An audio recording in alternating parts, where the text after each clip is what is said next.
Chapter 1. The Legend of the Greenfield System. A blinding white light pierced through his eyelids, prompting Ligt to instinctively shut his eyes. A throbbing pain surged through his temples as the cacophony around him incessantly assaulted his senses, the volume so overwhelming it threatened to render him deaf. What in the world is happening? Did I not celebrate my birthday with a few too many drinks at a hotel with my girlfriend? Why am I still in a bar? Damn it, it's so loud. As Ligt cursed internally, he opened his eyes, only to be met by an exceedingly dark face. The pair of bright, anxious eyes gazed intently at him, while the nostrils exhaled warm air that nearly brushed against his face.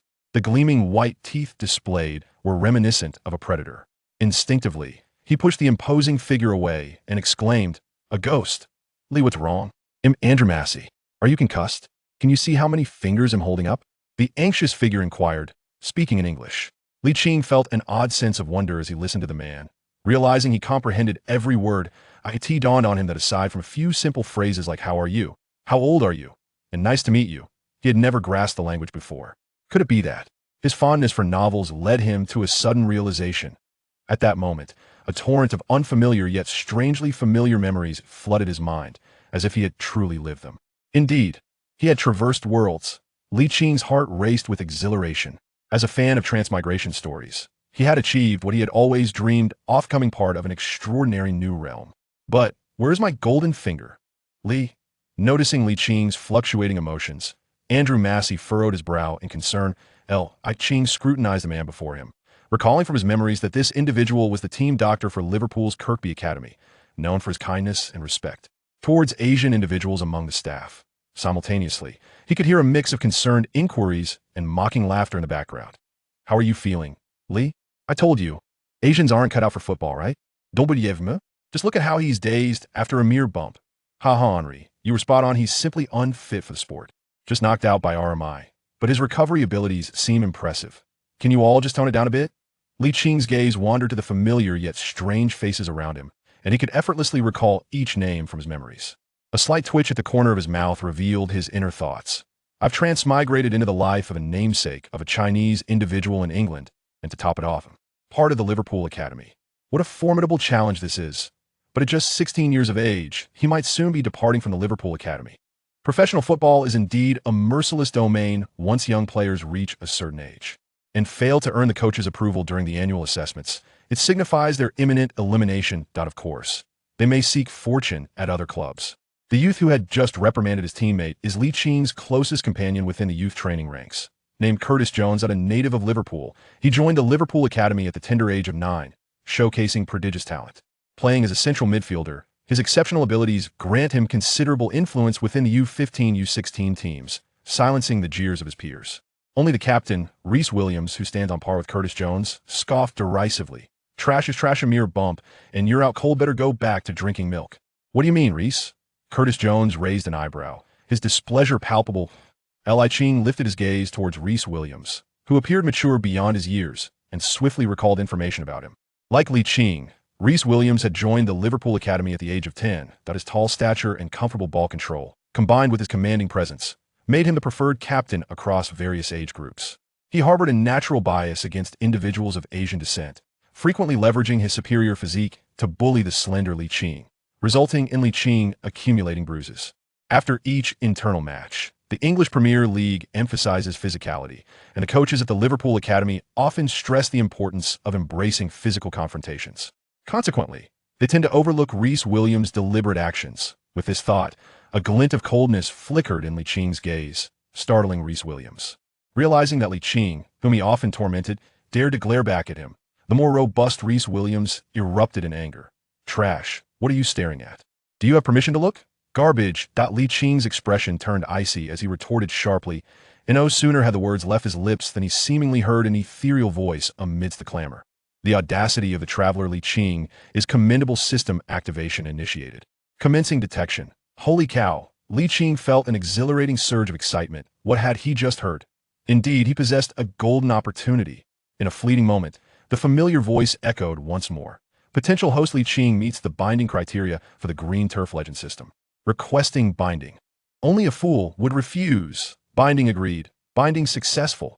Loading Green Turf Legend system. Chapter 2. Talent the Speed Demon. All members of the U15 U16 team at Liverpool's Kirkby Academy turned their gaze towards Ligt, their expressions filled with incredulity. Previously, Ligt had been perceived as timid today. However, he boldly confronted the team's towering captain, Rhys Williams. Had he taken leave of his senses? Even Curtis Jones, who shared the closest relationship with Ligt, felt a wave of astonishment wash over him, his gaze laden with complexity. However, in a bid to ensure his friend's safety, he stepped forward 2 paces, contemplating that should he detect Rhys Williams preparing to strike, he would intervene. "What did you say?" Rhys Williams was taken aback, utterly unprepared for Ligt, who had long been subject to his bullying and remained silent, to dare to retort. Instantly, he felt his authority within the team being challenged. As he raised his fist intending to discipline Ligt, Curtis Jones intervened just in time. Rhys Williams raised an eyebrow, his anger flaring, pathetic. "All you do is hide behind Curtis.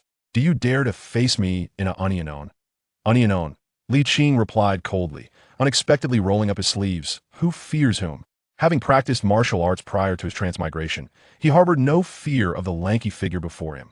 Assistant coach Gavin Jess, noticing the parents and fans observing the intra-team match whispering and pointing, immediately sensed the situation was amiss. To avert escalation, he called out sharply, "Lee, are you all right? If you're unwell, I can substitute you, otherwise continue the match." He then addressed Rhys Williams, saying, "Rhys, as the captain, do not stoop to the level of other players, understood?" Though it appeared to be a reprimand, it was in essence a protective measure for Rhys Williams. "Understood, coach," Rhys Williams replied obediently, then cast a sidelong glance at Ligt, sarcastically stating, "Some people, alas, will soon find themselves advised to leave."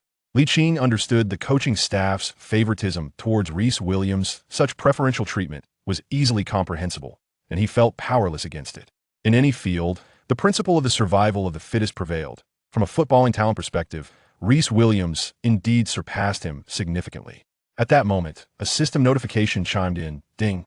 The Green Pitch Legend system has been successfully loaded. The host automatically receives a beginner's gift package. Ding. The beginner's gift package has been placed in the item inventory. Please check. Ding.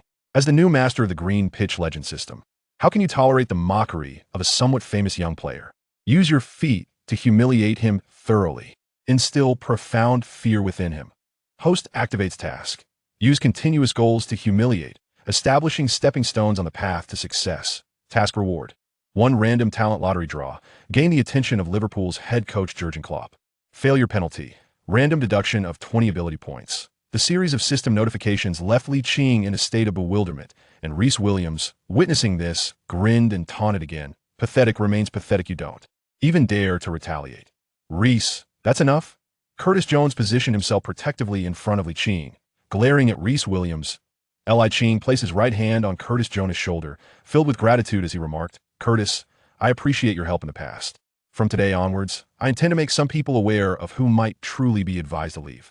Though he did not name names, all the players in the U15 U16 squad were well aware of whom Ligt was targeting.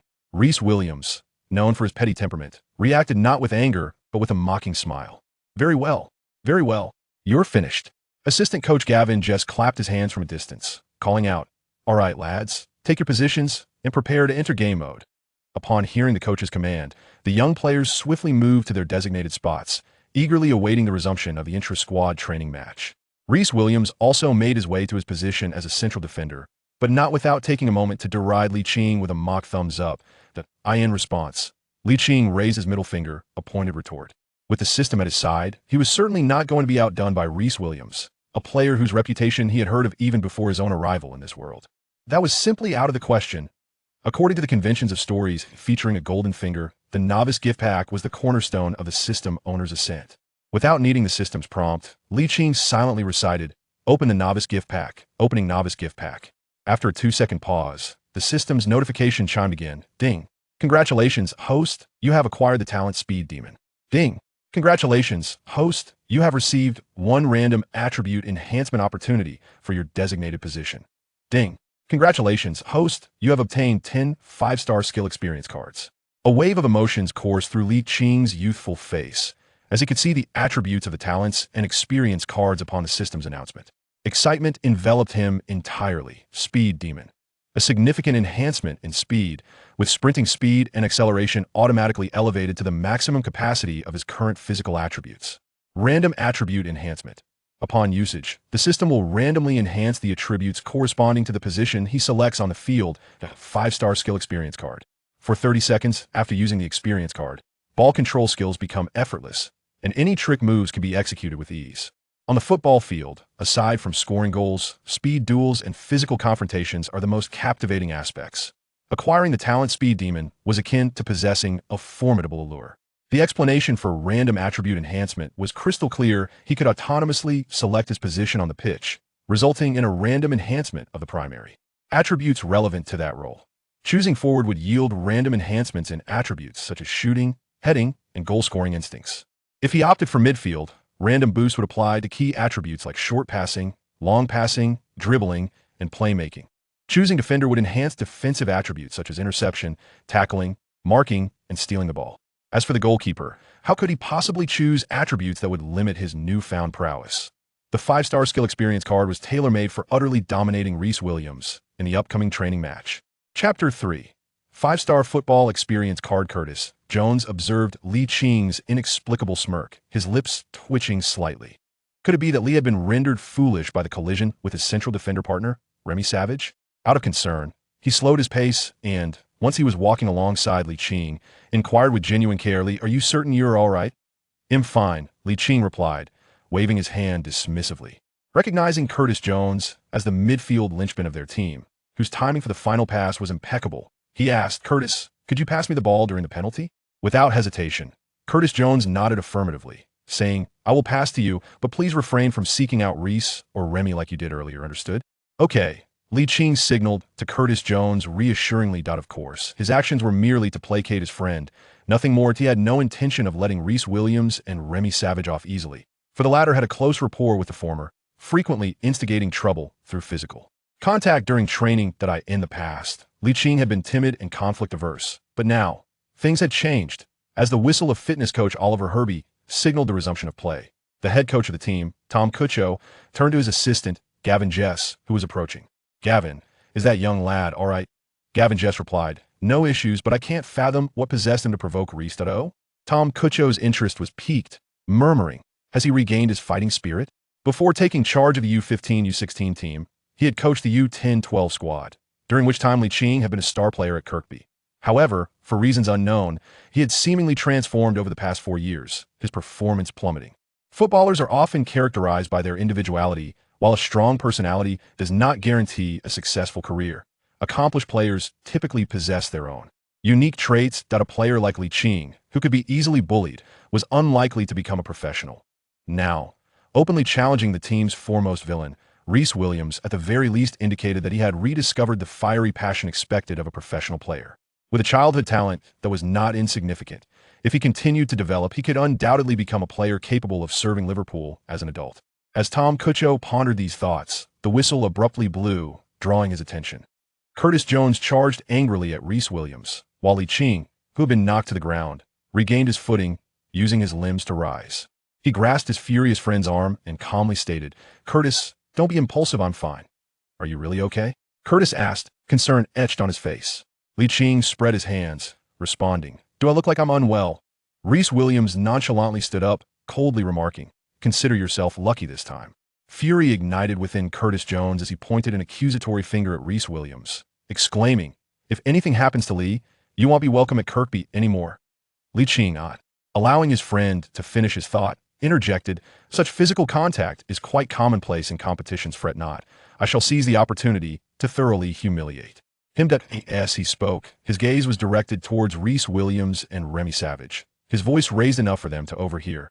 The intent behind his words was exceedingly clear. Rhys Williams, instead of being angered, responded with a smile, "I shall eagerly anticipate your next dribble, won't I, Remy?" Remy Savage chuckled with delight. Indeed, though one must wonder if certain individuals will dare to possess the ball again. The two exchanged knowing smiles before retreating to the penalty area to engage in their team's defense. Lee Ching leaned towards Curtis Jones and whispered, "I deliberately provoked them just now.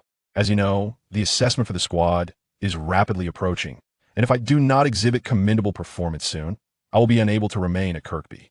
Curtis Jones rolled his eyes, remarking, "Everyone claims I am the schemer on the pitch, but it appears you are the true mastermind." Subsequently, Lee Ching dashed towards the right midfielder, Leighton Clarkson, saying, "Leighton, let us swap positions. You assume the forefront while I familiarize myself with the ball on the right." Leighton Clarkson, who typically shared a neutral rapport with Ligt, felt compelled to acquiesce due to Curtis Jones's close friendship with Lee, nodding slightly in agreement. "All right, but I cannot remain in this position for long."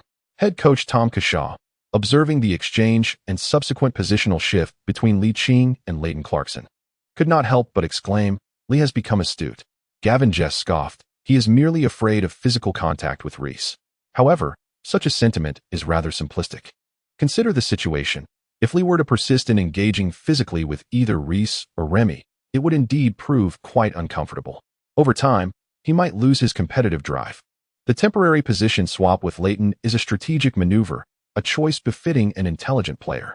Now stationed on the right flank, Ligt found himself liberated from the stringent marking of opponents, often only confronted by the primary left back, Jack Wams. Although endowed with prodigious speed and seemingly boundless vigor in his legs, he faced challenges in leveraging his speed advantage against the tight defenses of Reece Williams and Remy Savage. Only the less populated flanks offered him opportunities. After a brief interval, the defending team, clad in red vests, transitioned to an offensive strategy on Liching's side. Curtis Jones, spotting his friend Ligt drawing wide to exploit the ample space, instinctively launched a long pass. The ball landed precisely within Liching's control, while Jack Wams, the left back not involved in the attack, surged forward in his yellow vest, attempting to intercept the ball before Lee could seize it. Ligt silently recited, "Utilize the 5-star technology experience card." In the blink of an eye, he felt as if he had become one with the football soaring through the air, able to maneuver with utmost freedom. Thus, he took a step back, using his chest to skillfully halt the ball just half a meter in front of him. Jack Walls, having been momentarily obstructed in his position, opted for a strategy of steadfastness in the face of unpredictability. Ligt deftly flicked the football backward with the instep of his right foot, then pivoted on his left foot to execute a swift 180-degree turn, transforming from a position facing away from the attacking defense to one oriented towards it. Chapter 4. You're so weak. Jack Walls was momentarily taken aback, 3 large question marks appearing above his head. How did Ligt manage to turn so quickly? The football was above his head. His brain barely had time to process this, and he instinctively bent his knees and leaped, attempting to head the ball back. However, the ball that Ligt had flicked soared just above Jack Wall's head, and, to everyone's astonishment, he managed to head the descending ball into an open, unobstructed area.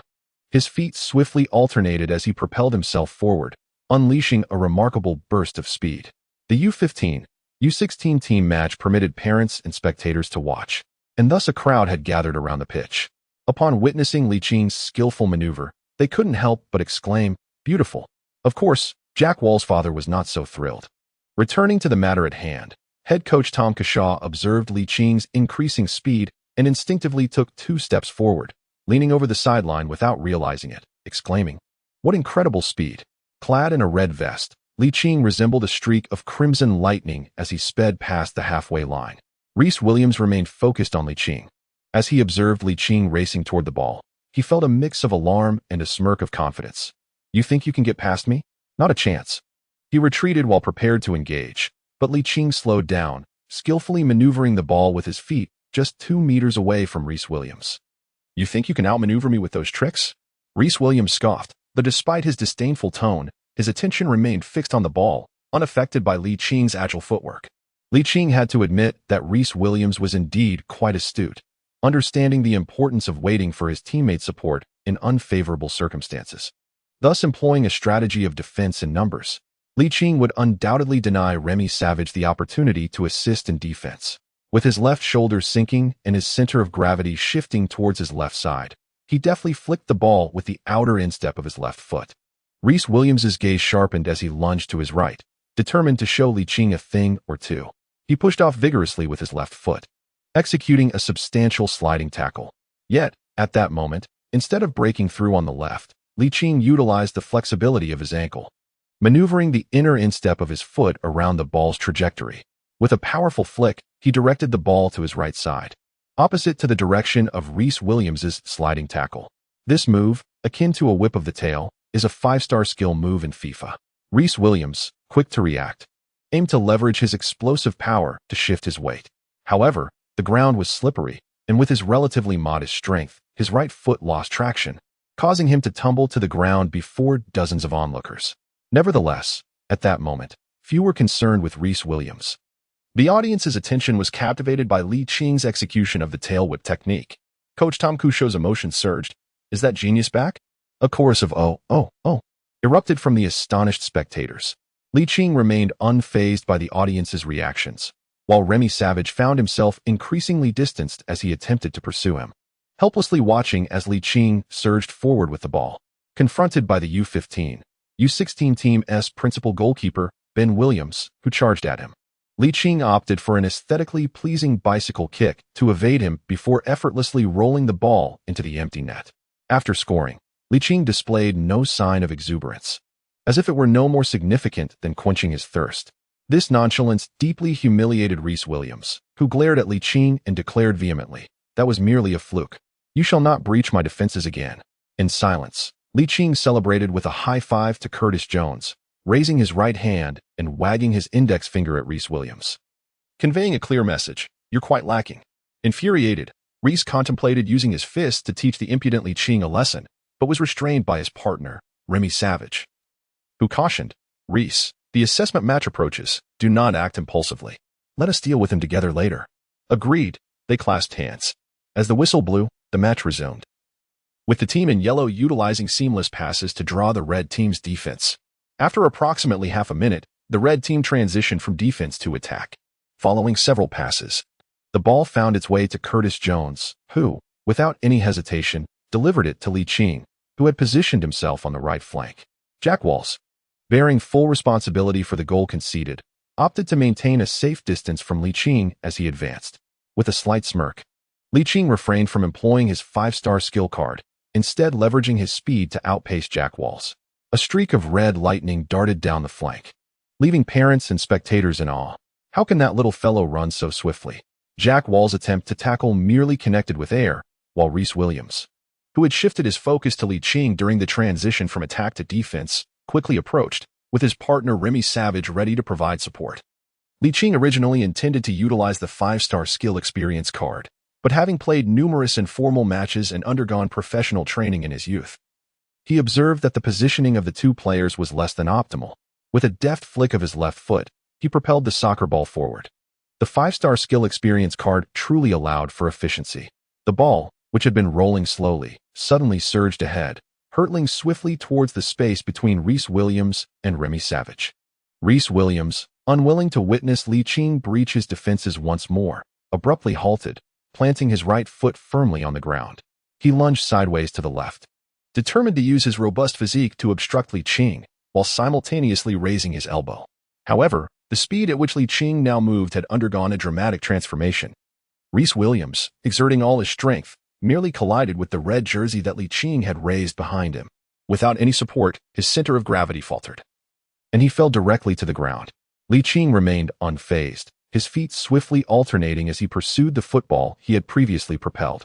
Remy Savage, lacking in speed and unprepared for Li Qing's clever maneuver of separating the ball from his body, found his options exceedingly limited, merely watching in astonishment as Li Qing surged past him with astonishing velocity.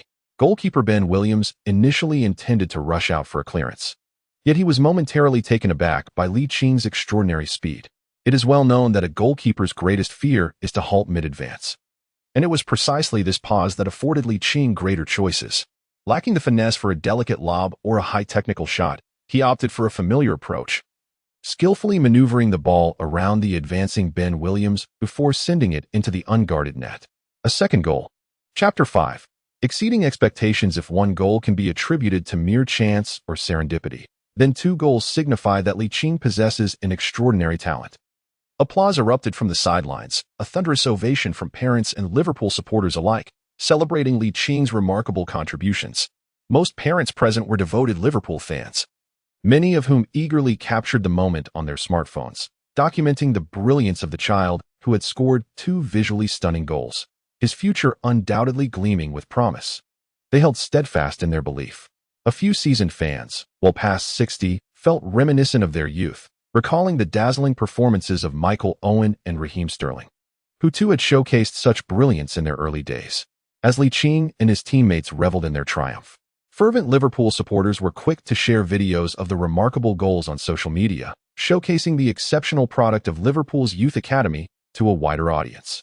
Head coach Tom Cuscio's excitement surged as he raised his arm in celebration, giving Ligt a resounding thumbs up. Scott Mawson, the tactical analyst for the U18 youth team present at the training ground, nodded thoughtfully, discreetly jotting down notes. Red number 19, with a speed reminiscent of a young Michael Owen, displayed remarkable ball control, exceptional dribbling ability, and an astonishing calmness in front of goal, exhibiting formidable individual prowess. Upon completing his assessment of Licht's technical attributes, Scott Mawson found himself startled by his own notes. How could such a player remain unnoticed in the U15, U16 ranks? He should have long since advanced to the U18 team to compete in the National Youth Super League and the Youth FA Cup. Aside from slightly lacking in physical confrontation, he excelled in every other aspect. Yet, being an adult, Scott Mawson quickly regained his composure. With such an outstanding talent in the U15, U16 team, why had Tom Cuscio only reported on Rhys Williams, Curtis Jones, and Ryan Brewster? In other words, Ligt, who has netted 2 goals, is likely experiencing a remarkable breakthrough in this match. After scoring twice, he once again pointed a finger at Rhys Williams as he retreated, with Rhys, filled with fury, refraining from retaliating, fully aware that numerous coaches were observing from the sidelines. He clenched his fists tightly, continuously reminding himself to remain calm. Stay composed. Stay composed. The forthcoming matches will improve. However, the resumption of play did not unfold as Rhys Williams had hoped. Every opportunity for a counterattack by the red team rendered their defense vulnerable and anxious. Faced with the formidable Ligt, the yellow team had no recourse but to resort to fouls. In the ensuing 10 minutes, both sides scored, with Ligt maintaining his spirited performance, adding yet another 2 goals. Frequently shifting to the flanks, his contributions during counterattacks were notably significant, especially considering the lack of foul awareness among youth players at this age. As 2 more minutes ticked by, Ligt received a long pass from his friend Curtis Jones, initiating a run down the left wing, utilizing his 5-star skill experience card. His footwork dazzled the spectators as he deftly maneuvered past the yellow team's right back, Daniel Atherton, and the right center back, Remy Savage. The audience erupted in applause for Licht's display, many raising their phones to capture this moment for posterity. Meanwhile, Rhys Williams, caught in a defensive retreat, lamented his predicament. Uncertain of how to proceed, Ligt took the initiative to make a choice, gracefully slowing his pace as he deftly maneuvered around the football, executing a series of bicycle kicks. On the surface, Rhys Williams appeared unfazed, yet internally he was a bundle of nerves. Each of Licht's movements was strikingly realistic, instilling in him a profound sense of unease. He felt that no matter which direction he lunged, Ligt would effortlessly redirect the ball to the opposite side. Ligt deftly flicked the ball outward with the outer instep of his right foot. With no alternative, Rhys Williams was compelled to dive towards his left side. At that moment, Ligt swiftly advanced, using the inner instep of his right foot to deftly halt the ball in its place, forcing Rhys Williams to come to an abrupt stop. Ligt did not truly remain stationary as his right foot touched the ground. His left foot deftly nudged the ball forward to the right. Rhys Williams was compelled to initiate his movement in place to thwart Licht's attempt to accelerate past him. Often, intentions may be noble, yet reality proves to be unforgiving. Just as Rhys Williams prepared to position himself in the path of Licht's advance, he felt a sudden chill beneath him. The ball had been deftly maneuvered through his legs by Licht's right foot, rolling into the abyss behind him. The act of nutmegging is arguably the most despised maneuver on the football pitch, and Rhys Williams harbored a particular disdain for such tactics. Fueled by a surge of indignation, he sought to teach Ligt a lesson through force. However, Licht's speed was remarkable, and the precision with which he directed the ball was meticulously calculated. Coupled with his explosive acceleration, by the time Rhys Williams attempted to execute a kick, he found himself striking nothing but air. Ligt deftly flicked the football with the inner side of his left foot towards the right front, targeting the arc's summit, once again confronting the goalkeeper, Ben Williams. Ben, having been skillfully maneuvered past by Ligt twice in quick succession, displayed a remarkable lack of confidence, collapsing to the ground even before Ligt had fully executed his feint, leaving Ligt somewhat taken aback. The action had barely been completed before his fall. Could he not exhibit a touch more professionalism?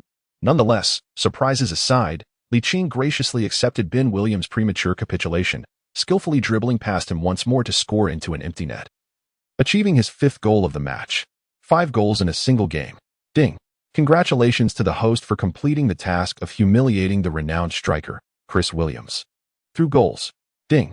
Congratulations to the host for receiving a random talent lottery. Ding.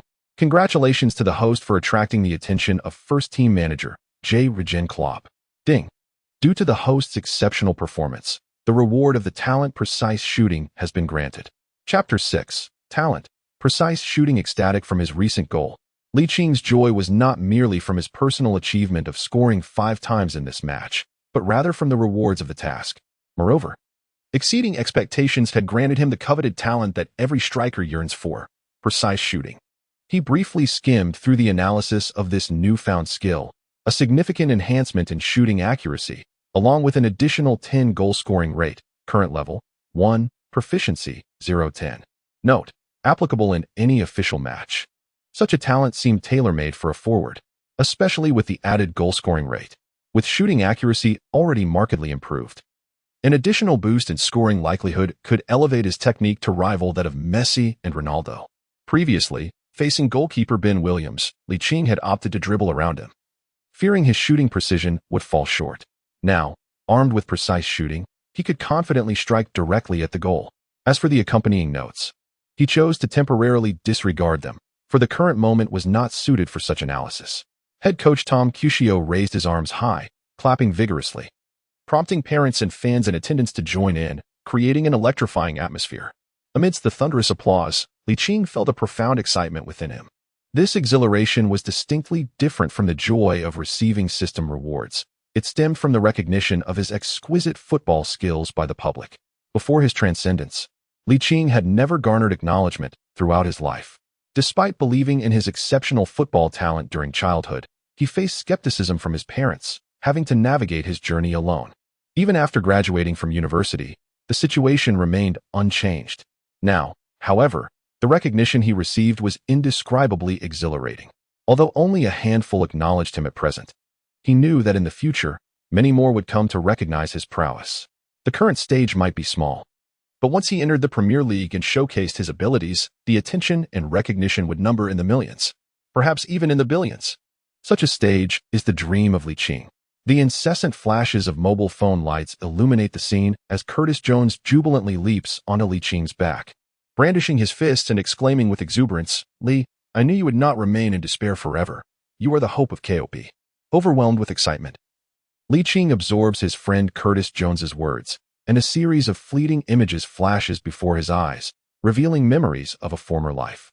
It turns out that the original owner of this body was a star pupil at Liverpool's youth academy 4 years ago, but familial upheaval led to his decline and despondency. How unfortunate. Contemplating this, Ligt clenches his fists and silently vows, "Since fate has allowed me to inhabit your body, I bear the responsibility to fulfill our shared aspirations." To gallop across the green pitch. Perhaps it is merely a figment of Liching's imagination, but he seems to hear a youthful voice whispering in his ear. "Thank you. Who is it?" Ligt pondered silently, for no voice answered him. The football field is a realm where strength reigns supreme. Those endowed with prowess attract camaraderie, while the less capable face disdain. Liching's struggles in the U15, U16 squad can largely be attributed to a noticeable decline in his performance compared to the dazzling display he exhibited during the U10, U12 age group. Now, with his impressive performance, he naturally earns the admiration of his more conventional teammates, leaving him little time to ponder the source of the disparaging remarks directed at him. Rhys Williams and Remy Savage exchanged glances. Both had given their utmost in defense, yet Liching's prowess was simply insurmountable. After celebrating his goal with his teammates, Ligt did not overlook Rhys Williams. He provocatively raised his right hand, first shaking his index finger in a meaningful manner, before brazenly displaying all 5 fingers. The implication was clear: "You are inadequate. All 5 goals I scored in this match were at your expense." Rhys Williams was already displeased at having conceded 5 goals to the seemingly frail Ligt, and now being openly mocked was more than he could bear. In a swift motion, he lunged forward and threw a direct punch. Ligt had anticipated this, having practiced various martial arts for several years. He had become accustomed to his physique and was remarkably quick in his reflexes.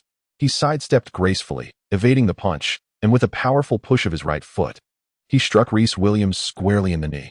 The impact caused Rhys to lose his balance and tumble forward, landing face-first into the ground.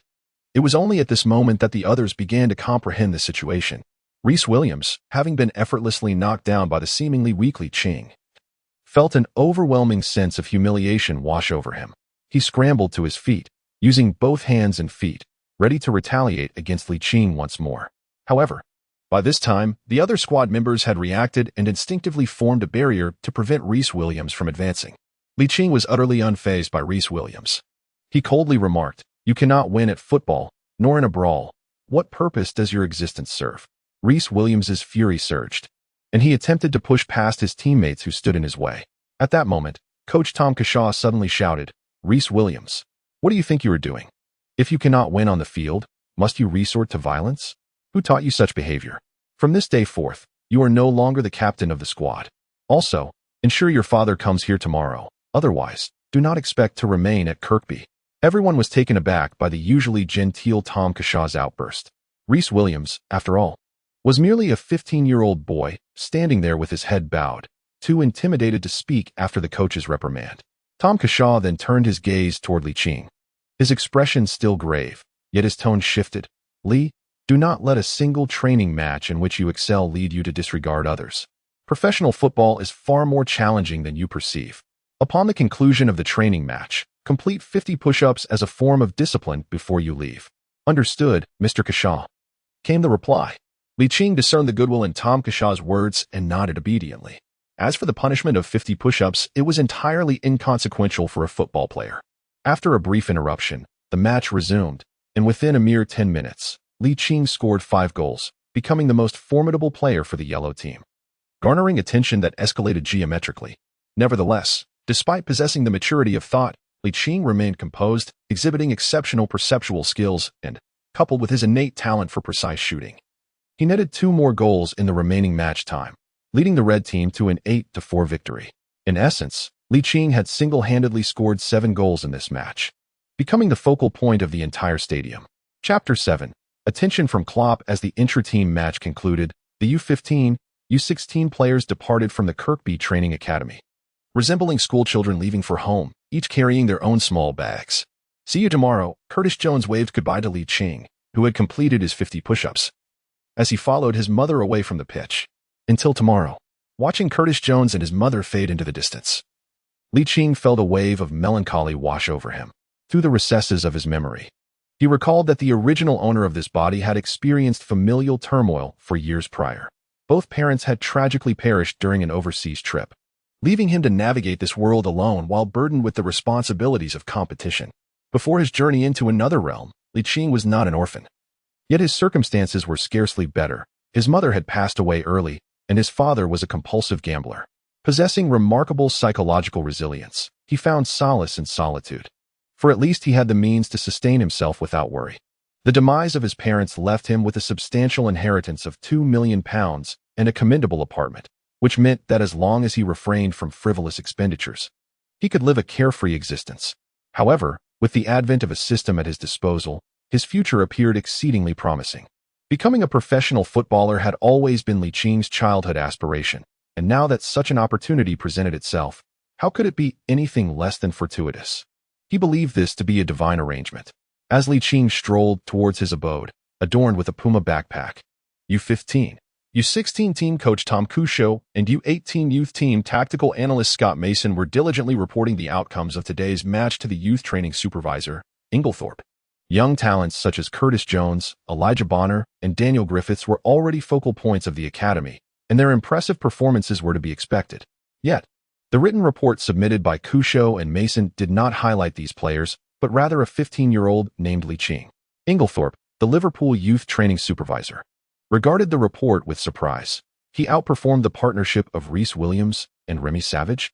Intriguing, given the caliber of the two players, who would be key substitutes even within the U18 squad. It was remarkable that a mere 15-year-old could score 7 goals alongside them. His potential for development rivaled that of Curtis Jones, Ryan Brewster, and Ben Woodburn. However, the question lingered. Why had such a talented player not been previously acknowledged? Tom Cusho, adept at reading the room, elucidated the situation to Supervisor Inglethorpe. After a brief moment of contemplation, Inglethorpe nodded thoughtfully. To become a professional player is not as simple as it appears. One must possess a will of steel and an indomitable spirit. If this young player named Lee can indeed rise from adversity, his future is boundless. Let us keep a close watch on him in the upcoming matches. He then turned to Tom Cusho. By the way, Tom, was this match recorded? I wish to observe his performance. Tom Cusho retrieved a USB drive he had prepared earlier and placed it on the table. Here is the recording of the entire match. As Tom Cusho and Scott Mason exited the office of the youth training director, Ingersoll swiftly connected a USB drive to his computer to view a 40-minute match featuring the U15, U16 teams. The initial moments of the game lacked any significant appeal until a brief interruption occurred. The previously concussed number 19 in red seemed to transform, gradually becoming more spirited, particularly showcasing his exceptional football intelligence. Aware of the defensive pressure, he adeptly sought opportunities by utilizing his remarkable speed and technical skills to aid the team's counterattacks. His unparalleled pace, exquisite ball control, formidable dribbling ability, and calm demeanor in front of goal were nothing short of astonishing. While these attributes are often found in various professional players, having them all concentrated in one individual renders him distinctly exceptional. At that moment, a knock resonated at the office door, causing Ingersoll to raise an eyebrow, his tone tinged with annoyance. "Who is it?" "It's me, J. Jen," came the reply. Ingersoll's demeanor shifted abruptly. He quickly donned a welcoming expression and personally opened the door, exclaiming, "What brings our first-team coach to this humble abode?" Klopp, wearing a furrowed brow, shrugged and replied, "As you are aware, our first team is currently plagued by injuries, and Sadio Mane will be participating in the Africa Cup of Nations next January. I was wondering if you had any promising young forwards to recommend. Ben Woodburn, Harry Wilson, Alexander-Arnold, and Glenn McCauley could all be considered." "But it seems your expectations are rather elevated," Ingersoll sighed, spreading his hands in exasperation. "Is there no young player with more distinctive attributes?" Klopp inquired, his gaze instinctively drawn to the screen of Ingersoll's desk, where the video continued to play. He observed a remarkably swift player in a red jersey overcoming two defenders with his speed and skill, and he instinctively exclaimed, "Brilliant." The player, fully unleashing his speed, did not merely rely on it to bypass the covering center back. Instead, he executed a convincing feint that shifted the defender's balance before facing the goalkeeper. His subsequent choice was marked by composure and patience as he deftly maneuvered past the keeper and slotted the ball into the empty net. Klopp, who had nurtured young talents since his tenure at Mainz and ignited a youthful revolution at Dortmund, felt a surge of enthusiasm watching this technically adept young player. Ingersoll was equally intrigued. Such an outstanding young talent, given time, would undoubtedly prove invaluable to the first team. As the video continued, both Klopp and Ingersoll remained engrossed. Until Ligt scored a quintet of goals. Klopp pressed the spacebar with his left hand, pausing the footage. His eyes alight with excitement as he pointed at the scorer. "Who is this?"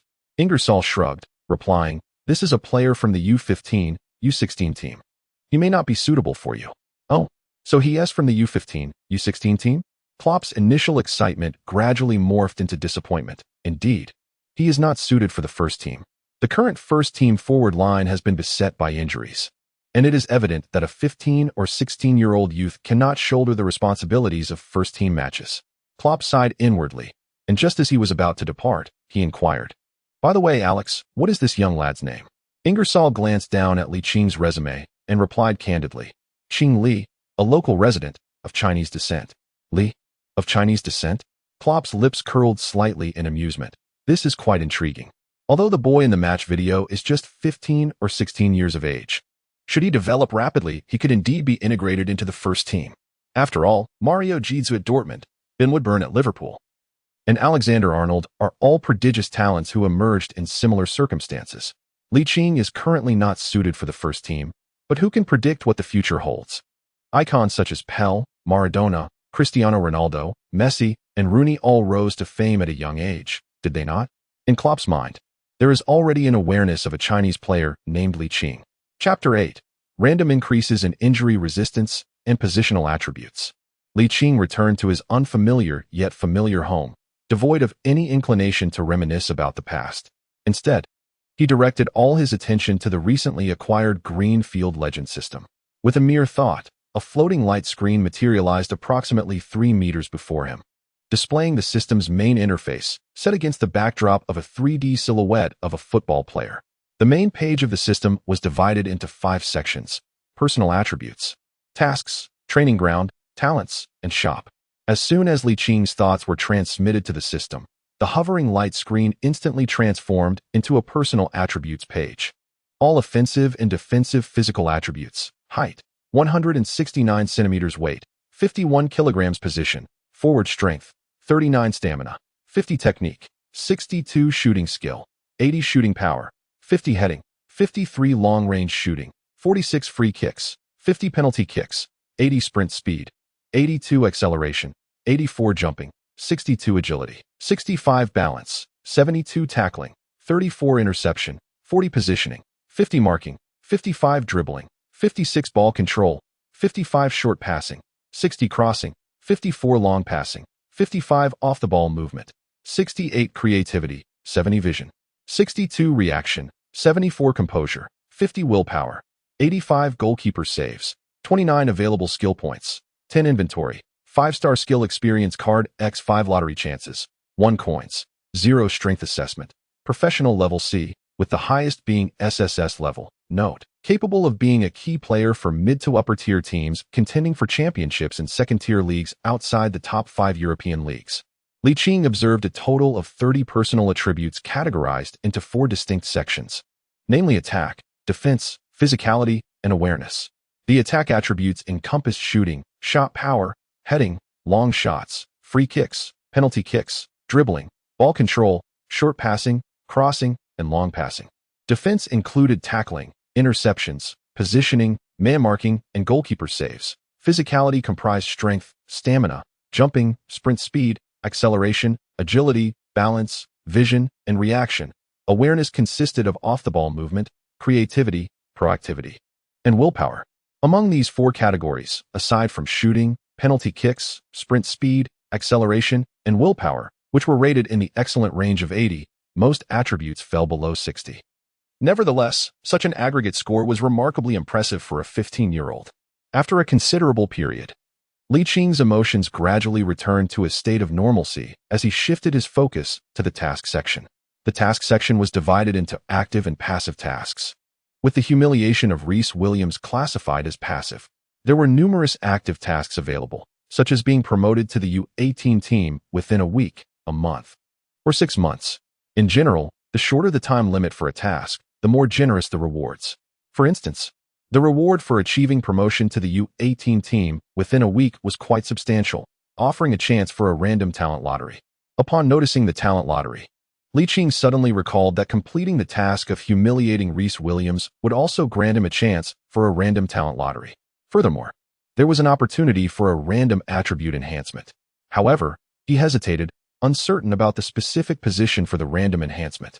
The enhancement positions included center forward, second striker, winger, central midfielder, wide midfielder, attacking midfielder, defensive midfielder, fullback, center back, and goalkeeper. Liqing's indecision was particularly relevant to the roles of center forward, second striker, winger, and attacking midfielder, as each position possessed distinct primary attributes.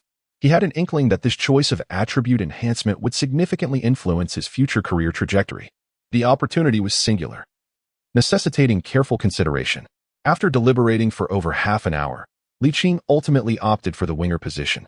Currently, the most celebrated figures in football, Cristiano Ronaldo and Lionel Messi, both play as wingers, as does the renowned Neymar, and the prodigious Kylian Mbappé continues to shine in this role as well.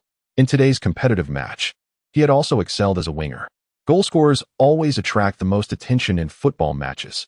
Thus, if the primary attributes of a winger could be enhanced, it would pave the way for greater accomplishments.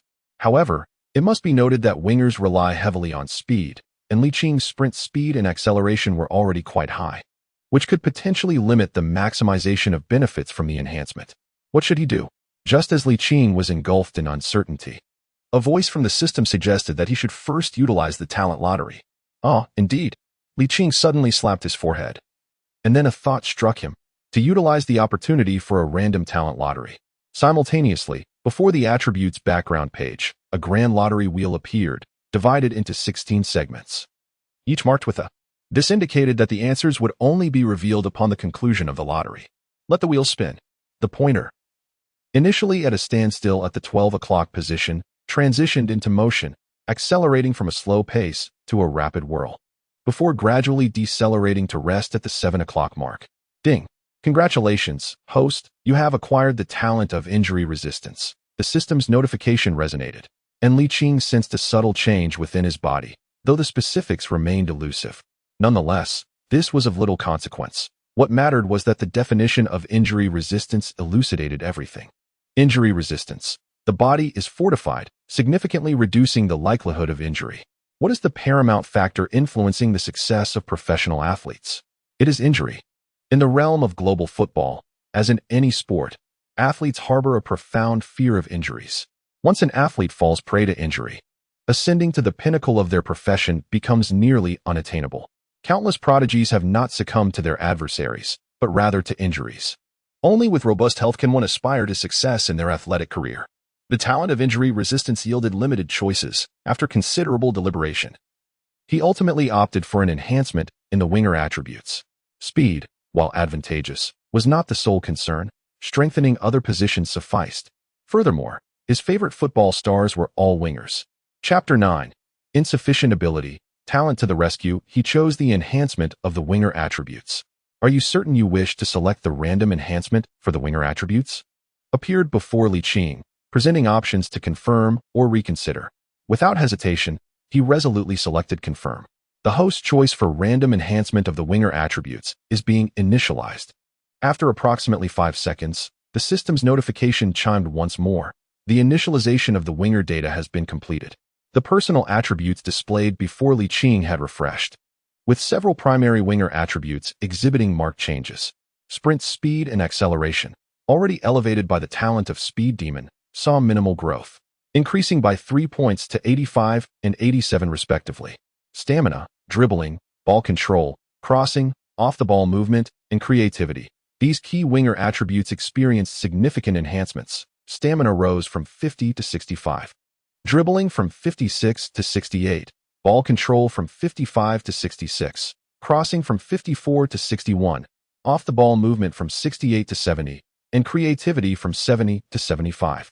Amounting to an overall enhancement of 58 points in attributes. To attain 58 attribute points, one must complete over a dozen challenging active tasks. Subsequently, he cast his gaze once more upon his refreshed personal attributes.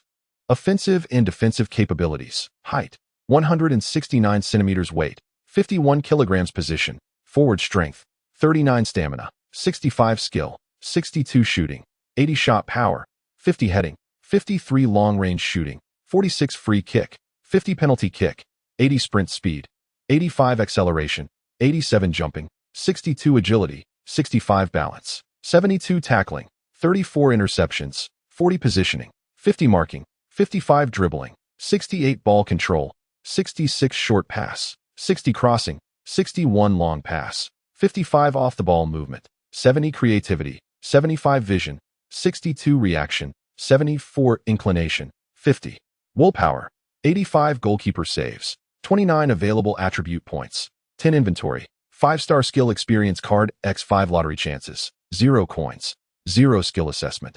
Professional B level. Note, can serve as a key player for championship contending teams outside Europe's top 5 leagues or as a substitute for relegation-threatened teams in the top 5 leagues. Though the majority of Licht's 30 attribute values appeared in gray, he firmly believed that with the passage of time, he would elevate all these values to red, or even purple. Note, attribute values are displayed in gray for below 60, black for 60 to 69, blue for 70 to 79, red for 80 to 89, and purple for 90 to 99. The lottery attempts have been exhausted, yet there remain 10 points to allocate towards enhancing abilities. Thus, the dilemma of choice reemerges. After half an hour of deliberation, all 10 points are ultimately assigned to strength, elevating it to a total of 49. The talent of being less prone to injury merely serves to significantly reduce the likelihood of sustaining injuries, without augmenting physical resilience in confrontations. To triumph in the physical contest of the forthcoming matches, fortifying one's physique has become imperative. To secure a position in the first team, physicality is paramount. The Premier League, known for its rigorous emphasis on physical confrontations, necessitates an early attainment of a physique capable of frequent challenges. Otherwise, the advantage of being less prone to injury becomes futile. Time passes swiftly. 2 to 3 hours vanish in the blink of an eye. During this interval, Ligt gains a basic understanding of the personal attributes section, the mission section, the training ground section, the talent section, and the marketplace section. The training ground allows Ligt to engage in self-training within the system. With a time ratio of 1:4, 1 hour in the real world equates to 4 hours in the system. The training ground provides specialized training for each attribute enhancement. For instance, to increase strength values, one can persistently exercise in the gym within the training ground. However, the efficiency of self-training with equipment is notably low. As per the system's guidance, Ligt may hire a simulated coach through the system's marketplace, though he currently lacks the coins necessary for expenditure. Notably, the simulated coaches available in the system marketplace can be chosen at will, showcasing a user-friendly interface, akin to selecting voice packs for navigation apps. One can opt for renowned male and female celebrities to serve as fitness coaches. The pricing is determined by their influence and popularity, with Licht's favorite actress, Chinucci, costing 10 coins prior to his transmigration. The system's user-friendliness extends beyond fitness coaches, manifesting throughout the entire training ground sector. Naturally, the benefits are confined to professional training. Any illicit intentions are strictly prohibited, as the system warns that violations will result in severe penalties. Ligt was not particularly desperate. Moreover, given his current circumstances, he would surely find an array of women in the future. Ultimately, he focused his attention on the talent section.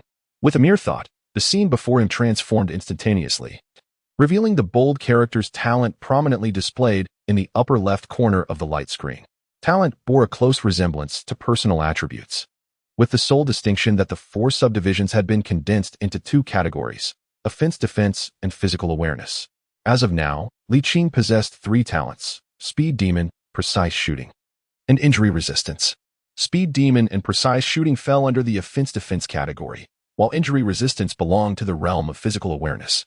In the talent section, numerous square boxes displayed question marks, indicating unactivated talents, as he discerned from the question mark icon in the upper right corner of the talent page.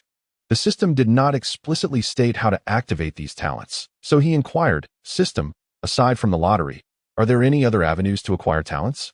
After a few seconds, the system's voice resonated in Licht's ears. There are 3 channels to obtain talents.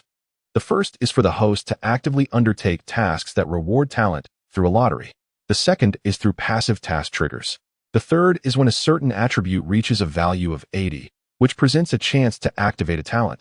The higher the value, the greater the likelihood of activation. Ligt nodded gently, thoroughly digesting the explanation of the system. In essence, this implies that innate talents are intrinsically linked to attribute values.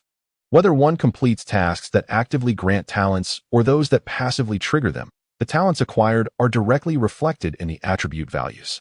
However, once the attribute values reach 80, the activation of talents becomes inconsequential, as the capabilities have already been attained. Much like a student who excels in certain subjects, their proficiency in those areas is often a result of a particular talent that allows for more efficient learning. As the saying goes, when abilities fall short, talent compensates. Chapter 10. Is my deskmate Zhao Qinggu? Licht's thoughts stirred, and the scene transformed into his personal attributes page. Gazing at the conspicuous data, his spirits soared, particularly when he noted that his strength assessment was classified as professional level B, which intensified his exhilaration. Following the strength evaluation, there was a remark indicating that he was now capable of serving as a key player for championship contending teams outside the prestigious 5 European leagues, or as a substitute for teams battling relegation within those leagues. Such an assessment of his capabilities suggested that he could secure a starting position with clubs like Ajax, Porto, or Benfica. The prospect of being a substitute for relegation-threatened teams in the 5 leagues was not something he entertained. For there is a saying that resonates profoundly: better to be the head of a chicken than the tail of a phoenix. Nevertheless, Ligt remained elated. Competing in professional leagues was a dream he had cherished in his previous life. Thus, he inquired of the system, with my current abilities, is it possible for me to earn a chance to play for Liverpool's first team? The system's response was succinct and unequivocal: no. Li Qing found himself at a loss for words. Although he had long prepared himself mentally, hearing the system's direct response still left him somewhat disappointed. The system's subsequent remarks illuminated the path ahead. The strength assessment was a rough evaluation based on the host's attributes, and the reality of professional competitions was undeniably harsh. With his current physical robustness, he was ill-equipped for the rigors of professional leagues. If he forced himself to compete, he might very well question the purpose of his efforts. While such words may seem discouraging, they also implied that with sufficient physical strength, participation in professional leagues was indeed possible. Hence, Li Qing's forthcoming task was to primarily focus on physical training and undertake missions to enhance his attributes. He aimed to elevate his strength rating to a passing level. Currently, his strength stood at 49, leaving him just 11 points shy of the required threshold. Not an insurmountable gap, yet not trivial either. Numerous active tasks on the mission board offered rewards and attribute points, and both the training facility and local gyms provided means to augment his strength. Thus, two paths lay before Li Qing, one of gradual progress, and the other of relentless pursuit to fulfill tasks, striving to meet the professional league's demands as swiftly as possible. Faced with these choices, Li Qing found himself in a quandary. However, in a flash of clarity, he resolved that having traversed worlds, he ought to exert himself wholeheartedly to become the strongest player of his generation. As for the fifth shop on the system's main page, Li Qing had little interest in delving into it, for he currently lacked the currency to make any purchases. Even a mere glance would yield nothing but frustration, as the system's coins could only be acquired through task completion. Why bother? When his attention finally shifted from the Greenfield Legend system back to reality, the clock had struck 10 in the evening, and his stomach rumbled with hunger. As the parents of this body had tragically perished in a car accident 4 years prior, he had to manage his own sustenance. Fortunately, the refrigerator still housed a few packets of instant noodles and some sausages. After a simple yet satisfying meal, he settled onto the balcony chair, gazing out at the vibrant nightlife of Liverpool's city centre. Before his journey across worlds, Li Qing had dreamt of traveling abroad. But financial constraints had curtailed his ambitions from a global tour to an Asian adventure, and eventually to domestic excursions. Ultimately, even his planned provincial trips had dwindled to mere explorations within the city. Yet, curiously, now that he found himself in Liverpool, he felt no surge of excitement. Perhaps this was influenced by the emotions of the original owner of this body? The following day, Li Qing made his way to Blue Attire Middle School. As he was still a third-year junior high student, the world of professional football is merciless, with a staggering elimination rate of 90%. To ensure that young players who might face rejection have promising futures, the Liverpool Kirkby Academy mandates a dual development in both intellect and physicality for its trainees. Each age group within the U18 team trains twice during the week and competes once on weekends, with a league match taking place every 2 weeks for the U15, U16 age bracket in Northern England. Having graduated from university years prior, Li Qing felt a sense of awkwardness as he donned his backpack once again to return to Blue Attire Middle School. Unfortunately, the Kirkby Academy has strict requirements. Every player must complete their coursework. Failure to do so would result in exclusion from the official match roster. Without a place on the roster, even the greatest talent cannot be showcased. Naturally, such rules primarily apply to players of average aptitude. Individuals like Li Qing, endowed with systematic support as a prodigy, are destined for greatness regardless of their circumstances. As Li Qing entered the classroom, several blonde-haired, blue-eyed youths cast scornful glances in his direction. He paid them no mind, choosing instead to take his assigned seat and survey the familiar yet foreign environment through the lens of his predecessor's memories. Li, I watched your match at Kirkby yesterday afternoon. It was incredible. Just as Li Qing was surveying his surroundings, a freckled boy approached him, brimming with excitement. Li Qing is acquainted with a freckled young man named Tom, a kindly local from Liverpool. Their relationship is amicable, as he is one of the few close friends of the original owner of this body. His voice, though not particularly loud, is sufficiently audible for every student in the quiet classroom. Most of the students attending this school are supporters of either Liverpool or Everton, with a predominant number being Liverpool fans. The youths who had earlier scoffed at Li Qing all hail from families that are staunch Everton supporters. Li Qing smiled and waved his hand, effortlessly articulating in fluent English. It's just a routine operation, so do not take it too seriously. Tom raised his thumb high and exclaimed, I will also be attending the match in Kirkby this weekend. Best of luck. Turning to his classmates, he added, Who else is going to Kirkby this weekend? Let us cheer for Lee together. Except for a classmate with Everton in their blood who scoffed, most readily agreed. In this era of rapid information dissemination, the highlights of Lee Ching's match were released by fans that very evening. As classmates, they watched with fervor. As if witnessing another Messi in action, Lee Ching shook his head with a smile, just about to express his gratitude to Tom when he suddenly caught a whiff of a captivating fragrance. This scent was not the artificial aroma of synthetic perfumes, but rather the natural sweetness of jasmine. Instinctively, he turned his head to look, and before him appeared a visage of exquisite beauty, fair skin, delicate features, and a subtle smile that seemed capable of melting all the glaciers of the world. For a moment, he found himself somewhat entranced. How curious. She bore a striking resemblance to the actress Zhao Qinggu, whom he had admired in a previous life. Soon, details about the young lady in front of him flooded his mind, causing his lips to twitch slightly. Indeed, her name was Zhao Qinggu. Chapter 11.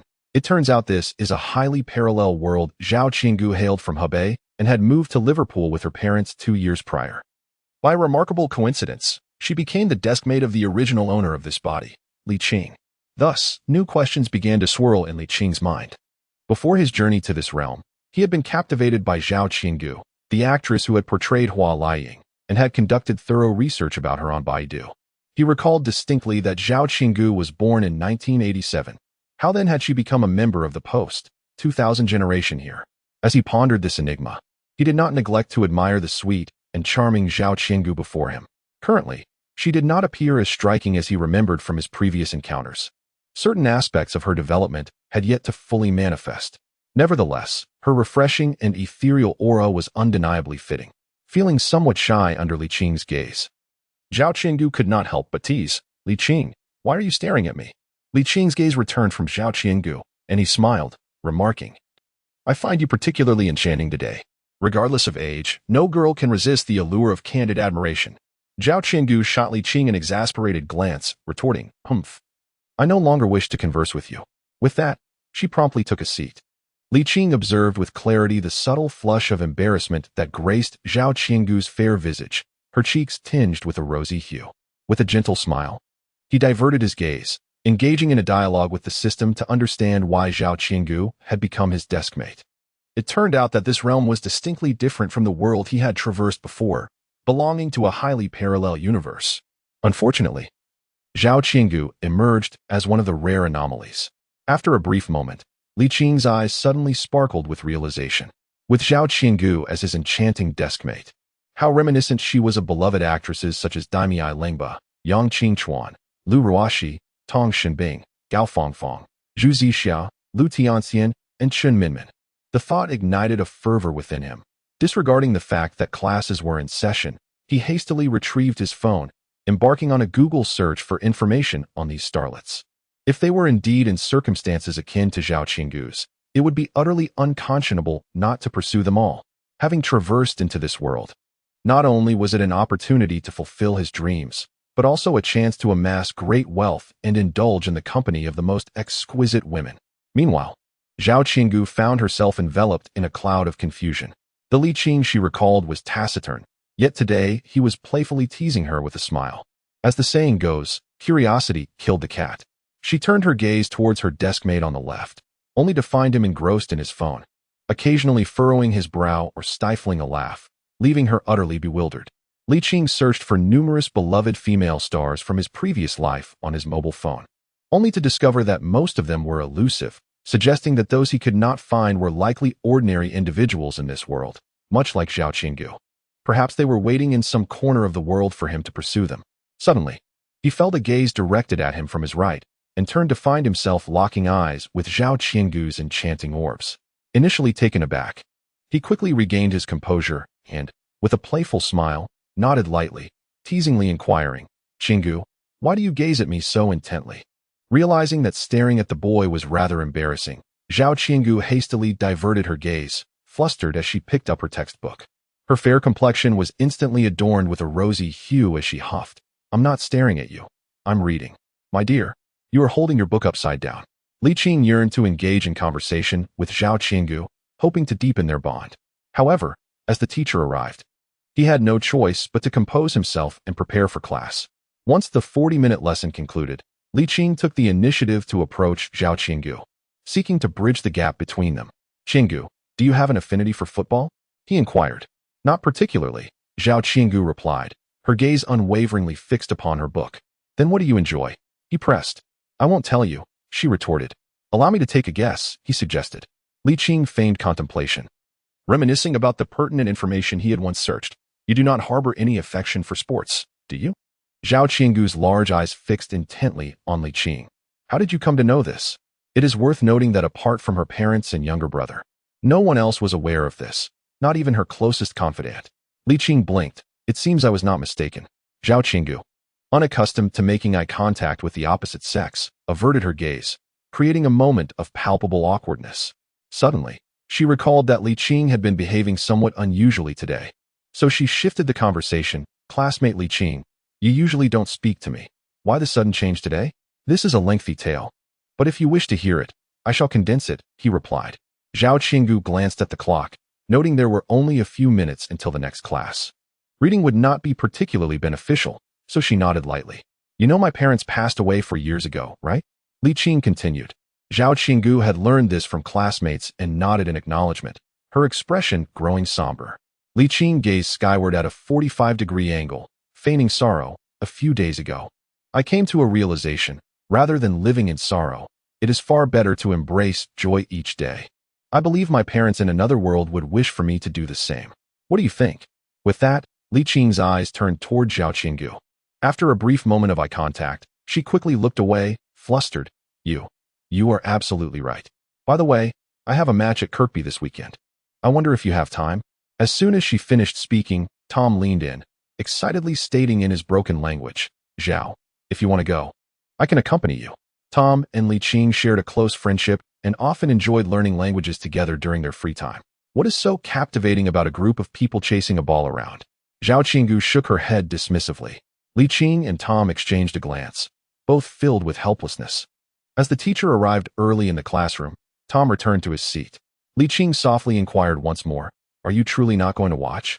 Zhao Qinggu, initially inclined to respond in the negative, hesitated upon witnessing the almost pleading look in Li Qing's eyes. Reflecting on Li Qing's unfortunate background and the scant number of friends surrounding him, she realized that if she, as his deskmate, were to refuse him, the recently invigorated Li Qing might regress into the taciturn companion he once was. As a girl, Zhao Qinggu refrained from giving a direct affirmation. If there is no homework over the weekend, I shall go.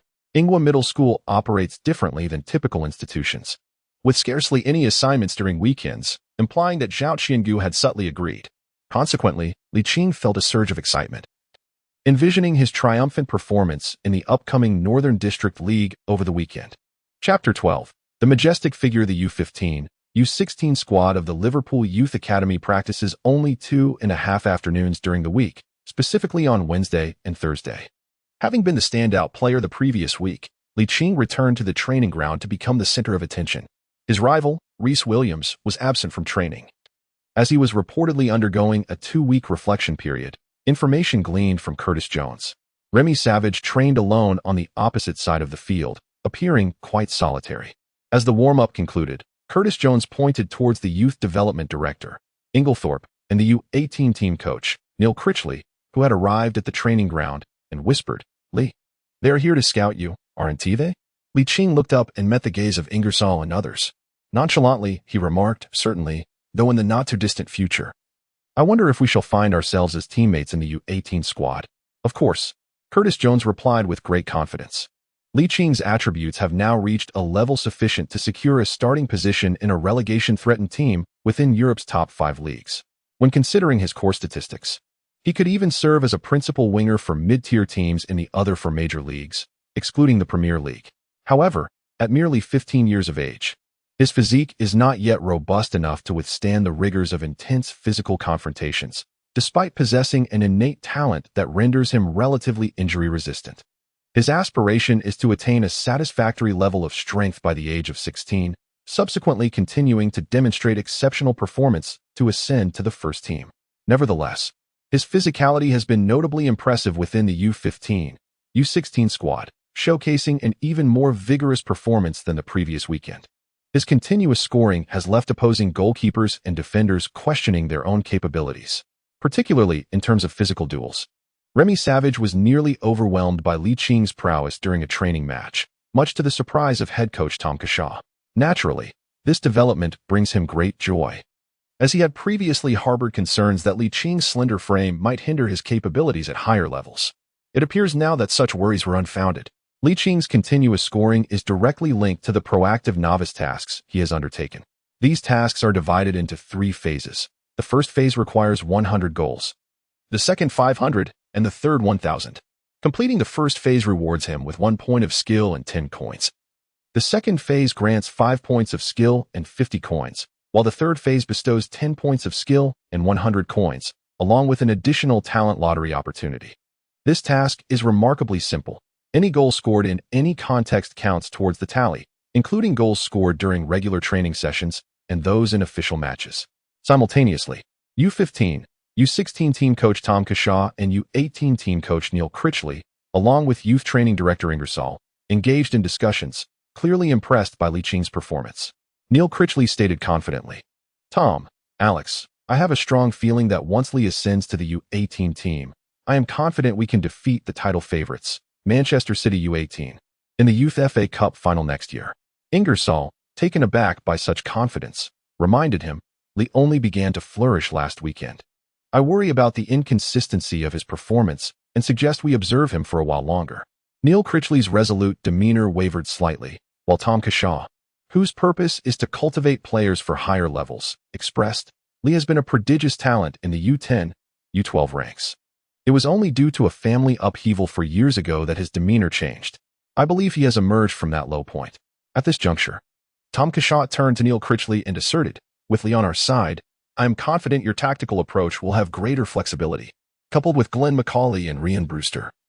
I firmly believe this season's Youth FA Cup is within our grasp." Ingersoll shrugged, advocating for a gradual progression for young players, suggesting that the merely 15-year-old Li Qing may not yet be suited for the U18 level.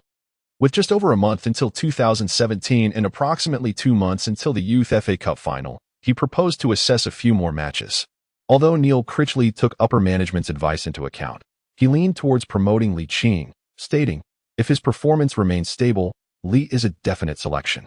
Youth training director Ingersoll took note of Li Qing's performance. Should he maintain his current form for an additional 2 or 3 matches, it would undoubtedly warrant an early promotion to the U18 team. For years ago, he was a genius, and I believe he will not disappoint us for years hence. After Ingersoll and the others departed, Curtis Jones enviously remarked, "Li, I believe you will soon be reporting to the U18 team." Li Qing placed his right hand gently on Curtis Jones's shoulder and humbly remarked, "Do not envy. You will eventually be promoted as well. Li, you must wait for me in the U18 squad. Together, we shall seize the National Youth Super League Championship and the Youth FA Cup." Curtis Jones clearly appreciated these words. His gaze filled with yearning, and the Youth Champions League title as well. Li Qing wrapped his arm around Curtis Jones's shoulder, clearing his throat with a smirk as he remarked, "I say, my friend, you must put in the effort. By the time you reach the U18 squad, I may very well be competing in the Premier League." Curtis Jones's eyes brimmed with skepticism. Li Qing chose not to elaborate, instead giving his friend a playful pat on the shoulder before departing. It was only after Li Qing had left the training ground that Curtis Jones began to comprehend the implications of his words. Li Qing had been scoring goals with remarkable frequency and exhibiting performances that surpassed those of many players in the U18 squad. Thus, the prospect of him being promoted directly to the first team for Premier League matches seemed quite plausible. Perhaps, his words were not mere bravado. As the sun dipped below the horizon, Li Qing's silhouette stretched long into the distance, and Curtis Jones found himself questioning whether it was merely an illusion, as he perceived Li Qing's figure growing increasingly formidable. Chapter 13. The bet with Zhao Qinggu and Tong Xinbing after 2 days of training midweek. Li Qing returned to his student-esque routine. With the U18 squad coach keeping a keen eye on him, he remained utterly focused, determined to ascend to a higher-tier team. He diligently trained not only in reality, but also exerted himself vigorously on the training ground. On Friday after school, Li Qing intentionally called out to his desk mate, the beautiful Zhao Qinggu, in Mandarin, "Hey, Qinggu, what is up?" Zhao Qinggu inquired, Her curiosity piqued by the noticeable change in her desk mate's demeanor. "Where are you headed tomorrow afternoon?" Li Qing playfully blinked his eyes. "Where are you going?" Zhao Qiangu furrowed her brows in contemplation, responding, "I have nowhere to go. I might just stay home and keep my cousin company." "Humph, you have indeed forgotten our promise." Li Qing feigned displeasure. "A promise?" Zhao Qiangu suddenly recalled something. Her delicate face flushed with embarrassment. She raised her right hand and gently tapped her smooth, fair forehead, expressing her sincere apologies as she said, "I'm truly sorry. Li Qing, I had completely forgotten. Rest assured, I will definitely be there to support you tomorrow afternoon." "It's a promise then." With a smile, Li Qing raised his right palm, and after a moment of surprise, Zhao Qiangu also lifted her right hand in response. Li Qing gently made contact, their palms meeting with a soft touch. "See you tomorrow." As Zhao Qiangu watched Li Qing's retreating figure, she suddenly realized that since he had become more radiant, he seemed to grow increasingly handsome. Her delicate face flushed once more, as a peculiar thought crossed her mind. Could it be that I have developed feelings for him? Resolutely shaking her head, she dismissed the notion, continually reminding herself that her agreement was merely a hope for him to maintain his optimistic outlook on life. On Saturday afternoon, after enjoying a sumptuous lunch in the city center with Curtis Jones, Li Qing took the subway to the Korkbai Youth Training Academy, preparing for the North District League match scheduled for 4 o'clock. With Li Qing's recent outstanding performances, he had become the focal point of attention among coaches, parents, and devoted fans since his arrival at the training ground. Curtis Jones, gazing at the cheering crowd, pouted and remarked, "I am also a rising star of the U15, U16 team." "You know." Li Qing smiled softly, remaining silent. His aspirations were set on higher-level competitions. As for the U15, U16 tier events, he regarded them with indifference. Half an hour before the match commenced, he spotted Tom in the crowd, along with several classmates and the slightly bashful Zhao Qiangu. Beside Zhao Qiangu stood a stunning beauty, whose allure surpassed that of Zhao Qiangu by a noticeable margin. Goodness, is that not Tong Xinbing? The realization struck him, and he felt a surge of excitement. Clenching his fists tightly, this meant he had a chance. Noticing Li Qing approaching, Zhao Qiangu took a couple of steps forward, her face alight with a smile as she greeted him. "Hello, Li Qing." "Greetings, Zhao Qiangu," he replied. Li Qing swiftly redirected his gaze from Tong Xinbing to Zhao Qiangu standing before him, greeting her with palpable enthusiasm. Tom and the other classmates were dismissed from his attention, receiving only a cursory acknowledgement. He then turned to the enchanting Tong Xinbing behind Zhao Qiangu, saying, "This is my cousin, Tong Xinbing, a freshman at the University of Manchester. She came to visit me for the weekend and, fortuitously, shares a passion for football, so I brought her along to watch your match." Zhao Qiangu promptly introduced the two, saying, "Cousin, this is my desk mate, Li Qing, of Chinese descent." Li Qing turned to Tong Xinbing and greeted her with enthusiasm, exclaiming, "Wow, cousin, you look absolutely stunning." Zhao Qiangu couldn't help but cast a disapproving glare at Li Qing, feeling somewhat displeased, and thought to herself, "Am I not beautiful as well?" In truth, for Li Qing, who had traversed through time, both Zhao Qiangu and Tong Xinbing were equally endearing. However, it was evident that the freshman, Tong Xinbing, currently captivated his attention far more, leaving him little inclination to notice the subtle changes in Zhao Qiangu's expression. Li Qing possesses striking good looks and impeccable manners, and his words are as pleasing as they are charming. Tong Xinbing smiled and remarked, "You must be Li Qing, as my cousin has mentioned your remarkable soccer skills. You appear to be in excellent spirits today. I wonder if you will score any goals." He thought to himself, "With two stunning beauties watching my match, I ought to deliver a hat trick." Li Qing playfully tossed his hair back with his right hand and confidently patted his chest in assurance. "It's not a good habit for a little one to boast," Tong Xinbing teased, then turned to Zhao Qiangu, saying, "Cousin, don't you agree?" Zhao Qiangu, who had long been displeased by Li Qing's wandering gaze fixated on her cousin, could not conceal her feelings. With a cold snort, she remarked, "Indeed, classmate Li Qing, you ought to remain grounded." Li Qing shrugged and said, "I am not boasting. If you don't believe me, why not place a wager?" "A wager? On what?" Zhao Qiangu blurted out. Tong Xinbing remained silent, yet her gaze was fixed on Li Qing, brimming with curiosity. Li Qing's eyes glimmered mischievously as he addressed the two women. "If I were to perform a magic trick, would one of you be willing to become my girlfriend? What do you say?" Zhao Qiangu and Tong Xinbing both blushed simultaneously, completely unprepared for Li Qing to wager such a proposition. and thus their beautiful eyes instinctively shot a synchronized glare at him. Ligt spoke earnestly. Did you not conclude that I could never achieve a hat-trick? The older Tong Shunbing gazed at the confident Ligt, lifting his proud head and retorted. What if you fail to perform the hat-trick? Ligt flashed a smile and remarked, Am I to understand that you, my cousin, are wagering against me? With a scoff, Tong Shunbing replied, What of it if I agree to wager? It is as if you could perform a hat-trick. Cousin? Zhao Qiangu tugged at Tong Shunbing, who whispered, Qiangu, although I am uncertain of his exact capabilities, I am well aware of the ceiling for our players. Regardless of his heritage, rest assured, victory is ours. However, Zhao Qiangu was utterly unfamiliar with football and found the wager rather tedious, feeling a pang of reluctance. Yet, her cousin Tong Shunbing, in a playful mood, directly posed the question to Ligt. So tell me, what shall be your forfeit in the event of your loss? With a playful tilt of her delicate and fair right hand against her chin, Tong Shunbing solemnly added, But do not dare to shirk your obligation. Hey, Ligt chuckled. Who knows who will lose? Chapter 14, Playing Dirty. Tong Shunbing observed Ligt return to the team, feeling an unsettling sense that something was amiss. The teams participating in the England U16 Northern League were all from elite youth academies of the Premier League, thus the competition held immense prestige. It was notoriously challenging for a player to achieve a hat-trick. With this thought, Tong Shunbing gradually exhaled. However, as the match progressed into the second minute, she found herself holding her breath. Ligt, showcasing exceptional individual skills, received a pass from Curtis Jones inside the penalty area, deftly maneuvered past 3 defenders, and scored with a low shot, allowing the Liverpool U16 team to take the lead. His teammates erupted with excitement, while the opponents were left in despair. Cousin, Ligt is truly remarkable. Zhao Qiangu looked anxiously at Tong Shunbing amidst the cacophony of cheers. Tong Shunbing cleared her throat, maintaining her composure. The match has just begun. I believe the other side has yet to find their rhythm. I am confident that once the deadlock is broken, it will be difficult for your deskmate to seize further opportunities. In truth, there was a hint of anxiety within her. From the earlier goal, it was evident that Liching's physical prowess and technical abilities surpassed those of his peers. When did our Chinese community produce such an extraordinary young talent? Though he was a second-generation Chinese descent, how could he be so astonishingly gifted?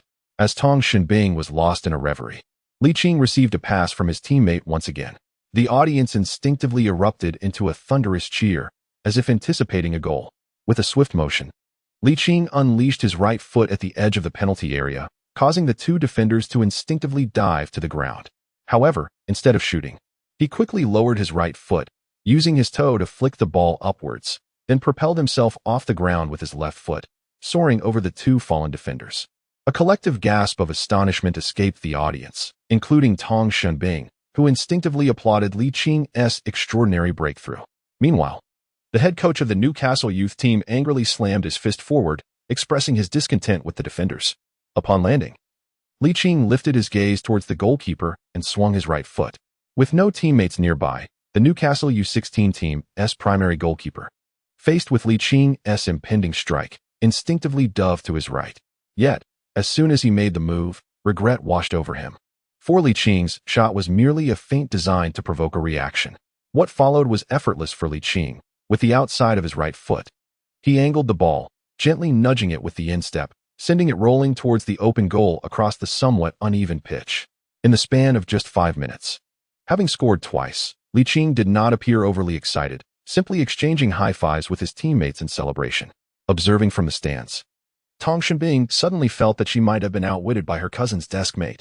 Scoring twice within the first 5 minutes, a hat-trick seemed well within reach. Zhao Qiangu was quite innocent. Influenced by the nearby fans and parents, she clapped her hands continually, generating cheers and rallying support for her deskmate.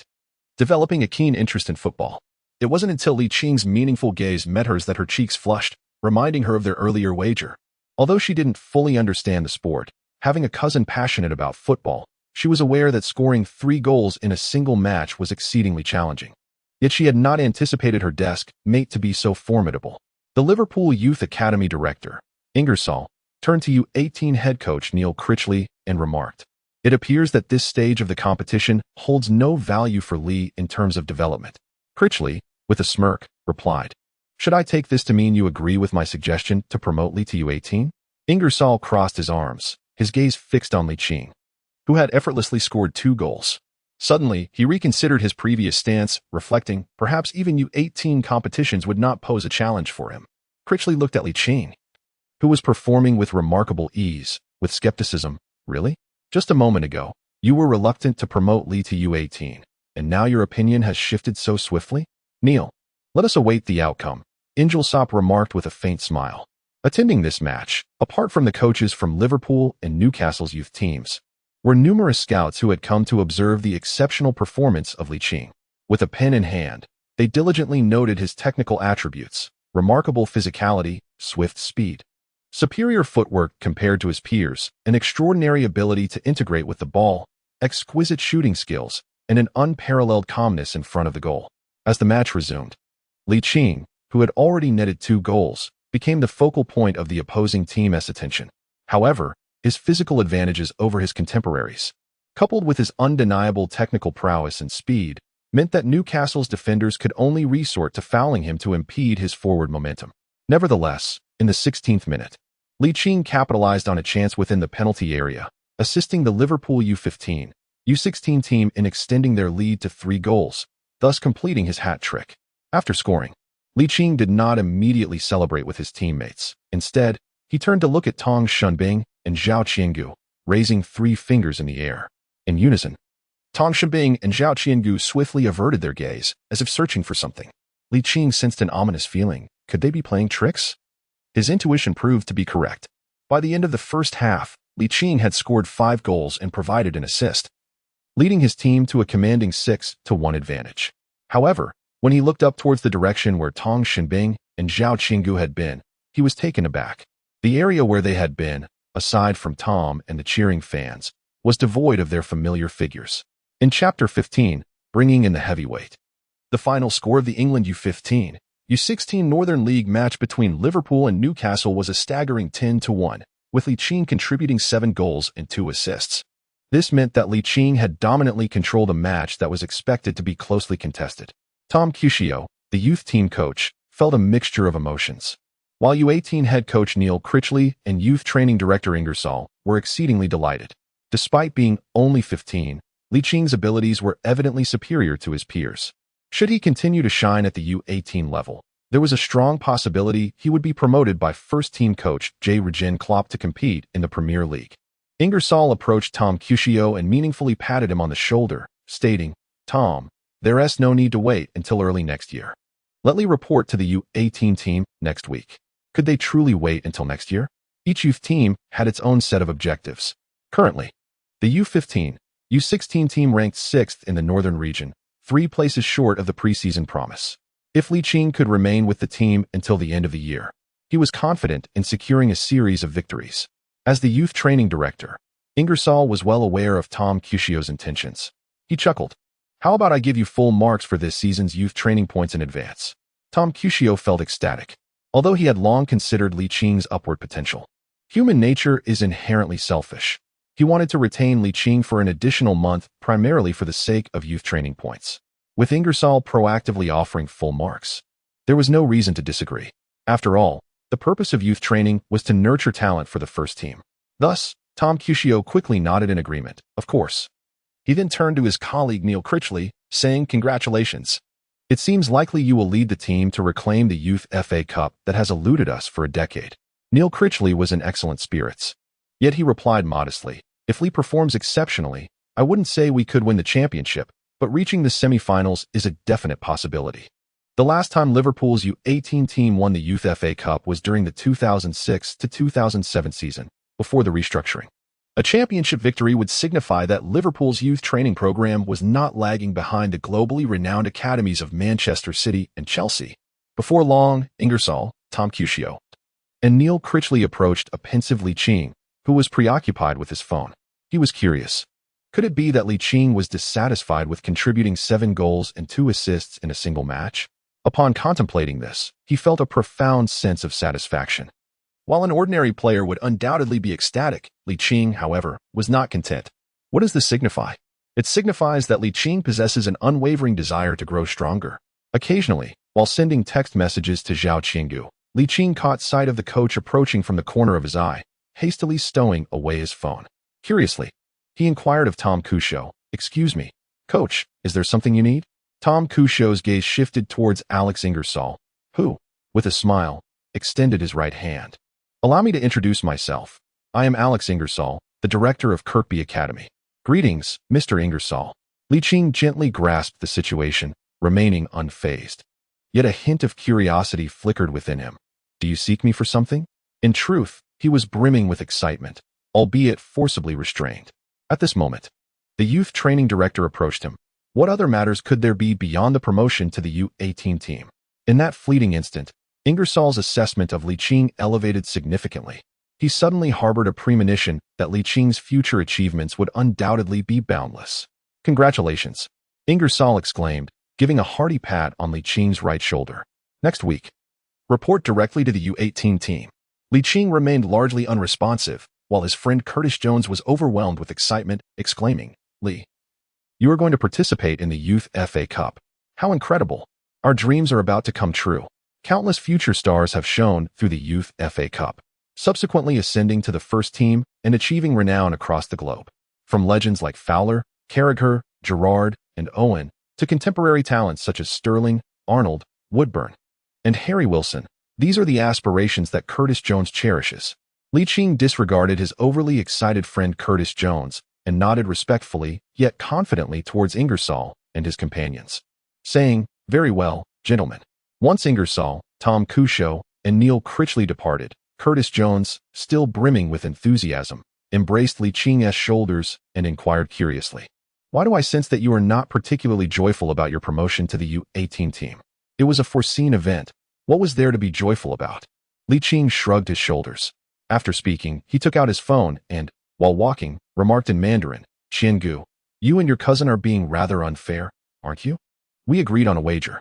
Just as his words fell, a massive figure suddenly appeared before him. He halted momentarily, instinctively looking up to find a jovial middle-aged man gazing at him with a smile. Curiosity overtook him, and he inquired, "Who are you?" There was an uncanny familiarity about the rotund man, as if he had encountered him before. The man then produced a business card from his suit trousers and introduced himself. "Mino Raiola, professional football agent." Liching's pupils narrowed. No wonder this person looked familiar, for he was none other than the plump figure who had garnered little favor in European football in recent years. Chapter 16. The Existence of a Coveted Delicacy. Ligt gazed at Raiola, raising an eyebrow, sensing something amiss. "What do you want from me?" he inquired. "I am a professional football agent, and to my knowledge, you have yet to sign an authorization contract with any agent. To be frank, I aspire to become your agent and craft a successful career for you." Raiola, brimming with self-importance, failed to notice the growing disdain in Liching's expression as he continued to speak exuberantly. "You must have heard of Zlatan Ibrahimovic, Paul Pogba, Henrik Mkhitaryan, and Gianluigi Donnarumma. They are all signed under my representation. Once you join my roster, I shall devote myself entirely to sculpting your career, propelling you to stardom akin to that of Paul Pogba and Zlatan Ibrahimovic." As he concluded, a proud smile blossomed on Raiola's round face. His eyes fixed intently on Ligt, eagerly awaiting a response. He was quite confident in his own charismatic appeal. After all, with such a plethora of renowned superstars under his wing, even seasoned players would be tempted, let alone an inexperienced minor. In his past life as a football fan, Ligt was certainly familiar with Raiola's illustrious name. His prowess as an agent undoubtedly ranked among the top 3 globally. However, his reputation was marred by notorious disdain, characterized by unpopular and even loathed behavior. His relentless encouragement of player transfers to secure exorbitant commissions, employing a myriad of tactics, rendered him avaricious. This behavior had once incensed Manchester City's manager, Guardiola, who famously stated in an interview that he would not accept any player signed by Raiola. This illustrates just how detestable Raiola was perceived. Yet, his standing among player clients remained relatively favorable. Nonetheless, Ligt harbored no fondness for him. Thus he returned the business card that Raiola had previously presented. Raiola's expression shifted slightly, a frown forming as he remarked, "Kid, you?" Ligt shrugged and said, "I do not wish to become a contracted player under your representation." Raiola, taken aback by Liching's response, remained undeterred in his pursuit. Reminiscent of his efforts to secure Ligt in the past, he donned what he believed to be his most amiable smile and said, "My young friend, Perhaps you harbor a misunderstanding of my intentions, yet you must trust in my professional acumen and integrity. In my eyes, you are akin to Leo Messi. All it requires is for you to sign the authorization agreement with me. Ligt, feeling somewhat irked, interrupted Raiola's lengthy discourse. Let me put it this way. I am, at best, merely an apprentice, not yet on the path to a professional career. Thus, I currently have no intention of signing with an agent. Do you understand? Are you truly not reconsidering? Raiola, a prominent figure in the world of football, was recognized by several Liverpool fans who harbored a deep-seated disdain for the notorious agent. They were filled with anticipation for Licht's future, unwilling to let him be swayed prematurely by Raiola and become a fleeting star. Consequently, a burly fan brandished his fists, hurling insults at Raiola. Isn't that the greedy fat man? Hey, everyone, come take a look. It's that money-hungry pig. Get lost. Kirkby does not welcome your kind. The further away, the better. Beware of the imported banana. You wish to jeopardize our future? Not a chance. Kid, if you change your mind, feel free to call me. I'm available 24 hours a day. England is known for its football hooligans, and Raiola indeed seemed to fear the imposing figures that surrounded him. After hastily stuffing his business card into Licht's bag, he promptly departed from the Kirkby Academy. It must be said that while Raiola is a dedicated football agent, some of his tactics are rather off-putting. Watching Raiola's retreat, Licht expressed gratitude to the Liverpool fans who came to his aid and happily posed for photos, beginning to relish the sensation of celebrity. After the Northern League concluded, Licht chose to remain on the training ground for extra practice. Curtis Jones, aware that his friend would soon report to the U18 team, decided to stay behind for additional training, an unusual decision for him. Ingleside and Neil Critchley, witnessing Licht and Curtis Jones training together, exchanged approving nods. To become a professional player, talent alone is insufficient, without diligence. Even a gift as great as Messi's would yield limited success. The remaining die-hard Liverpool fans pondered whether a new talent destined for the club was about to emerge. In the 21st century, information travels swiftly. Just after the conclusion of the U15, U16 Northern League between Liverpool and Newcastle, highlights of Licht's remarkable performance appeared on social media platforms Twitter and Instagram, rapidly garnering widespread attention. When did the disparity in strength within the U15, U16 league become so pronounced? Who is Liverpool's number 19? Absolutely astonishing. Oh my God, what an incredible display. Scoring 7 goals and 2 assists? Where are the KP? Let us celebrate together. The videos posted on Twitter and Instagram quickly amassed thousands of fan comments. Licht has been making waves in the U15, U16 Northern District League, garnering significant attention online. Numerous scouts are active on social media, eager to catch a glimpse of his remarkable talent. Several Premier League clubs have dispatched scouts who are diligently reporting back to their superiors. What is the most scarce resource in the 21st century? Talent. Players like Licht, who exhibit astonishing ability, are indeed rare. The most crucial aspect is that these scouts have discovered that Licht holds British nationality, akin to possessing a golden ticket. Such a player is bound to be coveted by any English club. Additionally, representatives from Scout 7 have incorporated Licht's impressive highlights into their data system, making it accessible to club members worldwide. The Scout 7 system, developed by Lee Jamieson in 2001, boasts data on over 500,000 players globally and houses millions of minutes of football match footage. More than 200 clubs around the world are clients of Scout 7. Unbeknownst to him, as he continues his training, Licht is gradually becoming a sought-after talent. Chapter 17.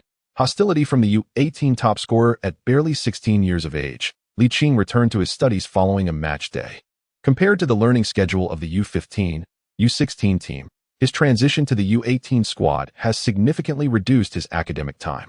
Conversely, his training hours have surged. His training sessions now occupy all day on Wednesdays and Thursdays, leaving him with academic commitments only on Monday, Tuesday, and Friday. The remaining 4 days are devoted to systematic training at the Korkby Youth Academy. Certainly, ascending to the U18 team at just 15 years of age indicates that Licht possesses sufficient prowess to pursue a career in professional football. Consequently, he will not need to rely on academics for a livelihood in the future. Nevertheless, the academy maintains certain regulations requiring young players to meet academic standards and complete assignments, albeit with reduced quantity and quality. Returning to the matter at hand, Licht walked into Blue Outfit Middle School with a smile, taking a seat beside Zhao Qinggu. who had arrived early to study. With his most charming smile, he remarked, "Classmate Xingu, being inconsistent is not the behavior expected of an exemplary student." Zhao Xingu, having put down her book, smiled in return and effortlessly replied, "Classmate Li Qing, it was not I who agreed to the bet with you. If you wish to find someone, look for my cousin. It has nothing to do with me." With that, a mischievous smile graced Zhao Qingu's face. Li Qing was momentarily taken aback. "But you did not oppose it either. Does a lack of opposition imply consent?" Zhao Qingu's sparkling eyes fixed their gaze upon Li Qing. Li Qing is no fool. He is acutely aware that silence does not equate to agreement, leaving him somewhat speechless. He understands that the astute Zhao Qingu wishes to evade responsibility. However, he remains unperturbed, for there is still the promising Tang Xinbing, who has accepted the wager.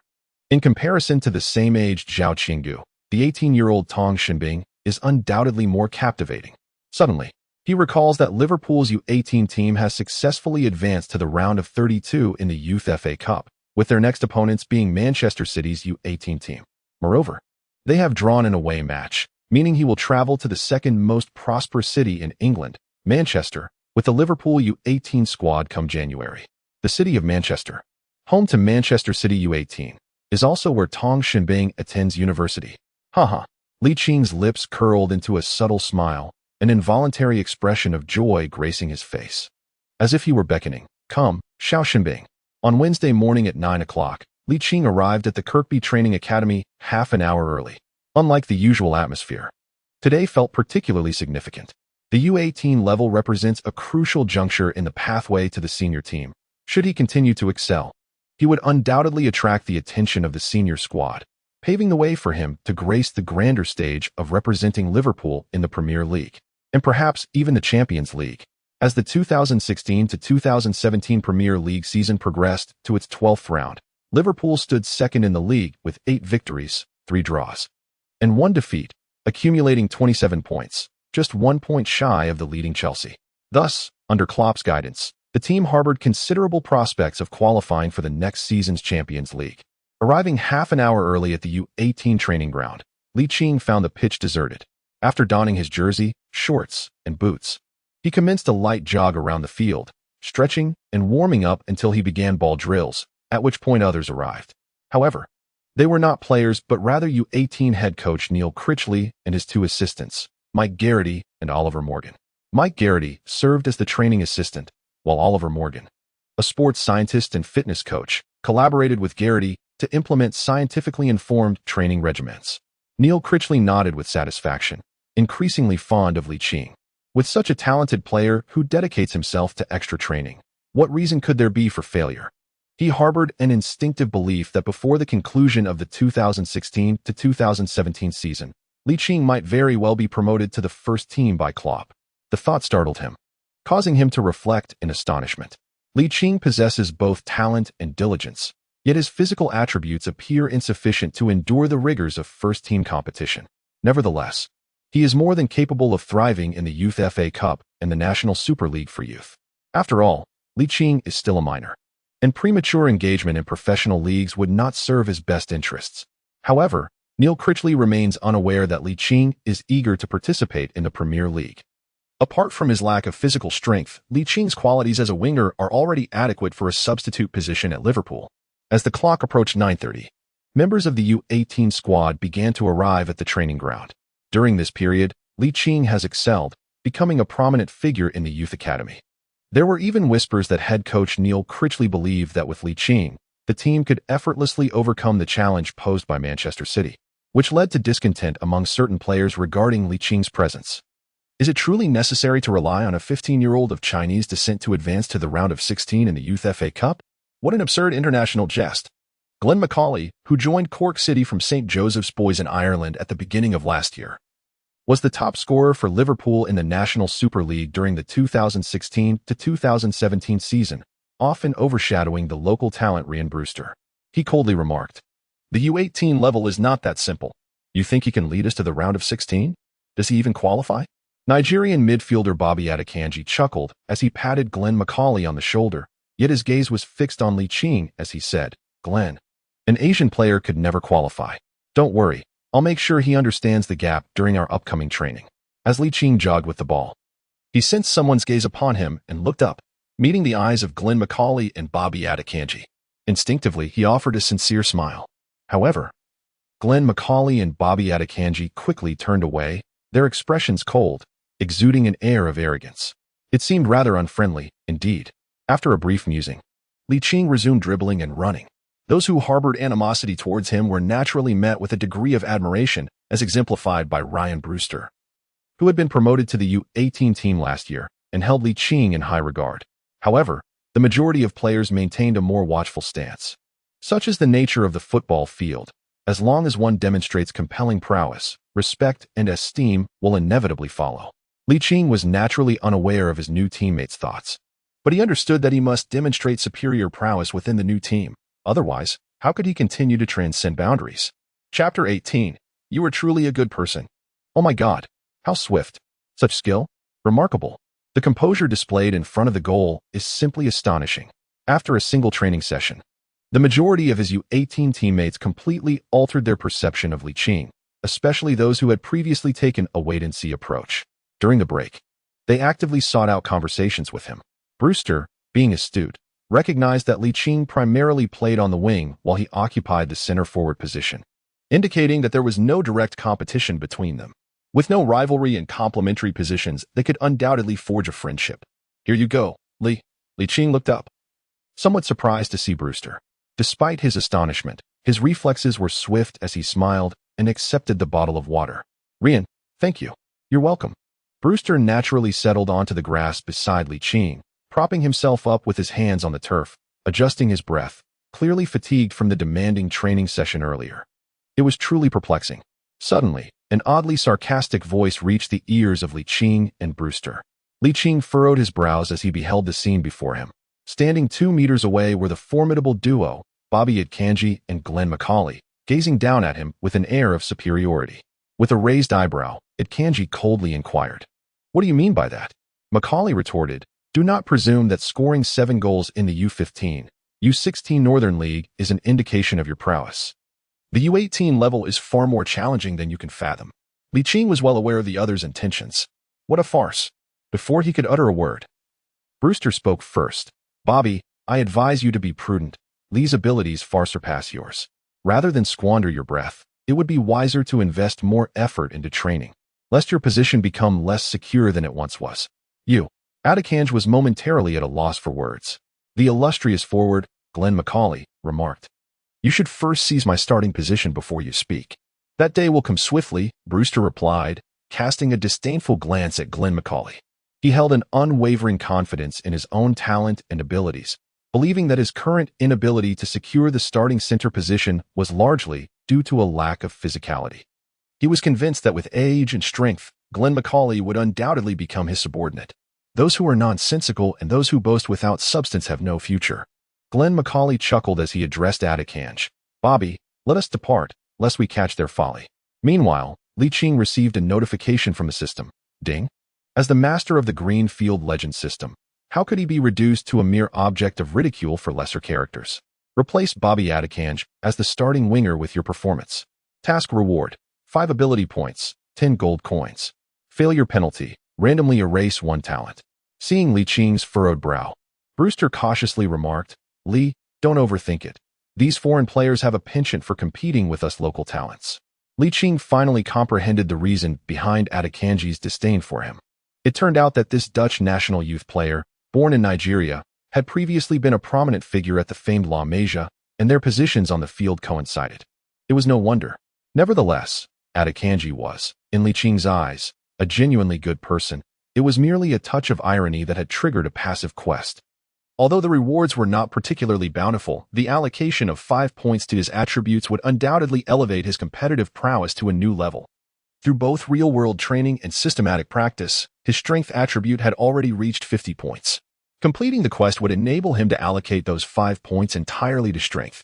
The Premier League was drawing ever closer to him. With this thought in mind, he murmured towards Adekanji, "What a truly good person." "What kind of good person?" Brewster inquired. Puzzled. Ligt. Did I just speak? I don't think so. Brewster, the primary objective of the first training session is to warm up the players' bodies. The second session will focus on ball training, with a 40-minute scrimmage taking place in the afternoon. Ligt possesses remarkable speed and exceptional ability to score through incisive dribbling. Under the careful consideration of head coach Neil Critchley, he was placed in the fluorescent vest team, symbolizing the main squad, while Brewster was assigned to the opposing blue vest team. Glenn McCauley and Adekani were also positioned in the fluorescent vest side. This arrangement took Ligt by surprise and left him feeling somewhat dejected, as he had hoped to face Adekani directly and secure a starting position in the U18 squad. Glenn McCauley and Adekani shared his astonishment. In their view, Ligt, having just been promoted to the U18 team, ought to start from the bench rather than immediately joining the first team. Consequently, amidst the confusion of his peers, Ligt raised his right hand. The head coach, Neil Critchley, who had just finished dividing the teams, shifted his attention. "Lee, is there something you wish to say?" "Coach, I would like to join the blue team," Ligt replied. Neil Critchley raised an eyebrow, displaying a hint of displeasure. The selection of teams is an absolute prerogative of the head coach, and no one is permitted to challenge or interfere with that authority. "I require a reason." Ligt had already devised his rationale, pointing at Brewster and stating, "I've just joined the U18 team and am more familiar with Ryan. Our synergy will be more harmonious." Neil Critchley was not a rigid coach. He possessed the ability to empathize with his players.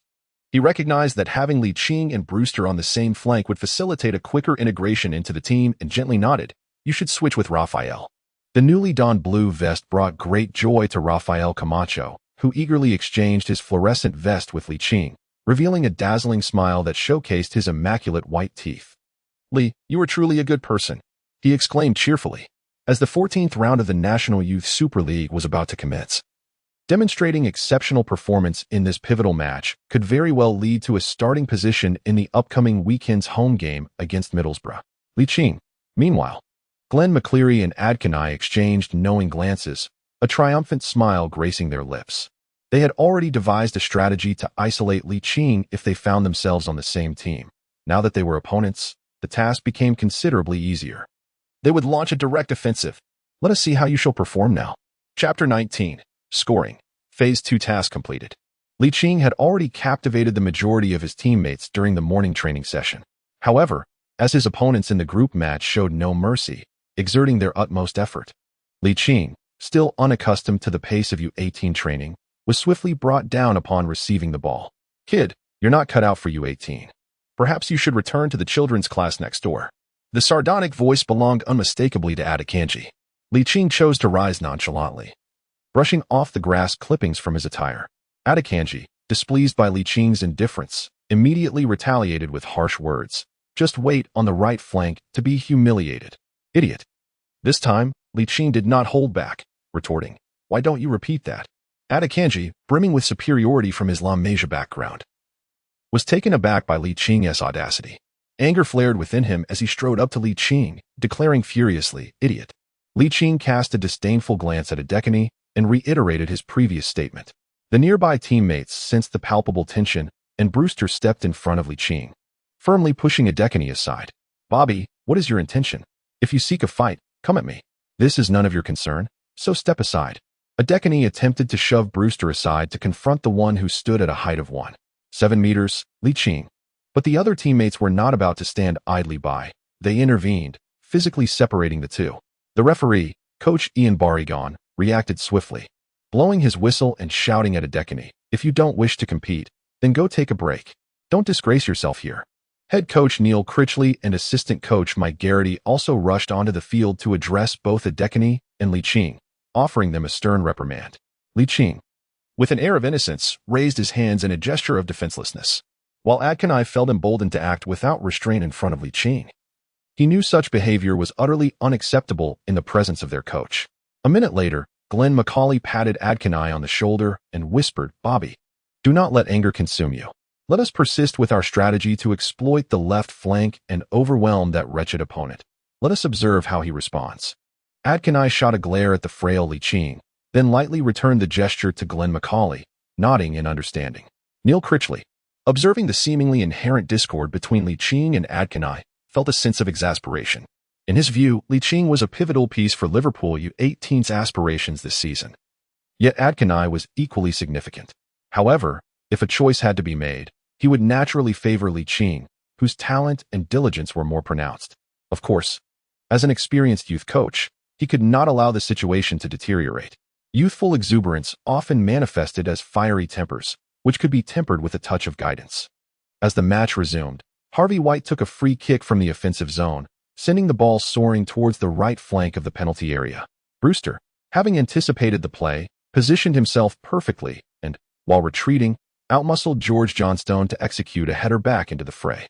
The ball fortuitously landed at the feet of the advancing Ligt, who became the focal point of Adkanai's swift defensive charge, especially upon witnessing Ligt prepare to unleash a right-footed shot without allowing the ball to settle. Meanwhile, two defenders clad in yellow vests positioned themselves in front of Ligt, arms clasped behind their backs, attempting to collaborate with Adkanai to obstruct Liching's impending strike. A slight smirk graced Liching's lips as he swung his right foot, yet the instep did not connect with the descending ball. Setting aside the fact that his right foot was not his dominant one, how could he possibly score with a human barricade before him? Ligt remained remarkably composed as he deftly used the back of his right foot to gently nudge the football to his left. In an instant, Adkanai and the two defenders were thrown into a state of panic, their attempts to block him rendered futile by the inertia of their movements. They could only watch helplessly as Ligt adjusted his footing and executed a left-footed shot from approximately 15 meters away. The crisp sound of his foot striking the ball resonated in Adkanai's ears as the football surged like a cannonball through the gaps in the crowd, hurtling towards the upper left corner of the goal.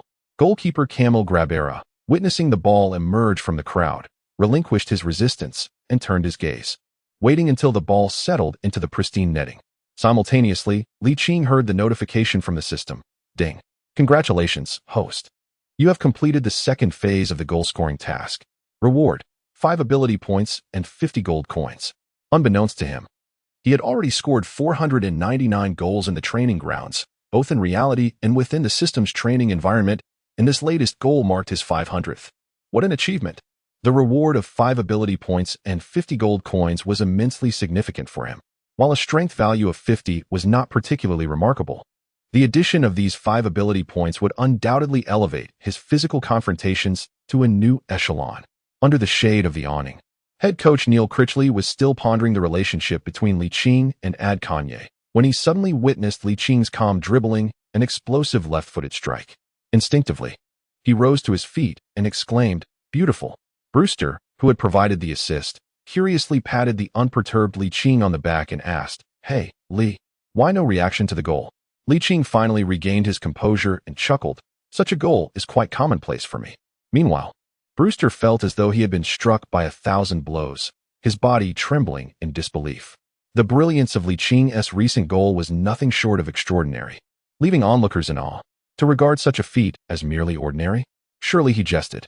His teammates eagerly extended their congratulations, for this goal was undeniably a classic from any perspective.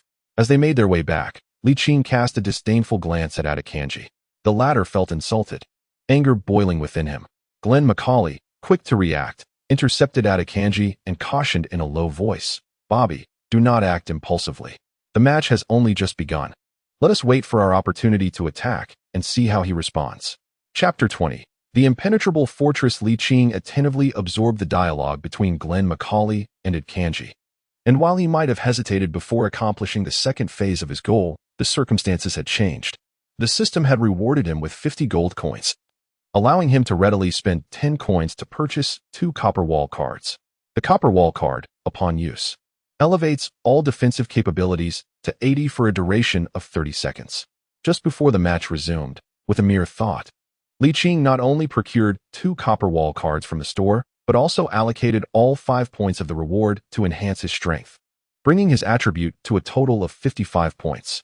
As soon as the enhancements were applied, he felt a gentle current surging through his limbs, providing immense comfort. After approximately 3 seconds, he perceived an even greater surge of muscular power. This sensation was truly delightful. The blue team, led by Liching's initial goal, took an early lead, much to the discontent of the fluorescent-vested players on the opposing team, who were acutely aware that their individual and collective abilities far surpassed those of the blue team. In light of this, they were determined to equalize in the forthcoming offensive. The National Youth Super League was set to commence in Cork by this weekend, and any lackluster performance in the group matches could jeopardize even the most prominent players' positions in the starting lineup. Through a series of 2 or 3 passes, the ball reached the left flank of the attack, precisely at Akanji's feet, as left-back George Johnstone surged forward along the sideline. Ligt, positioned as the right winger for the blue team, found himself directly opposite Akanji. Corey Huilon, wary of George Johnstone's late runs, felt somewhat powerless. Defensive midfielder Harvey White intended to assist Ligt in countering Akanji's formidable breakthrough abilities. However, Coyle's movements compelled him to prioritize positional defense. Thus, in the rapidly evolving dynamics of the match, Ligt was left to contend with Akanji alone. Ligt had gleaned insights about Akanji's characteristics from Brewster.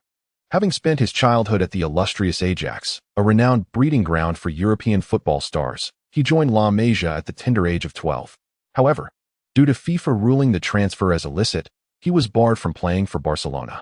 Nonetheless, this did not hinder his 3 years of advanced football training at La Masia, culminating in his transfer to Corkby at the beginning of last year. His technical prowess is distinct, marked by remarkable speed, explosive power, and a strong foundation in dribbling and cutting in for shots. Choosing to represent the Netherlands U21 team, he has been dubbed the new Robin by Dutch media.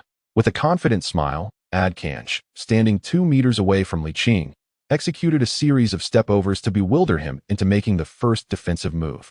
Alas, Ligt remained unfazed. Undeterred, Akanji glanced at the slender Ligt and thought to himself, "Let me show you the breathtaking speed of my breakthrough. Activate the impenetrable wall." Ligt silently recited a mantra in his heart.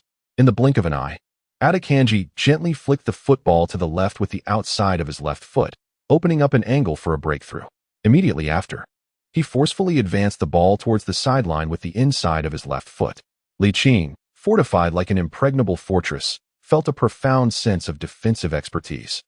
He could effortlessly discern Akanji's intentions from the preliminary movements.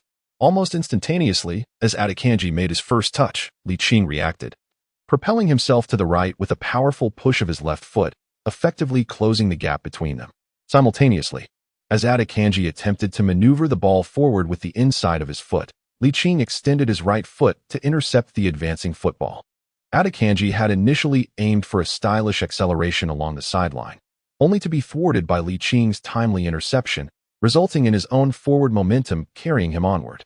Unfazed, Ligt did not turn back to mock Akanji or linger. Instead, he deftly advanced the ball forward with the arch of his right foot, transitioning from defense to offense. He accelerated. The fluorescent-clad left-back, George Johnstone, tactically pushed forward, granting Ligt ample space to advance. Conor Masterson, the central defender and captain, appeared somewhat perplexed, unsure whether to press forward or to block the path of the breakthrough. By the time he comprehended the situation, Ligt had already crossed the halfway line. Brewster's movement through the center attracted the attention of the other central defender, Anthony Glennon, effectively leaving Liverpool's U18 captain, Conor Masterson, to contend with Ligt alone. On the sidelines, coach Neil Critchley and his assistant, Mike Garrity, watched intently as Ligt surged forward with the ball, instinctively exclaiming, "What remarkable speed!" As Ligt sprinted, he glanced momentarily at Brewster, who was making a run to the center, and then swung his left foot, seemingly preparing to pass to Brewster, who was darting towards the left flank. "Pass." Neil Critchley raised an eyebrow. "No." Masterson, reacting to Licht's movement, shifted his body a half-step towards the center to cut off the passing lane. However, Licht's raised left foot did not deliver a pass. Instead, with the agility of his ankle, he sharply flicked the ball forward to the right. A feint pass. He must not be allowed to advance. As the captain and the remaining defensive player, Masterson lunged with his right foot, while his left followed through with the inertia and immense counterforce, aiming towards the already sprinted Ligt. Straining to make contact, Masterson's desperate attempt was futile. Ligt had anticipated this and had angled his run outward, placing him further from Masterson's reach. Masterson struck nothing but air, helplessly watching as Ligt raced toward the goal with unbridled speed. Meanwhile, Anthony Glennon, drawn to the left flank by Brewster, found it too late to fill the void left by Masterson. Goalkeeper Kamil Grabera realized he had no choice but to rely solely on himself. Without hesitation, he chose to abandon his post and charge forward. Licht's perspective may not be particularly expansive, Yet he is astutely aware of the goalkeeper charging out of the penalty area. He chooses to act decisively, using the inside of his left foot to delicately caress the ball's underside. The sphere swiftly ascends into the air, and Camille Grabera, who has just reached the edge of the penalty area, comes to a sudden halt in frustration. He lifts his gaze to track the trajectory of the ball soaring towards the open goal, shaking his head in dismay as it collides with the pristine white net. Chapter 21. The most humiliating way to dribble? Liqing's shooting prowess reached an impressive score of 80, complemented by an additional 10 goal-scoring rate granted by his innate talent for precision shooting. With an open goal before him, he encountered no difficulty in sending the ball crashing into the pristine white net, thereby securing his second goal of the match. Neil Critchley refrained from praising the beauty of Liqing's goal. Instead, he vehemently criticized the defensive performance of the first-team players, resembling an enraged lion as he roared. Offense must be coordinated. Defense must be decisive. How many times must I repeat this? Such situations demand a foul. A foul. Damn it. You should be grateful this is merely an internal match and not the National Youth Super League or the Youth FA Cup. His voice boomed loudly. And with the training session being closed to the public, his commanding roar echoed across the vast training grounds, causing the fluorescent-vested players to lower their heads, avoiding eye contact. Adekanai's expression was particularly grim, as the goal conceded was directly linked to his attempt to break through Liqing. Had he opted to pass to the onrushing George Johnstone, that goal would not have occurred. Nevertheless, he did not believe himself to be at fault. As a winger, it was common to attempt to dribble past opponents, and the interception was merely a stroke of misfortune. Indeed, Glenn McCauley felt a subtle pressure mounting. As the U18's primary striker, he could overlook a few minutes without scoring. Yet the substitute striker Brewster was performing exceptionally well. The initial goal stemmed from Brewster's direct assist, and although he did not directly contribute to the second goal, his clever positioning provided Liqing with a one-on-one opportunity against the defender. Regardless of how one viewed it, there seemed to be an innate synergy between him and Liqing. This was not a promising sign. Should Liqing secure a starting position, Brewster, who had developed an on-field rapport with him, might very well usurp his place. With this thought in mind, Glenn was determined to quickly regain his form in the upcoming matches to narrow the score, equalize, or even take the lead. He was astute enough to recognize that achieving these goals required teamwork. Thus, after enduring the coach's reprimand, he proactively sought out George Johnstone, Joel, Herbie Kane, and Adekanai. In the brief span of 3 minutes, Liqing, who had scored twice, paid no heed to the murmurs of the fluorescent-vested players. As an attacking player, his role in defense was minimal. Contributing to the team's goals was the paramount objective. Adekanai, while outwardly agreeing with Glenn McCauley's suggestion to pass more frequently, secretly vowed to seize any opportunity to humiliate Liqing and reclaim his standing. Before the match resumed, Coach Neil Critchley provided tactical guidance to both teams. The fluorescent-vested team, trailing by 2 goals, urged for an intensified offensive strategy in an effort to narrow the deficit in the shortest possible time. Furthermore, he emphasized the necessity for players to engage in more passing and practice half-court offensive drills. Meanwhile, the blue-vested team, with the exception of Liqing, collectively committed to a robust defensive stance, focusing on counterattacks. The players did not express any dissatisfaction regarding Coach Neil Critchley's decision to exempt Liqing from full defensive duties. On the contrary, they wholeheartedly supported it. Liqing's ability to counterattack is evident. Rather than allowing him to squander his energy on defensive duties, it would be wiser to wait for an opportune moment to score once more and eliminate any suspense. The fluorescent-clad team, eager to narrow the gap, found themselves thwarted by the resolute unity of the blue-jerseyed players. Their continuous passes and coordinated maneuvers failed to create any threatening opportunities. Even Glenn McCauley, the leading scorer of the U18 team, seemed to vanish for a time, contributing little to the game. In contrast, the blue-jersey team's swift counterattacks were executed with flair and precision. Had it not been for several players in fluorescent jerseys opting to commit fouls, Liqing and Brewster's rapid break could have easily extended the lead to 3 goals.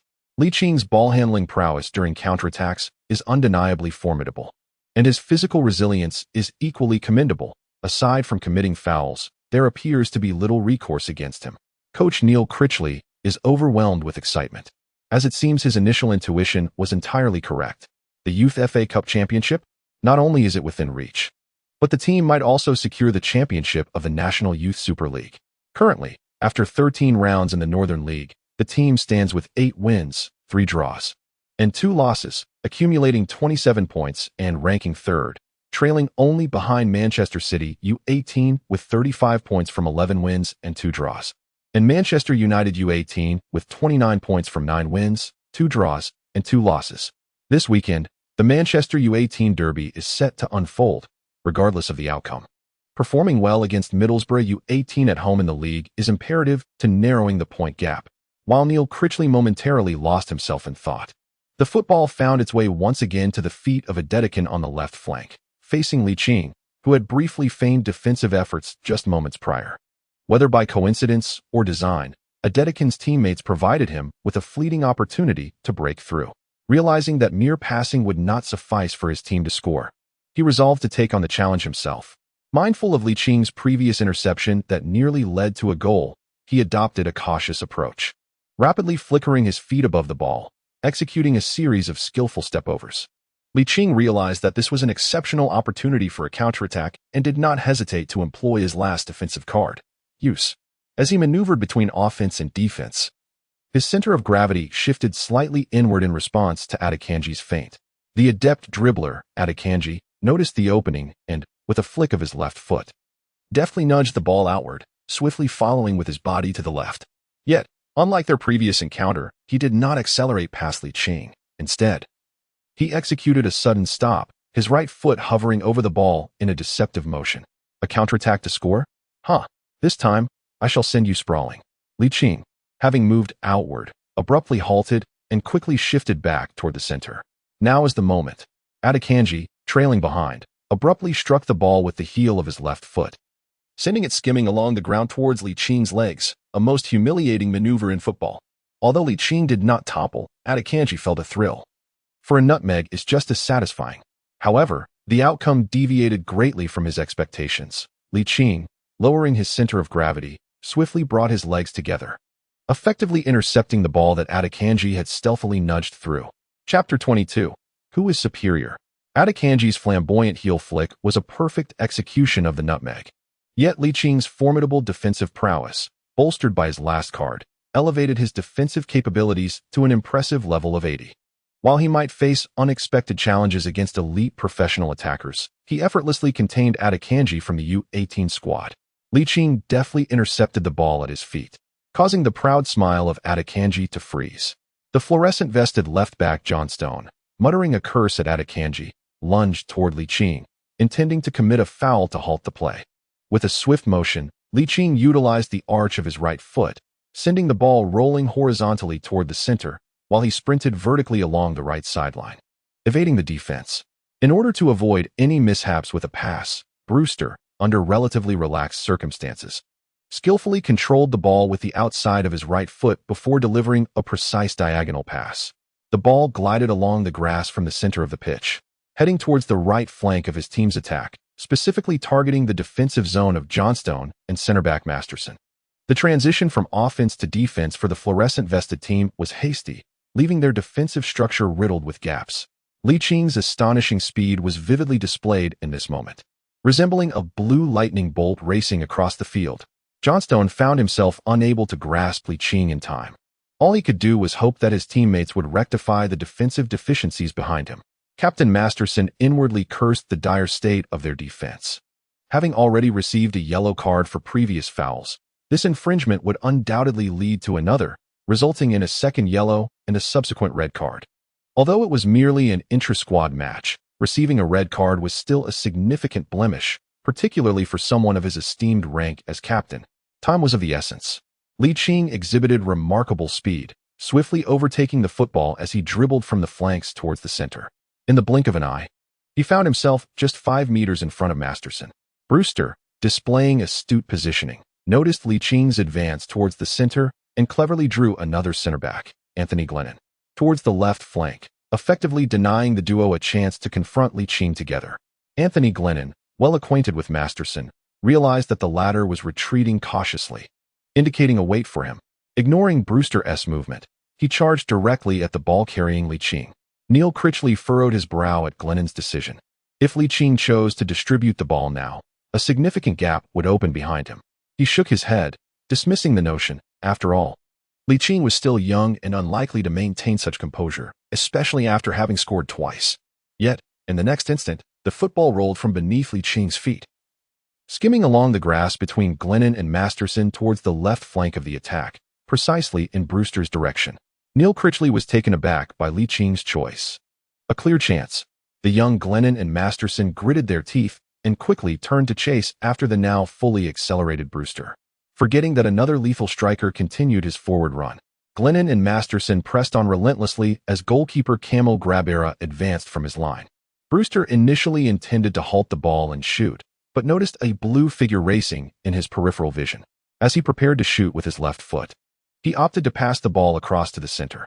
Grabera, Glennon, and Masterson's eyes followed the rolling ball along the grass, their experience in the game alerting them to the unfolding situation. Suddenly, a player clad in a blue vest approached the ball, gently stopping it with the outside of his left foot, then grounding himself with his right foot. With a delicate push from the instep of his left foot, the ball sped across the grass and crossed the goal line, crashing into the pristine white net. A hat trick. Qing, having scored, joyfully sprinted towards Brewster, acknowledging that his forward run had solely been for a potential rebound, never expecting a pass from Brewster. "I must express my gratitude to you, Rian, truly," he exclaimed. Brewster chuckled, patting Qing on the back. "I just happened to see your advance and pass the ball. I didn't anticipate our synergy would be so remarkable." As if it were innate. "I was merely trying my luck." With a mischievous grin, he added, "You'd better pass to me more often in the future." Qing was momentarily taken aback, recalling that all three goals had a direct connection to Brewster, and this match was merely their inaugural collaboration. Is this not the essence of an innate synergy? Thus, Qing earnestly nodded in affirmation, undoubtedly.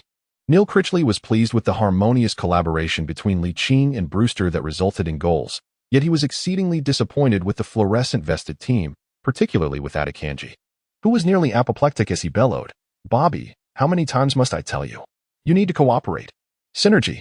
Do not presume that just because you spent a few years at La Masia, you can truly stand shoulder to shoulder with Lionel Messi. The incessant reprimands left Adekanji feeling exceedingly vexed, yet his ire was not directed at the head coach, but rather aimed at Qing. If it weren't for that damned Qing, how could his performance have been so dismal? Once the reigning dribbler of the team, he now found himself repeatedly bested by Qing, the right winger. Qing executed a splendid hat trick, while Adkanai bore responsibility for all three goals conceded by his team, rendering the disparity in skill glaringly apparent. Could it truly be that he is inferior to his counterpart?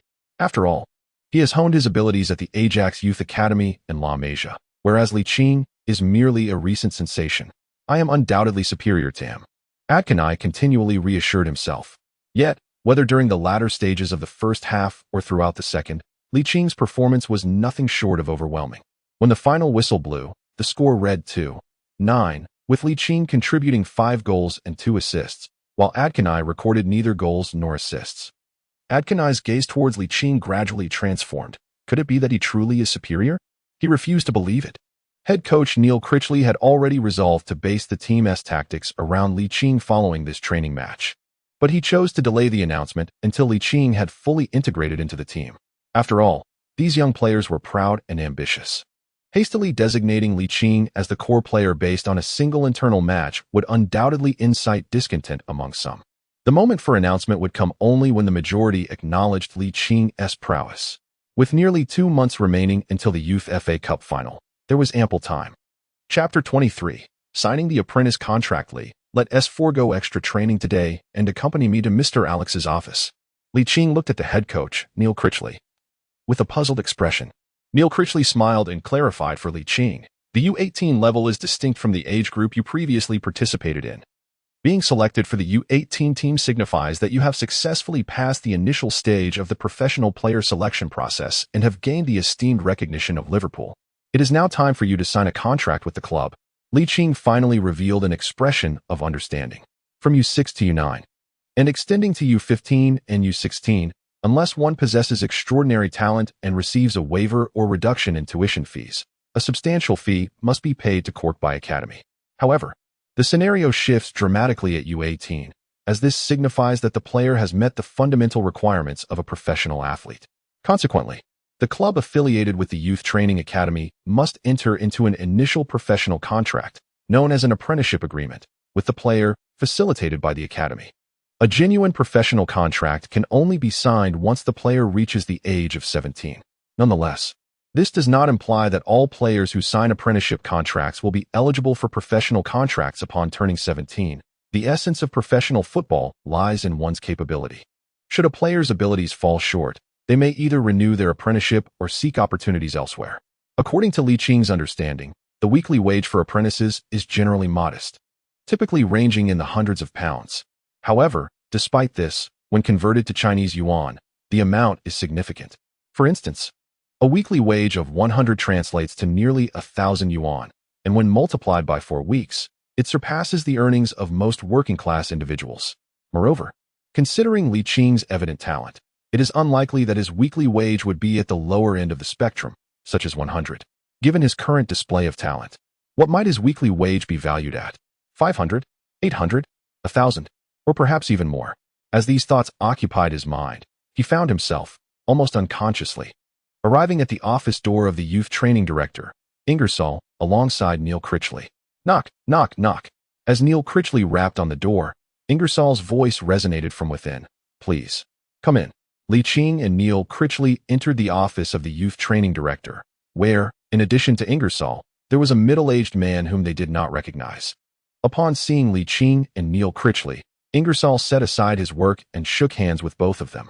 Then introduced the other man in the office to Liching. This is the Director of Football Affairs, Nick Marshall. He is responsible for your apprenticeship contract. Hello, Lee. Good day, Mr. Marshall. The two exchanged polite handshakes. Marshall, straightforwardly, presented the prepared apprenticeship contract to Liching, stating solemnly, please take a look. If everything is in order, feel free to sign. Liching took the contract and thought to himself, System, could you assist me in examining this contract for any issues? 10 gold coins. The system's prompt echoed in response. Liching could not help but roll his eyes. Are you a miser, system? Do you really require gold coins just to view a contract? Naturally, he found the system's response rather exasperating. However, he refrained from spending his precious gold coins, as his reserves were rather limited.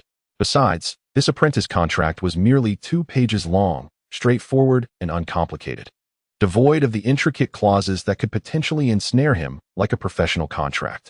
After all, having been an avid football fan prior to his transmigration, he was well aware of the critical aspects.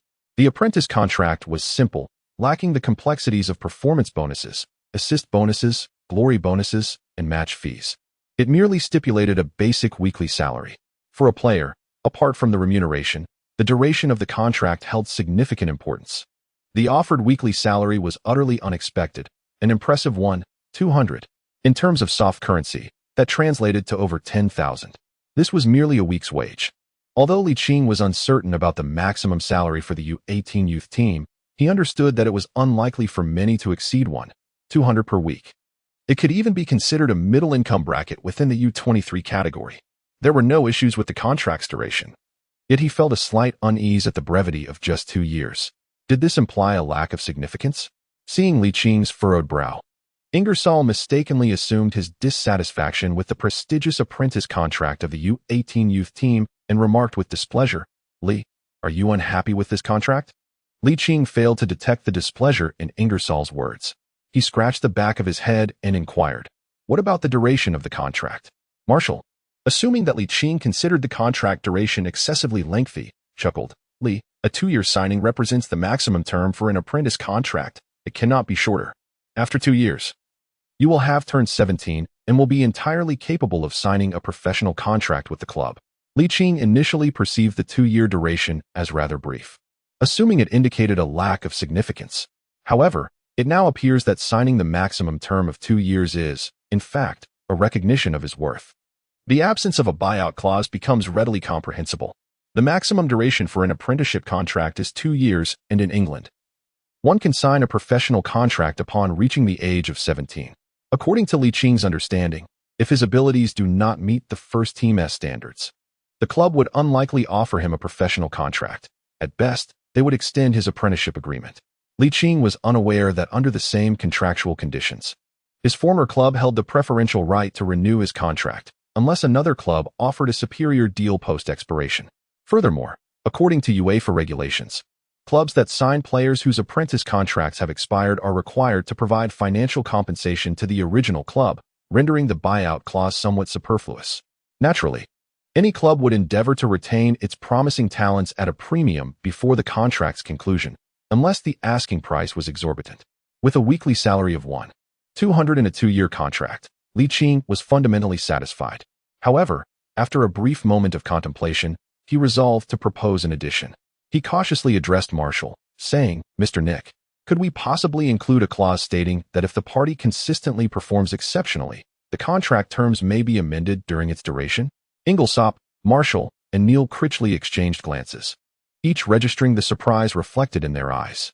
Nonetheless, they did not find his request objectionable, as it was both logical and aspirational. Why modify the contractual terms?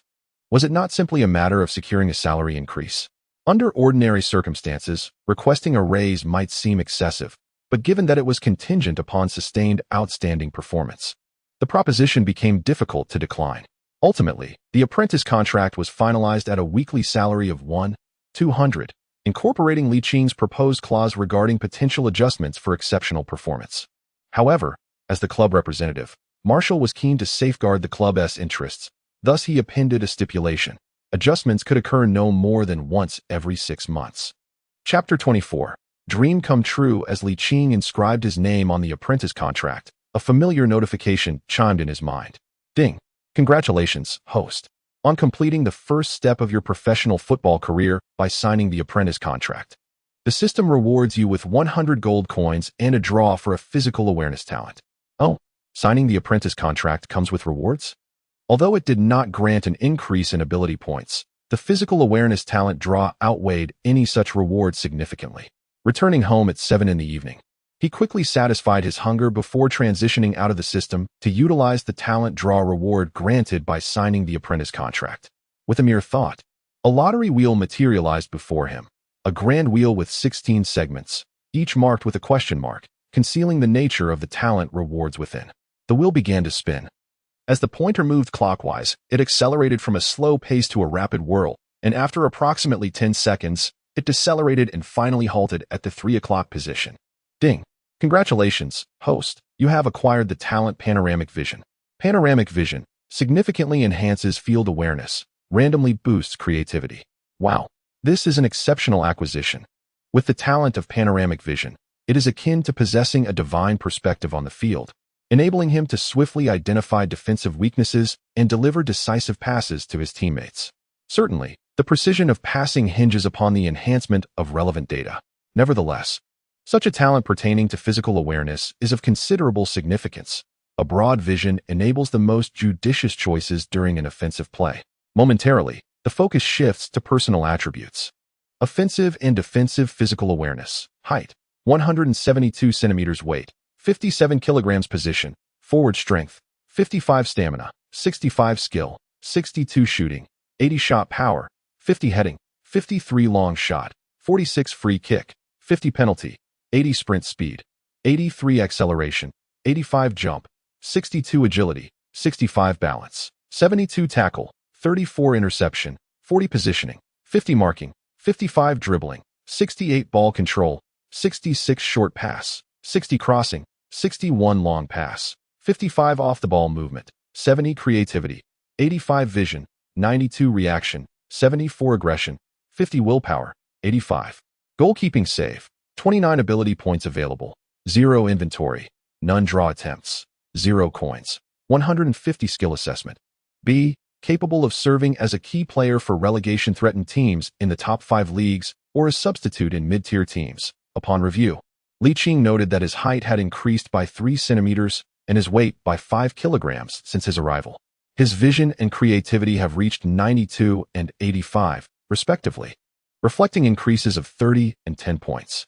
The astonishing vision of 92 stands out as his most prominent attribute, filling him with immense joy. Each day brings growth, and he feels ever closer to the Premier League. Originally, he envisioned representing Liverpool in the upcoming season. However, given his current rate of development, a promotion to the first team could be imminent in the latter half of the season. especially upon seeing the skill assessment of B, which indicates he can serve as a key player for relegation-threatened teams or as a substitute for mid-tier teams in the prestigious European leagues.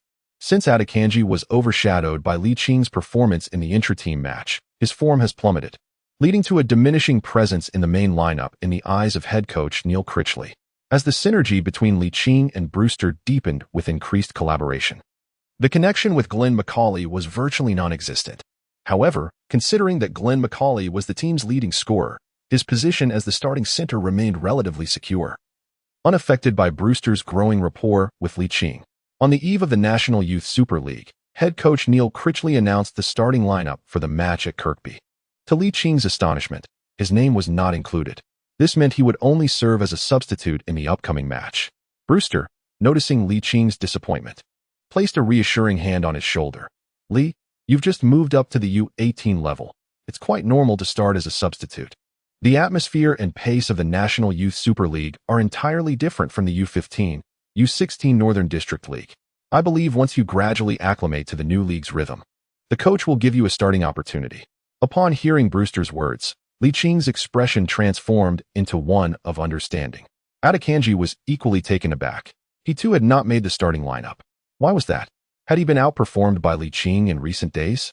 With this thought, he turned to glance at Li Qing, whose demeanor had returned to normal. This fellow hadn't made the starting roster either. That shouldn't be the case. Glenn Macaulay patted the dazed Adekanji on the shoulder. "Bobby, don't be disheartened. Your form has been lacking these past few days, but once you regain your rhythm, starting the full match will be no issue." At this point, all he could do was console himself. Later that evening, upon returning home, Li Qing posed his query to the system. "I have outperformed Adekanji, and yet the task completion has not been indicated. Please clarify the task requirements for the host." Li Qing had no choice but to review the specific task requirements to replace Adekanji's position as the starting winger and participate in the National Youth Super League. It became clear that only after securing an opportunity to play could he attain the task rewards. Upon receiving the rewards, he planned to allocate the 5 points of ability to his strength value, which would enable him to reach the minimum threshold necessary to withstand the challenges of the Premier League. That night, Li Qing indulged in a splendid dream. Envisioning himself clad in a Liverpool jersey, conquering fields far and wide, amassing all the trophies of the green pitch, and boasting a fortune in the millions. Surrounded by a bevy of partners, Zhao Qiangu, Tong Shinbing, Dili Lingba, Chun Minmin, Zhu Zixiao, Lu Tianxian, and Lu Ruoxi all became his romantic interests. Chapter 25. Mindless allocation of points. The Liverpool U18 youth team currently ranks third in the Northern Division, trailing only Manchester City's U18 and Manchester United's U18. Following the recent Manchester derby at Carrington, which ended in a 2-2 draw, the Liverpool U18 team was presented with an opportunity to surpass the Manchester United youth team and ascend the league standings. However, whether they could seize this chance depended on their performance. Glenn Macaulay is the top scorer for Liverpool U18, but from the outset of the match, he faced stringent marking from the Middlesbrough youth team, resulting in scant opportunities for shots, and thus, Liverpool U18's offense was largely ineffective. As the first half drew to a close, the score remained 0-0. Sitting beside Brewster, Li Qing was eager, anticipating a call from head coach Neil Critchley. Yet the subsequent 2 substitutions did not involve him. Frustrating. As the match approached the 70th minute, the score still lingered at 0-0. If the game concluded with this scoreline, the top 3 positions would remain unchanged, and there was a risk of being caught by the 4th-placed Blackburn U18. It was not until the 75th minute that Li Qing heard the melodious voice of coach Critchley. "Li, go warm up, return in 10 minutes. 10 minutes later would be the 85th minute. Wasn't that too late? Such thoughts crossed his mind, yet his body reacted swiftly, as he hastily removed his heavy down jacket and sprinted towards the warm-up area. 5 minutes of regular time was indeed brief, but with the addition of stoppage time, there would be at least 8 minutes. Scoring a goal in 8 minutes was ample time. In fact, even 5 minutes of regular time would suffice for him to find the net. With his abilities already sufficient for the Premier League, competing in the National Youth Super League should be a mere formality. Meanwhile, Adekanji cast an envious gaze at Li Qing, who was rushing off to warm up, suddenly feeling the winter chill penetrating deeper, prompting him to shiver involuntarily as he wrapped his down jacket tighter around himself. In the 86th minute, Brewster's shot veered away from the goalpost, and the referee blew the whistle, signaling a substitution. Ligt, clad in the number 28 jersey, replaced the number 9, Glenn McAuley. Despite McAuley's reluctance, the coach's orders were to be followed, though he did not engage in the customary exchange of a handshake with Ligt. Adekanji and Glenn McAuley were evidently allies, a result Ligt had anticipated, hence he felt no emotional turbulence. Rather, he became exhilarated by the system's notification. Ding! Congratulations, host, on successfully replacing Bobby Adekanji as the starting winger, participating in the National Youth Super League mission, and receiving a reward of 5 ability points and 10 coins. Coach Neil Critchley raised an eyebrow, deeming Glenn McAuley lacking in sportsmanship. However, his attention was soon captivated by the newly substituted Ligt. With only 4 minutes remaining in regular time, whether they could break the deadlock and clinch victory rested on the shoulders of Ligt, whose abilities evidently surpassed those of his teammates. English players are generally robust, although Ligt now weighed 57 kilograms. He still appeared somewhat lean compared to most of the Middlesbrough players, causing U18 coach Little's anxiousness to gradually subside. The home team, Liverpool, was certain to intensify their offensive efforts in these final moments, yet the last substitution was not a towering striker, suggesting they would continue to seek opportunities through possession play in the waning minutes. If this were the case, they would gladly accept a draw. This match marked Licht's debut in U18 competition, which he treasured greatly. After receiving the 5 ability points reward, he mindlessly allocated all of it to enhance his strength, bringing it to a passing mark of 60. Despite his seemingly frail physique, it concealed considerable power. The ball, after several passes, found its way to Ligt at the right flank. Just as he halted the ball, 2 Middlesbrough U18 defenders appeared before him, while another defender lurked nearby, making a successful breakthrough quite challenging. Yet, as the saying goes, where there's a will, there's a way. As a man destined to challenge for the pinnacle of the footballing world, how could he falter in the U18 league? Ligt raised his right index finger, gesturing for right-back Johnstone to advance. The nearby defender's attention was momentarily drawn to Johnstone sprinting along the sideline, and at that instant, Ligt deftly nudged the ball forward with the outside of his left foot. Accelerate. The defender positioned at the flank instinctively reached out to intercept. But Licht's speed was remarkable. With a swift flick of his left foot, he propelled the ball forward, executing a rapid breakthrough. Brewster moved in closer, and with Licht's evident talent, his eyes sparkled with anticipation. This may very well simplify a complex situation. He skillfully utilized the instep of his right foot to pass the ball laterally to the left before circumventing the defender and sprinting rapidly towards the baseline. Brewster executed a direct pass without halting the ball, which rolled along the grass, straight towards the penalty area from 30 meters out along the right flank of the attack. The last defender from Middlesbrough, observing Licht's pursuit of the ball, instinctively raised his right arm to alert the linesman of an offside, unaware that the linesman was following Ligt towards the baseline, indicating no offside. Damn it! Middlesbrough U18 head coach Liddell sprang from his seat, roaring in fury. In a flash, the previously impenetrable defense of the Middlesbrough U18 youth team was abruptly breached. While in motion, Ligt skillfully controlled the ball with the outside of his left foot, 10 meters from the baseline at the right side of the penalty area. And without waiting for the defenders to position themselves or the goalkeeper to advance, he took a shot. The Middlesbrough U18 goalkeeper, Ballon, had barely taken a step to abandon his goal when he saw the ball swiftly rolling along the grass towards the far corner. He was compelled to dive, but the ball's momentum clearly outpaced his descent. Neil Critchley witnessed the ball find the net, his excitement palpable as he raised his arms in exultation. In the 87th minute, the scoring commenced.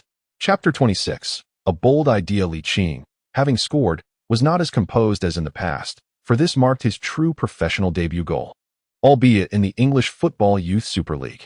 The first step is always the hardest, and having achieved the initial goal, how far off could the second one be? Brewster, the architect of the exquisite assist, became the object of Licht's embrace, as he joyfully pointed at Brewster, their palms meeting in a harmonious high five, followed by a collective celebration with teammates. After more than 80 minutes of relentless effort, they had finally scored. On the substitutes bench, Glenn McAuley and Adekanji were perhaps the most disheartened, especially Glenn McAuley, as Licht's goal stemmed directly from his substitution. Scoring immediately upon entering the field is the epitome of a textbook substitute performance. Substitutions can change the game.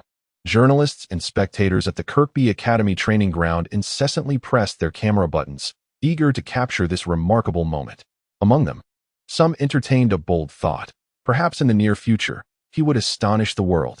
Most had been following the Liverpool U18 youth team in preparation for the 2016 to 2017 National Youth Super League season, yet they had never encountered this player of Asian descent.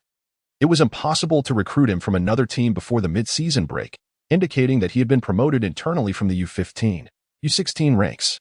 Regardless, the talent Ligt displayed was astonishing. From the moment he received the ball, each step was textbook perfection, particularly his reception and shot. There were no unnecessary movements. A natural-born striker. This is one of the few evaluations given to Ligt by the reporters present, serving as the core theme of the report. Whether Ligt can excel in the future is beyond their consideration. To return to the main point, Neil Critchley, after exuberantly celebrating a goal, quickly summoned Captain Masterson to discuss the strategy for the remainder of the match. With a goal conceded just before the final whistle, Middlesbrough U18 certainly would not concede defeat easily. Proper defense in the final moments was essential to secure victory. However, Neil Critchley did not intend to adopt a purely defensive stance until the end of the match. He specifically instructed Ligt to refrain from overly diligent defending, merely to feign effort. Instead of playing anxiously through the remaining time, it would be more advantageous to exploit the Middlesbrough U18 players' eagerness to equalize and decisively end the contest. As the referee's whistle signaled the resumption of play, Ligt adhered to coach Neil Critchley's tactical demands, merely pretending to defend while waiting for a counterattack opportunity. Liverpool U18 ranked third in the northern region, while Middlesbrough U18 stood eighth, indicating a certain disparity in strength. It was exceedingly challenging for the Middlesbrough U18, having defended for over 80 minutes, to suddenly organize an effective attack, especially since all three substitution slots had been utilized. The two teams seemed to have swapped jerseys, exchanging roles in attack and defense, yet Liverpool U18 faced minimal defensive pressure. In the first minute of stoppage time, Masterson cleared the ball with a powerful kick, fortuitously directing it toward their own right flank. Look, it's the number 28. The spectators on the sidelines erupted with excitement. A flash of red raced down the right sideline, pursuing the ball's trajectory. All Middlesbrough U18 players advanced past the halfway line, with even the centre-back arriving at the top of Liverpool U18's defensive arc. The fatigue brought on by the late stages of the match was debilitating, while Ligt, having just entered as a substitute, was full of energy. Thus, one could only hope for the ball to go out of bounds. Unfortunately, contrary to expectations, Ligt stretched out his right foot while running, using the instep to bring the ball under control in an unoccupied area. Middlesbrough U18's coach, Little, sighed in resignation. The nearest defender was over 10 meters away from Ligt. Could the goalkeeper alone manage the defense? The answer was a resounding no. Facing the advancing goalkeeper, Ligt remained remarkably composed, skillfully dribbling past him before slotting the ball into the unguarded net. A brace, 2-0, with just over a minute remaining in stoppage time. This effectively sealed the match. The substitute players on the home team excitedly dashed across the sideline, rushing towards Ligt, who had scored the second goal. Neil Critchley raised his arms in jubilant celebration, promptly high-fiving his assistant, Mike Garrity, to commemorate the clinching goal. The expressions on the faces of the two individuals were unable to conceal their admiration for Ligt. Previously, they had contemplated allowing him to gradually acclimate to the U18 competition. However, such considerations now seemed superfluous. Although Ligt appeared somewhat slender, his ability to withstand physical challenges was remarkably impressive, as he held his ground against defenders towering over 1.8 meters with ease. Suddenly, an audacious thought crossed Neil Critchley's mind. Perhaps U18 would not be able to retain him for long. U23? No. If Ligt could maintain his superior performance over the coming months, he might very well attract the attention of Klopp and be summoned to participate in the Premier League. With the sharp striker main set to join the Africa Cup of Nations in January, coupled with the wave of injuries plaguing midfielders and forwards, promoting young talent has become one of the few viable options, particularly given Klopp's penchant for nurturing homegrown potential. The match concluded with Liverpool U18 triumphing over Middlesbrough U18 with a score of 2-0. In the final moments, Ligt, who was called upon in a moment of urgency, scored both goals, proving pivotal to the team's victory, thus becoming the focal point of attention for reporters and fans alike. This experience allowed Ligt to feel, for the first time, the allure of stardom. Nevertheless, he remained grounded, fully aware that the Premier League and the Champions League were the true stages upon which greatness is defined. Chapter 27. Additional Goal Scoring Rate. Chapter 27. Additional Goal Scoring Rate. In a home match against Middlesbrough U18, Liching's 2 goals did not elevate him to the status of a star player in the National Youth Super League. His renown remained confined to Merseyside, known primarily by Liverpool fans. The attention of the general public was drawn instead to the Manchester Derby and the North London Derby, as they preferred to follow the established local prodigies such as Sancho, Foden, Greenwood, and Gomez. That evening, after a long day's work, Klopp returned home to find the large LCD television in the living room broadcasting the latest football news. The host's impassioned voice resonated widely this afternoon. A match in the 14th round of the National Youth Super League concluded at the Kirkby Academy, with the first half yielding no goals and the second half devolving into a tedious display of half-hearted offensive drills.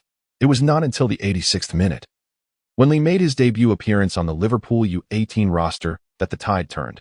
He scored 2 goals in quick succession towards the end of the match, securing a 2-0 victory for his team.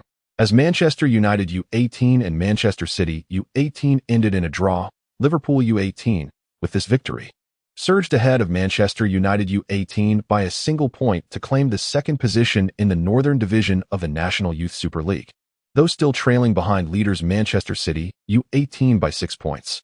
Meanwhile, as Klopp prepared for dinner, he glanced at the television with a furrowed brow, pondering, Lee? Why does that name sound so familiar? As the highlights of the second half played on the screen, Klopp suddenly recalled who the familiar Lee was, the young player he had seen in a highlight reel over a fortnight ago in the Ingolthorpe office. He stepped closer to the television, fixated on the image, even ignoring his wife, Ola Sandrock, calling him to dinner. It was only when the highlights switched to another match that he snapped back to reality, murmuring, I can hardly believe how rapidly this young lad has developed. It's astonishing to see such vigor in just over half a month. At that moment, a bold thought crossed his mind. Once Spain participates in the Africa Cup of Nations, should he promote Ligt to the first team? However, he quickly shook his head in denial, recalling that according to the resume he had seen, Lee would not turn 16 until February of the following year. After a brief contemplation, Klopp decided to observe further. After all, Lee had yet to demonstrate consistent performance in U18 competitions. Should Lee maintain his form into January, he might indeed be granted the opportunity to acclimatize to the Premier League, and even if he could not meet the match requirements, he could still get accustomed to the fervent atmosphere of Premier League football. Since Lich ascended to the U18 youth team, his time at Blue Shirt High School has noticeably diminished. However, he has not neglected his studies. His beautiful deskmate, Zhao Qinggu, takes it upon herself during her spare time to assist Li Qing in catching up on the assignments he missed due to midweek training. Of course, this was not a suggestion made by Zhao Qinggu. Rather, it was Li Qing's brazen demand for compensation for his losses. With little choice in the matter, the academically gifted Zhao Qinggu had no option but to tutor Li Qing, serving as a means to offset the debt incurred that day. Joyful moments often slip away swiftly. After 2 consecutive days of school, Li Qing must return to the Kirkby Academy for training, preparing for the upcoming weekend match against Stoke City in the National Youth Super League. This match also marks one of the final 2 fixtures for Liverpool's U18 team in 2016. According to the head coach, Neil Critchley, after completing these 2 matches, the entire team will undergo a tactical overhaul, gearing up for the resumption of the National Youth Super League and the FA Youth Cup in the coming year. Li Qing, as the most prominent contributor to Liverpool U18's home victory last weekend, has garnered increasing recognition from his teammates, although Adekanji and Glenn McCauley still harbor some prejudice. Nevertheless, Li Qing remains unfazed, confident that his consistently stellar performances will secure him a stable starting position, and perhaps even establish him as a pivotal player in the eyes of head coach Neil Critchley. Contemplating this potential, Li Qing has been exerting himself diligently during training, to the extent that opposing players in the scrimmages have voiced their grievances, stating that he is overly vigorous. Neil Critchley has taken notice of Li Qing's efforts and is eager to include him in the starting lineup for the upcoming match against Stoke City. Additionally, he has resolved to refine and practice a tactic centered around Li Qing during the league's break. It is evident that Manchester City U18 possesses a significantly stronger overall strength than Liverpool U18. The match at the beginning of the season at the City Football Academy resulted in a 0-5 defeat. to eliminate Manchester City U18 from the FA Cup. Liching's exceptional individual abilities must be harnessed. However, the immediate priority remains to complete the final match of the National Youth Super League for the year. This weekend, Liverpool U18 will challenge Stoke City U18, and Liching's stable and forceful performance has earned him the coaching staff's trust, leading to his starting appearance. As the key figure in Liverpool U18's previous triumph over Middlesbrough U18, he naturally became the focal point of Stoke City U18's defense. Despite this, Liching remarkably contributed 4 goals throughout the match, aiding Liverpool U18 in a decisive 5-2 victory against the home team. Notably, upon scoring his first goal, he heard a system notification indicating that his upgradable talent, precise shooting, had advanced from level 1 to level 2, enhancing his goal-scoring rate from an additional 10 to an additional 20. With the experience bar now filled to 350, it signifies that to elevate precise shooting to level 3, he must score 47 goals in any official match. Consequently, Liching's personal attributes and abilities have become increasingly refined. He harbors a premonition that, were it not for age constraints, he might very well participate in the Premier League. Chapter 28. A modest family, Liching showcased an extraordinary performance by scoring 4 goals in a single match during his appearance for Stoke City's U18 team. This remarkable feat not only elevated his recognition in Merseyside, but also rendered him the focal point of the Youth Super League this week. Despite the astonishing speed at which information spreads in our technologically advanced era, it is perplexing that few have heard of a prodigy named Liching. What does this signify? A genius emerging from obscurity. While it is possible that Liching's brilliance is merely a fleeting moment of brilliance, the media is indifferent to such nuances. In their eyes, popularity equates to profit, and they will embellish the narrative as much as possible, unconcerned about whether he will ultimately fulfill his potential. Certainly, conscientious media does not belong to this category. Within half a day, some outlets managed to unearth detailed information about Liching, who immigrated to Liverpool with his parents and entered the Kirkby Academy at the tender age of 6, rapidly distinguishing himself as a prodigious talent in his age group. Curiously, his remarkable performance abruptly ceased at the age of 11. The transition from genius to mediocrity is often well understood. Both Kirkby Academy and Blue Coat School are privy to the trials Liching faced, particularly the devastating loss of his parents during his youth, a burden heavy enough to obliterate a budding talent. This has piqued the curiosity of many media outlets, eager to understand how Liching managed to resurrect his brilliance after a period of mediocrity, and in such a striking manner. An anonymous insider from Kirkby Academy remarked on Instagram that Liching had bravely emerged from the depths of personal despair to embrace a new life. Thus, his unexpected rise became an inspiring narrative. Unbeknownst to Liching, his transformation into a figure of renown occurred within just 2 matches, elevating him from a modest reputation in Merseyside to a notable presence across England.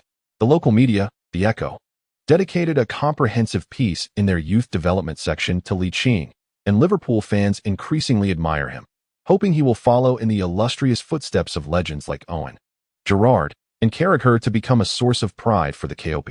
During this period, media coverage of Liching surged, prompting the higher-ups at Kirkby Academy to recognize the substantial temptations of public attention. They wisely opted to shield him from premature media exposure, declining multiple interview requests and instructing U18 head coach Neil Critchley to inform Liching about the potential pitfalls of early media engagement.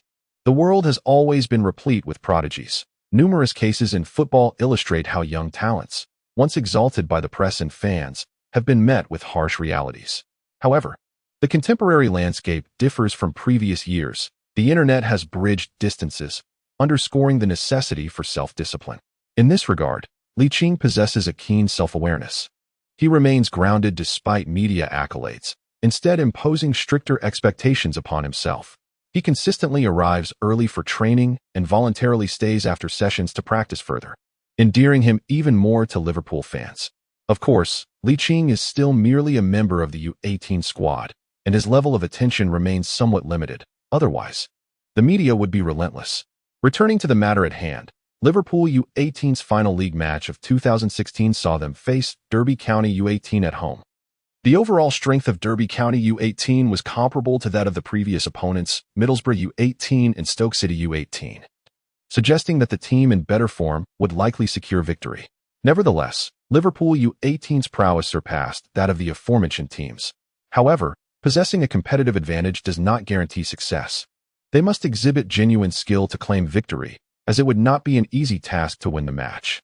The coaching staff of Derby County U18 evidently prepared thoroughly, devising strategies specifically to counter Liching's potential impact, resulting in a somewhat challenging start for him in the early moments of the game. Yet, it was merely a struggle, not an insurmountable obstacle. Liching currently boasts a robust physique, with a physical score of 60, placing him at a mid-high level within the U18 youth team, only slightly inferior to the taller and stronger central defenders. However, what truly impedes Liching's performance is Derby County U18's relatively cohesive defensive structure and their remarkable tactical acumen. Confronted by the recently formidable Liverpool, the visiting Derby County U18 team adopted a resolute approach, opting for a strategy of staunch defense and counterattacks, to the extent that they did not mount a single offensive attempt in the first 20 minutes. Despite not utilizing a 5-star skill card, Liching's technical prowess is not overly refined. Nevertheless, his average scores in dribbling, ball control, and technique hover around the 60s, indicating he is not lacking in skill. However, the half-pitch constraint and Derby County U18's targeted defensive strategy resulted in limited opportunities for him. Yet, as time progressed, the seemingly solid defensive line began to waver under Liching's persistent attempts to penetrate. Liching had discerned the emerging vulnerabilities within Derby County U18's defensive scheme. While many perceived his technical attributes to be characterized by speed and strong dribbling, the reality was more nuanced.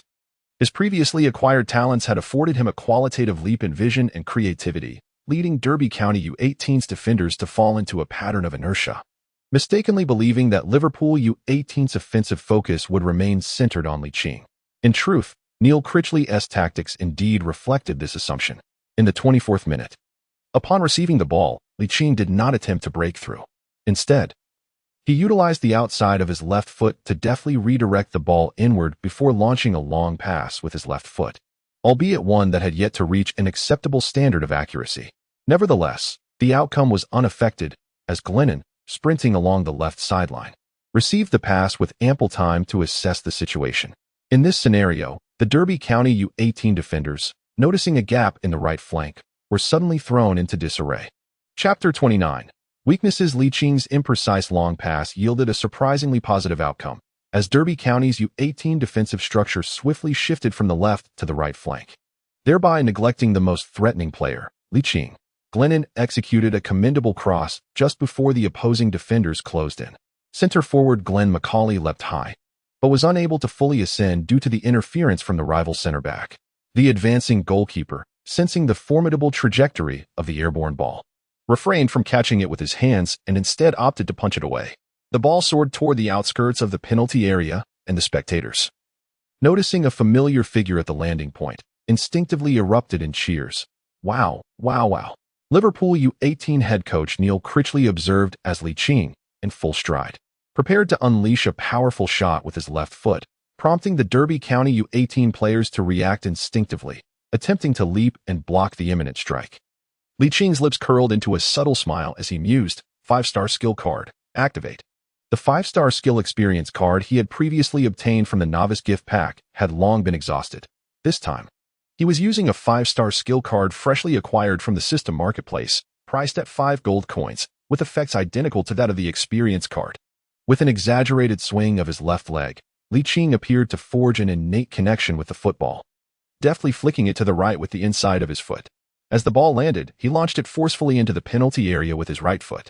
His exceptional explosiveness was perfectly showcased in that moment. The entire maneuver executed seamlessly and with remarkable flair, completed in the blink of an eye, leaving the Derby County U18 defenders momentarily stunned. They wished to commit a foul, but found themselves helpless as Liching had already carried the ball into the box.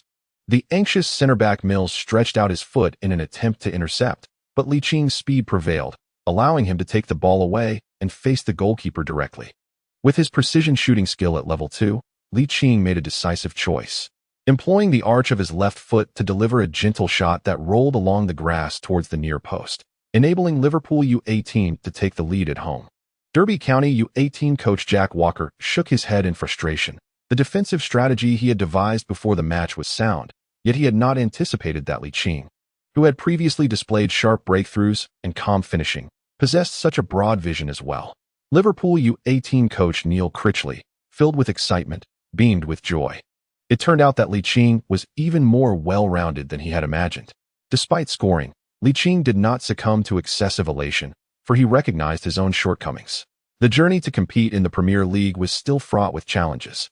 In this match, he found himself nearly helpless against the tight marking of Derby County U18 defenders. How would he fare against the intensified competition of the Premier League? His technical abilities on the ball necessitated enhancement. Otherwise, the 5-star skill card, costing 5 gold coins, would be rendered futile. Moreover, long passing required more practice, as not every long pass would yield as extraordinary a result as his recent play. As for his ability to make timely runs in front of the goal, he was not overly concerned about improving it just yet. Progress must be made gradually. According to the schedule, Liverpool U18's next match would be a visit to face Everton U18 in mid-January, leaving him with a full month to devote to his self-improvement. The Derby County U18 team, in their renewed match, displayed tentative offensive attempts, perhaps wary of the almost superhuman counterattacking prowess of Liverpool U18, which resulted in a limited number of players participating in their offensive maneuvers. Neil Critchley shook his head, yearning for a scenario where the opponents would press forward, thus affording Ligt the space to counterattack. However, the Derby County U18 players were not heavily invested in their offensive efforts, indicating that the away team remained predominantly focused on defense. Fortunately, with a lead already established, Neil Critchley was not overly anxious for his team to extend the scoreline. The Derby County U18's laid-back style of play persisted until the 70th minute of the match, at which point 3 consecutive substitutions aimed at enhancing their attacking front clearly demonstrated their resolve. Ligt, who had been conserving his energy, suddenly found himself invigorated, for he sensed that his opportunity was approaching. As anticipated, the Derby County U18's intensified offensive strategy resulted in a noticeable decline in their defensive quality. In the 79th minute, Ligt received a long clearance from goalkeeper Kamil Grabera, deftly maneuvering past 2 defenders. With remarkable composure in front of the goalkeeper, he feigned a shot before elegantly dribbling around the on-rushing keeper and slotting the ball into the empty net, thereby extending Liverpool U18's lead to 2 goals. Due to significant fatigue, Ligt found himself largely ineffective for the remainder of the match. Nonetheless, his presence on the field exerted considerable pressure on the Derby County U18 players. By the end of the match, the score remained unchanged at 2-0. Meanwhile, Manchester City U18 also secured a victory in their match, leaving the gap between the teams unaltered. However, Licht's brace garnered considerable attention from various media outlets focusing on youth training, occupying a significant share of the football sections in numerous publications. As the final round of the National Youth Super League in 2016 concluded, media outlets attentive to youth training eagerly anticipated the Youth FA Cup 1/16 finals, scheduled for mid-January at the Manchester City Football Academy. Based on recent performances, some media outlets referred to this match as a prelude to an intense showdown, with Manchester City U18 favored due to their roster of exceptionally talented young players such as Nick Gonzalez, Jadon Sancho, Phil Foden, and Brahim Diaz, while Liverpool U18 boasted only Glenn McCauley, Ligt, and Brewster. However, Ligt remained indifferent to the media's coverage, as he needed to continue his education and personal development. The shortcomings exposed in the previous home match against the strategically adept Derby County U18 must be addressed promptly. Chapter 30, Fireflies in the Night, Golden Beetles in the Fields. Licht's targeted training in footwork and long passing is conducted according to the regimen provided by the system. Although the results may not be immediately apparent, he firmly believes that no effort is in vain. With relentless practice day in and day out, he is confident that he will eventually attain the heights he aspires to reach. To outsiders, Licht's footwork is remarkably proficient. However, to avoid unnecessary complications, he has chosen to practice these 2 skills separately. He focuses on enhancing his foundational techniques within the system, while at the Cork City Youth Academy, he intensifies his training in long passing. His commitment to extra practice has caught the attention of head coach Neil Critchley, who raised an eyebrow at the shift from shooting drills to long passing. This piqued his curiosity, as he recalled last weekend's match against Derby County U18, where Ligt had opened the scoring. Observing Licht's long passes, it is evident that his vision is exceptionally broad. While wingers and attacking midfielders are typically celebrated for their speed, dribbling prowess, and goal-scoring ability.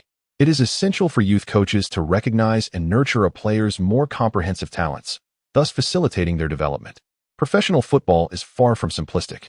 Many players find themselves playing in positions during their careers that differ from those they were accustomed to during their youth training. Consequently, youth academies strive to ensure players adapt to various positions, thereby enhancing their chances of survival in future competitive roles. Furthermore, with Neil Critchley having devised a tactical approach centered around Ligt, the enhancement of his technical abilities will lead to a more refined skill set. Although the time available for Ligt to develop his technical prowess is limited, it holds the potential for immeasurable growth in the future. He is reminded of the recent retirement announcement by Liverpool legend Steven Gerrard at the end of last month, with the club's hierarchy expressing interest in inviting Gerrard to join the first-team coaching staff. However, the likelihood of this occurring is rather slim, as the first-team coaching staff was assembled by Jurgen Klopp.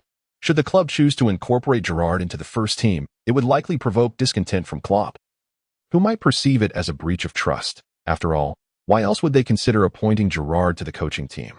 A discerning executive with foresight would never act in such a manner.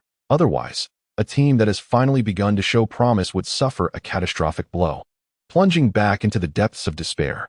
Returning to the main topic, it is highly plausible that Gerrard, as a distinguished product of the Kirkby Academy, will initially take on the role of a youth coach.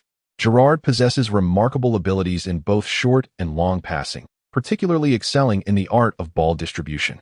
Consequently, Neil Critchley is preparing to engage in dialogue with Gerrard, hoping he might offer guidance to Ligt. As Liching's famous sends, numerous agents from Europe, akin to sharks sensing blood, are poised to make their moves. Even the previously rejected agent, Fatty Law, has resolved to pursue Ligt with sincerity, seeking to enlist him as a client. The renowned European football agency Gestified has also expressed interest in Ligt. Its owner, Jorge Mendes, has a keen eye for talent, having personally signed players who are mainstays at major clubs, the most notable being Cristiano Ronaldo of Real Madrid, alongside the charismatic coach, Jose Mourinho. After reviewing Liching's profile, Mendes promptly set aside his current commitments, preparing to visit at the earliest opportunity to secure this prodigious talent, recently lauded by certain English media. Perhaps the media's portrayal may be slightly exaggerated, yet Mendes, with his unique insight into talent, harbors a premonition that Ligt is poised to carve out a remarkable career for himself. While he may not reach the heights of Cristiano Ronaldo, being a notch below would still be commendable. Furthermore, possessing an English passport makes him particularly desirable in the Premier League. Contemplating this, Mendes could not help but raise an eyebrow, pondering whether other agents might seize the opportunity first, especially with rumors circulating that the avaricious Fatty Law is currently in England. A gifted young player like Ligt would undoubtedly attract attention. Thus, he promptly made a call, instructing his staff to investigate. After approximately half an hour, the response confirmed that Ligt had yet to sign with any agent. The report indicated that Fatty Law had indeed approached Ligt, but it was unclear why he had been rebuffed, an event witnessed by many Liverpool fans, thereby lending it considerable credibility. Consequently, Mendes personally booked the earliest flight to Liverpool. Opportunity must not be missed. Almost simultaneously, Fatty Law resolved to secure the signing of this exceptionally talented young player. As the school bell rang at Blue Coat School, Ligt, Tom, and Zhao Qiangu harmoniously shouldered their bags and departed the classroom. Upon reaching the school gates, they were startled by an alumnus exclaiming, "Oh my God! A Rolls-Royce? A Bugatti? A Koenigsegg? A Maybach?" Ligt looked up, gazing at the almost pristine luxury vehicles, and exclaimed in surprise. Both Tom and Zhao Qiangu had relatively affluent backgrounds, yet they stood frozen in place upon witnessing the extravagant automobiles that resembled a luxury car exhibition. The owners of those opulent cars occasionally cast their glances toward the school gate, as if awaiting someone. At that moment, it appeared the owners of the extraordinarily luxurious vehicles had spotted their intended target, and, almost in unison, they approached, prompting the onlooking students and passers-by to instinctively part a pathway nearly 3 meters wide. Ligt raised an eyebrow, having already recognized two of the individuals approaching him. One was the rather infamous fat guy who had sought him out a few days prior, and the other was Jorge Mendes, the renowned super agent of the football world, often hailed as the foremost agent in the industry. As for the remaining figures, it was evident they were either well-known or obscure agents. He could not help but let out a sigh, reflecting, A young talent like himself was akin to a firefly in the dark of night or a golden beetle in the fields. Upon spotting the fat guy and Mendes in the crowd, Ligt immediately discerned their intentions. While he harbored a disdain for the notorious fat guy, he bore no such sentiments towards the other agents, and he even felt a sense of aspiration and admiration towards Mendes. As an aspiring professional player, it was inevitable to engage with football agents. In the football-enthusiastic regions of Europe and America, agents have become indispensable bridges and hubs between clubs and players. After all, human energy is finite.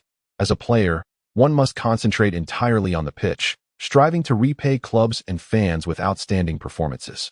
This focus inevitably detracts from the attention required for negotiating contracts and endorsement deals outside of the game. For many, the negotiation process can be a source of considerable headache and frustration. A saying rings true: each profession has its specialization. Let the professionals handle the professional matters. With the commercialization of football, the annual salaries of professional players often soar into the millions of euros. Elite players such as Messi, Cristiano Ronaldo, Neymar, and Bale command salaries that even reach the tens of millions. Naturally, everyone engages in negotiations to safeguard their interests. If a player were to manage these affairs personally, it would undoubtedly affect their performance on the field, leading to a decline in their commercial value, a classic case of losing more than one gains. Thus, the profession of football agent has emerged. According to international conventions, agents may take a commission ranging from 5 to 20 of a player's contract value, and they typically receive 10 to 20 of the player's earnings from endorsements and other ventures. Even the smallest of compensations is still significant. Every penny is a result of the player's hard work. Contributing hundreds of thousands or even millions of euros annually to an agent can be quite disheartening, which may lead to players enlisting relatives as agents. After all, why let the bounty flow to outsiders? Returning to the main point, Ligt had considered seeking out a relative to act as his agent, but the unfortunate reality was that both of his parents had passed away, leaving him with almost no family ties, save for a single uncle residing back home. Clearly, they were unsuitable for the task.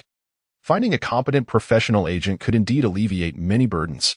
The likes of Cristiano Ronaldo and Mourinho are able to focus entirely on the football field, thanks in large part to Mendes managing their affairs with exemplary organization and universal acclaim. Thus, Ligt had already formed a choice in his mind. As a future superstar of the football world, it was essential to find a fitting agent. Jorge Mendes was undoubtedly the most suitable candidate. This is not to say that Mendes is the only well-regarded agent in the football realm, but as someone who has walked this path, Ligt preferred not to leave things to chance. Furthermore, Mendes personally coming to seek him out held significant meaning. It reflected a level of importance and respect. Although the future relationship between the two individuals is intertwined with the concept of mutual benefit, one party is able to offer their talents to alleviate difficulties. Once the issues are resolved, it is only natural that compensation is warranted. Licht's mind raced as he stood in place, awaiting the arrival of several prominent agents from the world of football. With so many individuals present, he could only choose one, and naturally, he intended to negotiate the best possible terms. Mendes, the most renowned agent in global football, commanded respect. Even the recently rising figure of Fatty in the European agent scene had to acknowledge his stature. The foremost figure, Mendes, approached Ligt first, retrieving a business card from his suit and presenting it with a modest introduction. "Greetings, I am Jorge Mendes, a professional football agent." The others introduced themselves in succession. "I am Per Guardiola, brother of Pep Guardiola, the manager of Manchester City. Should you join my roster, I would recommend you to my brother. I am Casey James, the manager of WMG Group. We have previously represented Liverpool legends such as Steven Gerrard, Michael Owen, and Jamie Carragher. I am Tony Joseph, manager of Stellar Group, where Gareth Bale is one of our clients. I am Walker Strutt." With several business cards laid before him, Ligt was unsure which to accept and decided to interrupt. "I understand your intentions, but this is not the appropriate venue for discussion." The implication was clear. He sought a more suitable location for their conversation. Mendes, undeterred by Licht's aloofness, responded positively. "Indeed, this is not the place for dialogue. Let us proceed to the finest CAF in the city center, where we can converse in complete tranquility." As he spoke, he gestured invitingly. Ligt glanced at the other agents and shook his head, stating, "I have heard that Central Perks AF is quite delightful, conveniently located beside the largest shopping plaza in the city center, making it easy to find. without regard for whether or not the others wished to accompany him. He promptly hailed a taxi. Mendes shrugged, then turned and entered the backseat of a Rolls-Royce, following closely behind the taxi onto the main road. The other agents exchanged glances, and one young man could not help but scoff. What is this?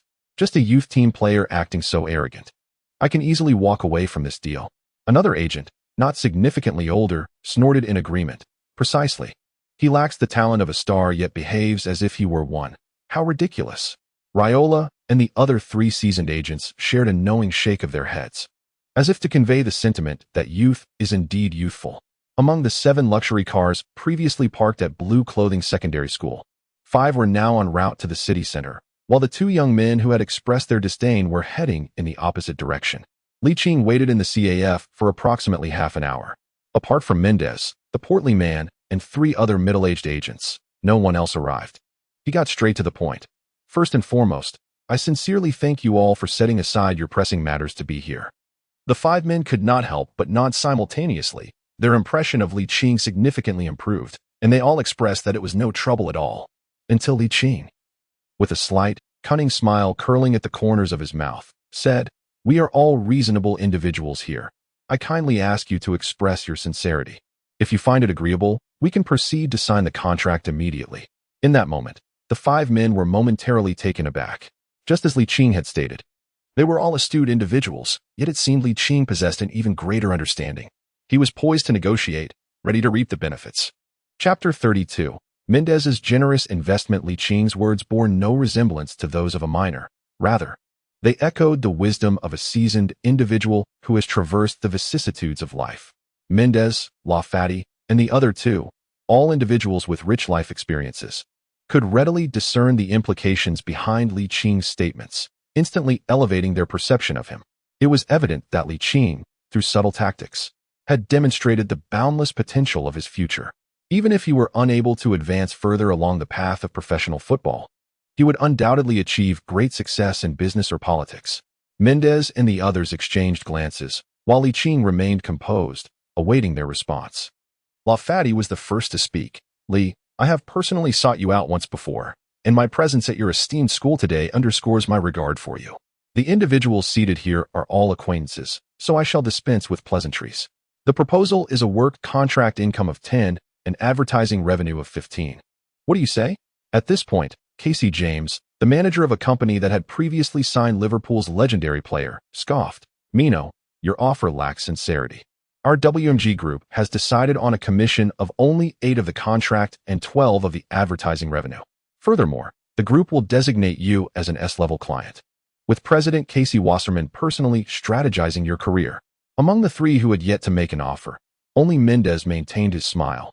The other 2 fell into contemplation. Lafati's proposal was reflective of the current standard in the agent market, yet the WMG Group, being the largest agency in Great Britain, had reduced their offer by a total of 5, in addition to the career planning by Casey Wasserman. This was indeed a substantial display of goodwill. However, should Ligt reach a certain pinnacle, the WMG Group would still reap considerable profits from signing him, augmented by the additional advertising benefits, potentially leading to immense financial gain. Yet, it must be said that no independent agent or agency could rival the WMG Group. Their vast resources rendered them exceptionally patient. Lafati's expression darkened, his eyes fixed on Casey James.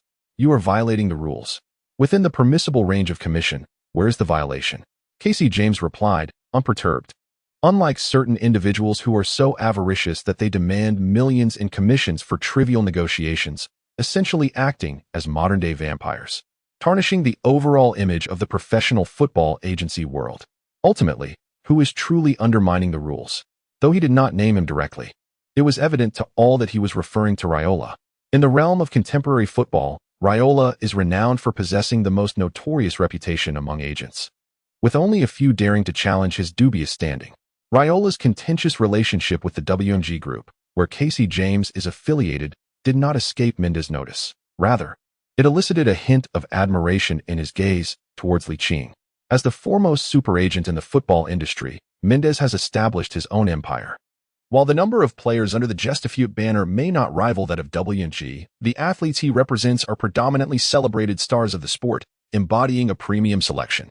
Furthermore, Mendes does not exhibit the arrogance characteristic of WMG. Instead, he presents himself as approachable and grounded, devoid of any hubris despite his preeminence in the agent sphere. At that moment, he was struck by a premonition that Liching's future accomplishments might eclipse even those of his marquee player, Cristiano Ronaldo. The mere thought of such a possibility startled him, for Ronaldo is undeniably one of the two luminaries of modern football. Could Liching's accomplishments surpass those of Cristiano Ronaldo? It seems improbable, does it not? Mendes' gaze towards Liching underwent a notable transformation. The faint smile adorning his somewhat youthful visage radiated confidence and maturity. Having encountered countless individuals, such a perspective was seldom witnessed. Could it be that this young prodigy truly possesses the potential to eclipse Ronaldo? If that is indeed the case, what harm is there in a reduced commission?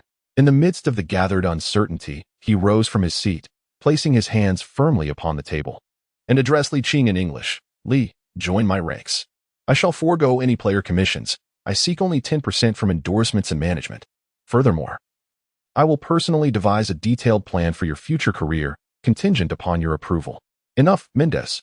Raiola fumed, his ire reignited upon hearing Mendes' proposal, his voice booming and drawing disapproving glances from other patrons in the CAF. Sir, would you kindly lower your voice? Your volume is disturbing the other guests. Mendes appeared oblivious to Raiola's protest and continued, You need not concern yourself with matters beyond the pitch. I assure you that upon reaching adulthood, you will enjoy privileges equal to those of Cristiano Ronaldo at Gestafeud. A collective gasp escaped Raiola and the other three, their astonished expressions fixed upon Mendes. This was an audacious gamble. Even the smallest commission from player earnings represents a tangible benefit. When Liching matures to a salary in the tens of millions of euros, it will yield a substantial income. By seeking only 10% from endorsements and management, Mendes is essentially wagering that Liching's future success will rival that of Ronaldo and Messi. Liching cast a penetrating glance at Mendes. Originally, he had intended to join the opposing camp, and now, it seems, he is willing to forego player commissions entirely, opting solely for a 10% share of the advertising revenue. Such a turn of events is indeed unexpected. Naturally, in the future, it is unlikely that he will allow Mendes to interfere excessively in the management aspect, at most conceding that 10% commission on advertising. The substantial offer from Mendes, apart from the pressures exerted by figures like Raiola, primarily stems from his belief in Liching's potential. Even if Liching ultimately does not reach the heights of Cristiano Ronaldo, Lionel Messi, or even Neymar and Bale, Mendes remains confident that he will recoup his investments. Why? As a seasoned football agent, widely recognized as the foremost titan in the industry, he possesses foresight that surpasses that of the majority. Liching, in addition to being of British nationality, also possesses Chinese heritage, a lineage that holds immense allure in the distant Orient. Coupled with the unique understanding prevalent in the transfer market, the intermediary commission offered by the buyer is undoubtedly substantial. However, the prerequisite remains that Liching must prove his worth on the field. Otherwise, it would merely be deemed a failed investment. Ultimately, Liching consented to the most favorable offer from Mendes, leaving the other four in disappointment. Chapter 33. Do you wish to learn from my senior? The news of Liching's signing with Mendes Gestafiat Company spread quietly. However, it did not capture the attention of fans due to the ongoing Spanish national derby. After all, Liching, while somewhat known in Merseyside, pales in comparison to talents like Sancho, Foden, and Hudson-Odoi in England. With 10 days remaining until Christmas, Liching completed his final class at Blue Coat School and was set to enjoy a month-long holiday, not returning to school until mid-next year. Yet, for Liching, the holiday had not yet arrived, as he was required to undergo a week of training at Kirkby Academy in preparation for the upcoming National Youth Super League and the Youth FA Cup final in mid-next month. As usual, he arrived early at the dedicated training ground for the U18 youth team at Kirkby Academy, only to discover that someone had arrived even earlier than him. Glancing around, he noticed a middle-aged man clad in a Liverpool training top, possessing the physique of a typical athlete, which made him seem more like a coach than a teammate. Could it be Oliver Morgan, the fitness trainer? However, he quickly dismissed this possibility, as the man had a buzz cut, while Oliver Morgan sported medium-length hair. Who, then, could it be? Wait, why does he look so familiar? It felt as though he had encountered him somewhere before. It was not until Liching approached the edge of the pitch that he realized who the man was, leaving him momentarily stunned. It was none other than Liverpool's legendary captain, Steven Gerrard. the longest-serving and most-capped captain in Liverpool's history, as well as the club's record holder for goals in European competitions. Gerrard caught sight of someone approaching and, with a slight smile, lifted his right foot to nudge the descending football forward. Ligt instinctively placed his foot on the rapidly rolling ball. "Hello. Arriving at the training ground this early. You must be Qing Li, right?" Ligt was momentarily taken aback. Was it not that Qing Li was merely his own English name? It seemed that Gerrard was greeting him. Indeed, he nodded enthusiastically, his spirits soaring, somewhat incoherently exclaiming, "Are you Steven Gerrard, the longest-serving captain of Liverpool?" "Indeed. I am the very Steven Gerrard you speak of," Gerrard replied, a smile gracing his face. He pointed towards the football at Licht's feet, and the latter promptly understood. Returning the ball to him, Gerrard positioned the ball, took 2 steps back, and then addressed Ligt. "Li, do you think I can strike the intersection of the left goalpost and the crossbar of the opposing goal?" Ligt did not respond immediately. Instead, he raised his head and estimated the distance, concluding that it was at least 80 meters apart. With uncertainty, he remarked, "Such a distance surely makes it impossible to score, right?" "Hey," Gerrard replied with a slight smile, lowering his gaze to prepare for his run-up. Boom. The football soared into the air, spinning distinctly from top to bottom. After traveling more than 50 meters, it gradually descended and, to Licht's astonishment, struck the intersection of the left goal post and crossbar with a resounding thud. "Wow. How incredibly precise," Ligt mused, questioning whether the individual before him was Gerrard or Beckham. Gerrard, with a triumphant glance towards Ligt, acknowledged, "Indeed, it was quite accurate." In truth, Ligt wanted to suggest that it was merely luck. With his wealth of life experience, Gerrard easily discerned the inadequacy in Licht's words. He then retrieved 3 more footballs from the iron basket and placed them near where he had just kicked. "Watch closely," Gerrard said, his previously casual demeanor now focused. He retreated to a sufficient distance and kicked each football towards the 3-meter mark in front of him. The landing points were as precise as the earlier long pass, resembling a flawless replication, hitting the target 3 consecutive times. "Goodness, that is astonishingly accurate," Ligt exclaimed, his face a mask of shock as he witnessed the 3rd football strike the same spot. It is easy to understand Licht's reaction. Gerrard was renowned among fans for his powerful long-range shots and his ability to join the attack with scoring prowess. During his time at Liverpool, his long passes and orchestration were often compared to those of Xabi Alonso, while in the national team, he played alongside Beckham and Lampard, leading many to overlook Gerrard's own long passing capabilities.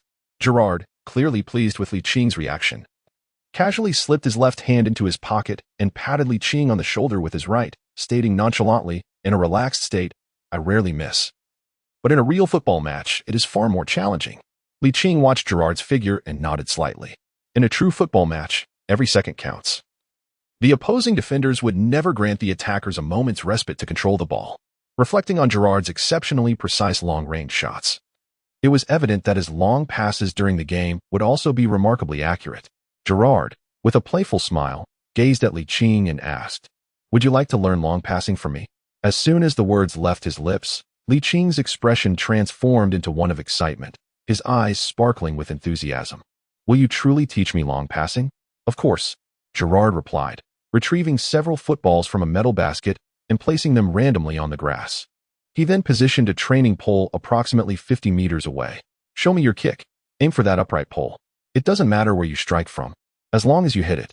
Ligt nodded attentively, stepping back to a sufficient distance, and struck the football with the technique he had envisioned in his mind. With a resounding boom, the ball soared into the air. Unlike the straight and vertical trajectory produced by Gerrard, it bore a slight arc, resulting in a marginally misplaced landing that failed to strike the crossbar. "Li, there are slight issues with both your technique and the point of contact with the ball," Gerrard remarked. Listening to these words, Ligt resembled an eager student thirsting for knowledge, his gaze fixated on Gerrard, a look of confusion on his face. Gerrard smiled and continued, "For long passes, the typical point of contact is between the second toe bone and the ankle, precisely here." As he spoke, he crouched down, placing his hand on the inner side of Licht's left foot. Ligt wore an expression of realization as Gerrard rose to his feet, hands clasped behind his back. There are 3 types of long passes: the backspin long pass, the topspin long pass, and the sidespin long pass. Your previous long pass slightly misjudged the point of contact, opting for a side spin technique suited for crosses. Little did he know, the intricacies of long passing were indeed vast. He felt immensely enlightened. Chapter 34. Is this truly a genius? This is nothing short of a prodigy. Observing Liching's rapt attention, Gerard felt a profound sense of satisfaction and believed it was time to showcase his true prowess. Thus, he meticulously elaborated on the 3 types of long passing techniques. The backspin long pass involves swinging the leg forward while keeping it close to the ground, striking the ball at its lower middle section with the toes angled outward during contact. After making contact, the foot should gradually relax. In simpler terms, it requires a keen touch that facilitates a rotational movement, making it suitable for shifting play or long passes from the defense to find a forward pivot. The topspin long pass builds upon the principles of the backspin technique, featuring a pronounced forward striking motion akin to that of a shot on goal, with the crucial difference being that the body must lean back. Additionally, the toes should be fully extended. This technique enables the ball to accelerate upon landing, making it ideal for swift counterattacks. The side spin long pass begins with the big toe joint making contact, again striking the lower middle section of the ball, primarily with the inner side of the foot.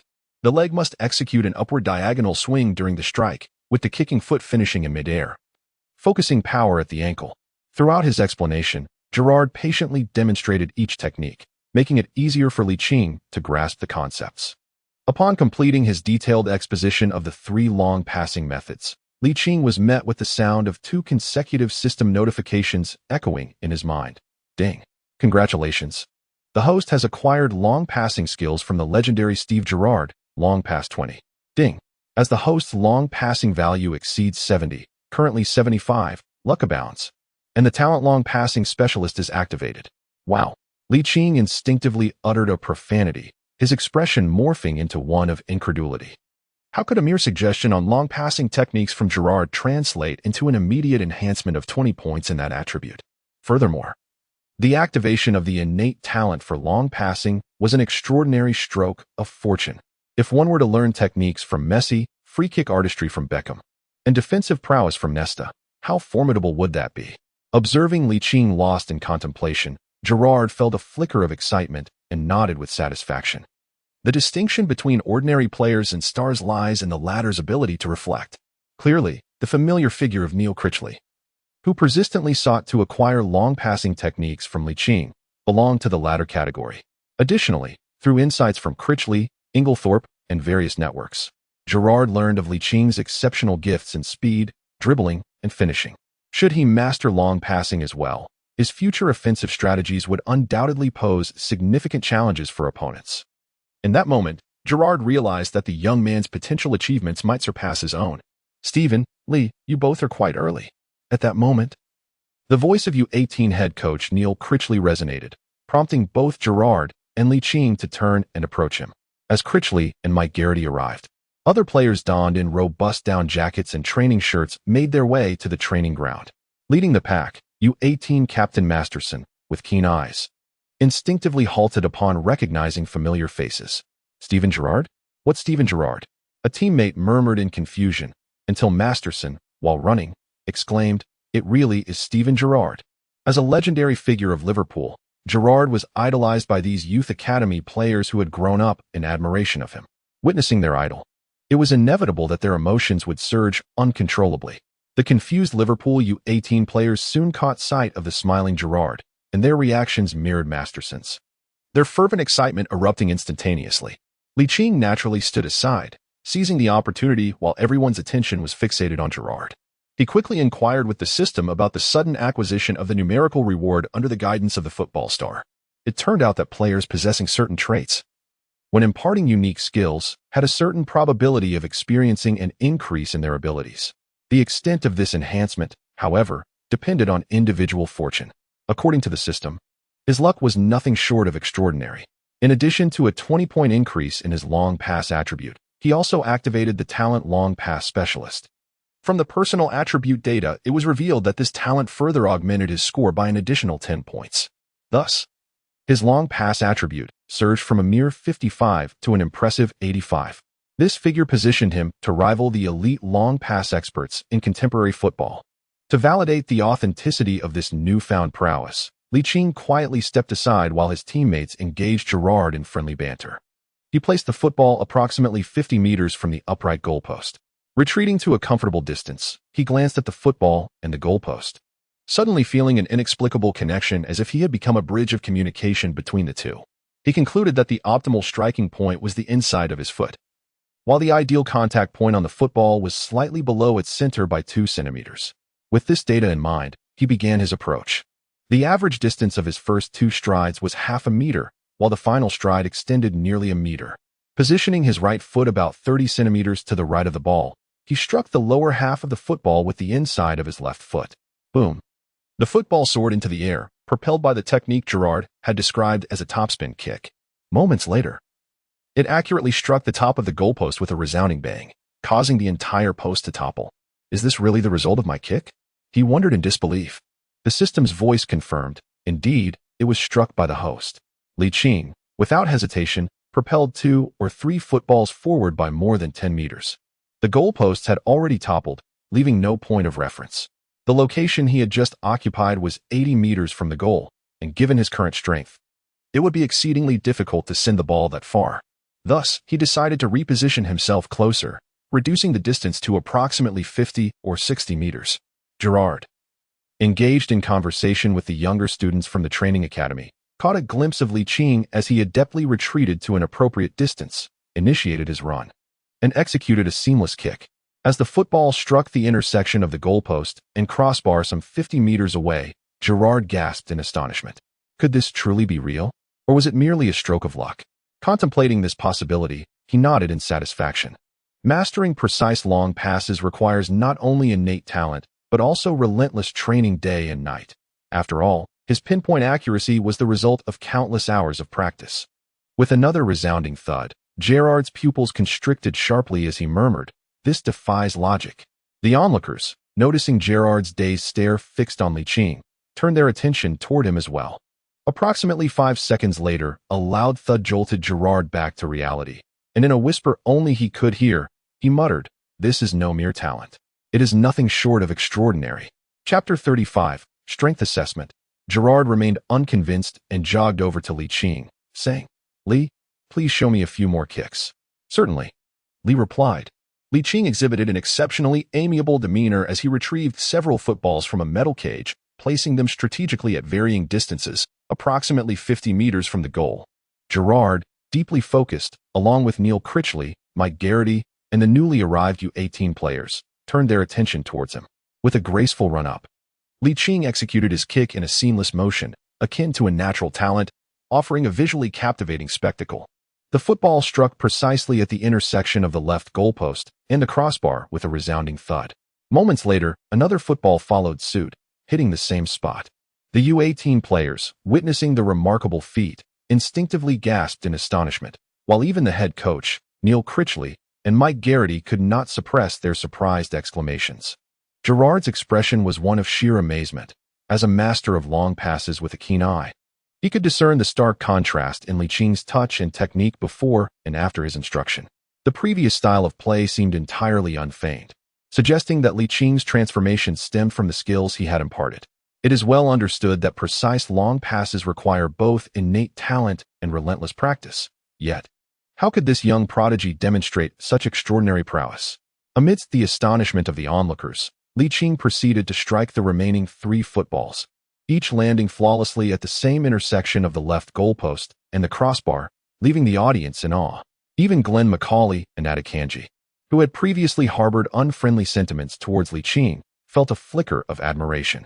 Unable to contain his curiosity, Gerrard inquired, "Lee, how do you manage to achieve such impeccable accuracy?" "I simply followed your instructions," Ligt replied. Ligt scratched the back of his head and shrugged, saying, "I never expected that my shooting accuracy could truly improve." "Thank you, Mr. Stephen." Gerrard rolled his eyes, pondering that if it were indeed so simple to enhance one's accuracy, extensive practice would be rendered unnecessary. Perhaps only a prodigy could achieve such feats, he consoled himself. Before long, the Liverpool U18 training commenced, and the head coach, Neil Critchley, seized the opportunity to announce to the entire team his intention to build an offensive system centered around Ligt. After 3 matches, Ching's performance had thoroughly captivated his teammates, including Glenn Macaulay and Adekanji, who had previously been reluctant to acknowledge Ching's superiority. The new offensive system was still in the process of refinement, and the U18s were engaged in training matches based on past attacking and defensive frameworks. Gerrard observed from the coaching bench, realizing why Jorge Mendes was willing to pay such a hefty price. With extensive connections within the football realm, Gerrard was well informed about the happenings surrounding Liverpool. He watched Ching, whose performance evidently surpassed that of his peers, quietly muttering to himself. As the week of training drew to a close, the Kirkby Academy began its holiday, suddenly finding it strange to remain at home after becoming accustomed to training. Ching summoned the system interface. Before him, a luminous panel materialized, displaying his personal attributes. After more than a month of diligent effort, he was eager to review his accomplishments.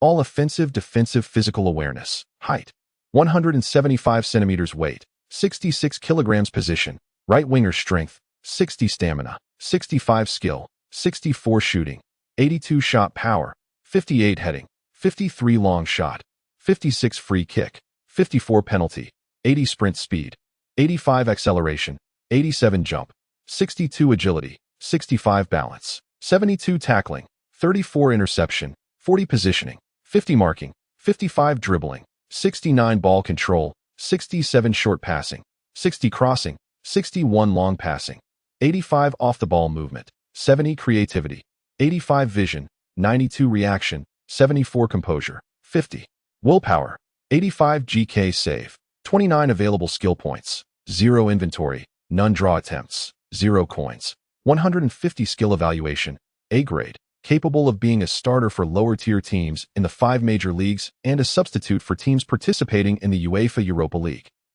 Ching gazed at his remarkably transformed personal attributes, and his previously calm heart stirred with excitement. His primary attributes as a winger were already outstanding, with shooting, penalty-taking, sprint speed, acceleration, long passing, creativity, and determination all exceeding 80, while his vision even reached an impressive 90. Based on these statistics, with a speed above 80, dribbling and ball control nearing 70, over 90 in vision, and above 80 in long passing, he was fully capable of fulfilling a substitute winger role in a first-team lineup. Additionally, with 150 coins at his disposal, he could strategically acquire a 5-star skill card to enhance his technical abilities, thereby having the potential to turn the tide in crucial moments. Particularly, upon reviewing his performance assessment, he could not contain his exhilaration and raised his arms in triumph.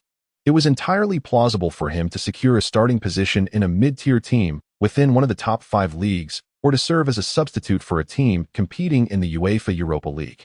The prospect of being a starter in a mid-tier team was easily comprehensible, as was the notion of being a substitute for a Europa League participant. Considering the standings from the 2016 to 2017 season, teams finishing 5th to 7th in the Premier League, La Liga, Bundesliga, and Serie A directly qualified for the Europa League. The League One team with the lowest qualification for European competition was typically the 4th to 6th place, indicating that while these clubs might struggle to contend for their respective league titles, exceptional performance could still secure a top 4 finish. Thus, being a substitute in such teams would also imply the capability to occasionally step in as a substitute for a first-tier team like Liverpool. However, as a super talent endowed with a system, why should he strive merely for a substitute role? Even if Liverpool were to experience a resurgence, he aspired to be a starter. Better to be a leader among the lesser than a follower among the great. If opportunities to play were scarce, he hoped to be loaned out to gain more match experience, even if it meant joining a relegation-threatened team. Nevertheless, given that he had yet to reach the age of 16, the number of teams willing to loan him would undoubtedly be quite limited. Suddenly, Ching recalled his agent Mendes, whose extensive connections could prove invaluable. Chapter 36. Are you really coming? Ching has reached an admirable level in his primary statistics. However, as a top winger, his dribbling and ball control, which fall short of 70, can only be deemed inadequate. Thus, he aspires to enhance his technical skills during this period. Observing his dribbling at 69 and ball control at 67, a wave of regret washes over him. Had he known earlier, he would have allocated those reward points directly to dribbling and ball control. Even if he could not achieve an excellent score of 80, at least he could have reached over 70, if only for the sake of aesthetic pleasure. Who knows, Perhaps fortune would smile upon him and activate his latent talents. Time in the training facility passes swiftly, and before long, Christmas Eve arrives. As evening approaches, Ligt exits the training grounds, where he has spent the past few days focusing on dribbling and ball control, yet the results have been minimal. The ratio of training ground time to real-world time is 4:1, meaning that 1 hour in reality equates to 4 hours in training. Under such circumstances, training for over 10 hours a day, yet only managing a slight increase in ball control can be somewhat disheartening. Completing tasks seems far more rewarding, as they yield ability points regardless of attendance. While Ligt sighs in contemplation, his newly acquired Mate 9 smartphone, purchased just last month, begins to ring. Raising an eyebrow, he approaches the coffee table and murmurs, "What could Tom want? Is he inviting me out for a merry evening?" Shaking his head, he reminds himself that as a prospective successor to the likes of Cristiano Ronaldo and Lionel Messi, he must not frequent adult venues while still underage. Upon answering the call, Tom's purpose aligns perfectly with Licht's speculations. He mentions that tonight is Christmas Eve, and the nightclubs will undoubtedly be filled with beautiful women. Truth be told, Ligt yearns for such experiences. Having inhabited this body for nearly 2 months without any romantic encounters, he feels a compelling urge, both emotionally and physically, to explore. Yet, as a future professional athlete, he resolves to avoid such adult venues. Consequently, he firmly declines Tom's invitation. The winter nights in England descend unusually early, before 5 o'clock. The sky is already shrouded in gray. Ligt rises and stretches, recalling Tom's earlier mention of Christmas Eve. Although he harbors a certain disdain for these Western festivities, the solitude often amplifies his sense of loneliness. The only remaining relatives of this body are far away, and their relationship appears strained, leaving him without anyone to converse with. Sigh. Ligt let out a sigh, and ultimately resolved to spend the evening at home indulging in a day of gaming, considering it a well-deserved respite to reward himself for the relentless training he had undergone recently. Upon logging into the game and arriving at the main page, he received an unsolicited invitation. "Oh, Qiangu?" Without hesitation, he clicked to accept, as playing solo felt entirely different from gaming with a female companion, particularly one as alluring as her. However, upon entering the room, he discovered that it was already occupied by another individual, a handsome young man. A sudden pang of anxiety struck him. Qiangu had been keeping her distance lately. Could it be that she had found a boyfriend? Yet, in the next moment, he vehemently dismissed this possibility. It wasn't that he possessed irrefutable evidence to debunk this theory, but rather the familiar voices emanating from the open voice chat dispelled his doubts. One was Zhao Qiangu greeting him, while the other, if he was not mistaken, was likely Zhao Qiangu's cousin, Tong Xinbing, the girlfriend who had refused to acknowledge her loss in a recent wager. "What a coincidence, Qiangu." Ligt greeted Zhao Qiangu and then tentatively inquired, "Was that voice just now from Sister Xinbing?" "Indeed. What a coincidence," Zhao Qiangu replied, her laughter faltering slightly. She cleared her throat, her tone gradually becoming somewhat unnatural. "Ahem, Ligt, you must have misheard. I was playing duo with my cousin and happened to see you online, so I invited you." Initially, Ligt had been uncertain whether the other female voice belonged to Tong Xinbing, but Zhao Qiangu's awkward manner of speaking aroused his suspicion. Just then, another player muted their microphone, which confirmed his doubts about the identity of the voice. "Sister Xinbing, you may evade me for a moment, but you cannot escape forever. Should I find you, you shall learn the consequences of evasion." He chuckled, before facing their opponents. Tong Xinbing's playful and slightly teasing voice reached Licht's ears through the speakers. "Little brother, you wish to find your sister? Come on. I am at the University of Manchester dormitory. If you have the courage, then come. I am quite bored, and there is no one to keep me company on Christmas Eve." "Sister Xinbing, are you truly at the University of Manchester? You cannot be serious. You must be with Qiangu." Ligt glanced at the clock mounted on the wall. It was now 10 minutes past 5 in the afternoon. Liverpool lay a mere 55 kilometers from Manchester, making travel by train or bus exceedingly convenient. The central train station in Liverpool boasts hourly departures to Manchester, while bus services abound even more. "Sister, I too wish to join Qiangu in her revelries. Alas, my part-time job only granted me leave this afternoon, and as soon as I arrived at the dormitory, Qiangu enlisted me for her endeavors." Tong Xinbing seemed to have a firm hold on Ligt, and with a playful twist in her tone, remarked, "Could it be that you would come to Manchester just to visit me?" "Why not?" came the reply. "Then come on over.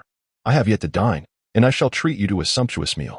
Unbeknownst to Tang Shenbing, Li Qing was not a mere youth in spirit, but rather bore the soul of a man nearing 30, making it difficult for him to endure such jests. Li Qing, while slipping on his shoes, remarked, "Cousin Shenbing, this was your promise. Just wait for me. I shall be right here waiting for you, dear sister. Remember to call me when you arrive. My phone number is." Unbeknownst to them, Zhao Qinggu could no longer endure their conversation and promptly pressed the button to initiate matchmaking. Before long, they found themselves in the character selection interface. Tang Shenbing quickly redirected her focus to the game. This was her golden promotion match, and she could not afford to be careless. She promptly chose her beloved hero, Daji. After a moment of hesitation, Zhao Qinggu ultimately selected Arthur. As the countdown for character selection began, Li Qing still hadn't made his choice, prompting Tang Shenbing to gently remind him, "Little brother, do select your character." In the final second before entering the game, the system automatically chose Lanling Wang for him, and they were soon thrust into the loading screen. Suddenly, a distinct sound of a door slamming echoed, causing Zhao Qinggu and Tang Shenbing to exchange perplexed glances. Tang Shenbing cautiously inquired, "Li Qing, you wouldn't truly be coming to Manchester, would you?" Chapter 37. Peaceful Night Debt Collection. In response to Tang Shenbing's question, Li Qing chuckled, "As a man of integrity, how could I ever renege on my word?" He then shifted his tone, adding, "However, cousin, it seems you have a penchant for breaking promises." "Do I?" Tang Shenbing feigned innocence, replying, "Surely, you must be mistaken. I pride myself on being a woman of my word."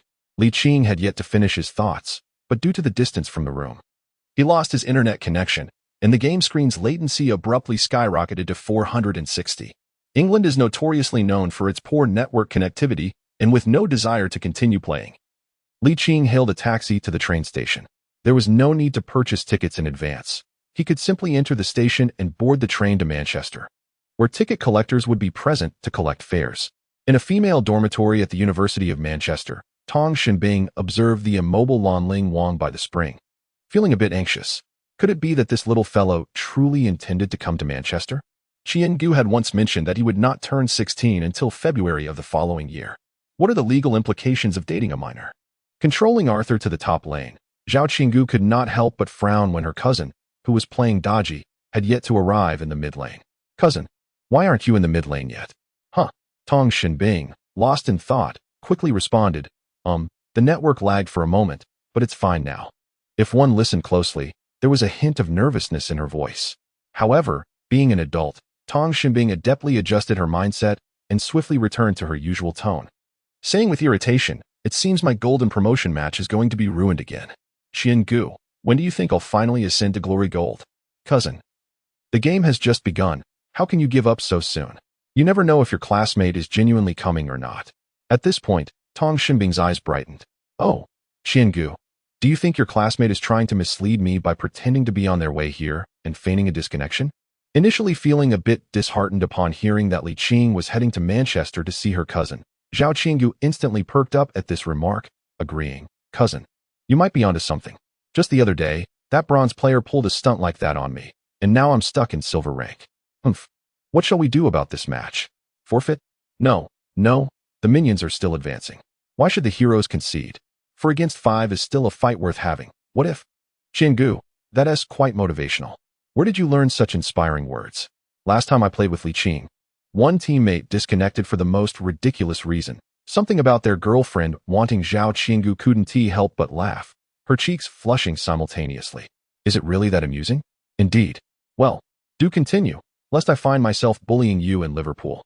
The two ladies exchanged banter, and time passed swiftly. Although they did not forfeit, they ultimately lost the game due to the lack of teammates. "Qiangu, let us play 2 more rounds. I have a feeling we'll win both and ascend to glory gold." "All right, cousin." After 2 more rounds, Tang Shenbing lamented in the game room, "Never mind. I'm a bit hungry. I'm done for now. Time to eat." Just then, Zhao Qinggu heard her mother calling from the kitchen, "Dinner is ready," and replied, "My aunt is calling me for dinner. Let us regroup tonight for another round." "Okay." Upon arriving at Manchester train station, Li Qing promptly took a taxi to the University of Manchester. In stark contrast to the bustling city center and the train station, the university appeared notably quieter. The majority of students attending the University of Manchester hailed from the host nation and nearby European countries. Christmas, marking the Western New Year, is celebrated with family or loved ones, with Christmas Eve akin to New Year's Eve. Glancing at his phone, he noted the time was 7:40 p.m. and his stomach, in a rather timely manner, began to protest its emptiness. He swiftly dialed the phone number of Tong Shinbing, which he had discreetly memorized earlier. In a female dormitory at the University of Manchester, Tong Shinbing admired her almost flawless reflection in the mirror, unable to resist complimenting herself. Shinbing, oh Shinbing, how is it that you are so beautiful? Suddenly, the classic ringtone of her Apple phone pierced the air. She casually picked it up, glanced at the screen, and noticed an unfamiliar number without any saved contact. Murmuring to herself, who could this be? She swiped the screen and cheerfully inquired in English, hello, who is this? Li Qing's playful voice came through the receiver. Cousin Shinbing, it truly is you. I nearly starved while seeking you out for dinner. Hurry to the school gate and take me for a meal. It's dreadfully cold. Of course, he spoke with levity, but the chill compelled him to shiver slightly at the end of his words. Did you really come? Tang Shinbing's reflection in the mirror displayed her astonishment, her lips twitching ever so slightly. Half an hour later, after applying a light touch of makeup, Tang Shinbing met Li Qing at the Brazilian barbecue restaurant near the agreed school entrance. Sitting on a chair, she observed Li Qing's ambiguous smile and rolled her eyes. What on earth brings you, a minor, to Manchester? This query harkened back to over a month prior. If it weren't for you, cousin, failing to repay your gambling debt, I wouldn't have come. Li Qing lifted his gaze, fixing it on the seemingly composed Tang Shinbing. Why would I come to Manchester to collect debts? A hint of embarrassment washed over Tang Shinbing as her gaze involuntarily wandered elsewhere. Suddenly, a thought struck her, and she turned her face, maintaining her composure as she addressed Li Qing. The last time was merely coincidental. I didn't have your contact information. I entrusted Qiangu with the message. Didn't she convey it to you? You can't blame me for that. Now it was Li Qing's turn to roll his eyes. This woman was truly adept at weaving her fabrications. Given your claims, should I really seek Xiao Qiangu for verification? Nevertheless, Li Qing, possessing a psychological maturity akin to a man nearing 30, chuckled. So, cousin, does this imply you intend to honor your debt? Implied in his words was the expectation for Tang Shinbing to fulfill her promise. Tang Shinbing, not only beautiful but also quick-witted, allowed her mind to whirl for a moment before formulating a proposal. Little brother, do you genuinely wish for me to be your girlfriend? Of course, a girl as stunning as you, cousin, is the stuff of dreams. But isn't your aspiration to become a professional player? My request is modest.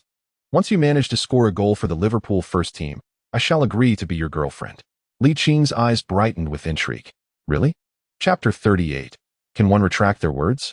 Tong Shinbing, with her large eyes that revealed genuine emotions, gazed intently at Li Qing and gently nodded, of course. As a fervent supporter of Manchester United, Tong Shinbing naturally followed the team under the management of Mourinho. In her spare time, she would peruse interesting football news on various platforms, completely oblivious to Liverpool's youth training and unaware of Li Qing's recent endeavors at the Courtby Academy. Moreover, she believed that competitions in the U15, U16 age group were hardly noteworthy. To her, this represented an unattainable goal for Li Qing.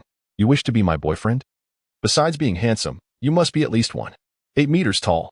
Li Qing regarded Tong Shinbing with a smile that was neither fully a smile nor devoid of mirth, his expression taking on a playful nuance. What if you have a change of heart by then? I must confess, you truly astonish me. Shall we seal it with a pinky promise? Tong Shinbing raised her right hand, extending her pinky finger. Li Qing shrugged and mirrored her action, their pinkies intertwining as they recited in unison, pinky swear, 100 years without change.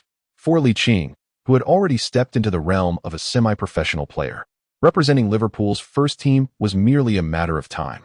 As for scoring, once he took to the field, how far could he be from finding the back of the net? Hey, it seems a girlfriend is not far off. As Tong Shinbing withdrew her hand, the weight that had pressed upon her heart lifted in an instant. Her spirits considerably brightened. With a grand gesture, she exclaimed, "Little brother, eat as you please. This meal is on me." Really? Of course. An hour later, having feasted to her heart's content, Tong Shinbing snapped her fingers with flair. The waitress approached her, holding the bill, and with a courteous bow, she inquired, "Beautiful miss, your total comes to 385. Would you prefer to pay in cash or by card?" Upon hearing the amount, Tong Shinbing, who had just sipped some warm water, nearly spewed it out, choking slightly but thankfully avoiding any mishap. Wiping her mouth, she asked with a twitch at the corner of her lips. What? How much? 385. Ah? Tong Shinbing had never anticipated that a meal at a Brazilian steakhouse would cost nearly £400. It was utterly outrageous. That sum was equivalent to her living expenses for over a month. The sting of disbelief felt akin to missing out on the glory of achieving the golden rank today. Li Qing possessed a soul nearing 30 years of age, a fact that was unmistakable. With a smile, he extracted a bank card from his pocket and addressed the waiter, saying, "Charge it to my card." Although Tong Shunbing felt a pang of reluctance at the thought of spending over £300, she was determined to honor her promise to treat him, even if it meant subsisting on instant noodles the following month. With resolute expression, she declared, "You came to visit me. As the host, I must treat you." With that, she decisively produced her bank card, insisting, "No, let it be mine. I have already stated that I would host this gentleman for dinner." The waiter, caught in the middle, glanced between the two cards, uncertain of how to proceed. As a gentleman, how could he allow the exquisite lady to foot the bill? Li Qing gracefully placed his bank card into the hands of the female attendant, then turned to Tong Shinbing and said, "Cousin, there's no need to contest this with me. You see, I am now a key player in the U18 team and have secured an apprenticeship contract with Liverpool. Just between us, I inquired with Brewster, and my weekly salary is among the highest in the squad." What? Upon hearing this, Tong Shinbing's expression shifted dramatically. Wasn't Li Qing only 15 years old? How had he already made it into the U18 team and signed such a prestigious apprenticeship contract? What had she just said? Only if he scored a goal for the first team at Liverpool would she become his girlfriend. As a devoted fan, she understood that the U18 youth team serves as a pathway to the first team, and the fact that Li Qing held a top apprenticeship contract with the U18 squad indicated that the higher-ups at Liverpool held him in high regard. She genuinely felt the urge to timidly ask, "Is there a way to backtrack on that?" Li Qing was naturally unaware of Tong Shinbing's inner thoughts. Assuming the other party had not heard clearly, he repeated himself, "Oh, so you are an invisible tycoon. Then this meal is on you." Hee. Li Qing carefully tucked away the bank card handed back by the waiter and, rising to his feet, remarked in a half-joking manner, "Cousin, during my time of striving, you must remain chaste." Tong Shinbing replied with an annoyed huff, "What business is it of yours?" Li Qing gazed at Tong Shinbing, momentarily taken aback. Not because he was captivated by her stunning beauty, but rather because, if memory served him right, it was the first time he had witnessed Tong Shinbing displaying such a playful demeanor. "Why are you looking at me?" Tong Shinbing, slightly unsettled by Li Qing's penetrating gaze, quickly made her way outside. As the waiter opened the glass door, a gust of cold wind swept in, causing Tong Shinbing to shiver involuntarily. Li Qing observed the scene and draped the down jacket he was about to wear over Tong Shinbing's shoulders, saying, "Here, put this on." Tong Shinbing shifted slightly to the side, avoiding the jacket on her shoulders, and shook her head in refusal, saying, "No need." Li Qing shook his head, clutching a down jacket as he stepped within half a meter of Tong Shinbing, exuding an air of authority as he declared, "As a professional athlete, your physique is undoubtedly robust. You shan't feel the chill. After all, you are destined to be my girlfriend, and you must not catch a cold. Be obedient and put this on." The overwhelming scent of masculinity enveloped her, and Tong Shinbing felt her heart race like a startled fawn. Blushing, she refrained from rejecting him this time, silently acquiescing to his gesture. Gazing at her younger companion, who had grown a tad taller in their month apart, she suddenly found him imbued with a newfound masculinity. Having debuted as a starter for Liverpool's U18 squad at the tender age of 15, his future seemed extraordinarily bright. The thought of becoming his girlfriend and boasting to her friends about having a partner playing for Liverpool's first team filled her with pride. The mere notion made her already exquisite features blush even more vibrantly. Situated in the northwest of England, Manchester was particularly quiet on Christmas Eve, as many chose to spend the evening with family or loved ones, rendering the streets eerily cold and sparse. Fortunately, clad in a turtleneck sweater, he felt no discomfort from the chill. After their meal, the pair ventured to various locales, explored shopping centers, and even attended a film. Time flew by, and before they knew it, midnight had arrived, leading them to the entrance of the Manchester University female dormitory. Had this been a different era, Li Qing would have suggested finding a place to rest, given the late hour. Yet, for reasons unknown, he found himself hesitating to voice such thoughts in front of Tong Shinbing. Observing his reluctance, her mature intuition allowed her to deduce his unspoken words. With a playful blush, She rolled her eyes in a captivating manner and left him with a charming silhouette, saying, "See you tomorrow, you little rascal." It had been too long since he had pursued romance, and even his lines seemed to escape him. Sigh. Li Qing shook his head with a bitter smile and turned to leave. In the stairwell window on the first floor, Tang Shenbing gazed at Li Qing's silhouette gradually fading into the darkness, her emotions becoming somewhat intricate. Chapter 39. A woman 3 years older embraces wealth? On the following morning, Li Qing and Tang Shenbing embarked on a train journey to Liverpool, after which they parted ways at the train station. One went to Zhao Qiangu's residence, remaining there until the commencement of the school term, while Li Qing returned to his home in solitude. As Tang Shenbing gazed through the taxi window at Li Qing's desolate figure, a sudden pang of empathy surged within her. Having lost his parents at a tender age and being alone abroad, how had he managed all these years? If she were in his position, she would surely have crumbled. What was she contemplating? As the taxi merged onto the main road, she couldn't help but lightly tap her smooth, fair forehead, muttering to herself, "He is 3 years my junior." Yet, almost immediately, another voice within her emerged. A woman 3 years older is worth her weight in gold. Before the reopening of the Kirkby Academy, Li Qing dedicated himself to rigorous training, spending at least 10 hours daily on the training grounds, equivalent to 2.5 hours in real time. What did he do with the remaining hours? Naturally, he nurtured his bonds with Tang Shenbing and Zhao Qiangu, occasionally utilizing his U18 player status to take them to watch Liverpool's Premier League matches. The trio's relationship flourished, though Li Qing sensed an inexplicable distance growing between him and Zhao Qiangu, as if she were becoming somewhat estranged. Joyful moments often passed swiftly, and soon it was January 5, 2017, the day Kirkby Academy reopened. Li Qing's focus increasingly shifted to the training base, preparing for the U18 Merseyside Derby and the FA Cup 1/16 final. As both matches were away games, the first day back involved a physical assessment, conducted according to international standards. Compared to professional players, the youth team assessments were simpler, encompassing height, weight, body fat percentage, and muscle composition. Standing at 176 centimeters tall, weighing 65.5 kilograms, with a body fat percentage of 13.3 and a muscle ratio of 41.6, he was faring quite well. Li Qing took the physical assessment form handed to him by assistant coach Mike Garrity and murmured, "Hasn't this height been growing rather slowly? It's been nearly 2 months, and I still haven't reached 1.8 meters. Of course, this was merely a moment of self-reflection. Growing 7 centimeters in 2 months is quite commendable. It would indeed be peculiar if someone were to experience a sudden growth spurt of over 10 centimeters in such a short span. With more than a month remaining until his 16th birthday, he could still grow for another 2 to 3 years. By that time, reaching 1.8 meters would be a certainty. However, athletes must intensify strength training to build muscle as they reach a certain age, which may slow down their height growth. Nonetheless, attaining 1.8 meters should pose no challenge.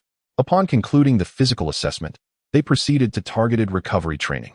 Given that most players lacked sufficient self-discipline and indulged in a festive Christmas, their bodies struggled to keep pace, lamenting their condition. Only Li Qing seemed to navigate the situation with ease. Head coach Neil Critchley nodded thoughtfully and remarked quietly, "It appears Li has maintained his training regimen during this period. Otherwise, how could his form be so exceptional?" Gerard, Neil Critchley's new assistant, stood nearby, feeling quite pleased. It was indeed the right decision to personally guide him on handling long passes, he said. However, he hesitated momentarily, and Neil Critchley, perhaps with a touch of obsession, could not resist asking, "What is it?" "I just wonder how long Li can remain with the U18 team."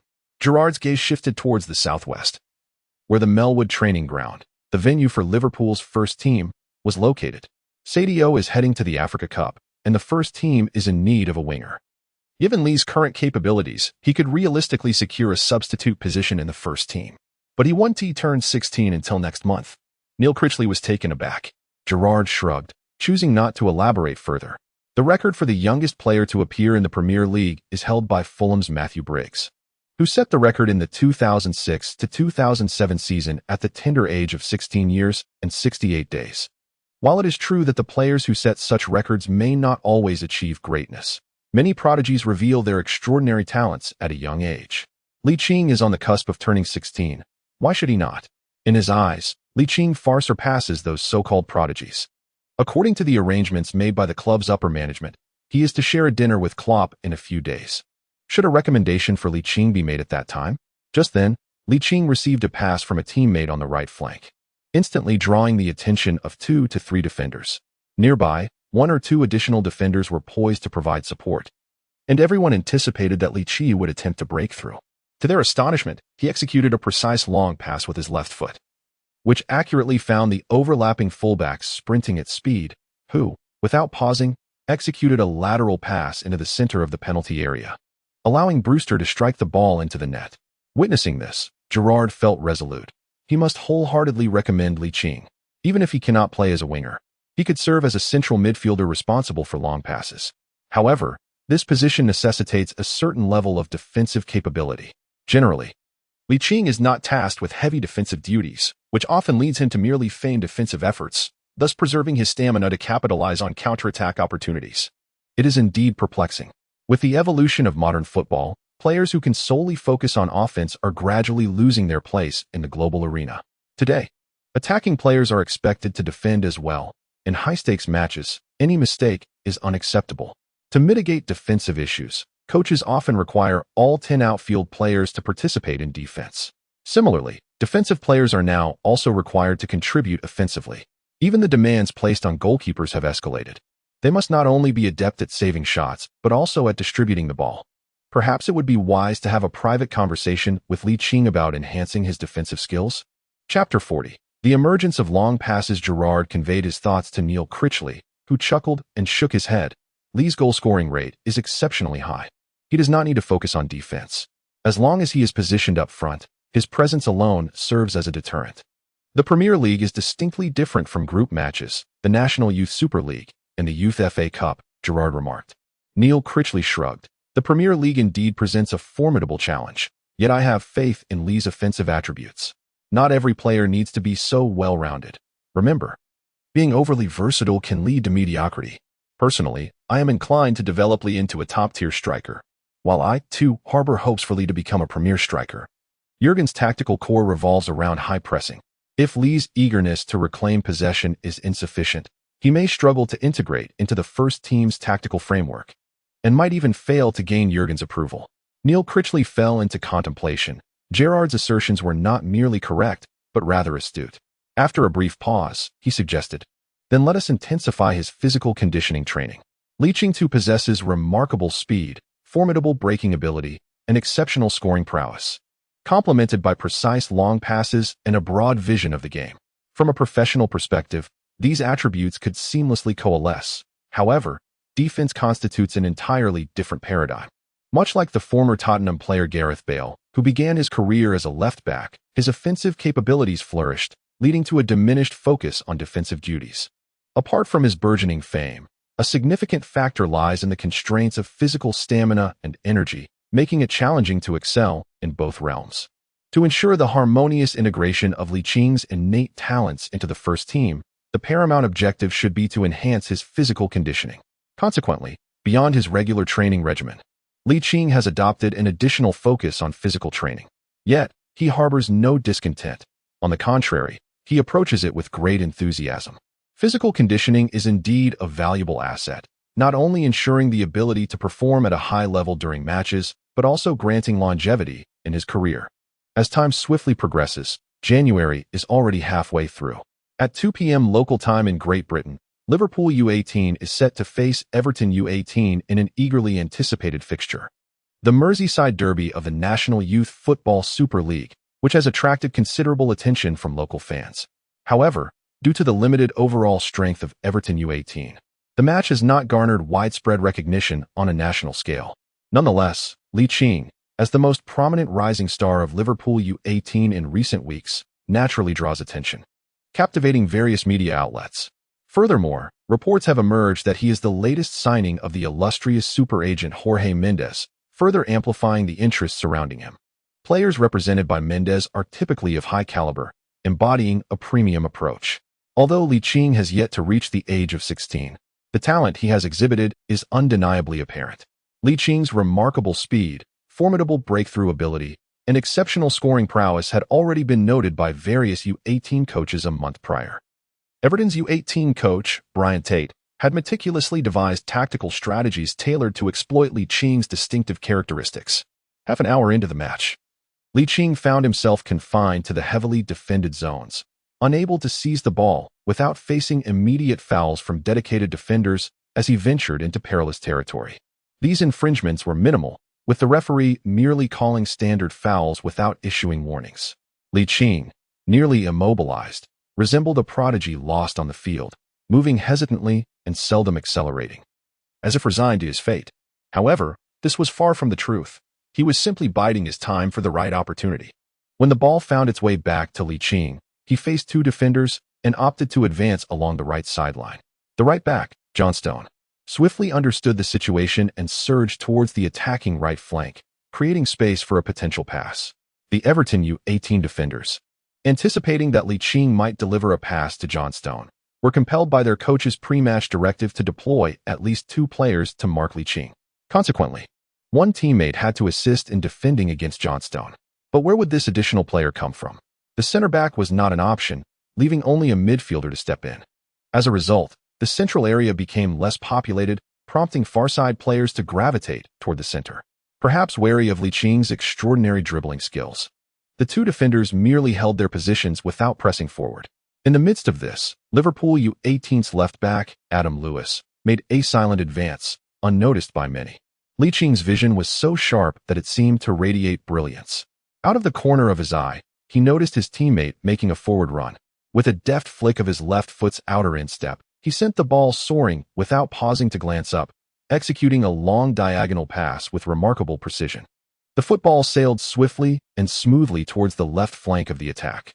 From the coach's vantage point, the scene unfolded with greater clarity. Everton U18's head coach, Tate, felt a jolt of alarm as he realized the unexpected. The player who had been responsible for scoring in the last 3 matches, Li Qing, had just delivered a perfectly measured long pass.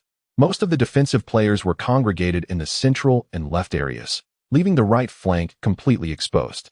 In this scenario, the defenders began to shift towards the right side in a wave-like motion, with the fullback advancing and the center back moving to cover. While this appeared to be an efficient response, Li Qing's long pass was so accurate and comfortable that Adam Lewis did not need to break stride. He simply had to deliver a high-quality cross while in motion. This tactical maneuver had been attempted several times after the new year, and Adam Lewis executed it flawlessly, striking the incoming ball with his left foot for a powerful sweeping pass. Glenn McCauley, making a diagonal run from the center of the penalty area to the left side, managed to take a shot just before the opposing center back could clear the ball. Everton U18's goalkeeper, De Freitas, reacted with remarkable speed, or perhaps it was sheer luck, as he instinctively used his trailing left foot to block what seemed to be a certain goal from McCauley. A defender, returning to the goal, attempted an acrobatic clearance, eliciting gasps from the spectators. Oh! The player attempting the overhead clearance misjudged the contact. His kick was poorly executed. At that moment, Brewster, positioned at the penalty spot, seized the opportunity and, before the defenders could react for a second clearance, executed a deft poke shot. The ball inevitably struck the pristine white net, allowing the visiting Liverpool U18 team to break the deadlock. Although the goal was credited to Brewster's follow-up shot, the coaches on either side knew who the true hero was, the precise distributor, Li Qing, the unsung hero behind the scenes. Certainly, in matters such as this, Li Qing's involvement is merely occasional, for the spotlight invariably shines upon the goal-scoring forwards. Chapter 41. For matches, 11 goals. The Everton U18, firmly established on their home turf, were reluctant to lag behind. As the match progressed, they consciously intensified their offensive efforts. The previously impressive defensive line began to reveal vulnerabilities over time, and these increasingly conspicuous gaps undoubtedly provided Li Qing with the much-needed opportunities for breakthroughs. During the more than 10 days of his holiday, Li Qing devoted himself to honing his fundamental skills. The 3 techniques that had yet to reach a score of 70 exhibited marked improvement. His skill rating surged from 65 to 69, dribbling advanced from 69 to 70, and ball control increased from 67 to 68. Such statistics ensured that Li Qing could execute high-quality breakthroughs and swift counterattacks without the necessity of acquiring a 5-star skill card. In the midfield, Everton U18 players were engaged in a series of passes when the industrious Coyle intercepted the ball. Following the quick counterattack strategy set forth by head coach Neil Critchley, He directed the ball toward the right wing of the attack. Amidst the exuberant cheers of Liverpool U18 supporters, Ligt, donning the number 28 jersey, sprinted along the right sideline with remarkable speed. Under the azure sky and fluffy clouds, he resembled a streak of red lightning coursing across the verdant pitch, capturing the attention of all in attendance. Although Coyle's pass lacked precision, Licht's swiftness allowed him to intercept the ball just before it crossed the sideline. He deftly halted the ball with his foot and, confronted by an hasty defensive player, utilized a straightforward burst of acceleration to advance further. The Everton U18 center-back, Richards, who was rapidly retreating, chose the moment when Licht's touch on the ball was at its most precarious to execute a sliding tackle. In his mind, even if he failed to make contact with the football, he was determined to halt the opponent in their tracks. As for the possibility of receiving a red card, that was a matter for the referee to contemplate, not his. However, he was perhaps overthinking the situation. Licht's remarkable acceleration, now rated at 89, ensured that he could achieve a second burst of speed while sprinting. Note, originally, his two speed attributes were rated at 85 and 87. The gifted speedster mentioned that these values could be enhanced based on the limits of his leg muscles. With the current ratings at 87 and 89, the spectators were momentarily taken aback by Richards' daring maneuver, falling silent in astonishment. Neil Critchley, Gerrard, and Mike Garrity all narrowed their eyes, their faces a canvas of anger and dissatisfaction. Yet, in the next instant, their expressions shifted to excitement. For Richard had merely tackled a cloud of air. For a striker who had previously netted 8 goals in 3 youth National League matches, what transpired next was quite straightforward. Faced with an advancing goalkeeper, he executed a feigned shot followed by a deft sidestep, sending the ball into the empty net and securing a 2-goal lead for Liverpool U18 against Everton U18 on their own turf. To find themselves 2 goals down before halftime was an unbearable reality for the home team, prompting a noticeable increase in their offensive efforts once the match resumed. However, a heightened attack does not always guarantee commensurate rewards. The tactical prowess centered around Licht was executed to perfection in this match, as he scored 2 more goals in both halves, completing a hat trick and leading his team to a resounding 4-0 victory over their rivals. Observant individuals noted a remarkable shift in the scoring charts following the completion of the 16th round of the England Youth Super League, as another Liverpool U18 player emerged among the top 10 scorers. Licht, he ranks 6th in the overall scoring chart with 11 goals, and 4th in the Northern Division. Ahead of him are Wolves U18 player Jack Allen, Liverpool U18 player Glenn McCauley, and Manchester City U18 player Jadon Sancho.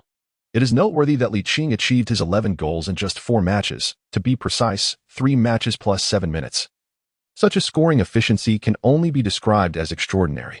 At the U18 level, the difficulty of scoring is significantly higher compared to the U15, U16, or younger age groups.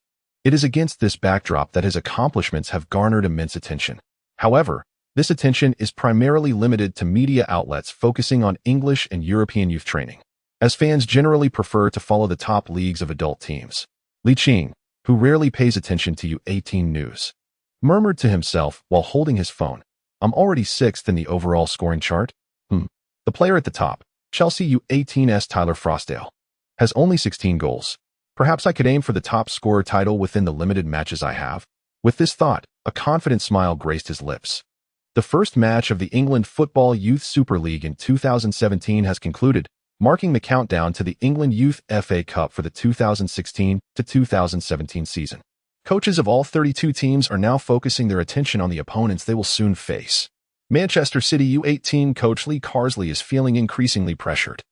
The former Everton player finds himself in a challenging situation. If he were facing the Liverpool U18 team from earlier this season, it would not be too daunting. However, this team has become significantly stronger with the addition of the prodigious forward Licht from the U15, U16 ranks, who has astonishingly contributed 11 goals in just 4 matches, nearly averaging a hat trick per game. Such an efficient forward is a sharp blade that any defense would dread to confront. The multitude of his personal technical attributes seems almost uncontainable. Not only does he possess exceptional dribbling and scoring abilities, but he also possesses an uncanny precision in long passes. While the first 2 aspects can be somewhat managed, the question remains, how does one restrict his long passing? Defenders typically resort to maintaining distance and employing double or even triple marking against fast, skillful players. However, the more defenders swarm around the ball carrier and the nearby attacking player, the less they can cover the distant defense, especially given the limitations in manpower. Damn it. It was only 2 days before the match that Manchester City U18 coach Lee Carsley suddenly realized that the 116 final was being held at their home ground. With talents such as Foden, Sancho, and Diaz, who are as gifted as Ligt, why should they focus more on defense at home? Wouldn't it be better to secure victory through an overwhelming offensive strategy? Chapter 42.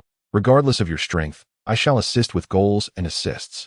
The focal point of the 2016 to 2017 season's English Youth FA Cup final was a singular confrontation. The Manchester City U18 team, last season's runners-up, hosted Liverpool U18.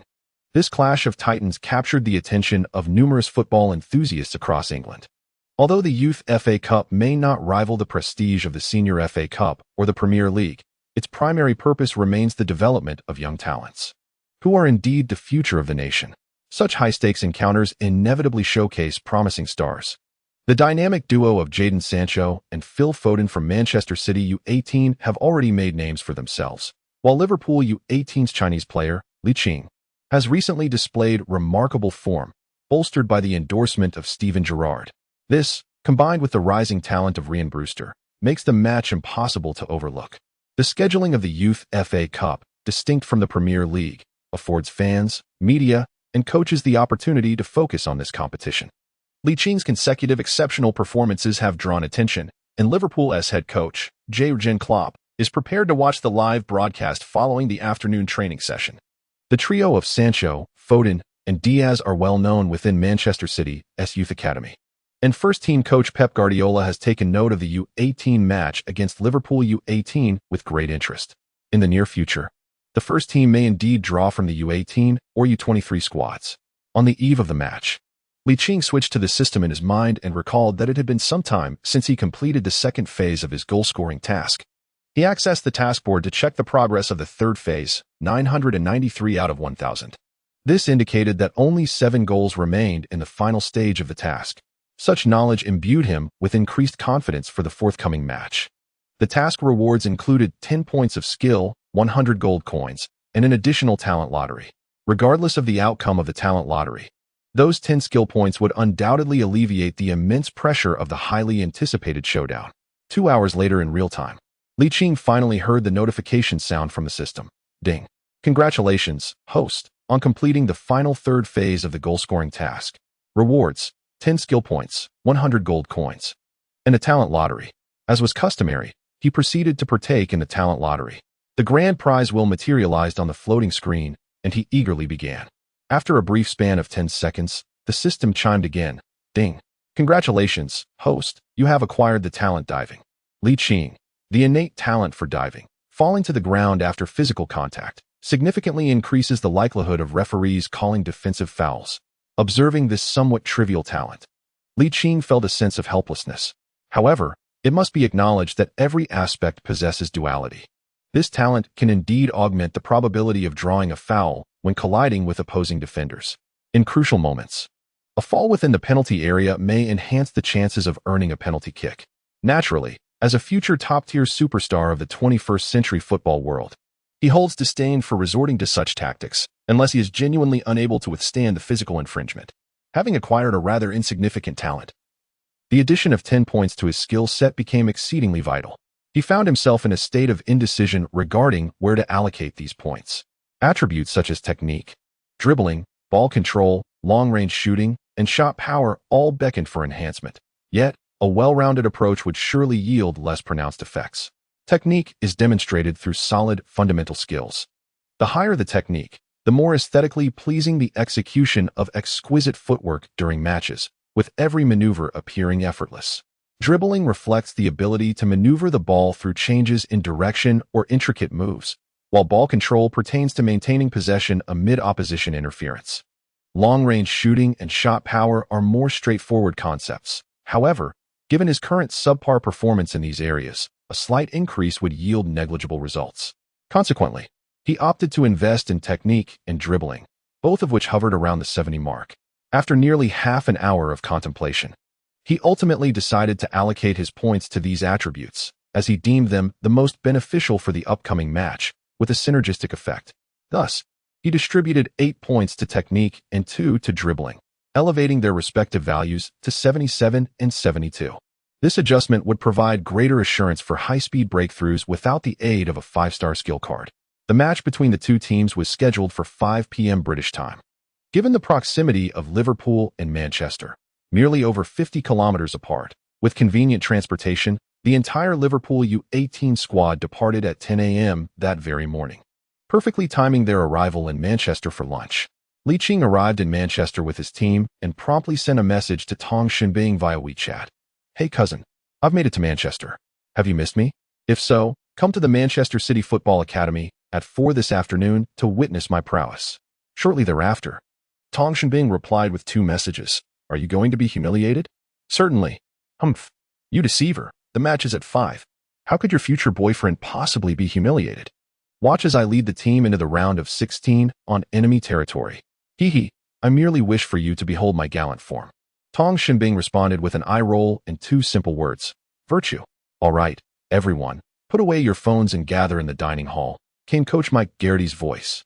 Ligt casually replied, stowed his phone away, and joined the others for lunch. Manchester City's U18 team could be considered the strongest adversary Ligt had encountered since his arrival in this world. Previously, in the U15, U16 tournaments and the National Youth Football Super League, he had faced opponents who posed little challenge, leaving him without a sense of helplessness. He wondered if this match would be different. Renowned in England, the trio of talents from Manchester City's youth academy, Sancho, Diaz, and Foden, were formidable. In the parallel universe he hailed from, Sancho was the highest valued player of the post-2000 generation, while Diaz sought opportunities elsewhere, transferring to Real Madrid. Only Foden remained steadfast in his desire to earn playing time under Guardiola. The future of these players remained uncertain. But one thing was clear: the trio's capabilities were indeed impressive. Given Liverpool U18's current defensive strength, it would be a daunting task to contain them. This season, Liverpool U18 suffered a humiliating 0-7 defeat on their visit, utterly powerless to retaliate. Consequently, he noted that the majority of media outlets favored Manchester City U18. With this thought, Ligt instinctively clenched his fist. "Manchester City, you may be strong, but I shall assist with goals and assists." Chapter 43. A lofty shot? The January weather in England remained frigid, hovering around a few degrees. Both teams' players began their warm-up clad in heavy down jackets until their bodies were fully warmed. With an hour remaining before the match commenced, journalists focused on youth training had nearly all arrived, their cameras aimed squarely at Manchester City's trio of prodigies. Followed by Liverpool's top scorer, Glenn Macaulay, and second scorer, Ligt. Among the local reporters, the spotlight was on Sancho, Foden, Ligt, and Brewster, as they believed the outcome of the match hinged on the performances of these English players. Coaches Neil Critchley and Lee Carsley observed the warming players. Feeling a sense of uncertainty, they had done all they could, and the direction the match would take depended on the players' performances. Neil Critchley's gaze fell upon Ligt, for he believed that Liverpool U18 needed Ligt to continue his stellar league performance to advance further. Lee Carsley's gaze swept over Sancho, Foden, Diaz, and Mecca. Had it not been for the injury of Nick Gonzalez, whom Guardiola had personally unearthed from La Masia, the attacking lineup for this match would have been even more splendid. Nevertheless, he firmly believed that even in Gonzalez's absence, this luxurious ensemble could secure a resounding victory over Liverpool U18 and advance to the round of 16.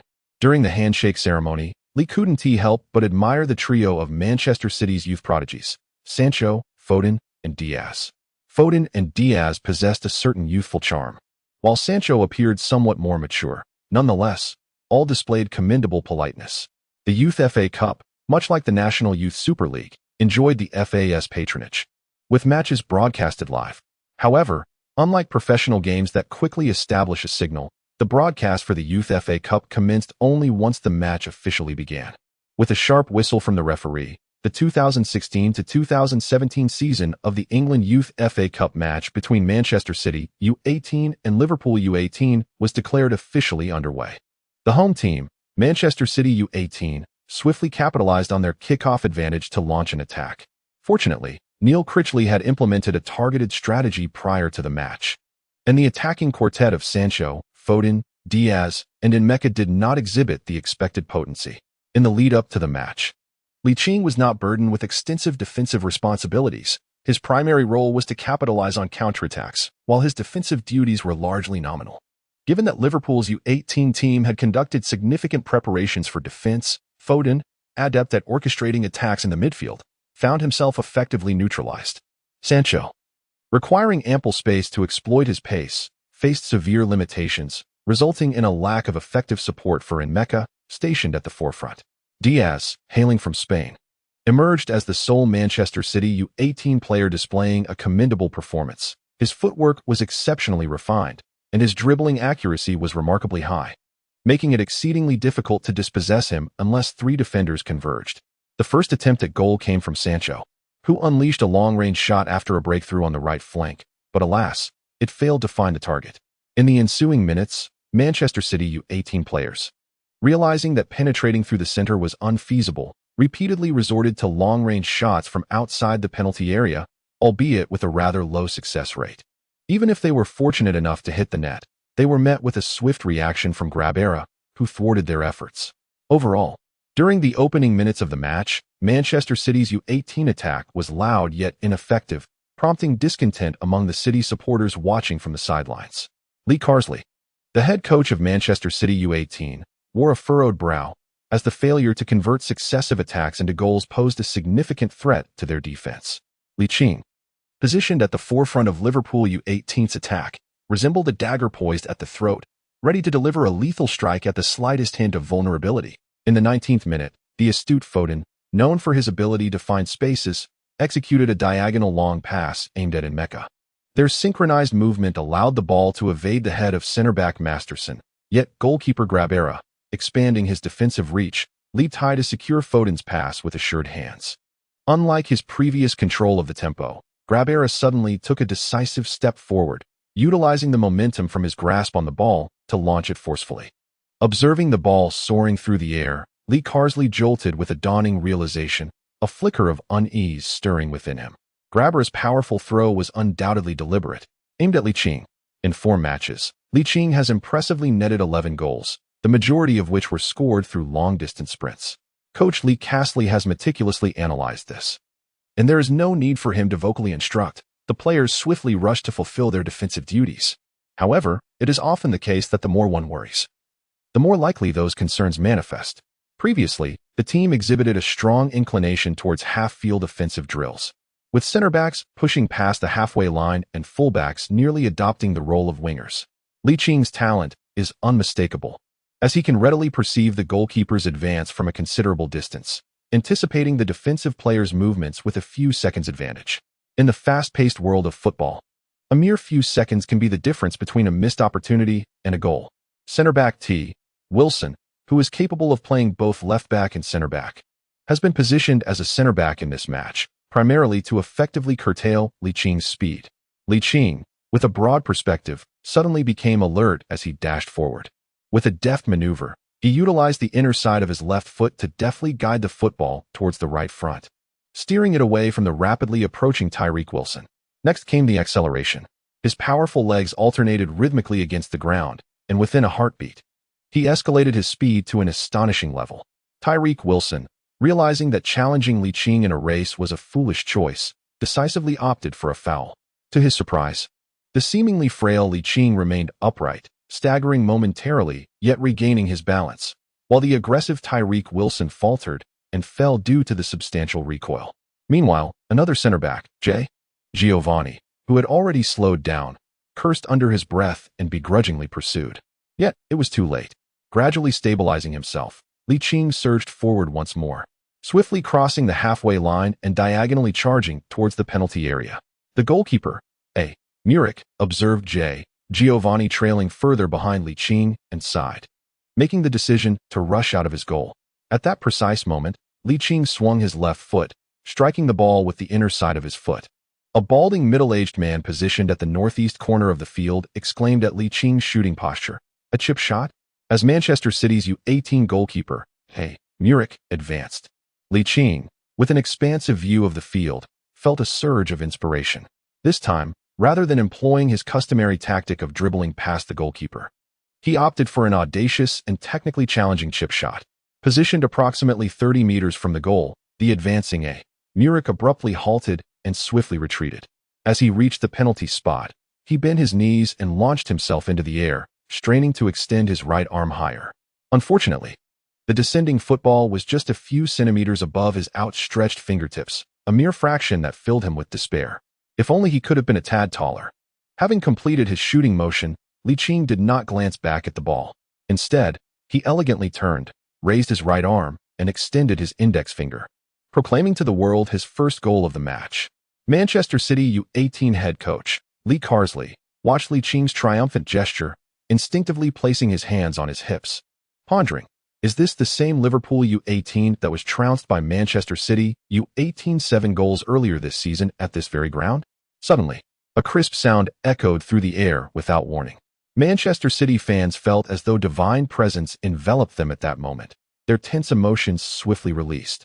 A smile broke across Ligt's face as he stood with hands on his hips.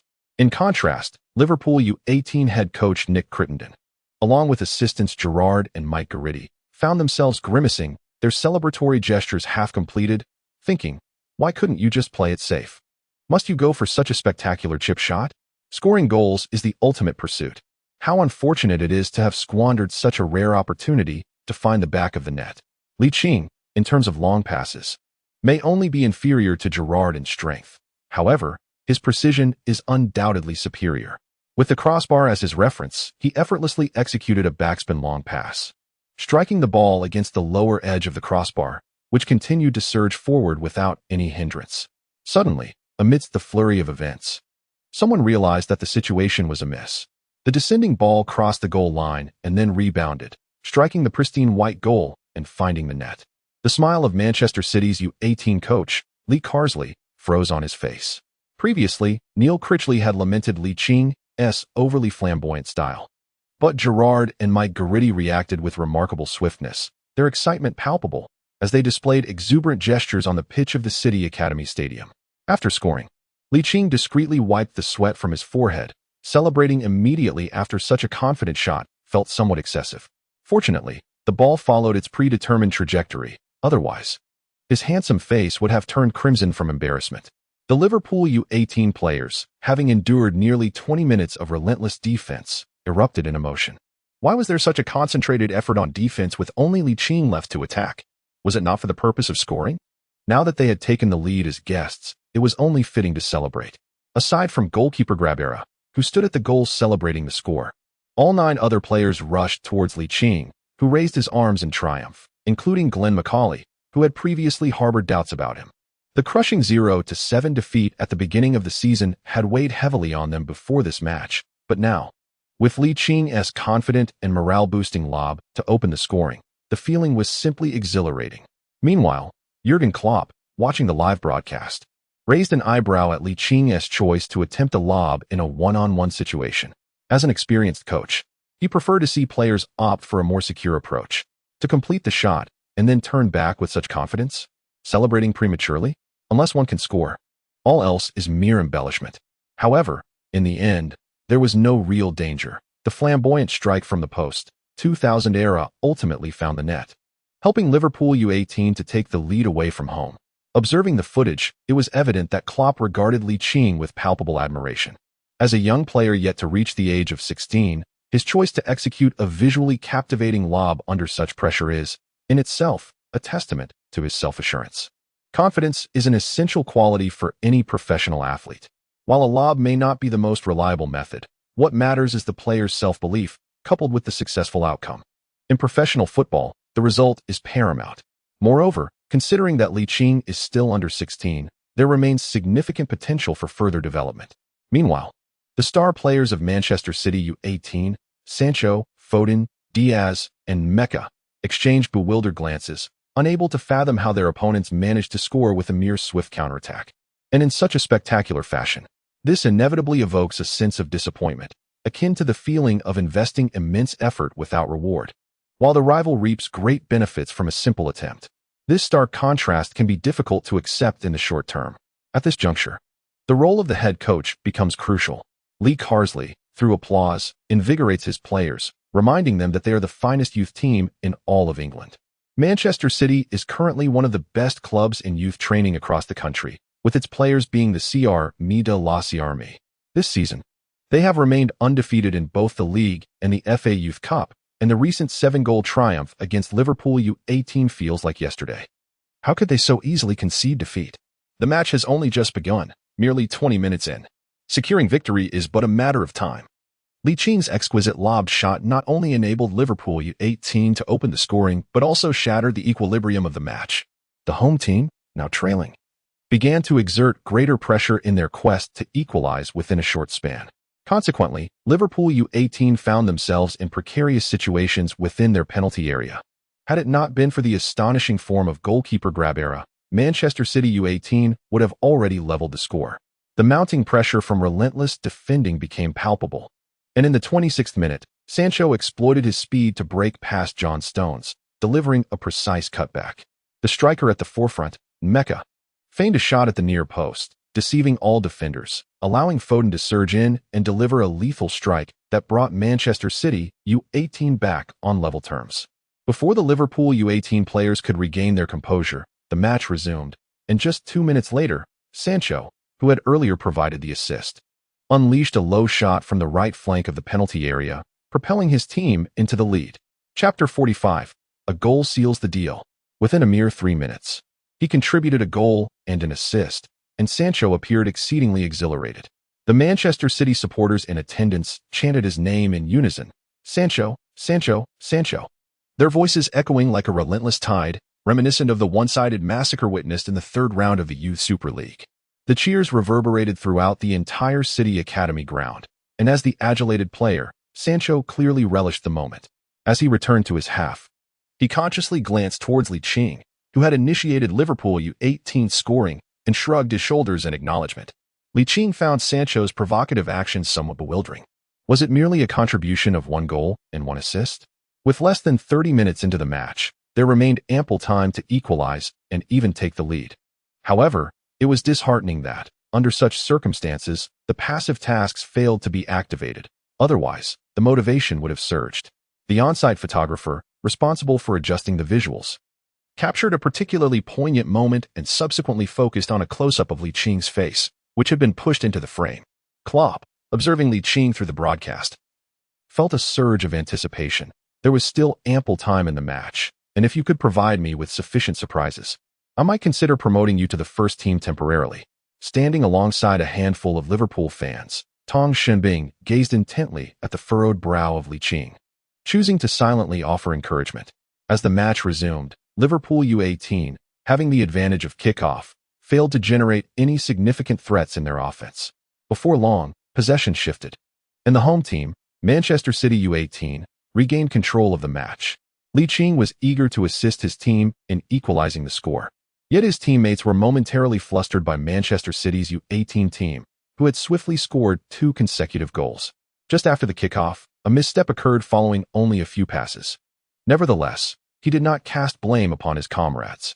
The shadow of the devastating defeat experienced in this very stadium 4 months prior loomed large, and having finally taken the lead, they were quickly overtaken, leaving little room for reaction. Proactively aiding in defense might not necessarily alleviate the collective pressure. Rather, it could introduce significant risks. In his perspective, only by maneuvering in close proximity to the Manchester U18 defenders could he effectively relieve pressure on his defensive teammates. The 2 fullbacks from Manchester's U18 squad alternated in advancing to join the attack, while the centre-backs hesitated to push forward, resulting in 3 defensive players wary of Ligt, thus rendering a 9-on-7 defense relatively manageable. As time elapsed, the defense began to stabilize as Ligt had envisioned, and Manchester City's U18 offense reverted to a pattern of loud but inconsequential attempts. Liverpool's U18 side was not merely focused on defense. Under Liching's guidance, they managed to execute 2 shots during their limited offensive forays, though neither resulted in a goal.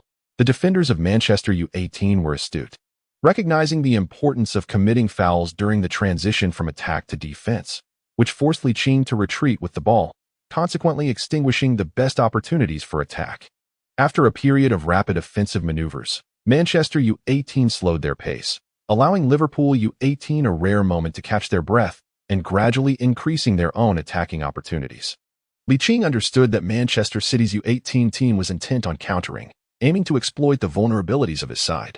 Sancho and Mecca possessed remarkable speed, while Diaz and Foden showcased exceptional ball control and passing abilities. Given the right opportunity, they could easily extend their lead. Realizing this, Ligt suddenly slapped his forehead. Why overthink? Scoring is the ultimate goal. He shifted his focus entirely to finding the net, and a clearer vision of how to achieve this emerged in his mind. After a few passes, the ball found its way to Liching's feet, and the attention of the Manchester City U18 defenders instantly honed in on him, leaving no room for complacency.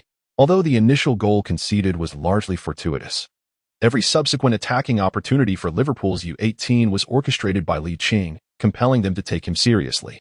Ligt, faced with two defenders, skillfully maneuvered the ball beneath his feet, deftly swaying his legs above the soccer ball. Neither defender dared to advance, fearful that the space behind them might be exploited. Suddenly, with a flick of his left foot, he deftly nudged the ball outward and executed a long pass. No one anticipated that Ligt, who had consistently opted for individual breakthroughs, would abruptly deliver a long pass, leaving them unprepared. The ball soared swiftly toward the penalty area, landing precisely to circumvent the leap of Manchester City's U18 centre-back, Weirson. The goalkeeper, Muric, found it challenging to intervene. Unfortunately, Glenn Macaulay reacted a fraction too late. By the time he realized the pass was intended for him, it was somewhat too late. His header lacked sufficient force, resulting in a wayward angle that veered past the goalpost. Overwhelmed with disappointment at having squandered a golden opportunity, Glenn Macaulay clasped his head in frustration. Ligt shook his head, realizing that his synergy with Glenn Macaulay was alarmingly inadequate. It appeared that he would have to rely on his own capabilities until Brewster arrived. Lee Carsley, the head coach of Manchester City's U18 team, raised an eyebrow, recalling the highlights of Liching's precise diagonal passes that found distant teammates or those within the penalty area. Such precision was no mere coincidence. If the upcoming matches continued with a strategy of overwhelming defense against a fewer number of attackers, it would inevitably lead to a severe shortage of defenders within the penalty area. Should Ligt deliver another pass of such high quality, it would undoubtedly spell trouble. Thus, seizing the opportunity during a dead ball, he made a gesture to indicate that his players need not focus their defensive efforts solely on Ligt. Ligt found himself at a considerable distance from the goal, requiring him to navigate through several defenders to penetrate the penalty area. For not every left-footed player possesses the finesse of Messi. Judging by the quality of the preceding passes, the distribution poses a greater threat. The live commentator provided a slow-motion replay of Liverpool U18's closest attempt at scoring, prompting Klopp, who was observing the match from his office, to exclaim in admiration, "The quality of that pass is exceptional. Had the forward anticipated it just half a second earlier, it could have resulted in a goal. What a pity." Chapter 46. The individualistic goal time in the match flew by, and soon the first half approached its conclusion. In addition to delivering a nearly assist-worthy precise diagonal long pass to Glenn Macaulay, Ligt consistently executed high-quality long passes, introducing new dynamics to Liverpool U18's offensive play. Consequently, Manchester City U18's head coach, Lee Carsley, grew increasingly resolute in his directive to restrict Liching's passing and bolster their defensive efforts within the penalty area, aiming to sever the connection between Ligt and his teammates to ensure the safety of Muric in goal. As the regular 45 minutes came to a close, the fourth official raised the electronic board indicating 1 minute of stoppage time remaining in the first half. Foden's penetrating pass found forward Mecca, but the latter's shot lacked power due to Maderson's close marking, allowing goalkeeper Grabera to easily secure the ball. Sancho and Diaz exhibited a keen sense of anticipation, rushing forward. Grabera, initially intending to clear the ball with a powerful kick, was compelled to sidestep, resulting in Liverpool U18 missing a prime counter-attacking opportunity and instead opting for a layered approach to advance. Liching's movement momentarily faltered as he began to retreat, while Glenn Macaulay advanced strategically, positioning himself between the two opposing center-backs. Manchester City's U18 fullback, Ladabadier, closely trailed behind Ligt, whereas Liverpool's U18 right-back, Harvey White, remained along the touchline, and Diaz occupied the defensive flank. Both teams assumed their respective positions as Jordan Hunter, in possession of the ball, crossed the halfway line. With limited passing options available, he opted to pass back to Ligt. Ligt hastily closed in on Ligt, striving to deny him any opportunity to confront the defense head-on. To everyone's surprise, as Ligt appeared to receive the ball, he suddenly spread his legs, allowing the football to pass through. He then swiftly executed a 90-degree turn, brushing against Ligt right side. In an instinctive reaction, Ligt extended his foot to intercept the ball, only to miss it entirely, which inadvertently allowed Ligt to complete his turn while still in close proximity. Without pausing, Harvey White delivered a direct pass, sending the ball rolling along the ground towards the vacant space behind Ligt. Both Diaz and the central defender, Dembélé, hastened to cover the gap left by the left back. Ligt. Ligt accelerated towards the ball, executing a cross run with Harvey White, deftly maneuvering the football along the flank to the right, creating distance between himself and Bashir and Diaz. With the arch of his right foot, he deftly propelled the rolling ball forward, gaining speed. Bashir and Diaz quickly realized Licht's intentions. Yet their limited pace and the distance between them forced them into a reactive straight run to block Licht's angle for an inward cut. In this critical moment, they recalled their coach's words that Ligt was left-footed and that he would inevitably shift back to his left foot when approaching the byline on the right. Thus, the attacking tempo of Liverpool U18 was invigorated by Ligt, as the midfield and forward players surged forward with relentless zeal. This offensive maneuver was poised to conclude just before the halftime break, with the Liverpool U18 players exerting themselves fully, thereby exerting immense pressure on the Manchester City U18 defenders. From the coach's bench, head coach Lee Carsley suddenly felt a twinge of unease. The center was under threat. Diaz, while tracking back, gestured to his teammate Bashir to cover the middle, indicating that he alone would handle Ligt. Neil Critchley's gaze was fixed on the accelerating Ligt, resembling a red Ferrari with the throttle fully engaged, racing towards the byline. Although Diaz couldn't match Licht's speed, he positioned himself wisely, strategically blocking Licht's path for an inward cut. As they drew closer, Licht's speed slightly diminished, faced with Diaz. He opted for an audacious burst of acceleration from the outside, utilizing his pace to bypass Diaz and enter the penalty area. Bashir sprinted back with all his might. Just as Ligt swung his right foot, Bashir, believing Ligt was about to make a lateral pass into the middle, lunged to the ground in a desperate tackle, only to see Ligt halt the ball in its tracks. Sensing Diaz closing in again from the periphery, a spark of inspiration struck him. With the tip of his left foot, he gently prodded the ball, which rolled smoothly along the grass, slipping through Diaz's legs as he rushed in. The entire movement executed flawlessly as his body glided past the unyielding Diaz. Ligt extended his left foot with an air of gravity, abruptly flicking the ball to the left with the outer instep, deftly evading the attempted clearance by center-back T. Wilson. In the blink of an eye, the Manchester City U18 penalty area transformed into a scene of palpable tension, leaving the gathered Manchester City supporters momentarily speechless, their eyes fixed in astonishment upon the players engaged within the box. Ligt stepped forward with his left foot, positioning his body to obstruct Foden's route of retreat. The latter instinctively came to an abrupt halt, wary of colliding with his opponent. Possessing an innate talent for diving, Ligt momentarily contemplated a dramatic fall in response to the rapid exchange. However, recalling that he was not the designated penalty taker, he braced himself, leaning back to withstand the momentum of the oncoming Foden. With remarkable swiftness, he lifted his left foot and struck the ball. Muric, the Manchester City U18 goalkeeper, observed as the ball maneuvered through a crowd, rolling swiftly along the grass towards the far corner of the net. Having already lowered his center of gravity, he propelled himself off the ground with fervor, the tremendous force generated by his foot against the earth allowing his body to spring forth like a coiled spring. In a split second, he lunged forward. Damn it! Muric, whose momentum had abruptly ceased, watched in despair as the ball lingered mere centimeters from his fingertips. Ligt witnessed the football brush past the far post and cross the goal line, his arms outstretched in exhilaration as he sprinted towards the opposing team's coaching bench. Behind him, a group of teammates, unable to contain their emotions, surged forward. A bald man in his mid-40s in the northeast corner shook his head. Despite the best efforts of the Manchester City U18 players clad in sky blue, Ligt, donned in red, showcased an extraordinary performance. In the penalty area, he flitted about like a butterfly among flowers, his final shot executed with remarkable composure, rendering the conceded goal a mere formality.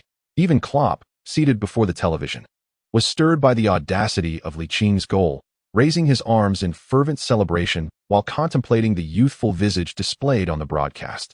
Could he truly be under 16? Such prodigious talent. Chapter 47. A display of daring? The referee, having signaled the goal valid, promptly blew his whistle, marking the end of the first half of the 2016-2017 FA Youth Cup final between Manchester City U18 and Liverpool U18. The live broadcaster focused the camera on Liching, ensuring that fans watching at home recognized the player who single-handedly leveled the score for Liverpool U18. Neil Critchley, Gerrard, and Mike Garrity embraced Liching tightly, with other teammates joining in, reflecting an exceptional team spirit. Even Adekanji, who had previously harbored biases against Liching, could not deny his brilliance. Not only had he scored twice in this match, but his 11 goals in the preceding 4 matches were accomplishments that dwarfed the entire season of others. Surrounded by his coach and teammates, Liching was elated. Through his individual effort, he had finally helped the team equalize, yet he was not content. There were still 45 minutes left in the second half, and he aspired to lead his team to victory over Manchester City U18. This match was characterized as a clash of titans, with numerous scouts from various clubs undoubtedly in attendance, perhaps even hidden among the fans watching the game live.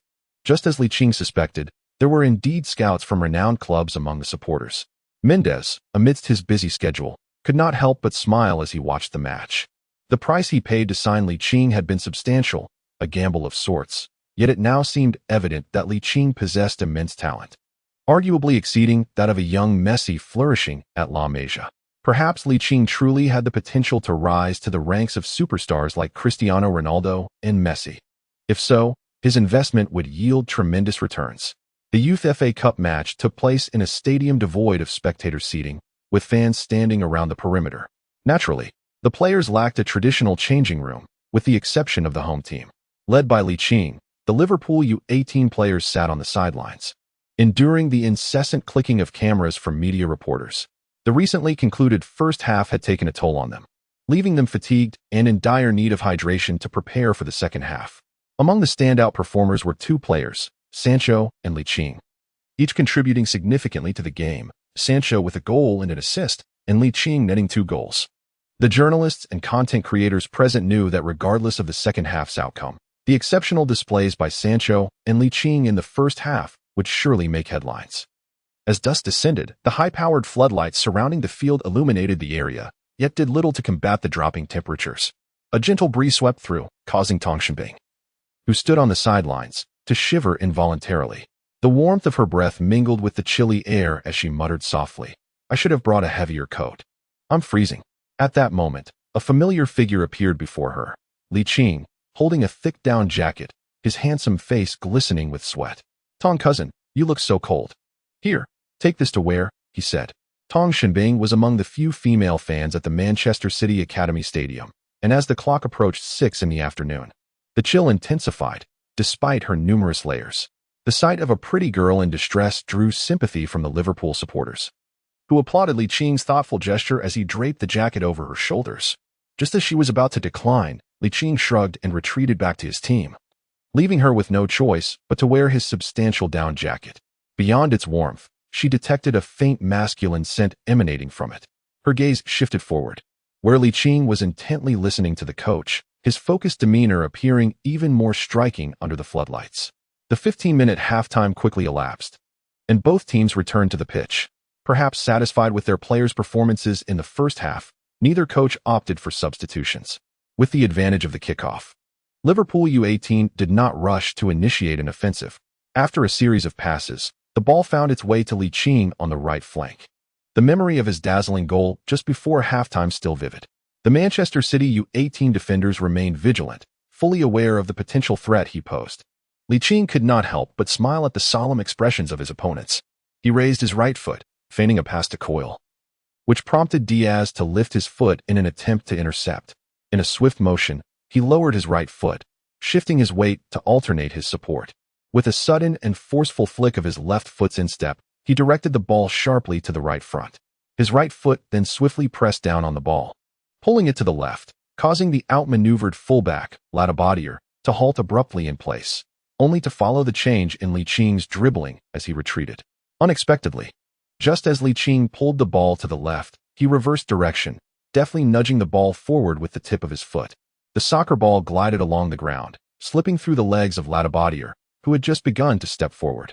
Ladabadier's pupils constricted, and he quickly brought his legs together. But it was evidently too late. Liching launched himself from a standstill, showcasing a powerful burst of speed in that moment. Diaz, who had intended to trip him, could not even graze Liching, watching helplessly as he sprinted towards the ball. Initially, Liching merely sought to test the defensive capabilities of Manchester City's U18 team. However, he found them to be far weaker than he had anticipated. Indeed, the beginning of both halves proved to be the most opportune moments for scoring. Liching surged forward, and it was already too late to pursue him. At that moment, he resembled a wild stallion that had broken free, racing at full speed toward the vacant expanse ahead. His velocity was astonishing. Oh my God, was this fellow driving a Ferrari in the competition? An incredible pace, amidst the gasps of the spectators. A bald middle-aged man standing at the northeast corner murmured, "Is he about to overtake the score?" Confronted by the formidable defensive T. Wilson, Liching, while dribbling at high speed, feigned a move from right to left at the edge of the penalty area, luring T. Wilson inward. In a split second, he unleashed a powerful shot with the inside of his left foot, driving the ball straight into the penalty area. T. Wilson turned to chase him, but it was evident that he was too late. Meanwhile, his partner, E. Francis, surged diagonally, seizing the moment to collide with Liching's left shoulder as he entered the penalty area. Liching found himself significantly outmatched, his weight class not even comparable, and was promptly knocked to the ground, resulting in an abrupt cessation of his control over the football.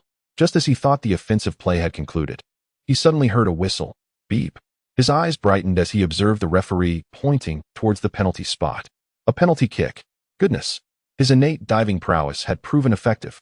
Chapter 48. A Steely Heart. The Pinnacle penalty. E. Francis had meticulously timed his challenge, seeking body contact the moment Liching released the ball. According to the relevant rules, it was a splendid example of legitimate defensive play, a permissible physical confrontation. However, the sudden blast of the referee's whistle left him somewhat bewildered. Neil Critchley, the coach of Liverpool's U18 team, jubilantly celebrated with Gerrard and Mike Garrity upon seeing the referee's gesture towards the penalty spot. In stark contrast, Lee Carsley, the coach of Manchester City's U18 team, animatedly threw his arms open, repeatedly patting his left shoulder with his right hand, seemingly imploring the referee to reconsider, insisting that it was a fair challenge. Yet, the referee remained resolute in his decision, unfazed by the protests from the Manchester City U18 players, firmly asserting that E. Francis had committed a foul. Meanwhile, Liching stood to the side, rubbing his slightly sore left shoulder. Although E. Francis's challenge leaned towards being a legitimate collision, the referee's call was indisputable. After all, he had failed to make contact with the ball. Certainly, the reason the referee has the authority to award a penalty kick is partly due to his innate talent for diving. Lee Carsley, the head coach of Manchester City's U18 team, shook his head in resignation.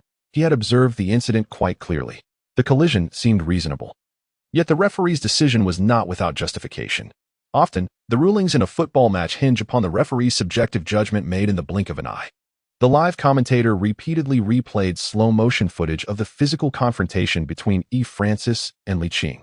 The commentators, divided into three factions, offered varying interpretations. One group deemed it a legitimate challenge, another labeled it a foul, while the final group maintained a neutral stance, believing the decision rested solely with the referee. As the dust settled, the Manchester City U18 players had no choice but to accept the reality. Liverpool U18's primary penalty taker, Glenn McCauley, was ostensibly the first choice to take the penalty. However, upon noticing that Liching had cradled the ball in his arms, it was evident that he intended to take the shot himself. Glenn McCauley, the team's leading scorer, furrowed his brow, feeling the pressure as he had remained ineffective in this match thus far. He sensed a looming return to the bench if he failed to make an impression. Thus, he was fervently eager to score, even if it was merely from the penalty spot. At that moment, Coach Neil Critchley blew his homemade whistle, turning to see the coach gesture with both hands, indicating that the penalty would be taken by Liching. The message was unmistakably clear. The duty of execution lay with Liching. Sighing, Glenn McCauley reflected on the fact that as Liching excelled in the U18 league, his own standing within the team was steadily diminishing. However, considering Ligt had contributed 11 goals in 4 league matches and netted 2 in the Youth FA Cup, it was only natural for any coach to place their hopes on a player in such fine form. He stood just outside the penalty area, gazing at Ligt, grappling with an immature thought. Is he truly only 15? Ligt placed the football on the penalty spot and retreated to the edge of the penalty area, disregarding the jeers of the Manchester City fans behind the net.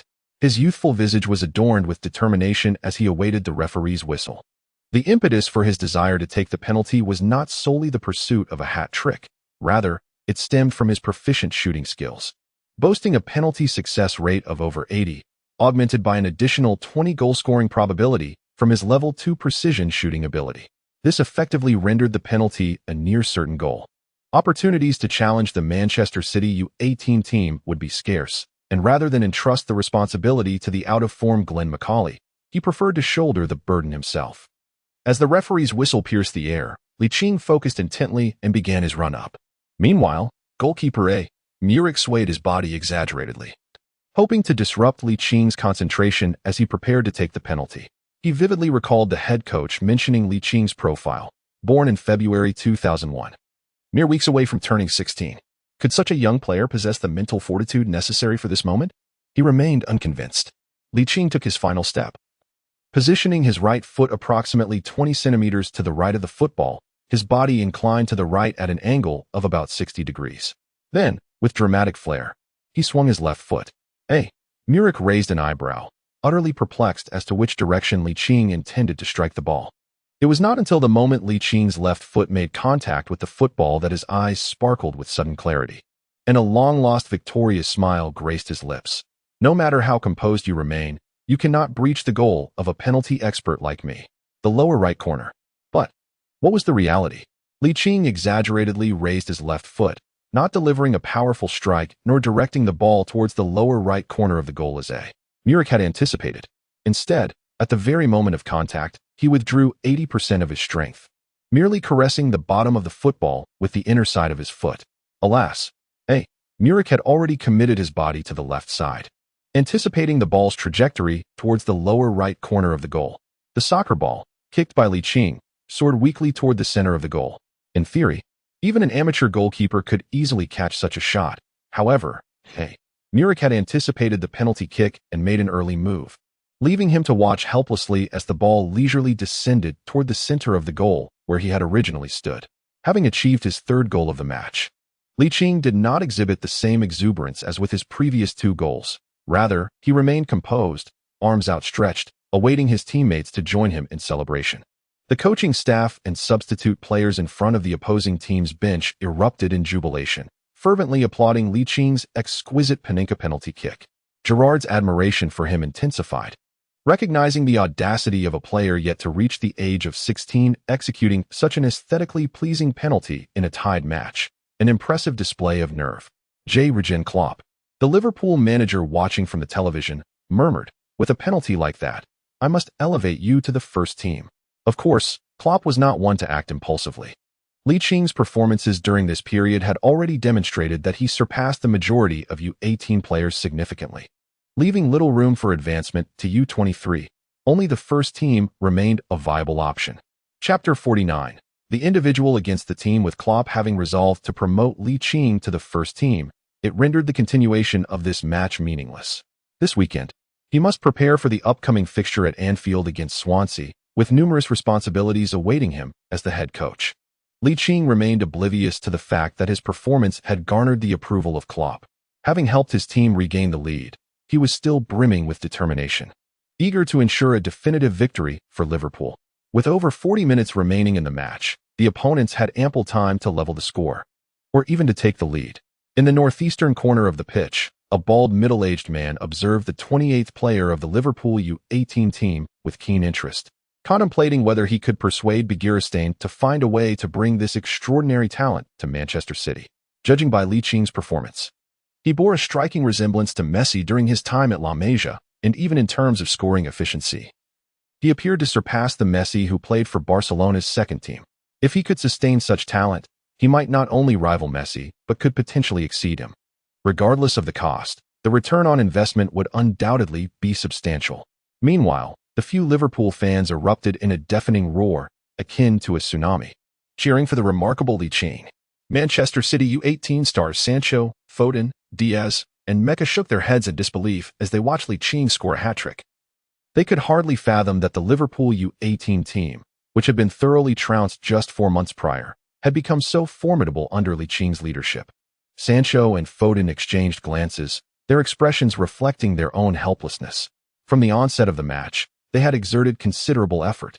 Yet Licht's exceptional performance had allowed Liverpool U18 to take the lead twice through 3 opportunities. Manchester City U18 head coach Lee Carsley felt increasingly frustrated. He had repeatedly urged his players to concentrate during the 4 critical periods prone to conceding goals. Now, they had conceded 2 goals during these very moments. Had they maintained their focus towards the end of the first half and at the beginning of the second, the score could very well have been 2-1 instead of 2-3. Meanwhile, Liverpool U18 head coach Neil Critchley quickly recovered from his initial excitement and swiftly summoned Captain Masterson to strategize for the upcoming defense. Having conceded 2 goals at home, Manchester City would undoubtedly not relent easily. With the sharp sound of the referee's whistle, the match resumed. It remains uncertain whether the remarkable performance of Ligt had an influence, as the Manchester City U18 players appeared hesitant and indecisive in their offensive efforts. The head coach of Manchester City U18, Lee Carsley, observed this with a furrowed brow. His options as a coach in such circumstances were quite limited. He had already motivated his players, but their ability to recover depended on their own psychological resilience. His gaze soon shifted to Ligt, the standout player for Liverpool U18. It is a rare feat to witness a hat-trick in a clash of such magnitude, yet every goal scored by the young prodigy was nothing short of extraordinary. Particularly the first and third goals, seemingly crafted to bolster his team's morale. In stark contrast, the Liverpool U18 players exuded enthusiasm and vigor, with many 50-50 challenges won by their indomitable spirit. This was not a favorable sign for Manchester City. Faced with a decline in player performance, Lee Carsley had no choice but to make adjustments to his lineup. Less than 10 minutes into the second half, Manchester City U18 enacted 2 positional changes. Neil Critchley glanced back at the substitutes bench, lost in thought, ultimately shaking his head and opting against immediate adjustments. Given the current state of his players, he deemed it unnecessary to make changes. Their momentum was robust, and the second half had only just begun. The physical condition of the substitutes might not surpass that of the players already on the field. As time ticked away, Sancho, who had previously assisted in Manchester City U18's goals, became increasingly active, applying relentless pressure on the Liverpool U18 defenders through his dribbling and passing. Gradually, the forms of Diaz and Foden were also revitalized. The resurgence of Manchester City's trio of talents, Sancho, Foden, and Diaz, significantly enhanced the quality of play on the pitch. As the match reached the 60th minute, Sancho unleashed a powerful long-range shot from outside the penalty area, striking the outer edge of the right post and flying out of bounds, serving as a warning to the Liverpool U18 goal. During this period, Ligt remains the most formidable player for Liverpool U18. His ability to carry the ball and execute passes creates disarray in the Manchester City U18 defense, resulting in 2 yellow cards for the opposing players. If one were to encapsulate this match, the phrase Ligt single-handedly battles Manchester City U18 would be most fitting. Once again, the ball finds its way to Ligt, who, confronted by 2 defenders, adeptly employs fundamental techniques of flicks, pulls, and feints, maintaining control of the ball and leaving spectators in awe. Such mastery of ball control is truly remarkable. However, despite his burgeoning skills, Licht's finesse has yet to reach an exemplary level, and when faced with a third defender, he appears somewhat flustered. Fortunately, the Manchester City U18 players, wary of potential vulnerabilities at the back, refrained from committing too many defenders. Nevertheless, individual effort pales in comparison to collective strength. Manchester City U18, currently the only unbeaten team in the entire English Youth Super League, possesses significantly greater prowess than Liverpool U18. Sancho, utilizing his exceptional footwork and speed, breaks through to the byline and delivers a high-quality cross. Substitute Hardy, upon entering the fray, falls within the penalty area and manages to score, equalizing for Manchester City U18.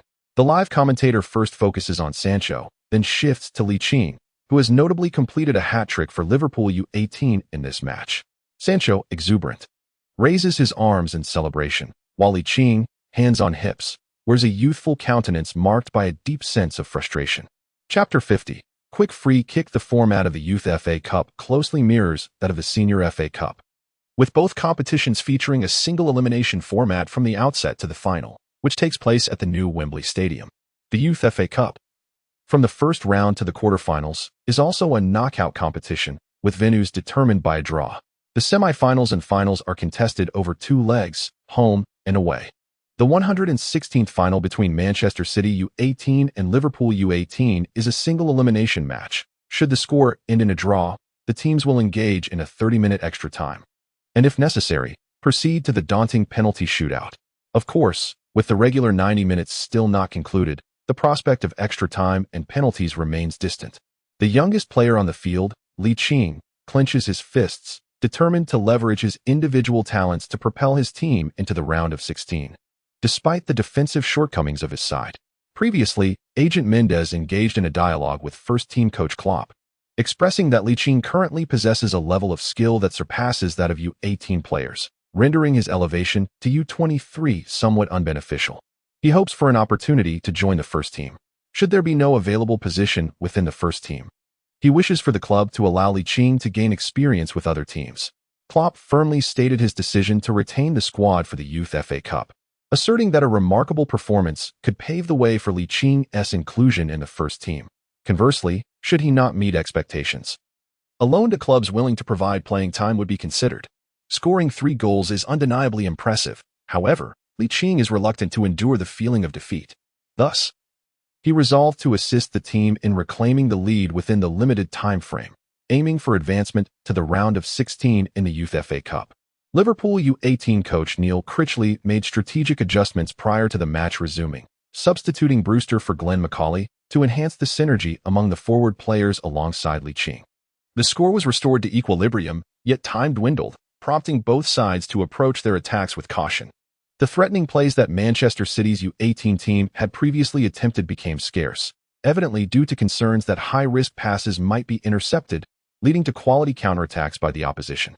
Naturally, this cautious play is also linked to the players' diminishing stamina. Once possession is lost, it becomes increasingly arduous to regain energy for a counterchase. And even if one manages to recover in time, what of the next instance? Although Licht's stamina has diminished, the head coach has not assigned him any defensive responsibilities, allowing him to maintain his explosive sprinting ability for the first 10 minutes of the match. Lee Carsley, the head coach of Manchester City's U18 team, noticing Licht's enduring vitality, sensed that the situation could become precarious. Seizing a moment during a dead ball, he took the opportunity to confer with Foden. Thus, the Youth FA Cup final reached its slowest tempo since the commencement of the match, as the game adopted a more languid pace. The Liverpool U18 players found a rare opportunity to catch their breath, leading to a stalemate where neither side could gain the upper hand. 10 minutes swiftly passed in this tense impasse, and as the match approached the 85th minute, all 3 available substitutions had been utilized. Unfortunately, the deadlock in score failed to ignite the players' determination to score, resulting in an unchanged scoreline. With the clock winding down, Ligt observed that Manchester City's U18 defense had become increasingly organized, particularly on his active right flank.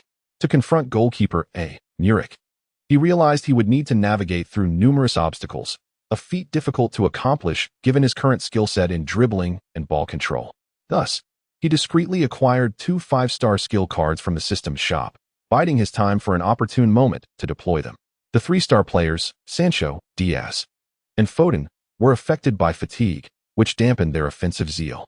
However, this did not imply a lack of desire to attack. Rather, they were conserving energy for a decisive opportunity to conclude the match. A goal during this critical phase would be tantamount to a match winner. In the blink of an eye, another 3 minutes elapsed. Diaz's dribble just outside the penalty area was intercepted by Harvey White, granting Liverpool U18 a chance to transition from defense to attack. Following the strategy laid out by head coach Neil Critchley, the ball was to be directed towards Ligt at the earliest opportunity. The substitute, Dillman, rushed towards Ligt and committed a foul before he could receive the ball. The referee blew the whistle, signaling the foul against Dillman. Ligt possessed a broad vision and observed that the Manchester City U18 players were moving at a sluggish pace during the replay.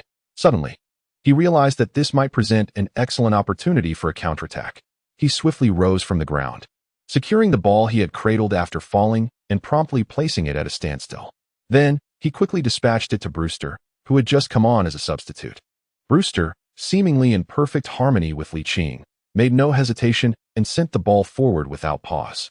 The foul Dearman was still engaged in conversation with the referee when he was abruptly met with a roar from behind. Defend. At that moment, Dearman sensed a strong gust of wind rushing past him and turned to see Ligt, the most formidable threat from the Liverpool U18 team. This was a disaster. Almost all the Manchester City U18 players had assumed that Liverpool U18 would leisurely take the free kick from the back, their retreating speed rather slow, until Brewster kicked the ball to Ligt, when the realization struck them all at once. Ligt advanced swiftly with the ball, while the visibly fatigued Ladabody, burdened with a yellow card, attempted to collide with him from the side.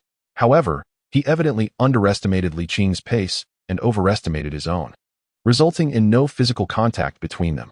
To onlookers, it appeared as though Ladabody had simply fallen to the ground in the midst of his run. The two centre-backs of Manchester City's U18 team, T. Williamson and E. Francis, promptly retreated to defend, maintaining a cautious distance from one another, while the defensive midfielder, Giovanni, reached out to grasp Brewster, who was attempting to receive the ball. Even without glancing up, Ligt could swiftly assess the situation. He crossed the halfway line with the ball, purposefully approaching T. Williamson and E. Francis. With Manchester City's U18 defense outnumbered, head coach Lee Carsley felt a surge of irritation as he dashed to the sidelines, bellowing loudly, "Foul." Chapter 51, A Quadruple Delight. 3 times ahead.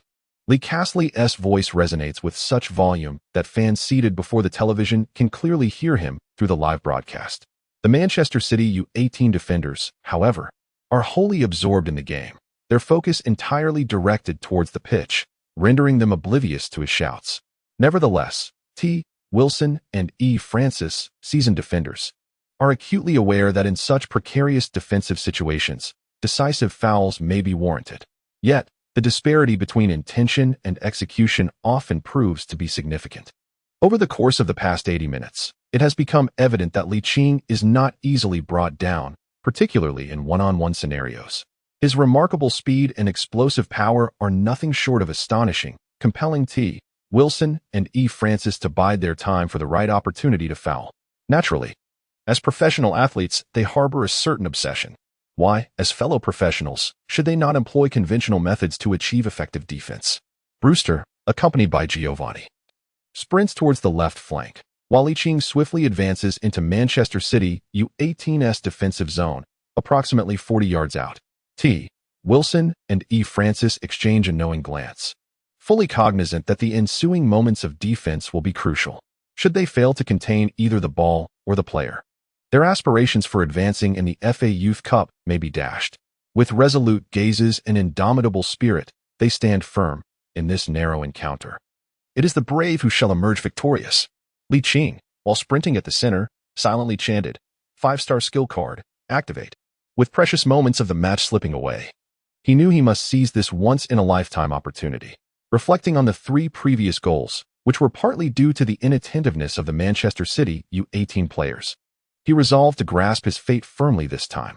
The 5-star skill card in his inventory dwindled to a single piece, and as he lifted his gaze forward, he could distinctly sense a profound and intense connection with the football. With just 3 meters separating him from T. Williamson and E. Francis, Ligt propelled himself forward, his feet rhythmically pedaling as if riding an invisible bicycle. His shoulders swayed dramatically with each motion, every feigned change of direction appearing convincingly authentic. E. Francis took the initiative to advance, while T. Williamson positioned himself to cover, aiming to halt the football 35 meters from the goal. A foul at worst would result in merely a yellow card and a direct free kick from that distance, a cost far more palatable than falling behind. But would such a well-calculated gamble yield the desired outcome? Anticipating E. Francis's aggressive approach, Ligt discerned his intentions. He exaggeratedly dropped his left shoulder, creating the illusion of accelerating through the center. As E. Francis moved closer, he instinctively shifted inward to facilitate a foul on the advancing Ligt. However, in the next moment, Ligt feigned a touch with his left foot without actually making contact, utilizing the explosive power of his left leg as a counterforce. He deftly struck the ball with the outside of his right foot, breaking through in the opposite direction of Francis's movement.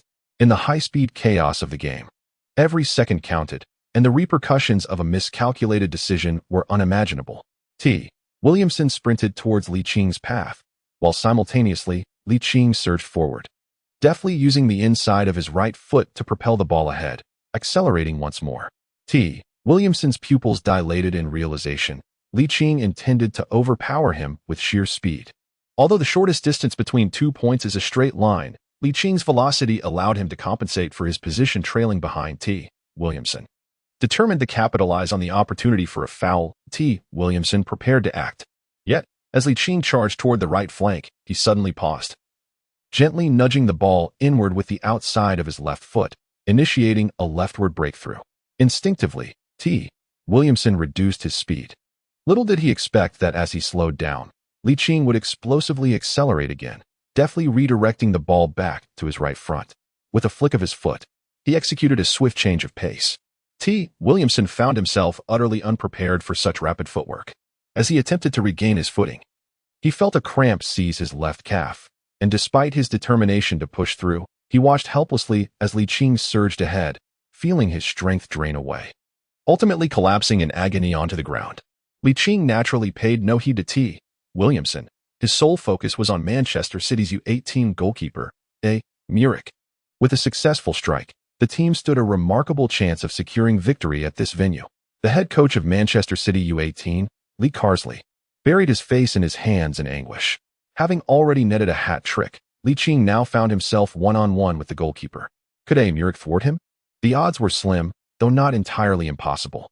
The visiting team's bench erupted with joy, including Neil Critchley, Gerard, McGarity, and the substitutes, fervently praying for a goal. A goal! Muric gazed at the approaching Li Qing, his throat constricting as he swallowed hard. Faced with the relentless striker who had already scored thrice, he was at a loss for what to do.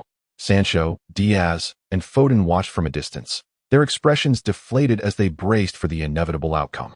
Upon reaching the edge of the penalty area, Li Qing noticed Muric's vacant gaze from the penalty spot, clearly lacking resolve. A smile crept across his face as he deliberately slowed his advance, adjusting his footwork, his right foot poised at the penalty area line, while his left leg swung back. The ball darted across the grass like a swift serpent, heading towards the bottom right corner of the goal. Muric's reflexes were commendably quick, yet his body sank far too slowly to match the ball's momentum. By the time he had descended halfway, the ball had already passed him.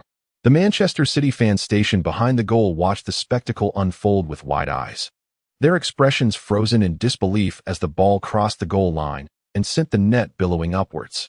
A fourth goal! A fourth goal! Among the crowd, a Liverpool supporter gazed at the smiling Li Qing, murmuring in awe as he gradually lifted his arms and then erupted in exclamation. "Oh my God! What have I witnessed? An extraordinary performance." Chapter 52, Man of the Match. Li Qing's fourth goal in the match decisively shattered the confidence of the Manchester City U18 players. Sancho, Foden, and Diaz were seen supporting their knees, gasping for breath. At this juncture in the game, their stamina was nearly depleted, rendering the prospect of equalizing extremely slim. The Liverpool U18 coach, players, and a handful of fervent Liverpool supporters exuberantly celebrated Li Qing's contribution of the fourth goal, while Li Qing himself remained the epitome of composure.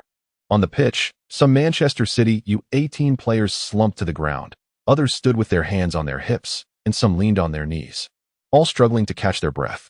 With their energy almost entirely spent, the likelihood of mounting a comeback seemed virtually impossible. Should they manage to equalize, extra time would follow. And beyond that, a potential penalty shootout awaited. Contemplating these scenarios filled them with a sense of futility, especially the daunting task of leveling the score. Once players lose faith in the match, the ensuing play often devolves into mere garbage time. While the Manchester City U18 players relinquished hope, Liverpool U18 coach Neil Critchley maintained his vigilance, adhering to the adage of cautious navigation, as long as the final whistle had yet to blow, unwavering focus. Indeed, an intensity of attention reaching 200% was paramount. The celebration among Liverpool U18 players lingered so long that the referee felt compelled to intervene, momentarily disrupting Li Qing's serene demeanor, which was now influenced by his teammates' jubilance. He acknowledged the fervent Liverpool supporters with a heartfelt gesture, and exchanged a playful glance with Tong Shinbing, who responded with an eye roll. Ironically, the referee intended to save time for Manchester City's efforts to equalize, yet the home team players appeared utterly disheartened, showing little urgency to resume play. After a prolonged delay of nearly half a minute, the game finally recommenced, but despite a slight alleviation of their despondency, breaching the resolute Liverpool U18 defense posed a considerable challenge.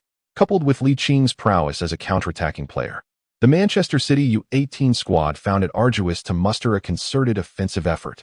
Consequently, an unusual disconnect emerged between their defense and attack. Standing in the opposition's coaching area, Neil Critchley wore a smile, fully aware that this match was virtually secured. With his players brimming with confidence and their opponents devoid of spirit, the outcome seemed all but assured. Liching's performance was nothing short of spectacular. Should he seize the opportunity to extend the lead in the forthcoming moments, victory would be assured. Just before the stoppage time, Liching received a clearance from centre-back Masterson and charged towards Manchester City's U18 defensive zone with remarkable speed. Having already contributed 4 goals in this match, the Manchester City U18 players were anxious about the possibility of him scoring yet another, causing the defenders to focus all their attention on him. However, with a keen eye for the game, Liching spotted Brewster making a well-timed run through the center. With a precise long pass, he found Brewster, who was sprinting forward. One-on-one with goalkeeper A. Muric, Brewster displayed remarkable composure, evading the keeper before calmly slotting the ball into the empty net. This goal marked the final score of the match. In a stunning upset, the Liverpool U18 team, not favored to win, triumphed over Manchester City U18 with a score of 5-3, thereby advancing to the round of 16 in the season's FA Youth Cup. All thanks to Liching's leadership. As the referee's whistle echoed 3 times, signaling the conclusion of the match, Liverpool U18 players instinctively rushed towards Liching. Fully aware that their victory in this away game against Manchester City U18 was largely due to his outstanding contributions, Liching, with a broad perspective, noticed his teammates rushing excitedly towards him, causing his heart to skip a beat as he sensed impending trouble. He promptly took to his heels, resulting in a scene where he darted and weaved amidst his teammates, skillfully evading their advances. However, ultimately, the strength of one could not withstand the collective force of many. He found himself encircled and reluctantly succumbed to the exuberant celebration of his comrades. Masterson, Harvey White, Brewster, and goalkeeper Grabera each grasped one of Liching's limbs, while other teammates lent their supportive hands, and under the count of their captain Masterson, they seamlessly tossed him a couple of meters into the air. "Oh my goodness! Help me! Put me down!" Yet, the louder Liching cried out, the more exhilarated his teammates appeared. Liverpool U18 triumphed over Manchester City U18 with a score of 5-3 at the City Football Academy, a result that even the most ardent followers of Liverpool's youth training could not have anticipated. When they first glimpsed the scoreline, they were momentarily taken aback, as if believing the news to be a fabrication. Supporters of Manchester City, who also monitor their youth development closely, shared a similar sentiment. It is well known that the 2 finest youth academies in all of England are Manchester City and Chelsea. Just 4 months prior, in the 3rd round of the National Youth Super League, Manchester City U18 had triumphed over Liverpool U18 with a staggering 7-0 victory. How could such a reversal occur on their home turf? It seemed inconceivable. Only those Manchester City fans who witnessed the live broadcast understood that Manchester City U18 did not lose to Liverpool U18 per se, but rather to a remarkable young talent named Liching. With 4 goals and an assist, the young man was undoubtedly the standout performer of the match. Although the FA Youth Cup and the Youth Super League do not garner significant attention domestically, the encounters between the youth academies of Manchester City and Liverpool attract considerable interest, particularly due to the sensational headlines crafted by the media, which indirectly amplified the match's visibility. Through this game, Liching truly began to carve out a modest reputation in England. The inability of the 3 prodigies from Manchester City's youth academy to best him served as a testament to his prowess. Mendes beamed brightly as he perused various news articles praising Liching. He was confident that this investment would yield fruitful returns. That evening, Liverpool U18 took a train back to Liverpool, with Liching unusually engrossed in browsing articles about the FA Youth Cup online, his smile unwavering. He speculated that within 3 days, first-team coach Klopp would inform him of his opportunity to train at Melwood, the training ground for Liverpool's senior team. Should he receive Klopp's endorsement, He was confident he could remain there indefinitely. Chapter 53. Reporting to Melwood tomorrow. The day following the match marked the commencement of the school week, and Ligt returned to his studies. Before he even reached the school gates, he was greeted by enthusiastic Liverpool fans who raised their thumbs in approval. Upon arriving at school, the fervor only intensified. As a budding star, Ligt adeptly adjusted his mindset, graciously waving back at the ardent supporters and readily accommodating fans who sought photographs with him. If the FA Cup serves as a stage for seasoned players to showcase their prowess, then the Youth FA Cup provides a platform for emerging talents to shine. The next day, Klopp, who was prepared to fulfill his promise to Mendes, arrived at the Kirkby Academy, only to discover it was a day off. Thus, he would have to return on Wednesday. Meanwhile, Ligt dedicated his full attention to his studies, immersing himself in a vast ocean of knowledge with unrelenting enthusiasm. During this period, Ligt has distinguished himself while representing Liverpool's U18 youth team, consistently ranking among the top of his class academically. The leadership of the high school division stated that regardless of his performance in the final exams, he would be admitted to Blue Coat School's high school. However, Ligt did not respond, as Blue Coat School is not the most prestigious high school in the Liverpool area. Naturally, as a young man with the soul of someone nearing 30, he is reluctant to remain in school and waste time. Nevertheless, the Kirkby Academy has a clear mandate that players must complete their high school credits, although there is no explicit requirement regarding university attendance. Upon graduating from high school, those unable to pursue professional football are expected to continue their studies, whereas those who succeed in becoming professional players typically forego further education. According to the conventional schooling timeline, one graduates from high school around the age of 18. However, Licht's exceptional talent had already garnered the attention of the first-team coach even before he completed middle school. Unfortunately, the policies of the Kirkby Academy have yet to adapt accordingly. Returning to the matter at hand, Licht's 2 days of study swiftly passed, and the midweek training day commenced. As per his usual training routine, he arrived at the training facility an hour early. His relentless dedication to extra training has earned him unanimous praise from the Kirkby Academy, to the extent that Jack, the goalkeeper, would give him a thumbs up from afar, proudly declaring, "Lee, I see you becoming a top star in world football under Jurgen's guidance." In such moments, Ligt would typically respond with a modest smile and a wave, indicating that it was still premature to draw such conclusions, before quietly making his way to the U18 training pitch. After completing 20 minutes of light jogging and 5 minutes of stretching, Ligt prepared for ball training when he noticed someone approaching from the corner of his eye. He looked up to see a middle-aged man with a face partially obscured by stubble, a prominent nose adorned with glasses, and eyes that sparkled with intensity. Wasn't that first-team coach Jurgen Klopp? What was he doing at the U18 youth team?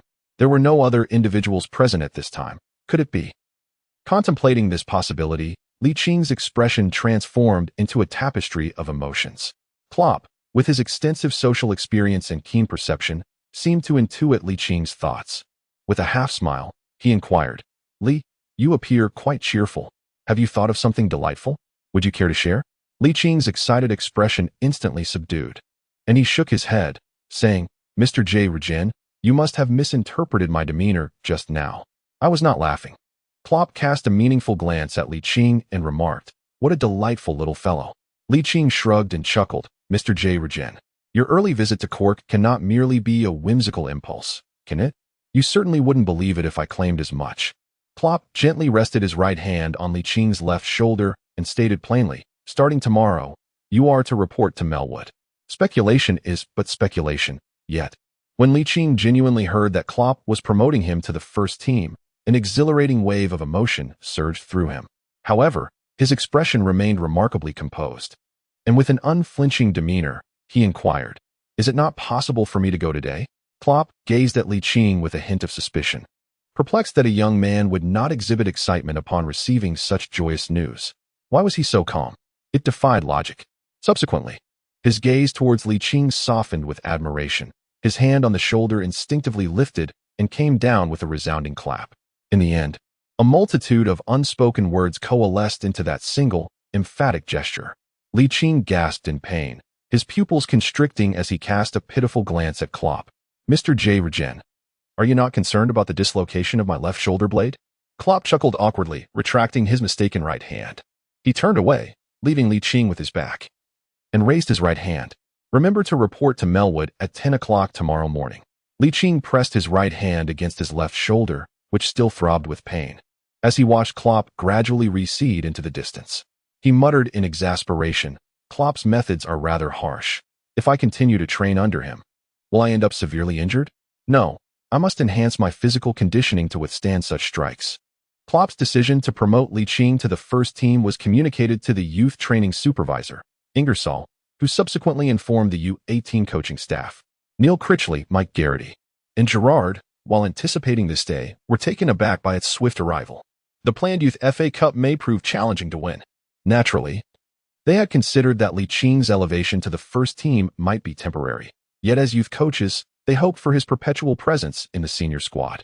Consequently, on the final day of training with the U18 team, Ligt seemed to be subjected to an unusually rigorous regimen. Chapter 54. I must stay here. The Melwood training facility, situated between Liverpool and Derby, was established in the 1950s and underwent renovations 6 years prior. It serves as the training base for the illustrious Premier League club, Liverpool. However, its remote location posed a challenge for Ligt, who was visiting Melwood for the first time. In contrast to the Kirkby Academy, Melwood's position was more secluded, located in the L12 district on the outskirts of Liverpool. Previously, Ligt could cycle to Kirkby. Now, he was compelled to opt for a more sophisticated mode of transport, as he had not yet reached 17. He was ineligible to obtain a driver's license, rendering both driving and riding a motorcycle impossible. Thus, he had to rely on public transport. Fortunately, a bus line 12 was conveniently available near his home. After 12 stops, taking approximately 40 minutes, he alighted on Melwood Avenue. Although it was merely 8:30 in the morning, Ligt observed a throng of fans milling about in front of the houses opposite the training facility. Clearly, these enthusiasts were waiting for Liverpool players to arrive in their cars, hoping to secure autographs or photographs. Additionally, several equipped journalists were present, armed with professional cameras, prepared to capture footage of the star's arrival at Melwood. Among the few individuals present, Ligt drew slight attention only due to his handsome visage, lacking any other allure. For these individuals had come to Melwood solely for the football stars. Ligt noticed the journalist's indifference and rolled his eyes, thinking to himself, "I am the best player of the Youth FA Cup." Humph. Unappreciative and unscrupulous reporter. Among the crowd, there was a particularly distinctive young man, marked by his yellow skin, black eyes, and dark hair, setting him apart from the sea of European white faces.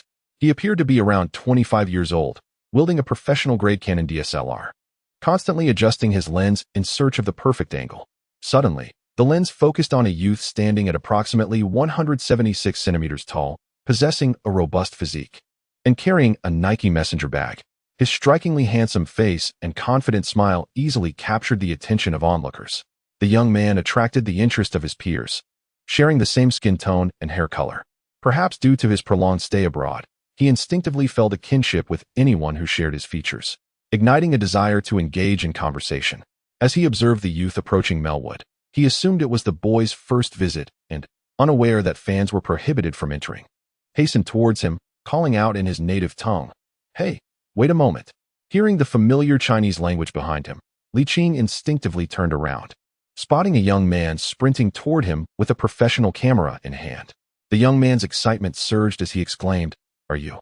You are?" "Essentially, yes. Yet in reality, no." The young man's head was instantly adorned with 3 question marks. Ligt was not particularly fond of engaging with unfamiliar men, even those of his own nationality, hence his tone was rather indifferent. "I am a British-born Chinese." "Your command of Chinese is truly impressive," the young man said, chattering away like a chatterbox. He introduced himself while holding the work badge that hung from his neck. "I am Lu, a reporter for Don Quixote's Premier League section. It is a pleasure to meet you." Out of courtesy, Ligt replied in a subdued manner, "My name is Ligt," without waiting for the other to respond. He pointed towards the entrance of Melwood and stated, "I am going in. Goodbye." Lulu reminded him, "By the way, the Melwood training facility is closed to the public today. If you wish to obtain an autograph, you will have to wait here." As he spoke, he glanced at his watch. There is approximately an hour until training begins. Players typically arrive around 9:30. Ligt initially had little desire to engage with the journalist Lu from Donqiodi, yet upon detecting the goodwill in the latter's words and sharing the same nationality, he shrugged his shoulders and reassured, "Do not worry, I can gain entry." Could it be possible? Let us await the outcome. Ligt then retrieved an identification card from his satchel and approached the gatekeeper, displaying it momentarily. After a brief glance, the gatekeeper promptly opened the gate, granting him access. Lulu's pupils dilated in disbelief. Could it be that he had entered so easily? Was he perhaps the child of an internal staff member? However, this possibility was swiftly dismissed, for every football club enforces strict regulations that prohibit non-employees from entering. Even senior executives lack the authority to permit family members into the training facility. Might he be the offspring of a shareholder? It was not until the wooden door had firmly closed behind him that Lulu slapped his forehead in realization, muttering to himself, "Had I known, I should have asked him for a contact number. Then I could have secured first-hand information on the Liverpool first team's training." Upon entering the Melwood training facility, Ligt was immediately captivated by the prominent structure before him, where a distinctive wooden sign displayed the 7 letters, Melwood. It proclaimed to the world its identity, Melwood. At the base of the sign, 2 additional words, training and facility, combined to denote the Melwood training base. In the distance stood a modern 2-story building, its red wall bearing the Liverpool emblem, with the parking lot for first-team players, coaches, and staff positioned just beyond. Recalling his memory, he navigated along the left passage of the single-story building. If his recollection of its former self was accurate, this path would lead to the training grounds of the first team. Although the players and coaches had yet to arrive at Melwood, the staff were diligently engaged in preparations to ensure logistical support for the upcoming first-team training session. Ligt couldn't help but clench his fists, urging himself, "I must stay here." Chapter 55. The acknowledgement of the entire team. Ligt has been promoted from the youth team to the first team for the first time. In the first team locker room, there are no designated lockers. He initially intended to casually change into a training shirt outside the field. However, a member of the staff promptly approached him. Upon learning that Ligt was a youth player promoted by head coach Klopp, the staff member escorted him into the first team locker room, stating that Klopp had already informed the logistics department to prepare for his arrival. Such meticulous logistical support undoubtedly instills a sense of belonging in Ligt. Though it may seem a trivial matter, many outcomes hinge on the nuances of detail. The Liverpool executive who formulated the latest regulations could not have anticipated that his subtle alterations to the club would ultimately pave the way for the emergence of a true superstar. Returning to the main narrative, Ligt placed his bag in a locker devoid of a name tag and promptly changed into his training shirt before heading to the natural grass pitch where the first team typically trains. After approximately 20 minutes of thorough warm-up and stretching, he commenced ball training. By this time, several first-team players had arrived, parking their cars in the designated lot. On their way to the locker room, they noticed a solitary figure engaged in ball drills on the training ground. Their curiosity piqued, as none of them could recall a teammate arriving early for practice. Some even preferred to arrive just on time. Woodburn and Arnold, former U18 teammates of Liverpool last season, had also been called up to the first team by Klopp this season, yet they continued to follow the U18 matches closely. From the early season slump to a mid-season resurgence, they had witnessed every game. They understood that the U18's recent success was not a collective effort, but rather attributed to Licht's remarkable contribution of 15 goals over 5 matches. Rumors had circulated that he had caught the attention of England U20 head coach Paul Simpson and U17 coach Steve Cooper, as they sought talent for the upcoming U20 and U17 World Cups. The young man engaged in ball training before them was none other than Ligt. They had already heard that he was the first to arrive at the Kirkby Academy and the last to leave during training weeks, and now it was evidently true. Team captain Henderson noticed Woodburn and Arnold slowing their pace to gaze at the field and inquired, "Ben, Trent, what are you looking at?" Woodburn pointed at Ligt, saying, "I think I know who the new teammate the boss mentioned is." Henderson recalled Klopp mentioning that a new player would join the team this week. He had assumed they would recruit a top striker from a major club, only to discover it was the youth sensation before him. "Oh, it's the standout forward from the U18, Lee." Henderson's gaze towards Ligt now held a glimmer of surprise. Could he be the same Lee who scored 4 goals and provided an assist to help Liverpool U18 defeat Manchester City U18 in the FA Youth Cup last weekend? Although Henderson did not emerge from Liverpool's youth academy, as the captain, he occasionally pays attention to the club's youth training, and the name Ligt has resonated particularly in recent weeks. "Indeed, it is he." Arnold nodded slightly.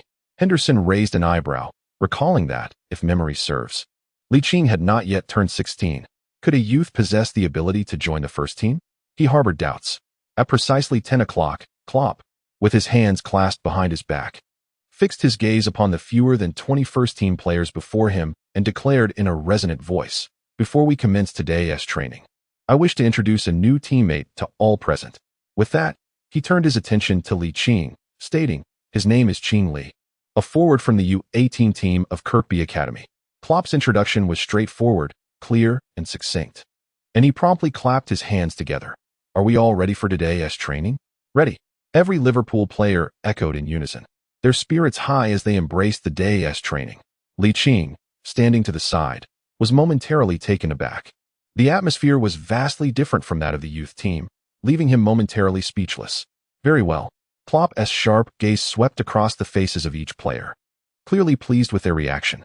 His enthusiasm remained undiminished. "I hereby declare today as training officially commenced." He then turned to Woodburn and Arnold, shifting the focus. "Ben, Alexander, since Lee has just joined us from the U18, I expect you both to engage with him regularly, helping him acclimate to the first team. Is that clear?" "Absolutely, sir."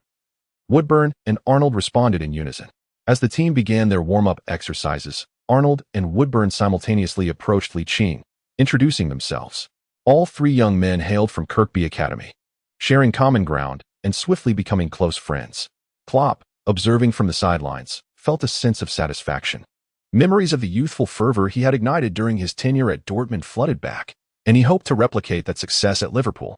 Woodburn and Arnold, though somewhat inexperienced, would need Ligt to mature rapidly to fulfill this vision. In time, with Woodburn, Arnold, and Ligt occupying three pivotal positions within the squad, the Red Whirlwind would sweep across Europe. The script was already written in Klopp's mind, yet whether the trio would develop in accordance with his aspirations remained uncertain.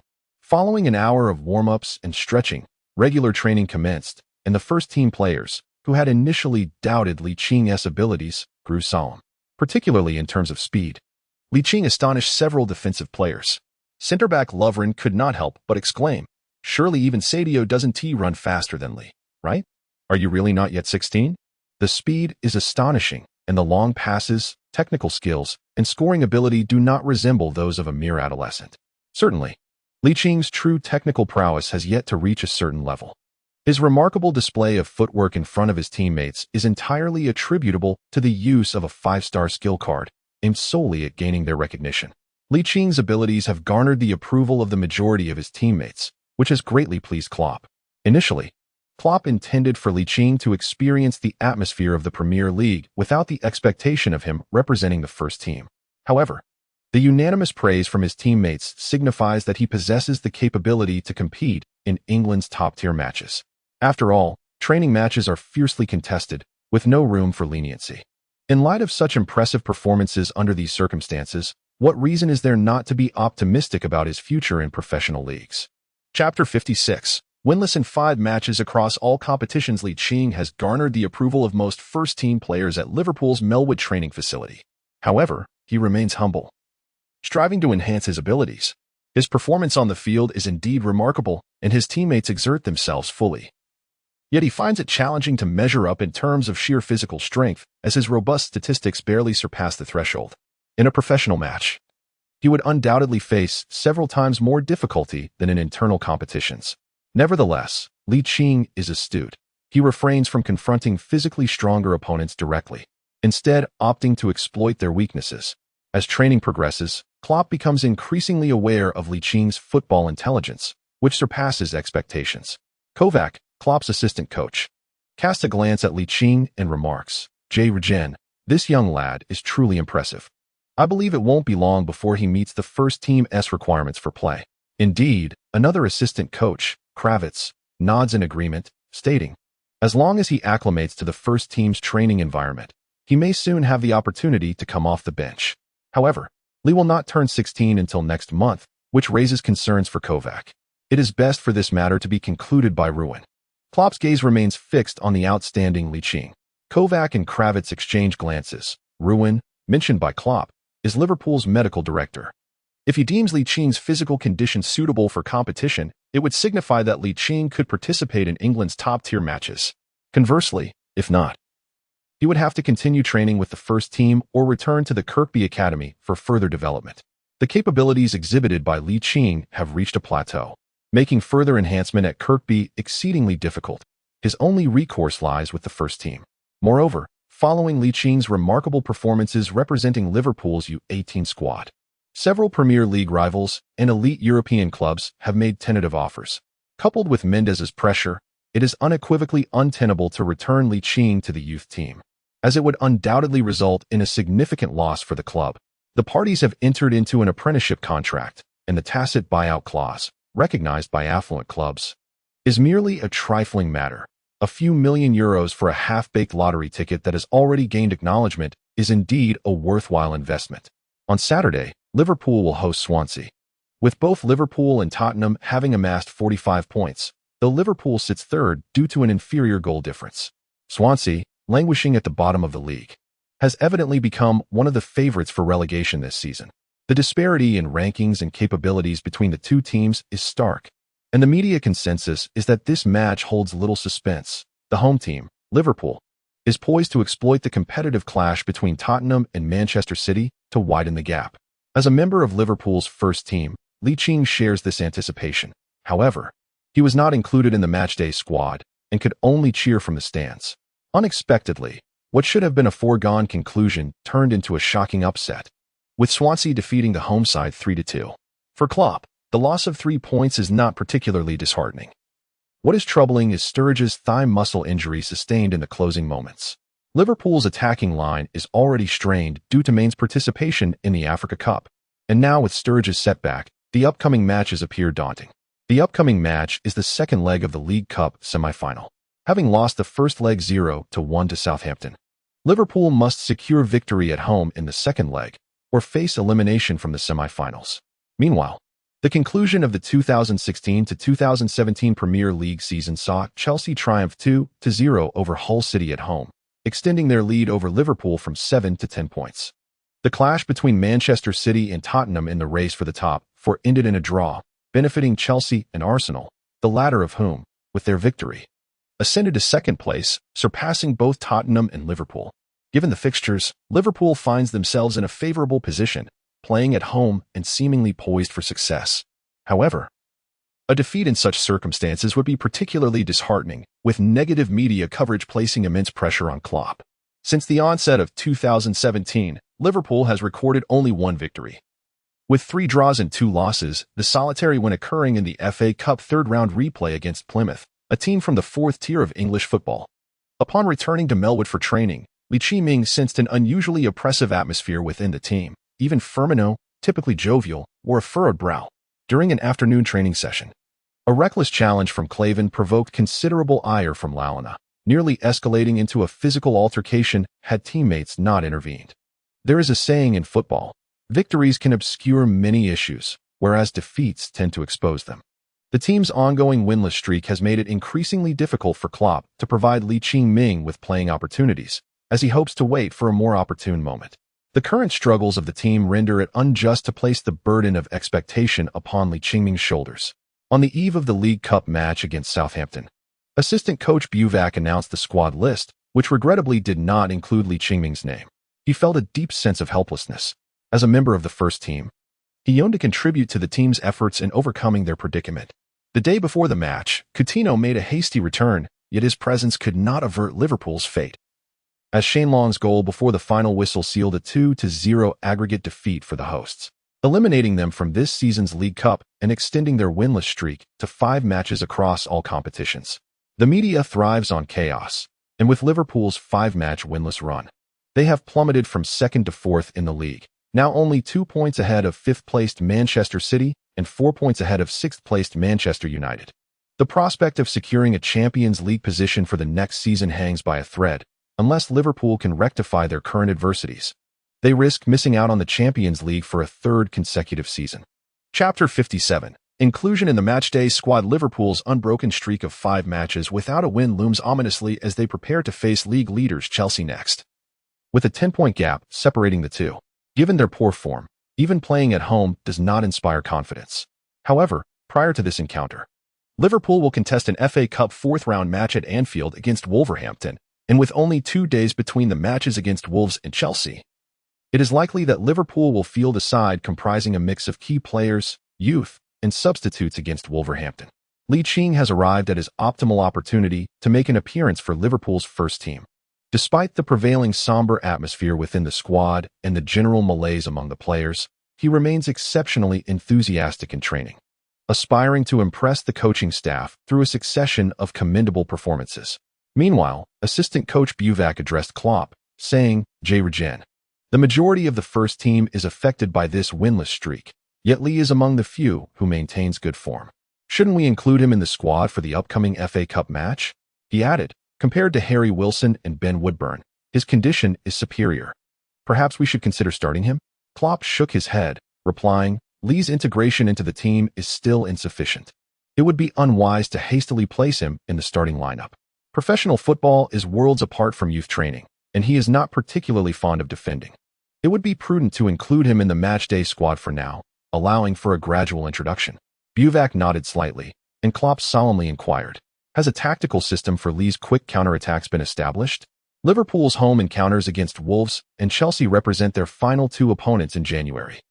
Having won only one of their previous 7 matches, with the remaining 6 resulting in draws or defeats, the FA Cup's knockout format means that any drawn match, barring the semi-finals and finals, necessitates a replay. This is a crucial match for Liverpool, who are struggling in their current form. However, considering the challenge posed by league leaders Chelsea following the Wolves match, this tie could be strategically deemed expendable. Naturally, no player wishes to concede, especially not Ligt. On the eve of the match, as per tradition, assistant coach Buvac held the list of players, announcing the 18-man squad for the FA Cup 4th round to be held at Anfield tomorrow night. The first-team regulars showed little reaction, while the substitutes and promoted youth players listened intently, eager not to miss their names. The 2 goalkeepers included in the squad are Karius and Mignolet, while the defenders are Randall, Gomez, Clavin, Moreno, and Arnold. The midfield comprises Lucas, Oviageria, Wijnaldum, Harry Wilson, Emre Can, Milner, and Stewart, with 14 spots already filled. Only 4 remain. Buvac continued the announcement in a rather indifferent manner. Roberto Firmino, Divock Origi, Philippe Coutinho. Only 1 spot is left, and Woodburn and Ligt exchanged glances, each knowing that only one of them could make it into tomorrow's matchday squad. Although Woodburn has already made appearances for the Liverpool first team and scored his first professional league goal at the end of November last year, setting a record as the youngest scorer in Liverpool's history at 17 years and 45 days. Surpassing Michael Owen's record of 17 years and 143 days established in May 1997, Licht's outstanding performances since his elevation to the first team have left him feeling uncertain. Ligt possesses confidence in his own abilities. However, his tender age renders him perpetually excluded from the selection of head coach Klopp. Suddenly, assistant coach Buvac cast a glance towards Ligt, a subtle smile gracing his lips. Could it be that? Ligt sensed something vaguely. Suddenly, Buvac exclaimed, and Lee Woodburn's anticipation was swiftly eclipsed by disappointment. However, during this period, he had forged a profound friendship with Ligt, and he felt immense joy upon learning that his friend had made it to the final 18-man roster for the first team. Thus, he was the first teammate to extend his congratulations to Ligt. "Lee, congratulations." Ligt finally came to his senses, his heart surging with emotion. Arnold and 2 other teammates from the youth training, Ovi Ialia and Harry Wilson, expressed their congratulations to Ligt, hoping he would seize the opportunity to play in the match against Wolves. Meanwhile, Ligt heard the prompt from the system. "Ding. Congratulations, host, for being selected for the first team match roster, and you are rewarded with a chance to draw for offensive talents."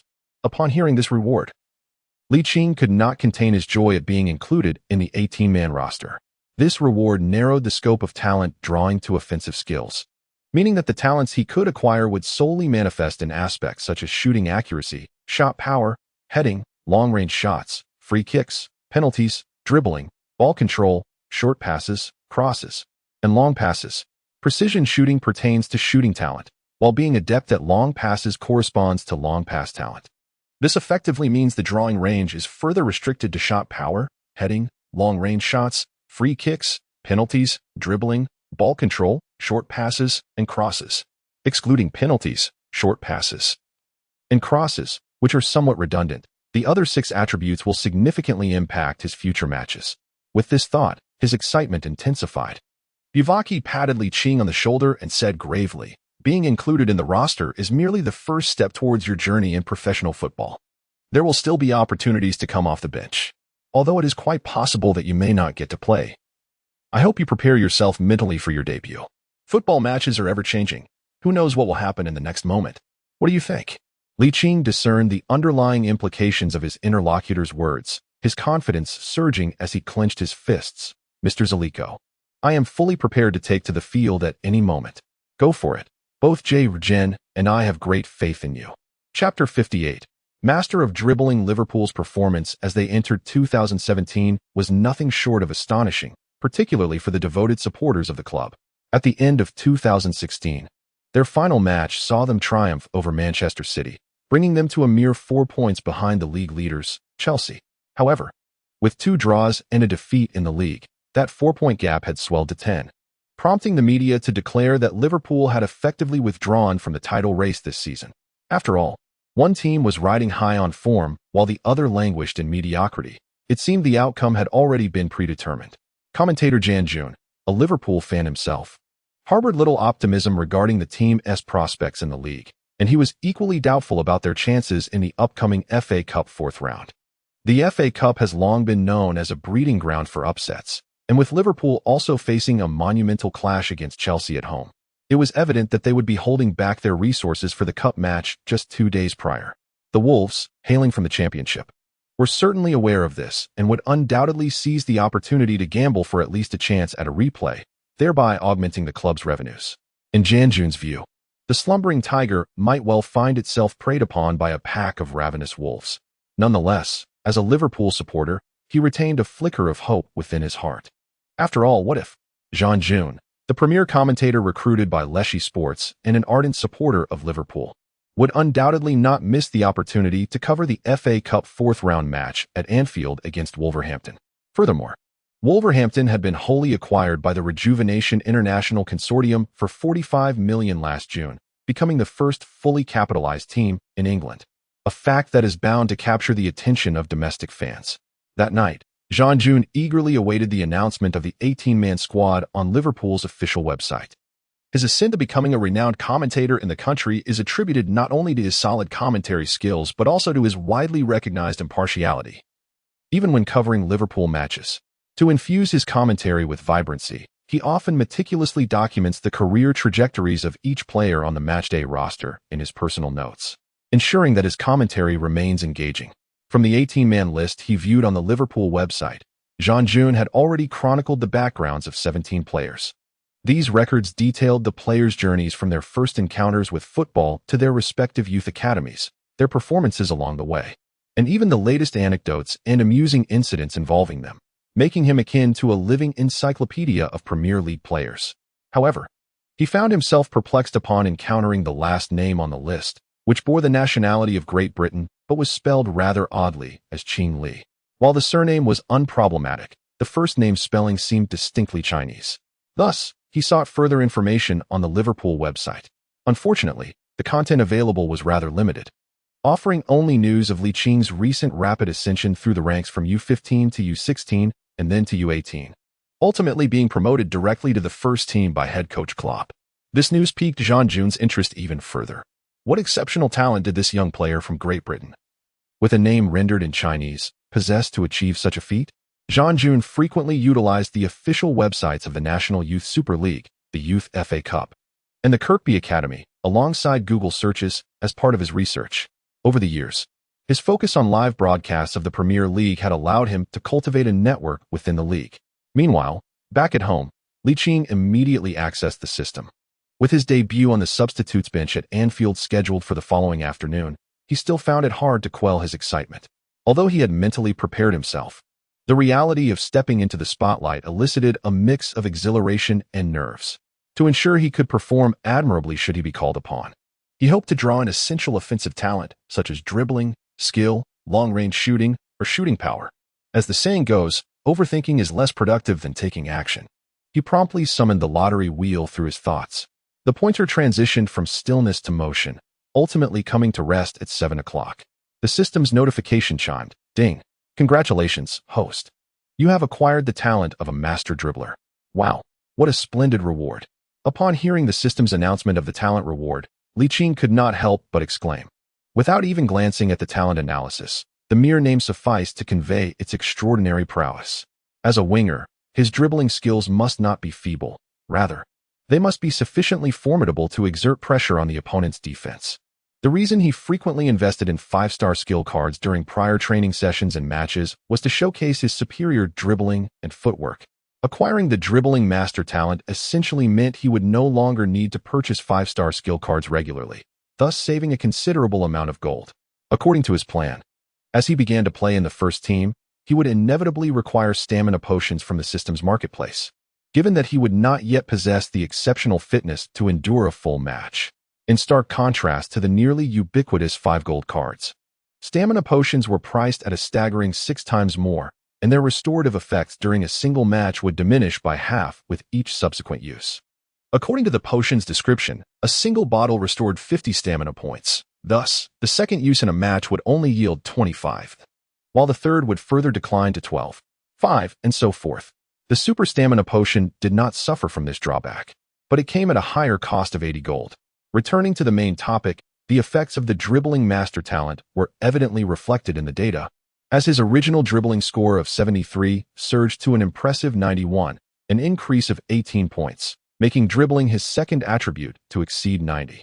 Notably, since ascending to the first team, Ligt had undergone numerous transformations, with his strength rising from 60 to 61, stamina from 65 to 67, technique from 77 to 78, shot power from 55 to 62, ball control from 68 to 70, short passing from 60 to 62, crossing from 61 to 64, long passing from 85 to 86, and off-the-ball movement from 70 to 75. In Chapter 59, both bets were settled simultaneously. Each statistical category saw a modest improvement. Yet the most gratifying change for Ligt was his height reaching 177 centimeters, bringing him one step closer to his aspiration of 180 centimeters. Naturally, reaching around 185 centimeters would also be welcome.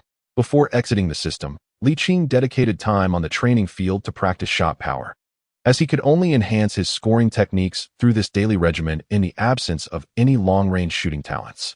Ligt aspires to surpass the legendary figures of Messi and Ronaldo from their prime, thus striving to refine his scoring techniques to ascend to the pinnacle of the football world. It was only when his stomach began to growl in hunger that he emerged from the training grounds. After satiating his appetite, he discovered 2 WeChat messages from Tong Xinbing. Feeling a tinge of disappointment at not having anyone to share his joy with, he replied with a smile, "Cousin, I've made it to the squad for tomorrow's FA Cup match at Liverpool against Wolverhampton." Tong Xinbing was aware of Liching's inclusion in the first team, yet she harbored doubts about his chances of making it onto Liverpool's matchday roster. After all, his age posed a significant barrier. No coach would likely bring a player under 16 onto the professional stage. Many professional clubs might include promising youngsters in first-team training, as training alongside seasoned professionals offers a quicker path to development than remaining in youth teams. However, meeting the criteria to participate in professional matches is an entirely different matter. Tong Xinbing was convinced that, regardless of how stellar Liching's performances were in the youth team, he would be unable to satisfy the requirements for first-team appearances. Thus, she responded with skepticism, "You little trickster, every time Liverpool plays, you claim to be in the squad. This is the 3rd time now. Do you really expect me to believe you?" Ligt: "Since that's the case, shall we make a wager?" Tong Xinbing, clearly confident in her stance against Ligt, promptly responded, "A bet it is. Are you afraid of me?" Hee. Ligt chuckled as he sent a voice message. "If I find myself on the roster for the match, will you grant me a kiss?" Upon hearing the voice message, Tong Xinbing felt her cheeks flush. Just as she was about to reply, she suddenly recalled how Ligt seemed brimming with confidence today, his words laced with an unmistakable hint of mirth, prompting her to listen again. Beyond the evident cheerfulness, there was a subtle undercurrent of excitement in his voice. Could it be that he truly made it onto the match roster? Although she could not compare to genuine fans, she still possessed some knowledge. The Premier League giants often utilized the FA Cup and League Cup to groom their talents, allowing Ligt to experience the atmosphere of a professional match from the substitutes bench. With this thought, a spark of inspiration struck her, and she hurriedly opened the official FA Cup app with a match roster for Liverpool vs. Wolves was prominently displayed on the main page. At the end of the roster, she spotted the unique spelling of Li Qing's name. Humph, you little trickster. Thankfully, I am clever. Li Qing understood that Tong Shunbing must have seen the official roster for the competition. Thus, he altered his proposition. Shall we continue the wager? How about I take the field as a substitute? If you still hesitate to bet, we can add a goal to the stakes. At that point, we will settle both wagers together. What do you think? Tong Shunbing furrowed her delicate brows. Lost in contemplation as a resolute thought began to take shape in her mind. It seems that, regardless of the circumstances, I would emerge victorious. Shall I take the plunge? After approximately half a minute, Tong Shunbing replied in text. A wager it is, but let us be clear. Even if you step in as a substitute, that does not equate to a win. You must score. Since you propose to settle both bets simultaneously, you need to net 2 goals. Otherwise, you shall be the one at a loss. If you lose, so be it. I have yet to finalize my thoughts and will inform you once I do. Not a problem. Li Qing was brimming with self-assurance. As he contemplated taking his place on the substitutes bench at Anfield the following day, a wave of exhilaration washed over him. A sensation that lingered until he finally succumbed to slumber shortly after 3 in the morning. At 6:30, he awoke promptly. Yet the late night had left him feeling less than refreshed. A glance in the mirror revealed the unmistakable signs of fatigue. His eyes resembled those of a panda, dark and prominent. If he were to arrive at the training ground in such a state, he would undoubtedly face the coach's disapproval, and the opportunity to make an appearance could very well slip through his fingers. What to do? Suddenly, an idea sparked in his mind, illuminating his thoughts. The temporal ratio between the training system and reality was 4:1. Perhaps, if he chose to forego training in favor of sleep, it might be permissible. System, may I sleep at the training ground? Li Qing could distinctly perceive a shift in the system's emotional state at that moment. Yet the tone remained largely devoid of sentiment. Theoretically, it is permissible. With this response, he swiftly exited the system and entered the training arena to catch up on sleep.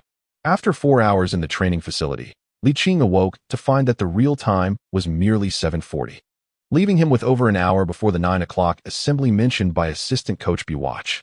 Upon arriving at Melwood by taxi at 8:40, he noted that today's arrival was significantly later than his usual punctuality. Arnold teased, Li, arriving so late today is quite uncharacteristic of you. Li Qing walked alongside Arnold towards the bus parked at the Melwood training ground, feeling a touch of awkwardness due to a slight bout of insomnia that had caused him to rise late. Arnold, with a friendly pat on Li Qing's shoulder, reassured him. It's perfectly normal. I remember when I first made the matchday squad, I couldn't sleep a wink out of sheer nerves. But you fared better than I did. At least you managed to get some rest. Otherwise, you might not have had a chance to play in this afternoon's match. As the coaching staff boarded the bus one after another, the doors shut tightly, and the vehicle slowly departed for the hotel in the city center, marking the imminent approach of the FA Cup 4th round. Before Liverpool's home matches, the team typically conducts their final preparations at the Hilton Hotel, meaning they are required to remain there until they embark on the bus to Anfield, long before Liverpool's arrival at the Hilton. Numerous media personnel and fans had gathered in eager anticipation. Click, click, click. As the bus came to a halt, reporters and fans alike eagerly pressed their shutters, the sound of flashing lights resonating from outside the windows.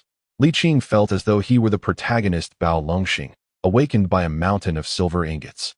Through the glass, he observed fervent Liverpool supporters brandishing banners, slogans, and scarves, passionately backing their beloved team. The familiar chant of "You'll never walk alone" wafted through the air. And Li Qing held his breath, whispering to himself, if given the chance, I will surely score. Journalist Lu, part of the esteemed media crew, had managed to secure an excellent position for photography, thanks to the solid foundation he had built over the past 2 years. The first to disembark was the head coach, Klopp. Although the team's performance had been less than stellar since January, it did not diminish his standing among Liverpool fans, who continued to voice their unwavering support. Touched by their encouragement, Klopp waved in gratitude, while Lu and his colleagues captured this poignant moment on their cameras. Players like Firmino, the recently recovered Coutinho, Lucas, and Wijnaldum became the focus of the journalists' lenses until a relatively unfamiliar youthful face emerged from the bus, momentarily slowing the flurry of clicks. Despite Li Qing's minimal global recognition, instinct drove the reporters to snap photos for record-keeping. Lu, gazing at the youthful oriental visage in the frame, felt an uncanny sense of familiarity. Local media journalists, keen on English youth training and Liverpool, began to accelerate their shooting frequency. Arnold, Ilya, Harry Wilson, and Ligt were all promising stars cultivated by the Kirkby Academy. Particularly Ligt, whose recent stellar performance remained vividly etched in the minds of many, as Ligt faced the enthusiastic shouts of Liverpool youth training supporters.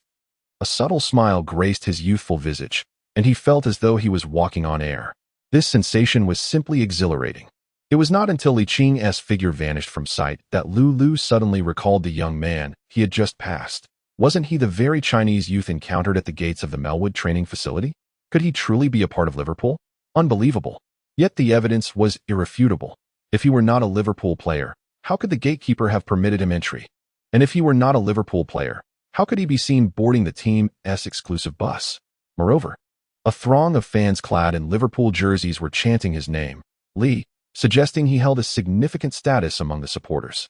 Thus, he retrieved his phone and logged onto the official website of the FA Cup to peruse the squad list for the fourth-round match between Liverpool and Wolverhampton. Among the 18 names listed for Liverpool, one stood out. Ching Li? Wasn't that a rather unique spelling of the name? This could only mean that Li Qing, the youth player from Liverpool's academy, was indeed of Chinese descent. Immediately, he fished out a pound note from his pocket and inquired of the nearby journalist adorned with an echo badge. "Hey mate, can I ask you something?" Initially reluctant to engage, the reporter softened at the sight of the pound and divulged a morsel of information. No wonder Li Qing held such esteem in the hearts of Liverpool fans. He was a prodigious talent nurtured by Kirkby, and at merely 16 years old, he was a genuine sensation. Lulu's eyes sparkled with excitement. The most populous nation in the world, with the largest number of citizens working abroad, had many of its descendants in the professional realm.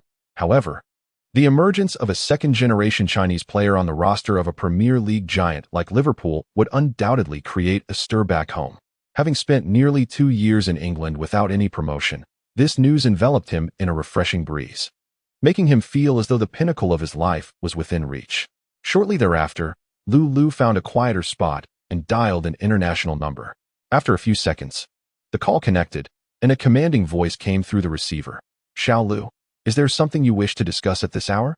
"Mr. Chun, I've stumbled upon a particularly sensational piece of news." "What news?" The voice on the line brimmed with anticipation. "Are you aware of Liverpool's upcoming FA Cup fourth-round match against Wolverhampton? In Liverpool's 18-man roster, there exists a second-generation British-Chinese player who has not yet reached the age of 16. I inquired with several local Liverpool fans and discovered that within a mere 3 months, he ascended from the U15 team to the first team." At this point, Lulu's excitement became palpable. If he has the opportunity to play, he mused, then Chun is evidently an expert, with foresight to understand the implications of this. Thus, he posed a question to Lulu. "Is this information accurate? I would stake my future at the company on it." "Very well. If the news is true, you shall take the vacant position of Deputy Manager for the European region." Chapter 61. I want to be the protagonist. Several hours remained before Liverpool's home match against Wolverhampton in the fourth round of the FA Cup. Lulu returned to his hotel, swiftly opening his computer to meticulously compile the news he had gathered, which he then posted on his personal account on Donquidi. The men's national team, having performed poorly in the first 5 rounds of the Asian qualifiers for the 2018 World Cup in Russia, accumulated 2 draws and 3 losses, landing at the bottom of Group A and rendering their chances of qualifying for the World Cup exceedingly slim, thus inciting widespread criticism domestically. It is within this context that the emergence of a second-generation Chinese player in the matchday squad of Premier League giant Liverpool is bound to attract considerable attention. Lulu's literary prowess is remarkable. Within just 2 hours, he elegantly wove together the information he had acquired, transporting readers to the scene as they witnessed a Chinese prodigy rising at Anfield. At 6 o'clock in the evening, Beijing time, Donquidi featured an eye-catching headline, "Liverpool's super talent, created." Upon seeing this title, users of Donquidi were drawn in, but soon, most comments from fans skewed towards derision. "What is this nonsense? A 15-year-old talent? Are you kidding? Is football truly hopeless? Bring me my 40-meter knife. I want the editor to run 39 meters first. 3 months of advancement? Do you think this is diving? Even the most outrageous fiction wouldn't dare write such a tale." Amidst the hundreds of comments, some fans harbored a flicker of anticipation, for Lulu's published photos and articles were well-structured and bore no resemblance to mere fabrication. The screenshots and reports from foreign media were from reputable newspapers, lending high credibility to the story. Wait, is this for real? Is this person truly one of us? Such a genius. 3 months of advancement? Incredible. I heard that Le Sports will broadcast this match. I must secure a membership. Wow, this handsome young man looks vibrant. For matches. 11 goals. He scored a hat-trick in the Youth FA Cup. I'm paying attention. As time progresses, the headline has transformed into a sensation, garnering a multitude of comments, many of which are critical of Lulu. However, Lulu, in his capacity as an editor, remains unfazed. For he is well aware that he is merely riding the wave of popularity. He has long been psychologically prepared for such criticism in today's restless society. It seems football cannot escape scrutiny. In truth, even if Ligt does not get the chance to play for Liverpool, it is of little consequence. Yet, if he seizes the opportunity to excel in the FA Cup, he will undoubtedly rise to stardom. At that moment, those who have cultivated a relationship with Ligt will reap the rewards. The mere thought of it is exhilarating. With 2 hours remaining until the match commences, Lulu's article has amassed 3,000 comments. Meanwhile, Ligt, the very focus of the discourse, remains oblivious to his status as the center of attention. As he prepares to board the bus en route to Anfield, Ligt and Arnold sat in the back row of the bus.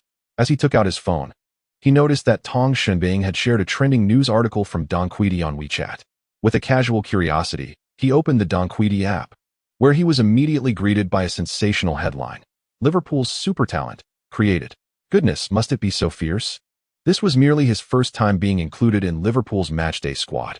As Ligt observed the multitude of vitriolic comments from a horde of trolls, a slight twitch graced the corner of his mouth. Must they be so merciless?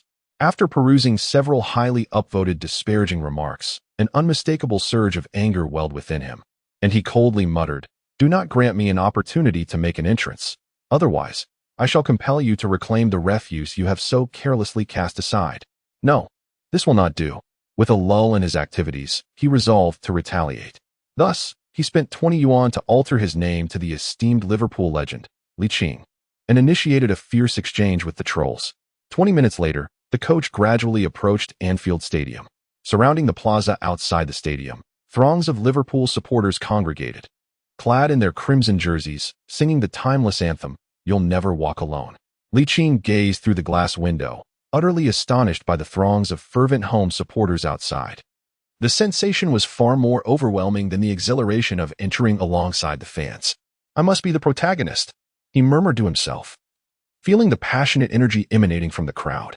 As he disembarked from the bus and traversed the internal passageway of the stadium, the resounding cheers from the periphery of Anfield gradually diminished, allowing him to comprehend why Liverpool consistently performed miracles within this hallowed ground.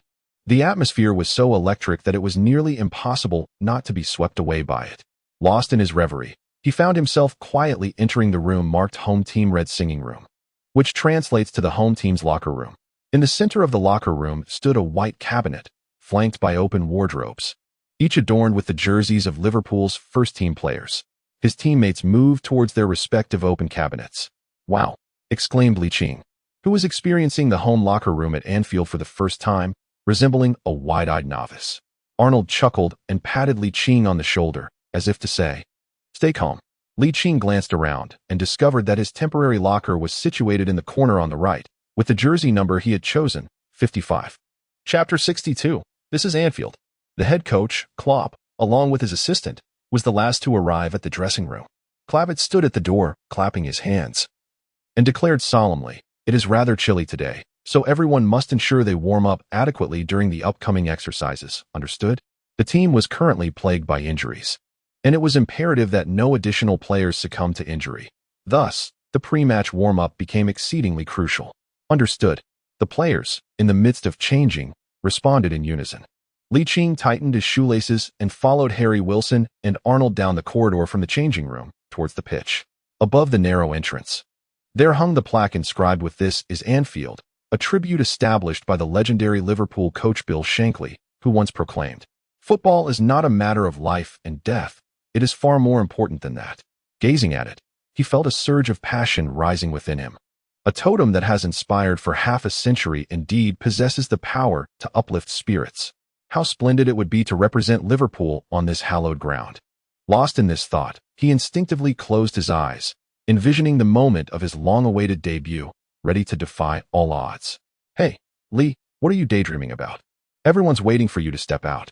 Kean turned around to glance at Arnold and his teammates, who were gazing at him with a mixture of amusement and mirth.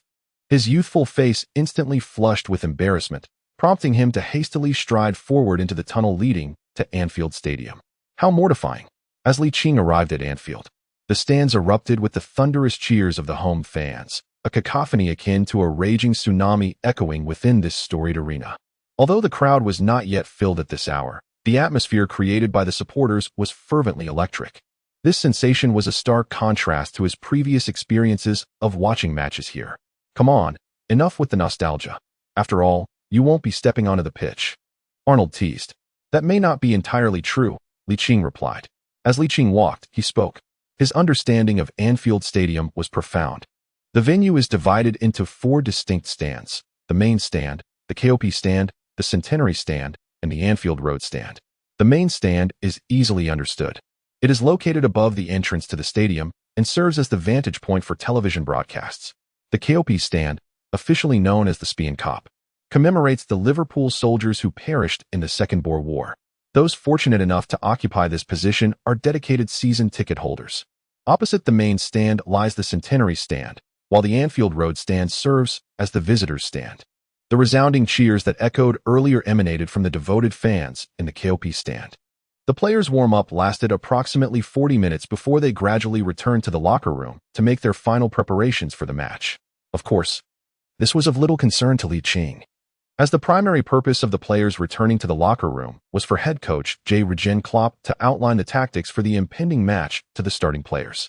The substitutes, on the other hand, returned mainly to shower and change into dry clothes to avoid catching a cold. About 5 minutes before the match commenced, the players began to leave the locker room. The starting players lingered in the tunnel, while the substitutes made their way directly through the passage to their respective benches.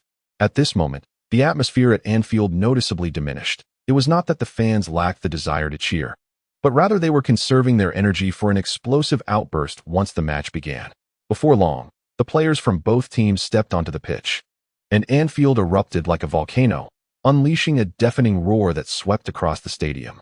Sitting on the substitutes bench, Kean felt the fervent atmosphere wash over him, his blood seemingly heating up, gradually reaching a boiling point. The live broadcast then focused on the home team's bench, sweeping across the players. Recent performances by Liverpool had not been stellar, and in this match against Wolverhampton, the commentator, Jean June, shifted his narrative as the camera panned to the young player on the left side of the screen. The young player you see is Kean, a true embodiment of humanity, as I refer to his blood flowing through him. Born in Liverpool to parents who immigrated to Great Britain, he is a British Chinese.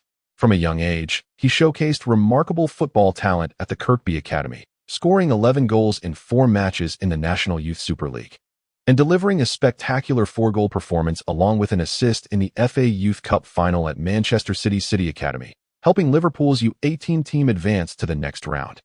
His outstanding performance has also captivated the coaching staff of Liverpool's first team. At just 2 weeks shy of his 16th birthday, he has accomplished an unprecedented quadruple jump within 3 months. Furthermore, Kean has yet to represent England at any international level, and it is my hope that our Football Association will take action. To neglect such a talent would be a significant loss for us fans. Those who claim to understand the game regard Jean June's remarks as exaggerated. However, many fans, invigorated by the mention of Kean, may speculate about his capabilities. The fact that he scored 4 goals in a match against Manchester City's U18 team undoubtedly indicates his prowess. Moreover, being included in the senior FA Cup squad at merely 15 years of age speaks volumes about his potential. Still, many supporters feel it might be prudent to allow Kean to develop further.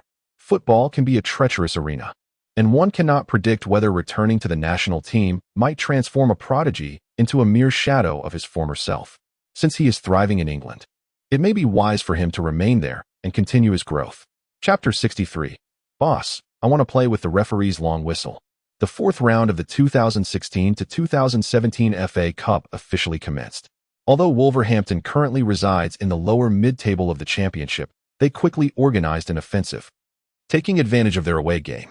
Midfielder Seville launched a long pass to the right flank, but left-back Moreno misjudged the situation, leading him to commit a foul from behind in an attempt to rectify his error.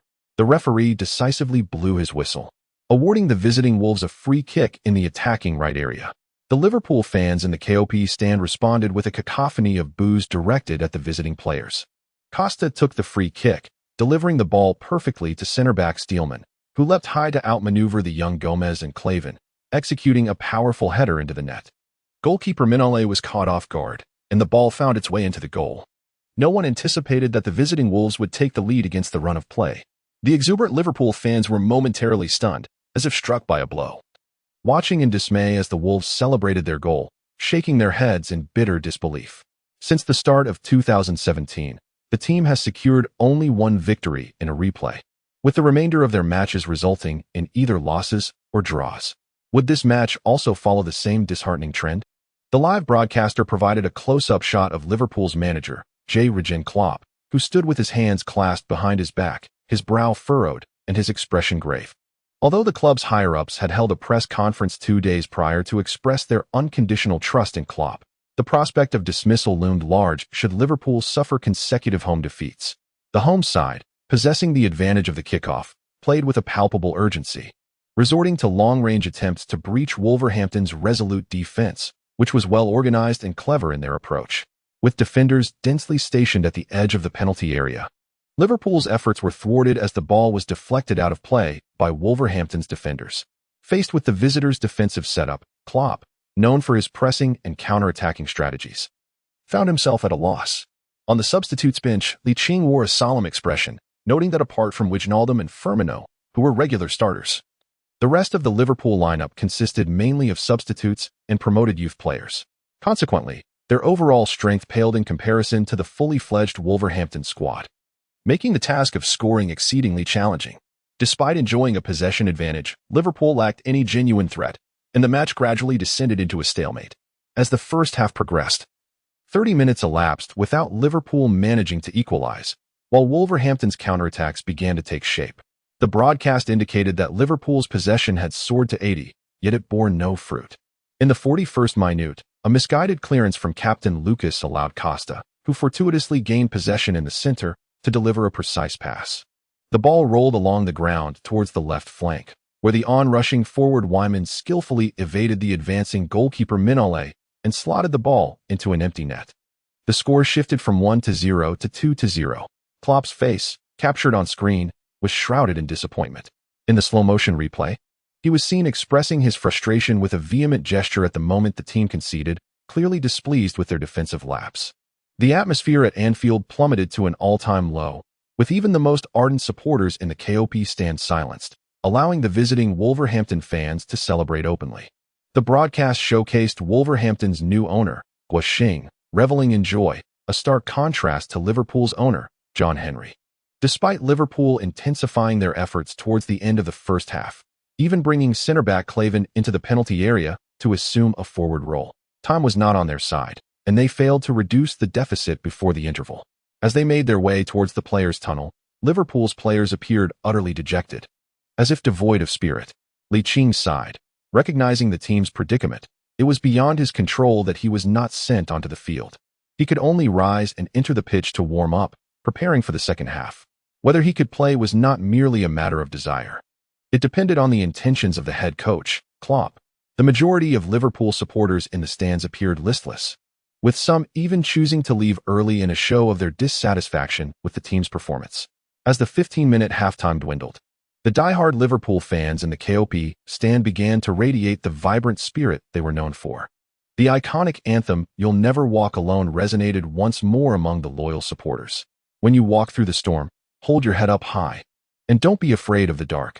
As the song progressed, the entirety of the stadium erupted in a fervent chorus. And you'll never walk alone. You'll never walk alone. While still warming up, Ligt was enveloped by the melodies emanating from all directions, feeling an exhilarating rush of blood coursing through him. He harbored a fervent belief that if given the opportunity to substitute in the second half, he would undoubtedly score. Trailing by 2 goals, Liverpool made a substitution before the second half commenced. However, it was not Ligt who was brought on, but rather Coutinho, replacing defender Randall. Klopp's strategy was transparent: to bolster the attacking creativity in the front line.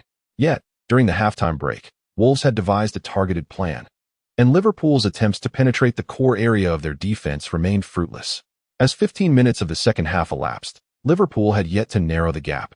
Klopp made another adjustment, substituting the seasoned veteran Milner for the young prospect Stewart. Unfortunately, the changes yielded little improvement. With both substitutions exhausted and the home team's offense still stagnant, Ligt sensed that his chance to participate in the match was dwindling. Reluctantly, he rose and approached Klopp, who stood in the technical area with a furrowed brow. Leaning in, he whispered, "Boss, I want to play." Chapter 64, the youngest player in FA Cup history? As Klopp, deep in contemplation, heard the words, he raised an eyebrow and turned to gaze at Ligt with a hint of displeasure. Initially inclined to express his anger, he noticed the intense anticipation and fervent desire for victory reflected in Licht's eyes.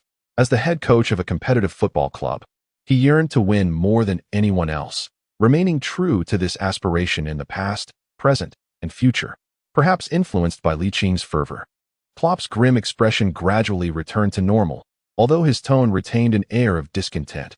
"Return in 10 minutes. "Yes, sir." Ligt, overwhelmed with joy, captured the attention of the audience. Every professional football stadium is equipped with cameras that focus on the head coaches of both teams. The live director at Anfield noticed an intriguing scene in the home coach's technical area and promptly switched to it. There stood Ligt, shedding his thick down jacket and donning long sleeves and pants as he made his way to the warm-up zone. The commentator, Jean June, seated in the Leicester Sports broadcast studio, was taken aback, his pupils dilating as he exclaimed, "The 15-year-old prodigy Ligt, who has made it onto Liverpool's matchday squad for the first time, is leaving the bench to join the warm-up area. Does this signify that Klopp's third substitution will involve this young talent?" As he continued, his excitement grew, his voice animated. "If Ligt ultimately steps onto the pitch, he will set a record, the youngest player ever to appear in the FA Cup. Previously, this record was held by Arsenal's Jack Wilshere, who established it at the age of 17 years and 7 days in 2009. Furthermore, Ligt would also break the record for the youngest debutant in English professional football, a title previously held by Liverpool's Jerome Sinclair, who, while on loan to Birmingham from Watford, set the mark at 16 years and 6 days during the League Cup third round of the 2011 to 2012 season. Meanwhile, the renowned commentator Andy Gray from Sky Sports also took note of the scene, his incredulous voice reaching the ears of fans watching from home. "Oh my God! Has Jurgen Klopp lost his mind? This young player named Lee is merely 15 years and 348 days old." Some fans in the main stand recognized Ligt as the standout performer from the Kirkby Academy, rallying in support, yet many Liverpool fans found the situation utterly absurd. How old is Ligt? Can he alter the current unfavorable situation that Liverpool finds itself in? Is it possible that Klopp has chosen to forfeit this FA Cup match in order to fully prepare for the upcoming league match at home against Chelsea? As these thoughts crossed the minds of the fans, silence ensued. Clearly, the league holds greater significance than the FA Cup. The team has currently slipped to 4th place in the league, with the Manchester clubs lurking closely behind, ready to pounce. One misstep could result in missing out on the Champions League for 3 consecutive seasons. Yet, there is a lingering sense that Klopp's decision to field Ligt may be somewhat misguided. Under such circumstances, it hardly seems appropriate to experiment, as it could leave a substantial shadow over the young player's psyche. Klopp evidently contemplated this issue as well. What had been a moment of impulse now felt like an irresponsible choice in hindsight. Seizing the opportunity, he engaged in discussion with his 2 assistants regarding the feasibility of introducing Ligt onto the pitch. Was it truly prudent to utilize the final substitution on him? Klavitz and Buvac exchanged glances. The former was Klopp's size, while the latter served as his brain. After a brief pause, Buvac remarked, "From a conventional perspective, this indeed poses a risk to Lee's development." However, he then glanced towards the warming up Ligt, a smile gracing his lips. "Do not let his age fool you. Despite being under 16, his heart is immense. Let us not forget, this match is one we can afford to relinquish." With less than half an hour remaining, granting Lee a chance to step onto the field would allow him to experience the atmosphere of professional competition, an opportunity that may not arise again this season. Klopp fell into contemplation. As Buvac had pointed out, this match might very well be Licht's sole opportunity to participate this season. With the team currently positioned precariously in 4th place, The margin of safety is slim, and both Manchester United and Manchester City are poised to capitalize on any weakness. After recent disappointments in the League Cup and FA Cup, securing a top-4 finish is essential for the team to qualify for next season's Champions League. Otherwise, Klopp's position could be in jeopardy. As the league enters its second half, competition intensifies, leaving little room for opportunities to grant Ligt playing time. With clarity of thought, Klopp nodded gently. After all, he had a verbal agreement with Mendes, should Li's performance fall short. It would be entirely justifiable to assert that he is not yet ready for the professional league. At that point, Mendes would have little ground to contest. The alternatives would be to send Li back to the youth academy at Kirkby or to loan him out. However, considering Li's tender age of under 16, there would be few teams willing to offer him playing opportunities. 10 minutes swiftly passed, and as the match reached the 72nd minute, Ligt returned to the bench after his warm-up. Given the tightly contested nature of the game, the broadcast switched to the home team's coaching staff. Capturing Liverpool's assistant coach Buvac engaged in a discussion with Ligt, holding a tactical board. The sports commentator, Jean Jun, then exclaimed, "Is Ligt truly set to make his substitute appearance? An astonishing record. He is merely 15 years and 348 days old." In truth, the essence of what Buvac had to convey was minimal. He simply urged Ligt to advance along the right flank, leaving the decision to pass or shoot entirely to the young player's discretion. Half a minute later, Ligt, donned in Liverpool's red kit, approached the sidelines where the fourth official, poised to signal a substitution, raised the electronic board high. The excitement in the voice of Andy Gray, the commentator from Sky Sports, surged as he proclaimed, "Remember this day, for this young man named Li is setting a new record for appearances in the FA Cup." Chapter 65. Fried balls. As the match descended into a stalemate, the fervor among Liverpool supporters in the stands began to wane significantly with the passage of time. By the 70th minute, only the most ardent fans in the KOP stand continued to make their voices heard. Meanwhile, spectators in the main stand and the Century stand expressed their dissatisfaction with the team by choosing to exit prematurely, accompanied by Coutinho's ambitious long-range shot that soared high. The referee, Atkinson, blew his whistle, turned, and pointed toward the sidelines, while the first assistant referee raised his flag above his head. Aware of the rules of football, the fans understood that a substitution was imminent. It was then that the crowd noticed Ligt, wearing the number 28 jersey, standing beside the fourth official who held the substitution board aloft, displaying the green number 55 and the red number 53. Upon realizing that his own number was being called, Iliaria shook his head and made his way to the sidelines. Although most spectators were unaware of the identity of the incoming 55 player, they surmised from the prominently displayed number that he was likely a youth team player. With elevated excitement, Andy Gray's voice echoed, "At just 15 years and 348 days, Li has set the record for the youngest appearance in the FA Cup. He has now surpassed former Liverpool player Jerome Sinclair to become the second youngest player in England's top-flight history, trailing only behind Ashley Chambers, who set the League Cup record at the age of 15 years and 203 days in 2005. With a supportive clap, Iliaria made the exchange. Simultaneously, Ligt heard the familiar system notification, "Ding. Congratulations, host, on your inaugural participation in England's top-tier matches. You have received a random item, immunity from severe injury." In the stands, numerous supporters expressed their discontent with Klopp's adjustments. However, upon witnessing the young players emerging from the Kirkby Academy, their anticipated jeers transformed into jubilant cheers. The Liverpool fans at Anfield were generous with their applause, including those disheartened yet unwilling to leave, who clapped their hands, creating a thunderous ovation that swiftly enveloped the entire stadium, rekindling a long-lost fervor of home support. As Ligt stepped onto the pitch, he was momentarily astonished by the system's accolades. Adrenaline surged through his veins, invigorated by the electrifying atmosphere that greeted him. Clenching his fists instinctively, he gazed toward the opposing goal and whispered to himself, "I shall not disappoint the fans in the stands." He also recalled the coach Klopp's pre-match council, eagerly approaching Coutinho to discuss tactical positions and changes in responsibilities. Coutinho transitioned from his previous role as a left-winger back to midfield, orchestrating and linking the attacking plays. While Firmino assumed a central position, Origi took the left flank, and Ligt occupied the right wing. Wolverhampton's goalkeeper, Bergen, exhibited a sluggishness in taking goal kicks. Appearing to initiate a short pass, He instead gestured to his teammates to advance, indicating his intention to launch a long kick. Instinctively, the Liverpool supporters erupted in a resounding chorus of boos, directed at the time-wasting goalkeeper.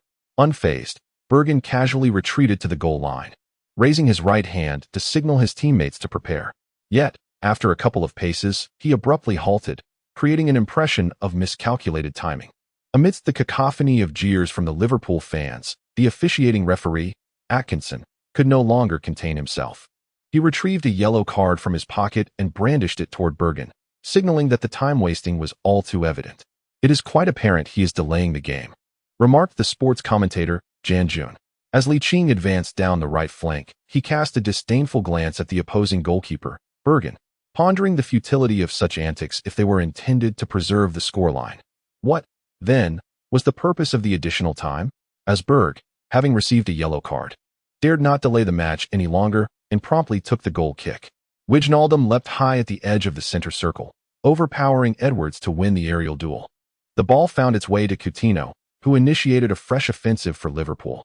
After a few passes through the center, the ball arrived at the feet of Ligt, positioned on the right flank.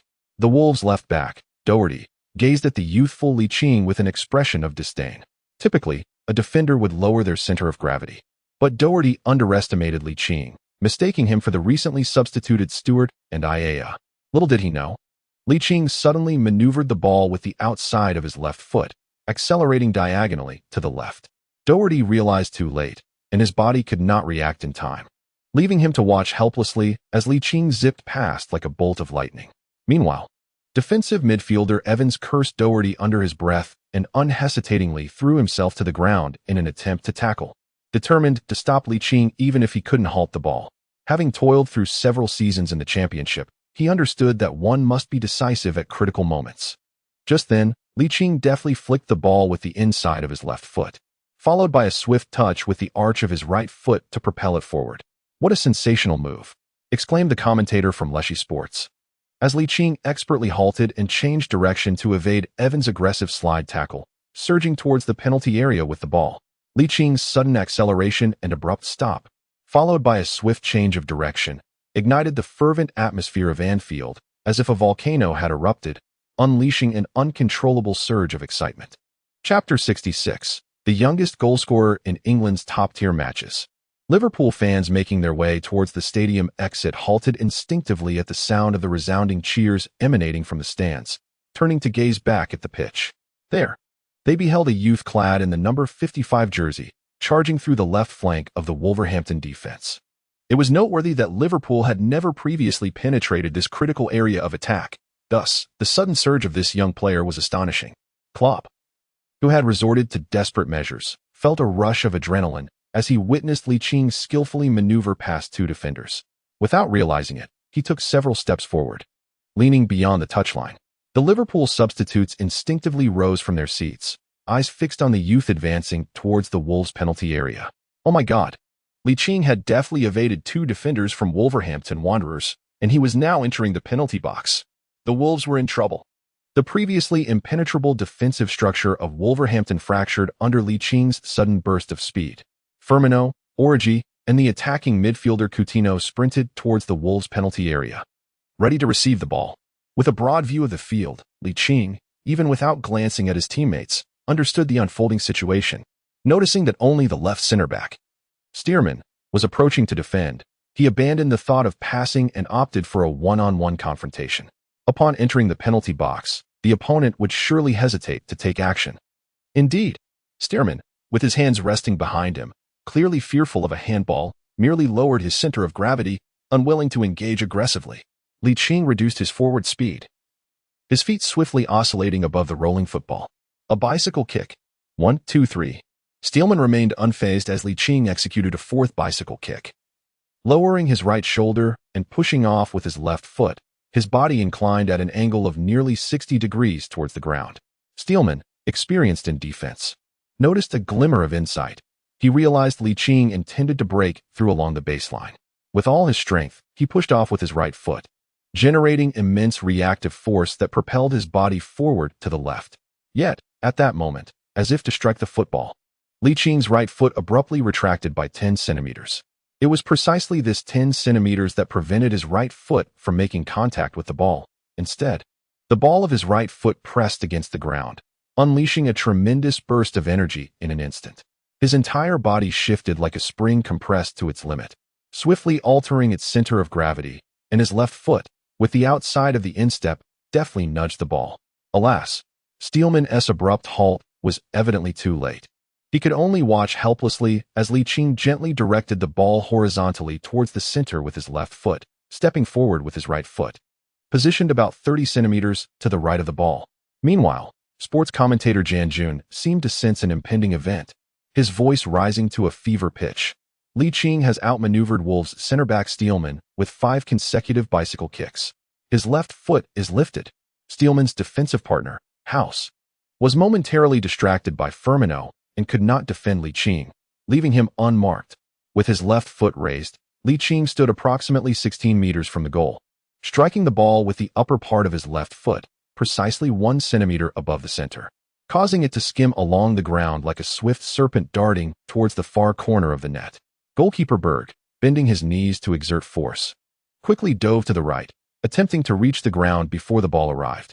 However, the ball's forward momentum was clearly faster than his descent. No, Licht's shot lacked considerable power, yet it compensated with an exquisitely cunning angle, as the football grazed the inner edge of the left goalpost before cascading into the pristine white net, embraced by the goal itself. Concurrently, Ligt heard the system's notification chime. Ding. Congratulations to the host for scoring their first goal in professional career, rewarded with 10 ability points and 666 gold coins. Gulul. The signature elongated shout of Andy Gray, the commentator for Sky Sports UK, resonated in countless homes. The sports commentator, Jean Jun, was beside himself with joy. Ligt. Remember this name. At 15 years and 348 days, he is the youngest goal scorer in England's top-tier competition. He also surpassed Woodburn to become the youngest goal scorer in the history of the team. What a surreal night. With merely 17 days until he turned 16, Ligt assisted the home team, Liverpool, in narrowing the deficit after trailing by 2 goals, bringing the score to 1-2, with over 10 minutes remaining. Ample time for Liverpool. Come on, Liverpool. Ligt, exhilarated after netting his first genuine career goal, was further buoyed by the generous system rewards, his emotions bubbling over with joy. The live broadcast zoomed in on his face, capturing the sheer ecstasy as he stood in the penalty area, arms raised in triumph. His teammates shared in his exuberance. Equally thrilled, after 70 minutes of relentless attacking with no goals, Licht's initial breakthrough shot reduced the scoreline, an indescribably exhilarating sensation. Jurgen Klopp's iconic celebratory fist pump from the coaching bench was once again showcased at Anfield, as the Liverpool supporters in the stands erupted into a deafening cacophony of cheers. Those fans who had nearly reached the exit felt incredibly fortunate, mere steps away from leaving. Yet instead, they witnessed the birth of records. The fans who had already departed the stadium were unfortunate, but upon hearing the goal, they re-entered to celebrate this magnificent moment with the entire Anfield crowd. Licht's goal not only set multiple records and aided Liverpool in narrowing the score, but the manner in which he scored was exceptionally captivating. His ability to weave past 3 defenders before finding the back of the net elicited astonishment. As James put it, a goal that is utterly impossible to replicate. In a dormitory at the University of Manchester, Tong Xianbing, clutching her phone while watching Liverpool's FA Cup match against Wolves, felt a slight twitch at the corner of her mouth and murmured to herself, "Did that just happen? The youngest player to both appear in and score in the FA Cup? Truly remarkable." Chapter 67. The equalizer strikes the young goalkeeper, Berg, vented his frustration by striking the grass in front of the goal with his fist, visibly discontented, as his teammates shook their heads in disappointment. This was particularly true for Steelman, the central defender who had been outmaneuvered by Ligt, while he had been the one to score the opening goal for Wolves. The conceded goal was equally tied to his oversight, rendering his contributions effectively neutral. Furthermore, the left-back Doherty, who had underestimated Ligt, was exceedingly frustrated. He could hardly fathom how, after so rarely dismissing an opponent, he had now been so thoroughly embarrassed. Truly, it seemed unjust. Wolves head coach, Lambert, appeared to have mentally prepared for the conceding of a goal. In contrast to the disheartened mood of his players, he promptly summoned the versatile midfielder Ronan, ready to make a substitution. With the match now at a stage where his team still held a 1-goal lead, There was no need to maintain the speed of both wings. Defense was crucial to overcoming Liverpool on their home turf. Prior to the resumption of play, he replaced the visibly fatigued midfielder, Helder Costa, with the adaptable Ronan, aiming to enhance the central midfield dynamism and maintain defensive solidity, ensuring Liverpool could not orchestrate an effective offensive through the center. However, Liverpool had already tasted success from the right side with Ligt, and their attacking strategy involved merely transitioning through the middle without prolonged exchanges to seek opportunities. As the ball found its way to Licht's feet, the Liverpool supporters in the stands grew increasingly animated, their eyes glued to the young player who had recently entered the fray and already played a pivotal role in reducing the deficit for Liverpool. Undoubtedly, Licht is the youngest participant in this match. However, to underestimate him would lead to regrettable consequences. The Wolves' conceding of goals can largely be attributed to left-back Doherty's complacency, which afforded Licht the opportunity to seek a breakthrough. In a similar defensive position, Doherty remained focused and vigilant, carefully monitoring the ball at Licht's feet. Liverpool's right-back Moreno clung to the touchline, while winger Wyman refrained from drawing too close to Licht. Substitute Ronan Ka positioned himself defensively on the left flank, obstructing Licht's inward cutting route. To mitigate the risk of Licht's previously displayed sudden acceleration, he maintained a judicious distance. Observing the tightly marked duo, Licht had no intentions of breaking through. Instead, he deftly passed the ball laterally to the approaching Coutinho. Klopp, stationed within the home team's coaching area, fell into contemplation. How had Licht, who had not even glanced at the positioning of his teammates, managed to see Coutinho making the run? One might attribute this to frequent training with the first team, yet Licht had only practiced with the squad for a few days.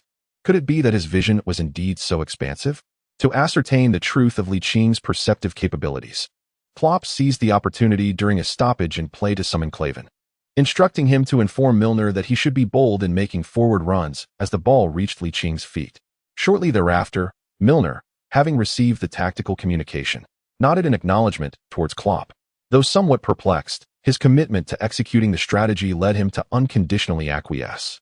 The ball, having been orchestrated by Coutinho and Wijnaldum, found its way back to the right flank, yet it was not Licht who received it, but rather Moreno, who was stationed tightly along the right sideline. Licht exhibited no intention of advancing, leaving Moreno with no choice but to pass the ball laterally to the waiting Licht on the flank.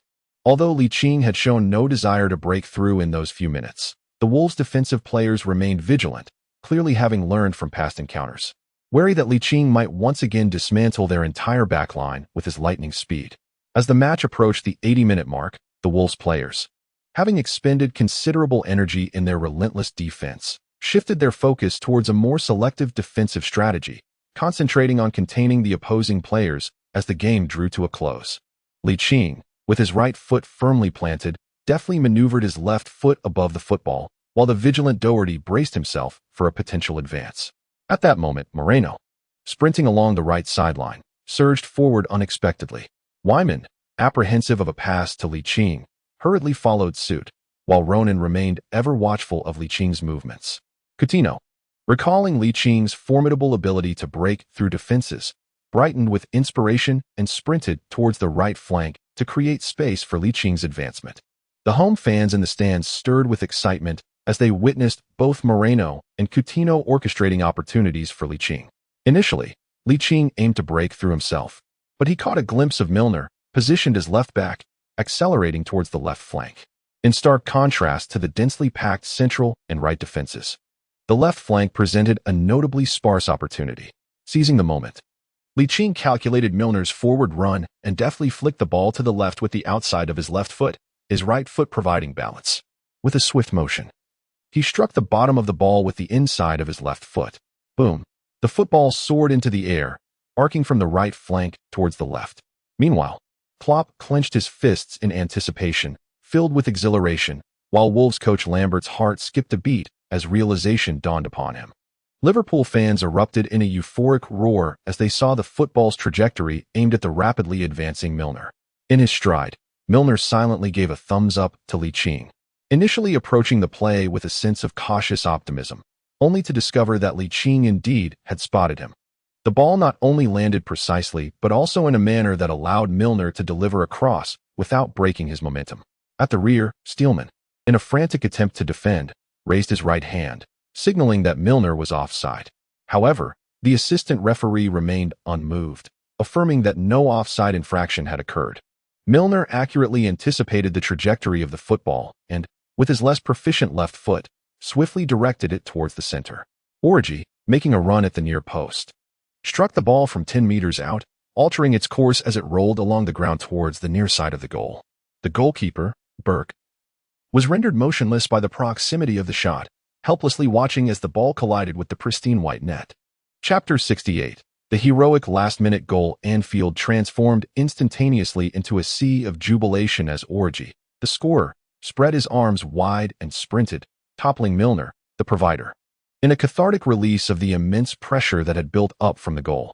With the regular frontline starters being Firmino and Maine, the opportunity to rise during Maine's absence for the Africa Cup had not yielded the desired results, plunging Liverpool into a challenging situation throughout January. Now, with the equalizing goal, the heavy burden weighing on their hearts finally lifted. On the home team's bench, Klopp showcased his signature celebratory gestures once more, igniting the fervent emotions of the Liverpool supporters in the stands.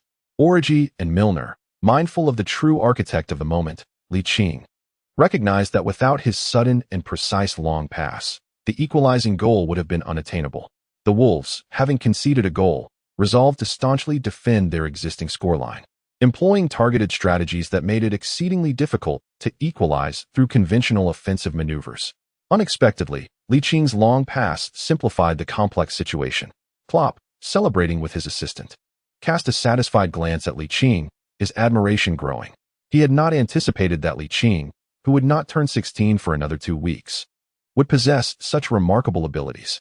His personal breakthroughs and technical prowess were noteworthy, but the precision of his long pass and the expansive vision he displayed surpassed that of many seasoned players. He truly seemed to be favored by divine grace. Sports commentator James June, watching the replay of the goal, exclaimed with excitement, though the goal was scored by Origi, the true credit undoubtedly belongs to Ligt for his precise diagonal long pass. The talent exhibited by this young man is nothing short of astonishing. Is he truly a second-generation Chinese? With the score now level, Liverpool's players glimpsed hope of overtaking their opponents. The Wolves, having gone from a 2-goal lead to a deadlock, felt the natural pang of disappointment, their spirits visibly deflated as they sighed and placed their hands on their hips. Lambert, observing the lack of drive among his players, recognized that amplifying their offensive efforts at this late stage was impractical. They could only bolster their defense in hopes of dragging the FA Cup match into a replay. Acknowledging this, the Wolves made their final substitution, replacing a forward with a defender. Klopp regarded the Wolves' substitution with disdain, almost to himself, muttering, "A replay? Impossible." As the season progresses into its latter half, the schedule becomes increasingly demanding. Since Christmas, the pace has accelerated, with matches occurring twice or even thrice a week. Should an additional rematch be required, the players would undoubtedly struggle to cope. Therefore, it is imperative for the team to secure a victory on home ground. Beyond merely alleviating the burden of unnecessary fixtures, the paramount objective is to instill confidence in the players, thereby enabling them to confront the league leaders, Chelsea, with renewed vigor in just 2 days' time. Both of Liverpool's goals were directly linked to Ligt, who naturally emerged as the most formidable player in the minds of the Wolves players, leaving them no opportunity to grant him an easy touch. Nevertheless, Ligt remained vibrant and active, seemingly unfazed by the close marking from the opposition. The fans at Anfield reveled in the spectacle, initially believing that Licht's appearance signaled a concession in the FA Cup. However, under Licht's orchestrated rhythm, Liverpool not only equalized the score, but also ignited the hope of taking the lead. Ligt exhibited an unusually vibrant performance, compelling the Wolves players to incur 2 yellow cards within a mere 3 minutes in their desperate bid to maintain defensive integrity. The only silver lining for them was the dwindling time, with only a few minutes remaining until stoppage time.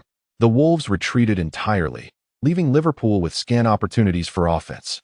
Both Origi and Firmino struggled to break through. Thus, Ligt emerged as Liverpool's sole point of brilliance and the beacon of hope for the fans. At this moment, the fact that Ligt was merely a boy not yet 16 years old seemed to be forgotten. The clock ticked away relentlessly, and as stoppage time silently approached, Liverpool's continuous assaults failed to yield a goal. Andy Gray, the commentator for Sky Sports, lamented that it appeared Liverpool would have to resign themselves to a replay. However, before his words could settle, Coutinho delivered a piercing through ball down the central attacking lane, the football swiftly gliding along the ground towards the left flank of the attack. Few noticed the rapid advance of Liverpool's right-back, Moreno.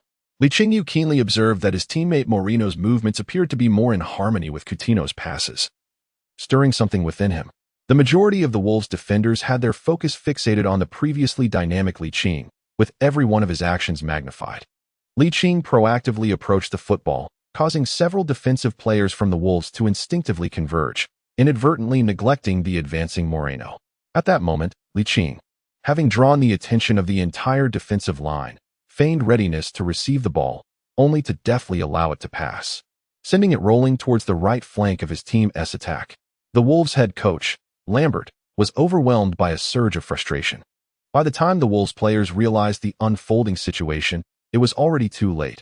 Moreno seized the opportunity and skillfully carried the ball into the penalty area. Licht's strategic pass afforded Moreno ample time to make a decision, allowing him to even glance up at his teammates awaiting in the penalty area. The flustered Wolves defenders, caught off guard, could only dully focus on marking the Liverpool players within the box, neglecting the advancing offensive players from Liverpool. Origi and Firmino captured the attention of all defenders in the area, as Moreno, entering from the right, delivered a triangular pass that rolled along the ground towards the center of the penalty area. Wijnaldum, arriving at the edge of the box, adjusted his stride mid-run and then unleashed a familiar right-footed strike, accompanied by the thunderous cheers resonating throughout Anfield. Wijnaldum's right foot struck the lower part of the ball with great force. The shot rocketed forward like a cannonball, prompting the defenders attempting to block it to instinctively flinch aside. Wolves goalkeeper Berg, in a desperate reaction, managed to graze the ball with his fingertips. But the sheer power of Wijnaldum's shot from the edge of the box was overwhelming, only slightly altering its trajectory without successfully diverting it from the goal. The decisive strike. Undoubtedly a match winner. Although Ligt did not directly touch the ball, this goal remained indelibly linked to him. The sustained pressure exerted by his tactical acumen not only constrained the opponents, but also provided Moreno with the necessary space and time to advance, thereby creating a rare opportunity for both Moreno and his teammates. Thus, he too was a key contributor to the team's goal. From a strategic perspective, one might even argue that his influence was monumental. Chapter 69. A brace, man of the match goal. The iconic elongated shout of Sky Sports commentator Andy Gray reverberated throughout the live studio, compelling co-commentator Martin Tyler to plug his ears. Wijnaldum, who delivered the knockout blow to Wolves, was as exuberant as a child, releasing pent-up emotions that had long been suppressed. Although the team's struggles since January were primarily attributed to their lack of attacking prowess, as a midfielder, he bore a share of the responsibility. Scoring the decisive goal against the opponent felt akin to single-handedly rescuing the entire team, igniting an overwhelming sense of pride. The Wolves fans who traveled to Anfield were notably disheartened. Initially, they held little hope for their team's advancement to the fifth round of the FA Cup away from home. However, after a fortunate 2-goal lead against Liverpool in the first half, it felt as if David was poised to triumph over Goliath, only for Goliath to deliver a series of powerful blows, knocking David out cold. The sentiment was one of helplessness, a desire to resist, yet feeling utterly powerless. The Wolves players on the field found it difficult to accept this outcome. They had exerted every ounce of effort, yet in the closing stages, they succumbed to 3 consecutive goals from the home side. As stoppage time quietly approached, with just over 2 minutes remaining, what could they possibly do against a team like Liverpool? Anfield is a place renowned for creating miracles. Liverpool is a team that will never concede defeat. Until the final whistle heralds the conclusion, no one can ascertain the outcome. This embodies the spirit of the Reds. The passionate commentary of sports announcer Jean June resonated deeply, and as the broadcast shifted to Ligt, he deftly pivoted his narrative. Licht's substitute contribution sounded the rallying cry for Liverpool's counterattack. Should Liverpool ultimately triumph over Wolverhampton, advancing to the 5th round of this season's FA Cup, he must be credited as the architect of their success. Countless Liverpool supporters, glued to their screens during the 4th round encounter, cast their hopes upon this young talent. It remains uncertain how far Ligt may develop in the future. Yet based on his performance in this match, it is unequivocal that his prospects are bright. Those skeptics who arrived from the football forums were left speechless. Is Ligt truly of Chinese descent? Is he not of Korean or Japanese heritage? On the sidelines, Klopp, the head coach, did not allow himself to become complacent after the goal celebration.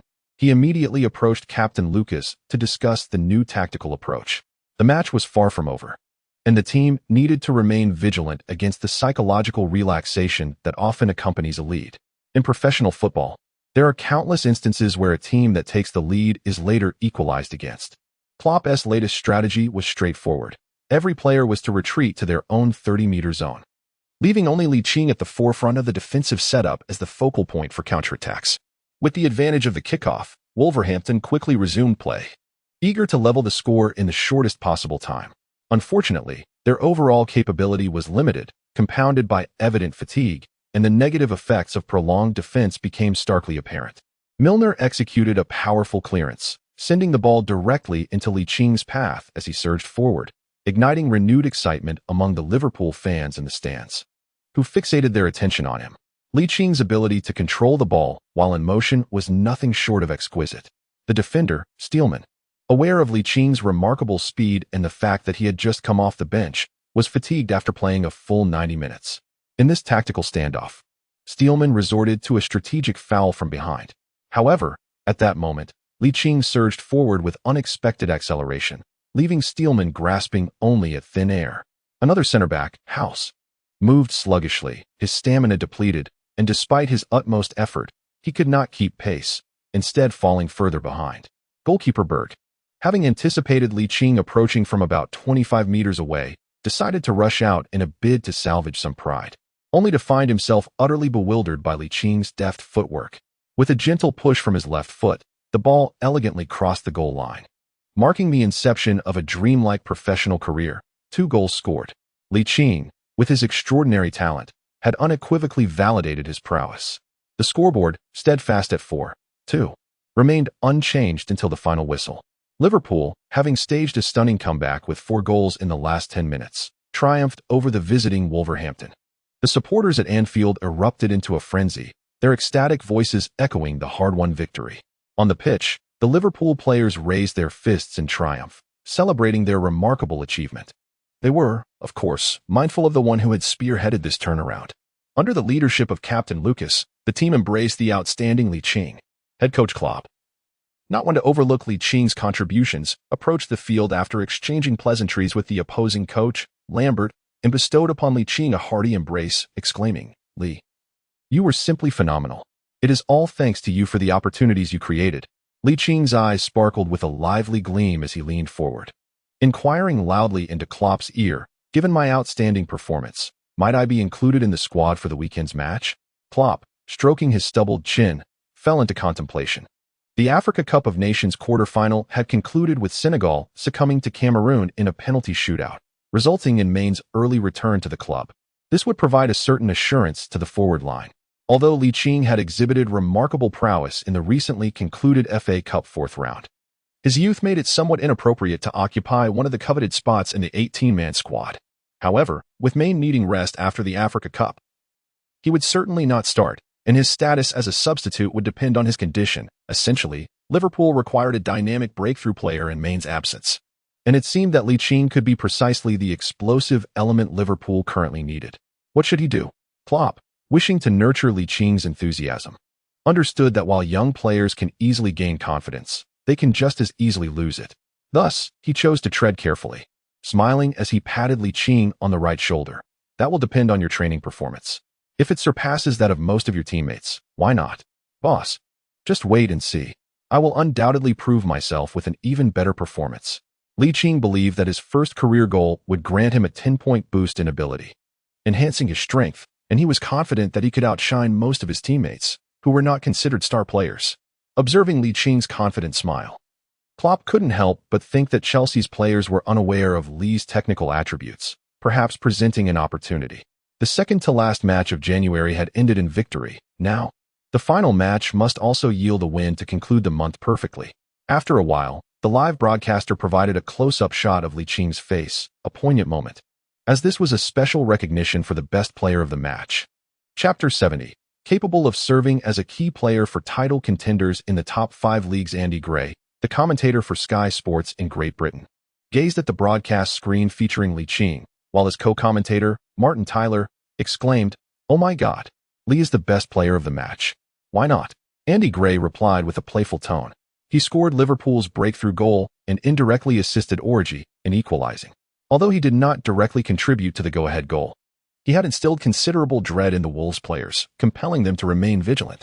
The incisive through ball from Philippe Coutinho was also a result of Lee's exquisite feint. In the dying moments of the match, he personally netted the decisive goal, despite having played for less than 20 minutes. Truly deserving of the title of man of the match. The sports commentator, Jean June, instantaneously transformed into an ardent admirer of Ligt, exclaiming with unbridled joy, "All 4 goals scored by Liverpool in the dying moments of the second half were intricately linked to him. I am genuinely curious about the training regimen of this young prodigy, who is yet to reach the tender age of 16. His performance has astonishingly eclipsed that of seasoned veterans such as Coutinho, Origi, and Firmino. Truly remarkable." Just 2 days hence, Liverpool will face the formidable challenge of Chelsea in this arena, a clash worth 6 points. Will Ligt continue to command the attention of Klopp? Fans seated before their screens ponder this very question.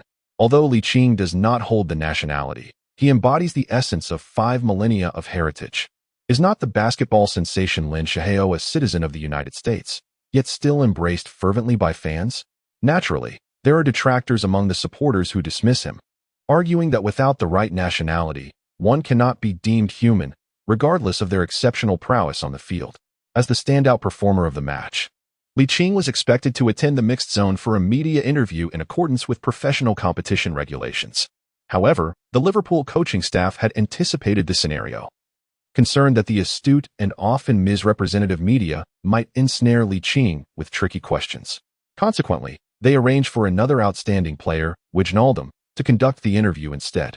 The journalists in the mixed zone were left speechless. Their intention had been to catch Ligt off guard and generate a sensational news story. But now they exchanged glances filled with exasperation. The fervent Liverpool supporters in the KOP stand, led by the most devoted fans, chanted Licht's surname with great enthusiasm.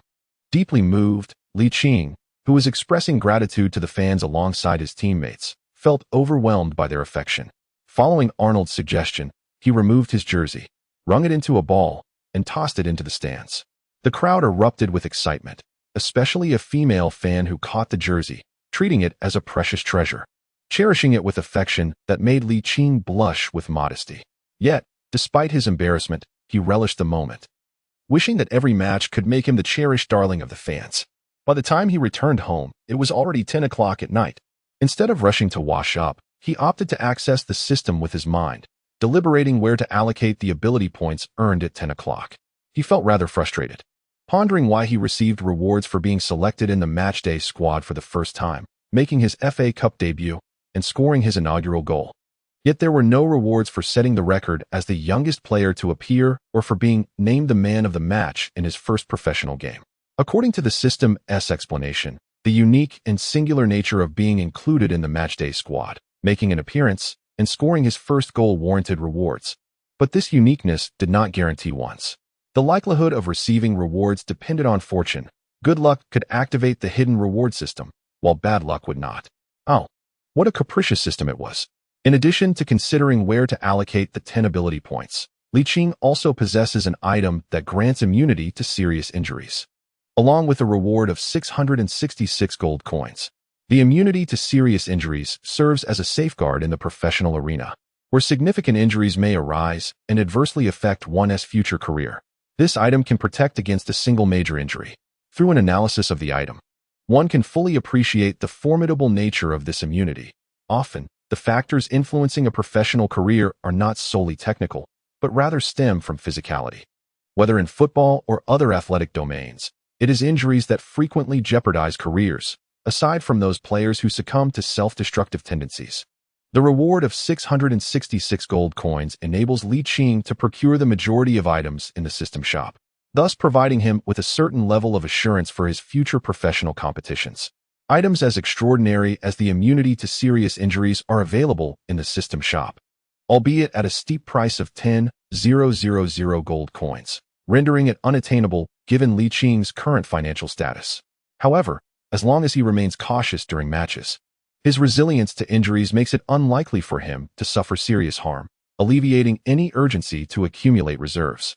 Consequently, he prioritizes his personal attributes, as determining the optimal allocation for the 10 ability points is indeed a nuanced endeavor. The impending match between Liverpool and Chelsea looms large. Although he may not secure a spot on the 18-man roster, it is often prudent to prepare in advance after all. One can never be too certain of what may come to pass. Having just concluded an epic match, it is only natural that Coach Klopp's team must evaluate the potential contribution of Ligt to the squad. After a contemplative period exceeding 10 minutes, he ultimately allocated 2 points to technique, 3 points to strength, and the remaining 5 points entirely to ball control. Consequently, the statistics became significantly more appealing. Offensive and defensive awareness. Height, 177 centimeters. Weight, 67.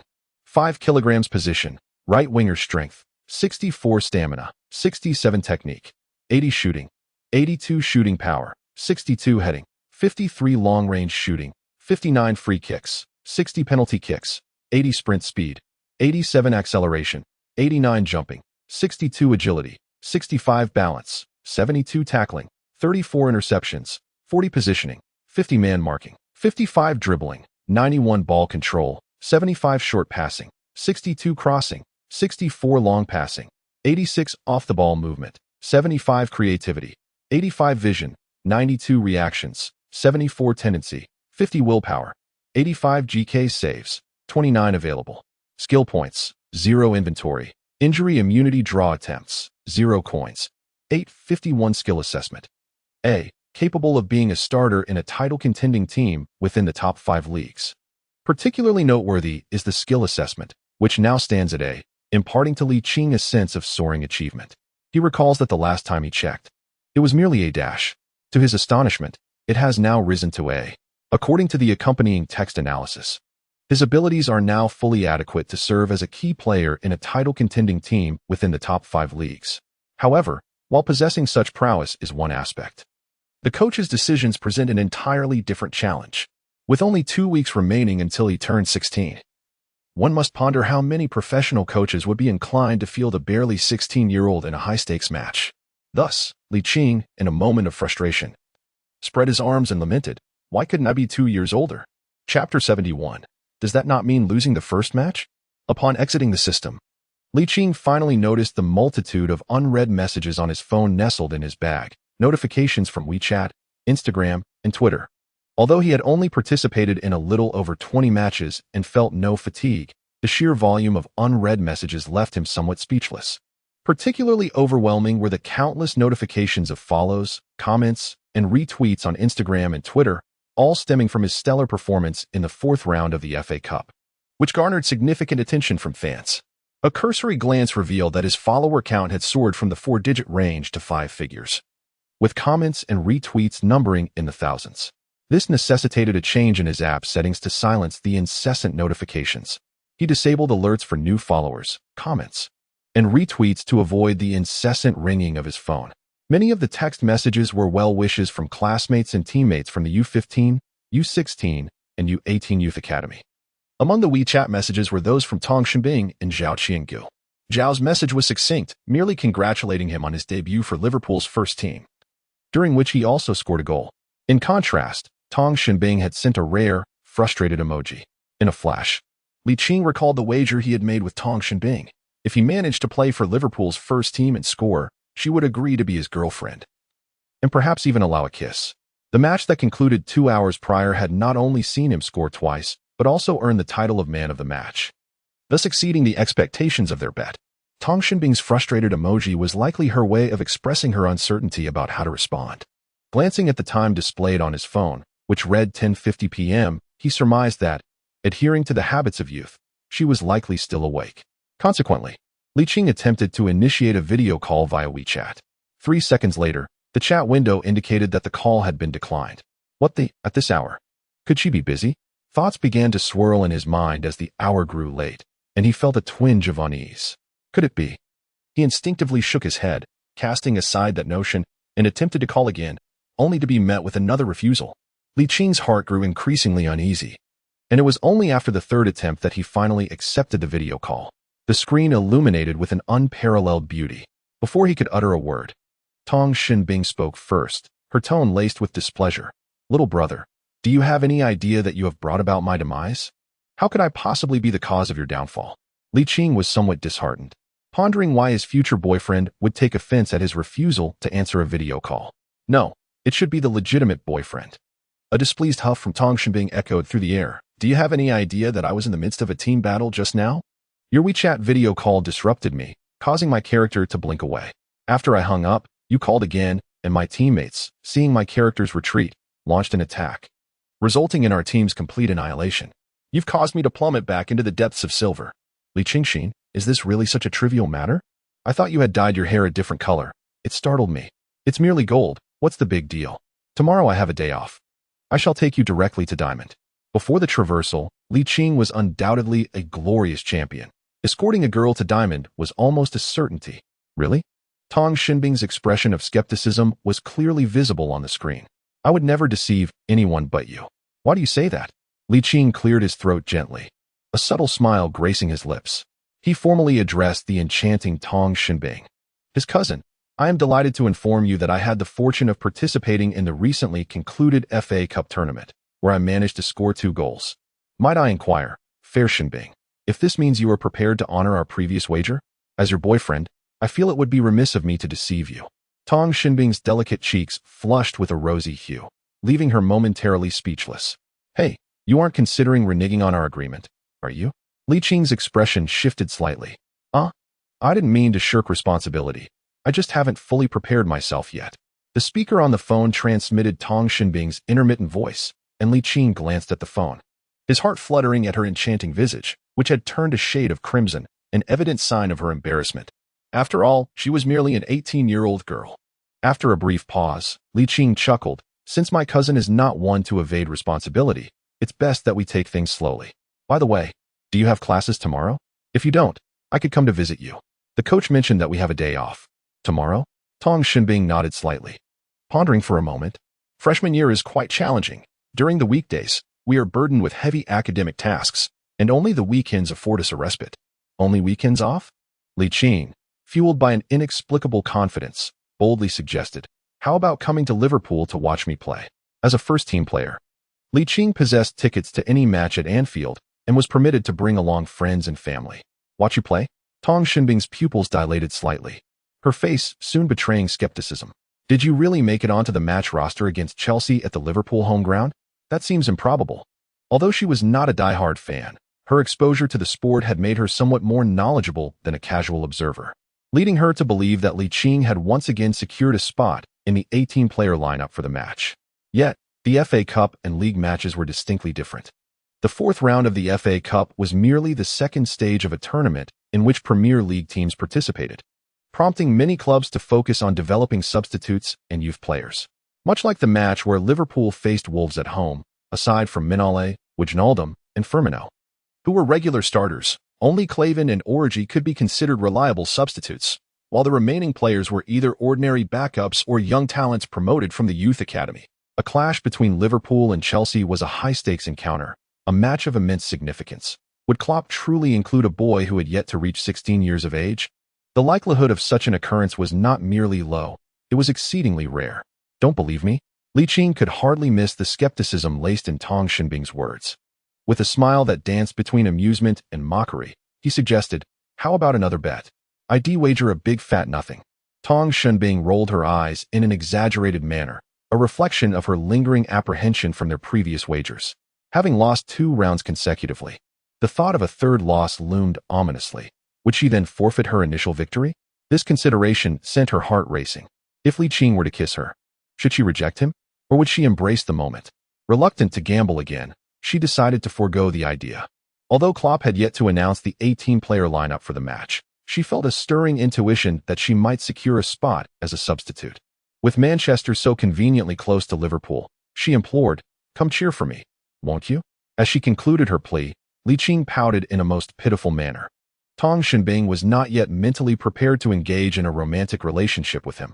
Watching a match together would undoubtedly be awkward. However, if he were to make the matchday squad, the situation would become significantly more palatable. If you make the squad, I will attend the match. But you must secure my ticket as I cannot procure one myself. It's settled then. Chapter 72. Racing with Man. The 23rd round of the 2016 to 2017 Premier League season saw Liverpool host Chelsea, mere days after the conclusion of the FA Cup's fourth round. Surprisingly, Coach Klopp granted the players a day off, allowing Ligt to enjoy a leisurely morning the following day. Nevertheless, with aspirations to impress Klopp at the ensuing training session, Ligt remained utterly focused, refusing to let his guard down. As the saying goes, when one is indifferent even to romantic pursuits, what can't one achieve? On that day, news of Ligt dominated the British Isles, with numerous media outlets heralding him as a prodigious talent who single-handedly led Liverpool to a remarkable comeback. His 2 goals showcased his extraordinary individual prowess, while his vision and long-range passing were equally commendable. Some outlets even proclaimed him as the most gifted prodigy in the history of Liverpool's youth academy. The youngest player to appear in the FA Cup, the youngest player to score in the FA Cup, the youngest player to net a brace in the FA Cup, the youngest goalscorer in England's top-tier competitions, and the youngest player to achieve a double in England's premier events. All these titles unequivocally affirm that Ligt is a prodigy among prodigies. While numerous commendatory articles extolling Licht's talents abound, dissenting voices from the media are also prevalent. The Manchester Evening News, on its official Instagram account, asserted that Licht's remarkable debut performance was merely a consequence of the Wolves' defender's unfamiliarity with his attributes, suggesting that the overall limited prowess of a mid-table championship team like Wolves contributed to his stellar display. The Liverpool Echo's official Instagram account, upon noticing the comments from Liverpool fans, defended Ligt, bringing honor back to him. Meanwhile, from thousands of miles away, the majority of football news centers around the outstanding performance of the Chinese descent Ligt in the FA Cup, with platforms like Donquidi becoming battlegrounds for both critics and supporters. Yet, Ligt himself remains blissfully indifferent to the external clamor, wholly engrossed in his training, even neglecting to engage with any admirers.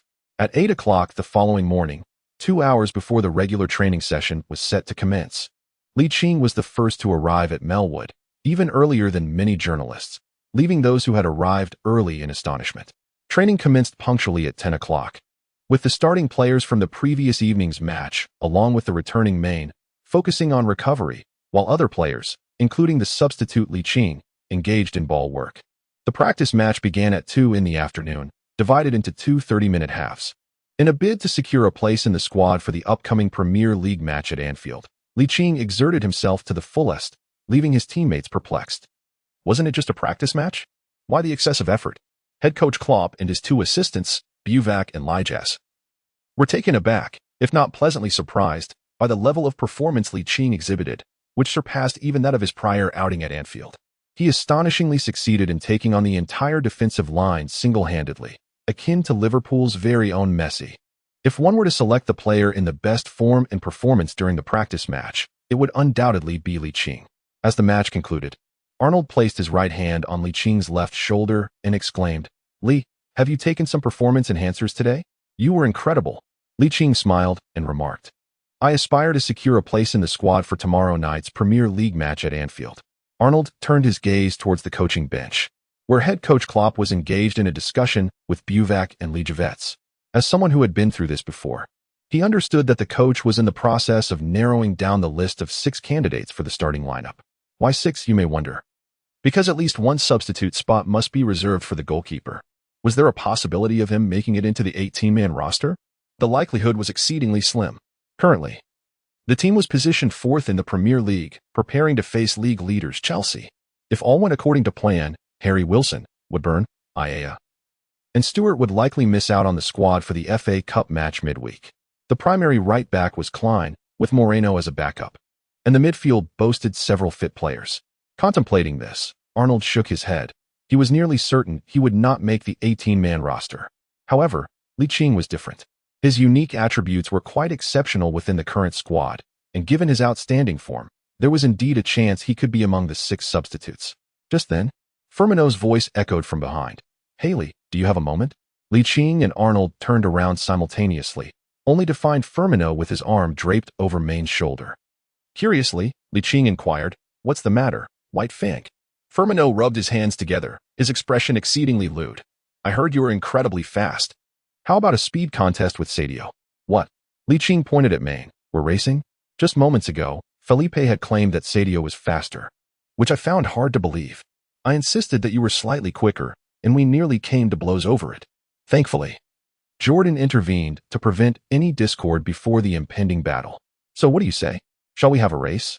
Coutinho and Henderson raised their middle fingers at Firmino, clearly exasperated by his attempt to drag them into this predicament. Ligt cast a disdainful glance at Firmino, exclaiming that such an encounter hardly resembled a quarrel that nearly escalated into a brawl. It was nothing short of earnest nonsense. After making his remark, Firmino turned to the others, inquiring, "Brothers, would you like to witness a race between Lee and Sadio?" A resounding yes echoed from the Liverpool players on the first-team training ground, with Arnold's voice ringing particularly loud beside Ligt. Although Main was reluctant to compete with Ligt, he did not wish to dampen the spirits of his teammates.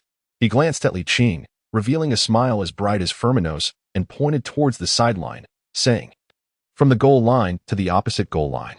After all, I am still a minor," Ligt mused to himself.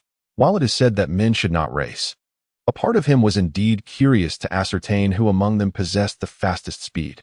Consequently, urged by his teammates, Ligt and Main approached the training ground's goal line and the right sideline. Klopp, who was engaged in discussions with Buvac and Kravitz regarding the substitutes list, was momentarily distracted by the raucous noise. He raised his brow in concern, observing the players at a distance, who were all laughing and seemingly in high spirits, though he was uncertain about their activities. Such a positive atmosphere within the team appeared to have been absent for some time. How delightful it would be if this spirit and positive mindset could be maintained until match day. Why not triumph over Chelsea at Anfield? Chapter 73. You should compete in the Olympics. Klopp, alongside Buvac and Kravitz, had finalized the starting lineup and the 6 substitute players, excluding the goalkeeper. He noted with curiosity the cheerful demeanor of the players in light of the impending match, prompting him to wonder about their antics. Observing Klopp's gaze drifting towards the group, Buvac and Kravitz exchanged knowing smiles, their expressions contemplative. "What are they up to?" Kravitz inquired. Klopp turned to face them, shaking his head. "I have no idea. But our tasks are complete. Let us see what these youngsters are up to." Their eagerness is truly intriguing. As they had just concluded training, there was no need for a warm-up, though they did require a brief respite to recover their energy. Ligt cast a playful glance at his eager teammates and, with a smirk that danced on the edge of amusement, addressed Main. "Sadip, do you feel any aches in your back or waist?" "I, on the other hand, feel splendid." Main, being a straightforward individual, lacked the same level of cunning as Ligt. He instinctively shook his head and replied, "Surely, you haven't changed your mind, have you?" Ligt felt a deep frustration akin to the sentiment of a mentor lamenting the shortcomings of a prodigy. Yet, maintaining a composed demeanor, he embraced Main's shoulder and whispered softly in his ear, "They are observing our speed. Perhaps we should indulge in their massage services?" Sometimes, even the most earnest individuals possess profound wisdom. It was as if a sudden revelation struck Main, prompting him to smack his forehead with vigor. Clutching his waist with a pained expression, "Oh dear, it seems my old back isn't quite up to par. I fear I may struggle to run later." This remark was fortuitously overheard by Klopp, who was approaching, and it startled him considerably. The team's decline in performance during January could be attributed not only to an overall lack of form, but also to the absence of their sharp forward, Main. The prospect of losing Main amidst such crucial battles could spell disaster for their matches. Simultaneously, Ligt, also cradling his waist, lamented, "Alas, I too feel discomfort in my back. I fear I may not match up to Sadio's speed." Could it be? Firmino seemed to embody the role of the concerned friend, nearly offering words of comfort. Ligt took a measured step forward and spoke in a low voice. "I believe everyone present is aware of my Chinese heritage, am I right? My family possesses a unique massage technique known as Tue Gongwa Shui, which is truly remarkable. I can demonstrate it for you right here, and in doing so, both Sadip and I shall swiftly regain our vigor." Upon hearing this, Klopp realized that Ligt and Main were in cahoots. The other teammates, too, discerned the underlying meaning in Liching's words. Firmino rolled his eyes, suggesting, "If you wish to indulge in our massage services, you need only say so." Heh. Ligt and Main exchanged a knowing glance, each discerning a hint of conspiracy successfully unfolding in the depths of the other's gaze. The Liverpool players understood that they could not afford to squander their chances. Thus, Ligt and Main indulged in the soothing ministrations of their teammates, albeit the techniques were surely inferior to that of a professional.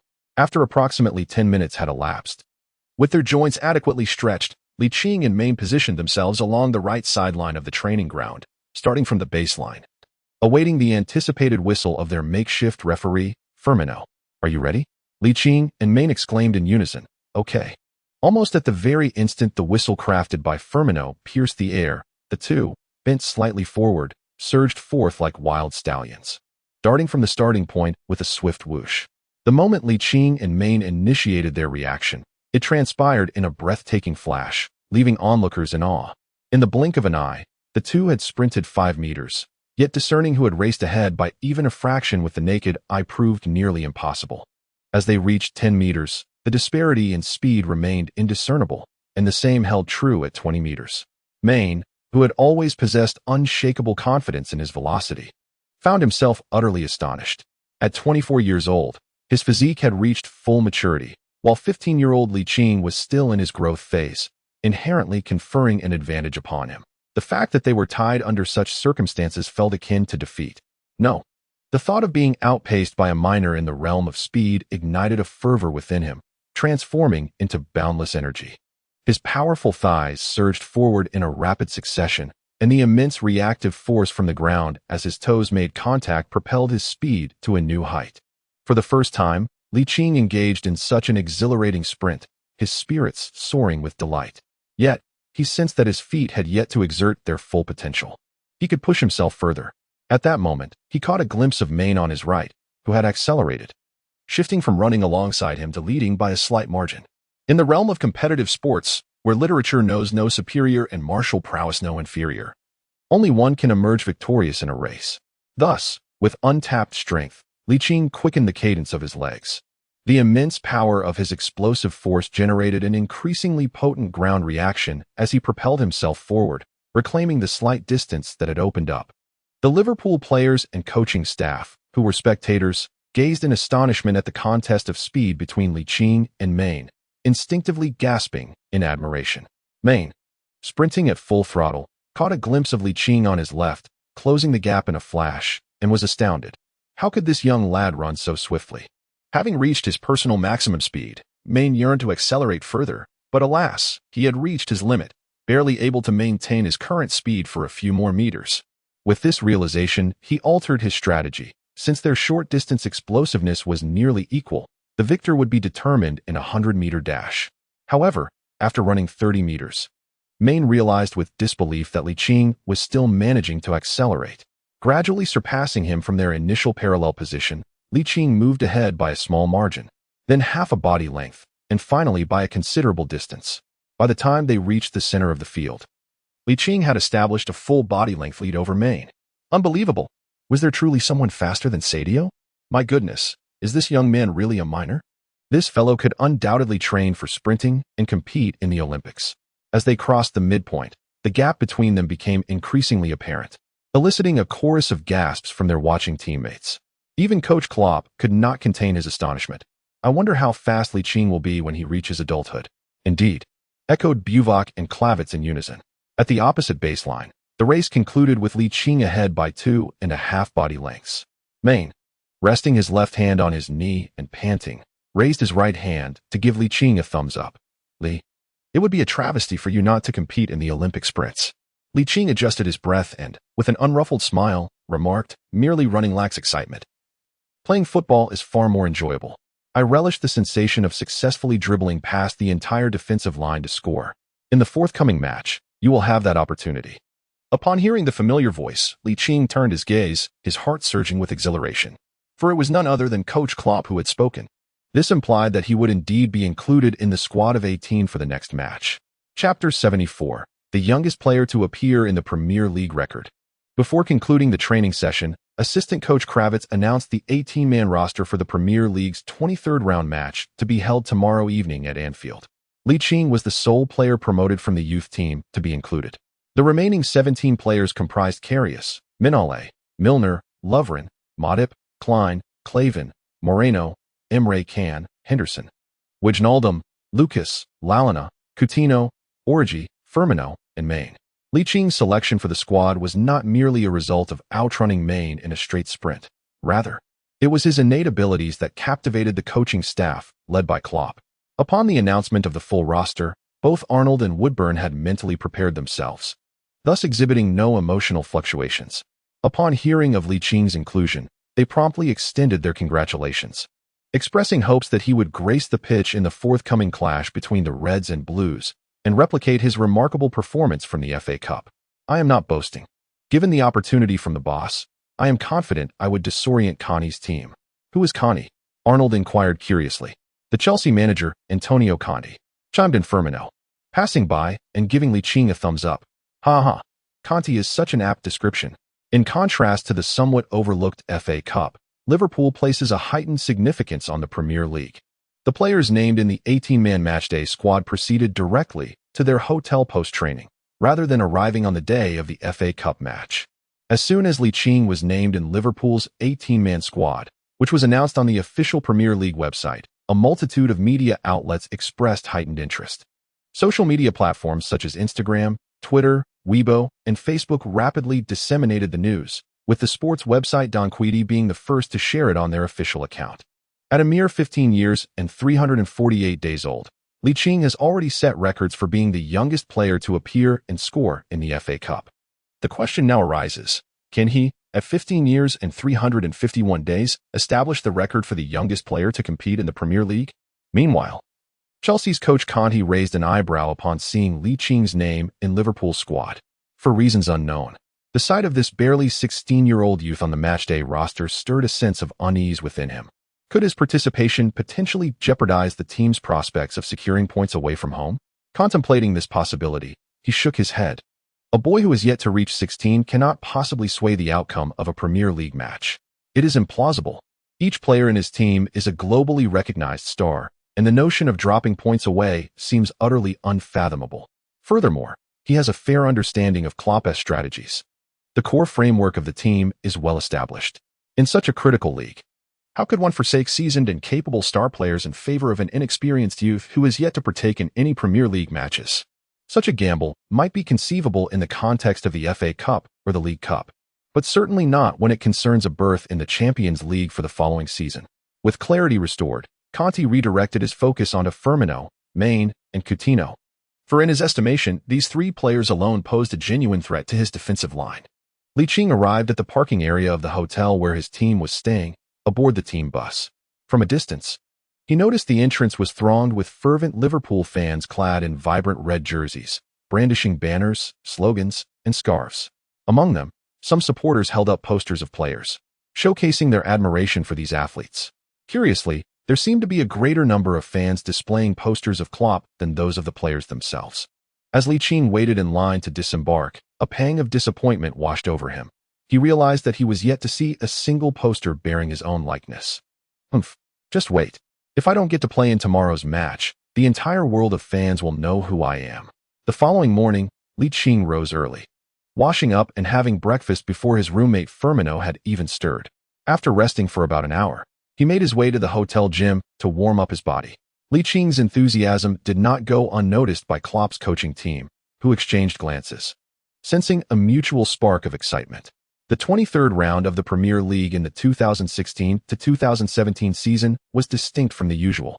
As the 10 matches were scheduled at only 2 time slots, 7 games commenced at 8 p.m. on January 31st, while the remaining 3 took place the following evening at the same hour. The clash between Liverpool and Chelsea at Anfield was undoubtedly the highlight of this round, attracting a multitude of reporters. In addition to local journalists, numerous media representatives from across Europe and the globe descended upon Liverpool, eager to provide domestic fans with the latest updates from this much-anticipated showdown. This was a meticulously planned event, and Liching's emergence offered them even more intriguing stories to pursue. The journalist from Donquidi noted that Liching's outstanding performance had indeed garnered attention. Yet several astute domestic media outlets had dispatched reporters to Liverpool, hoping to share in the spotlight, much to his dismay. With just 2 hours remaining until the match, at 6 p.m., the entire Liverpool squad boarded the bus to Anfield, compared to the FA Cup 4th round match 2 days prior.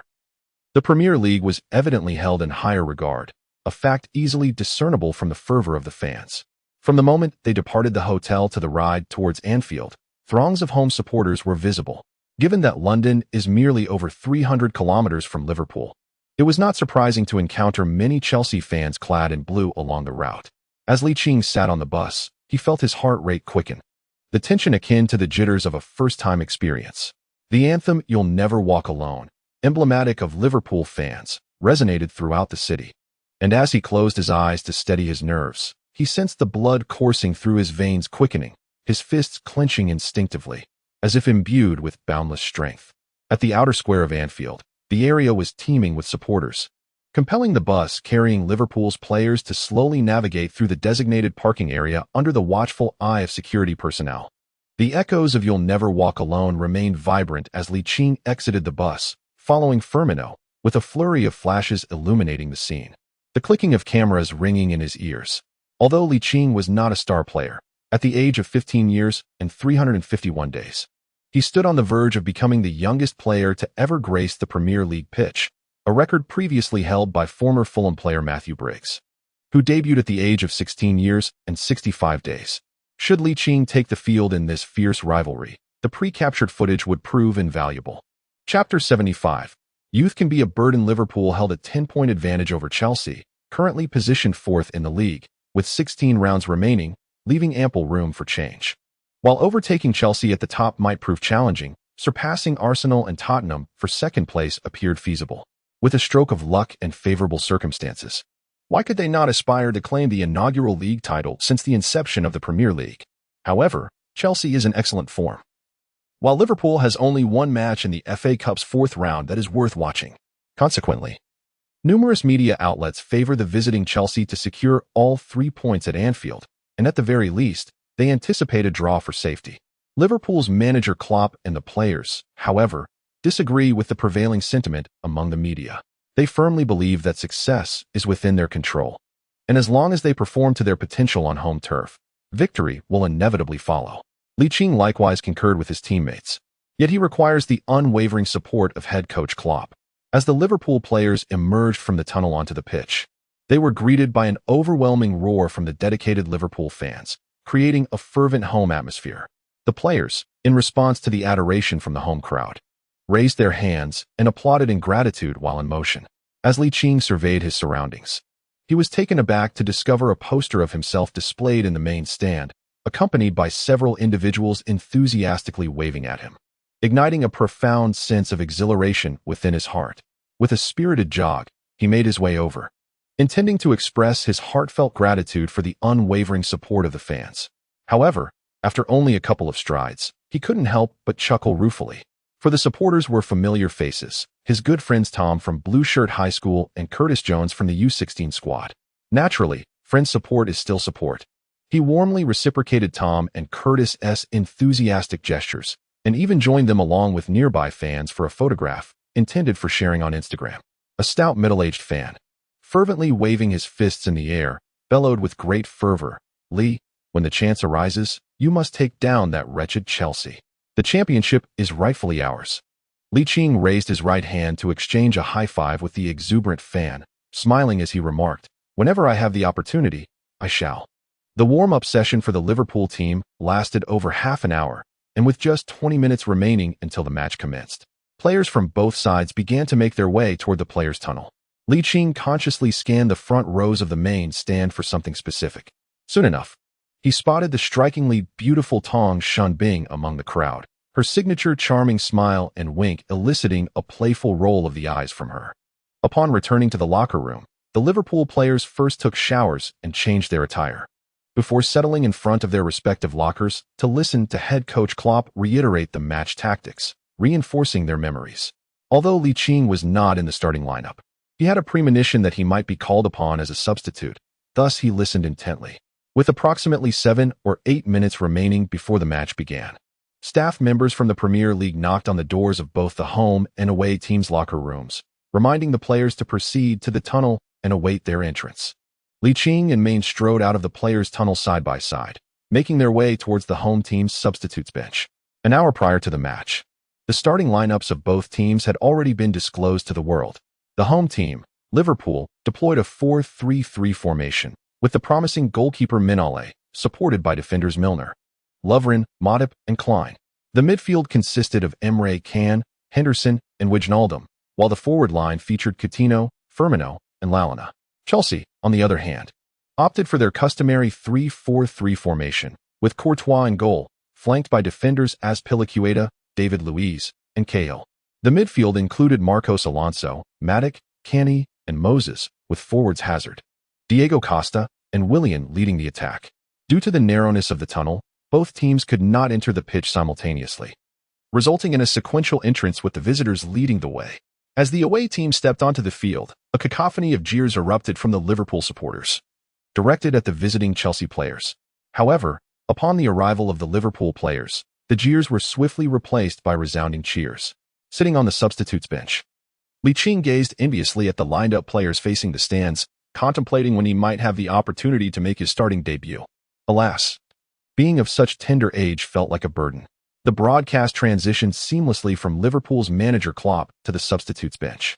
When the camera focused on Ligt, the voice of sports commentator Jean June rose in excitement. Klopp, in this intense red-blue clash, undoubtedly carries the immense pressure of fielding a 15-year-old. However, Ligt has proven his capabilities in the FA Cup. Perhaps he will once again emerge as Klopp's secret weapon. Meanwhile, Jin Xiangkai, the commentator from New England Sports, remarked, "This Asian face gracing our screens is the recently celebrated Chinese player, Ligt. His distinct technical prowess, rapid speed, and remarkable precision in front of goal render him a natural marksman.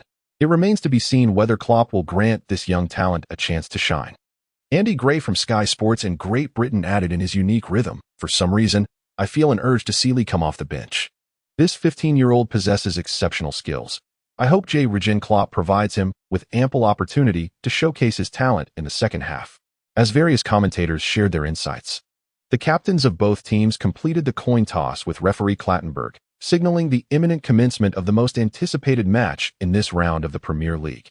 With a sharp whistle from Clattenburg, the spotlight match of the 2016 to 2017 Premier League season was officially underway.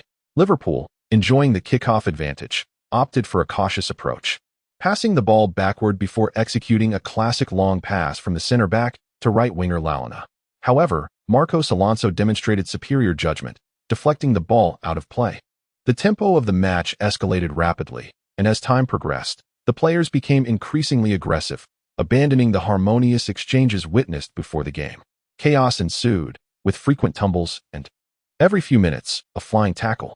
Of course, these were defensive maneuvers within the context of football, with the pace of the match quickening. More than 20 minutes had swiftly elapsed. In the 24th minute, Hazard's breakthrough forced Lalana to commit a foul, earning Chelsea a superbly positioned free kick. Ligt raised an eyebrow, a sense of unease creeping into his heart as he thought, could it be that a goal is about to be conceded? Unbeknownst to him, perhaps his premonition was remarkably accurate, for David Luiz's free kick soared like a cannonball, finding the net before goalkeeper Mignolet was even fully prepared, allowing the visiting Chelsea to take the lead. Goodness, was that precision truly necessary? Chapter 76. A dead horse as a living horse. The Chelsea players erupted in jubilant celebration after securing the initial goal of the match. While the Chelsea fans in the stands were particularly ecstatic, having learned via their phones that in another concurrent match, Arsenal was trailing 0-2 at home to Watford. Meanwhile, third-place Tottenham remained locked in a 0-0 draw against Sunderland. Should the current scores stand, Chelsea would enjoy a 12-point advantage. And with 15 rounds still to play in the league, barring any catastrophic missteps, the championship title seemed all but secured for this season. Connie's iconic celebration unfolded at Anfield, inciting a chorus of boos from disgruntled Liverpool fans. However, Conte, with his thick skin, only found further delight in their discontent. Sitting on the bench, Ligt couldn't help but let out a disdainful snort in English. Pathetic Conte. Indeed, it was a rather pitiful display. May nodded lightly in agreement with Licht's words. The Liverpool side, trailing in the score, intensified their offensive efforts after the restart, yet Chelsea, adept at building their attack upon a solid defense, responded with ease. The trio of Azpilicueta, David Luiz, and Gary Cahill exhibited a harmonious and complementary partnership, denying any opportunities to the formidable front trio of Coutinho, Firmino, and Lalana. The midfield trio of Wijnaldum, Henderson, and Emre Can lacking the creativity and defensive solidity of the robust Kean and Moses. Faced further challenges with the towering presence of Matic and Marcos Alonso, leaving Liverpool thoroughly suppressed. Chelsea striker Diego Costa is notoriously formidable, prompting Lovren and Matip to engage in a battle of wits while simultaneously managing their emotions to avoid being provoked into losing their composure. As the match approached the 30-minute mark, the Liverpool fans at Anfield began to sing "You'll Never Walk Alone," rallying support for their team. Unfortunately, Chelsea's players executed their defensive duties with remarkable precision, fulfilling Coach Conte's tactical instructions to perfection, leaving no room for error. As the first half drew to a close, the score remained unchanged. The broadcast captured the gleeful expressions of the Chelsea players, starkly contrasting with the furrowed brows of the Liverpool squad, who were evidently troubled by the potential consequences of a defeat. With a significant gap between the teams, a loss would widen the margin to 13 points, jeopardizing not only their title aspirations, but also their chances of securing a Champions League spot.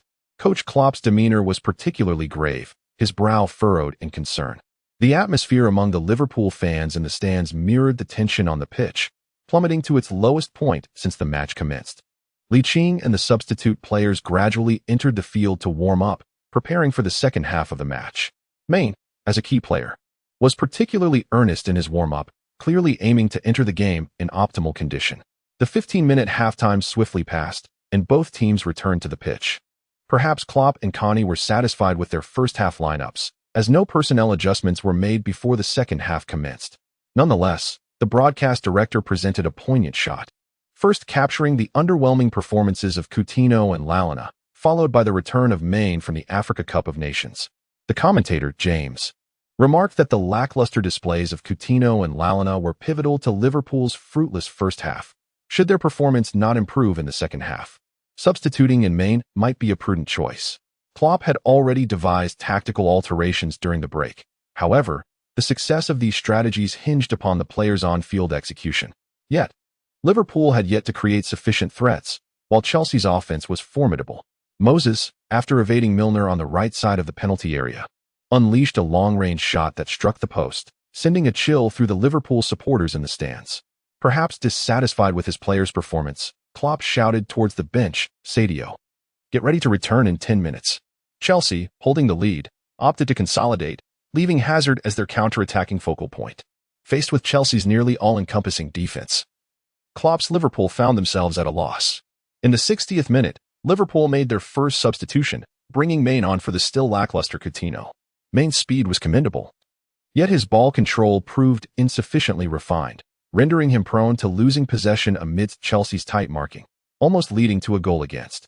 Klopp glanced at the bench, deep in thought. Aside from Origi and Ligt, the substitutes lacked technical prowess. While Origi appeared somewhat inexperienced, Licht's skill was arguably unmatched within the squad. However, being under 16 years old, thrusting such a young player into the responsibility of leveling the score for Liverpool seemed decidedly unfair. What to do? Time ticked away, and the scoreboard still read 0-1, with the home team ahead. Another 5 minutes elapsed, and Chelsea made their first substitution of the match, replacing Willian with Fabregas to enhance the precision of their counter-attacking passes. The prolonged offensive endeavors yielded no results, forcing Klopp to contemplate further adjustments. The attacking options were now limited to Origi and Ligt. Substituting either might not yield the desired effect. Should changes be made in midfield? A glance at the bench revealed only the defensive midfielder Lucas. Seated on the bench, Ligt noticed Klopp's gaze and felt a surge of excitement, internally pleading, "Pick me, pick me, pick me." However, all that awaited was a sigh. Klopp did not call upon anyone. As the match clock ticked to 75 minutes, only 15 minutes remained until the final whistle. Should the match conclude with the current scoreline, Liverpool would likely find themselves surpassed by the Manchester Giants, who were to play the following evening, thus plummeting into the Europa League qualifying spots. This eventuality was undoubtedly unacceptable for Klopp. After a 2-minute discussion with his assistants, Buvac and Ligt, he resolved to take a gamble. Miracles do not occur on every occasion, yet without the willingness to attempt, how can one expect a miracle to transpire? Assistant coach Buvac shouted towards the watching Ligt, "Lee, get warmed up. Time is of the essence. Return in 5 minutes." Huh. Ligt was momentarily taken aback, unable to respond. "Do you not wish to take the field?" Buvac rolled his eyes. In the next instant, Liqing's explosive energy was perfectly exhibited. By the time Buvac turned to look, Liqing had already reached the warm-up area. Chapter 77. The super-secret weapon, a dazzling nutmeg. Every movement from the home team's bench was under the watchful gaze of dedicated cameras, which meant that Liqing rising from the substitutes bench was immediately observed by the live broadcast director. However, he refrained from switching the feed right away, first ensuring that there was no captivating action on the pitch before making the transition. Andy Gray, the commentator for Sky Sports, narrowed his eyes, shifting his tone. What does Jurgen Klopp mean by this? Is he really placing the burden of a clash between Premier League giants on a boy who hasn't even turned 16? Has he not considered the potential negative repercussions for Lee? Old friend, you're overthinking it, remarked the guest commentator Martin Tyler with a chuckle. Every situation has its duality. I recall an old saying, a jade stone must be carved to become a gem. If Lee has proven himself in the FA Cup, why not in the league? Chelsea is indeed stronger than Wolves, but Antonio Conte certainly did not anticipate Klopp making this adjustment. Lee could very well become Klopp's secret weapon. At just 15 years and 351 days, it was utterly audacious. Meanwhile, the Liverpool fans in the main stand at Anfield were the first to spot Liqing sprinting from the substitutes bench, instinctively elongating his name. Lee. Just 2 days prior, Liqing's extraordinary performance at this very stadium was still fresh in their minds, prompting numerous Liverpool supporters to ponder whether this young talent, yet to celebrate his 16th birthday, was indeed a messenger sent by the divine to rescue his faithful.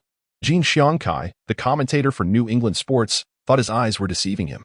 Upon closer inspection, he confirmed that it was indeed Liqing, donning the number 55 jersey, rushing towards the warm-up area.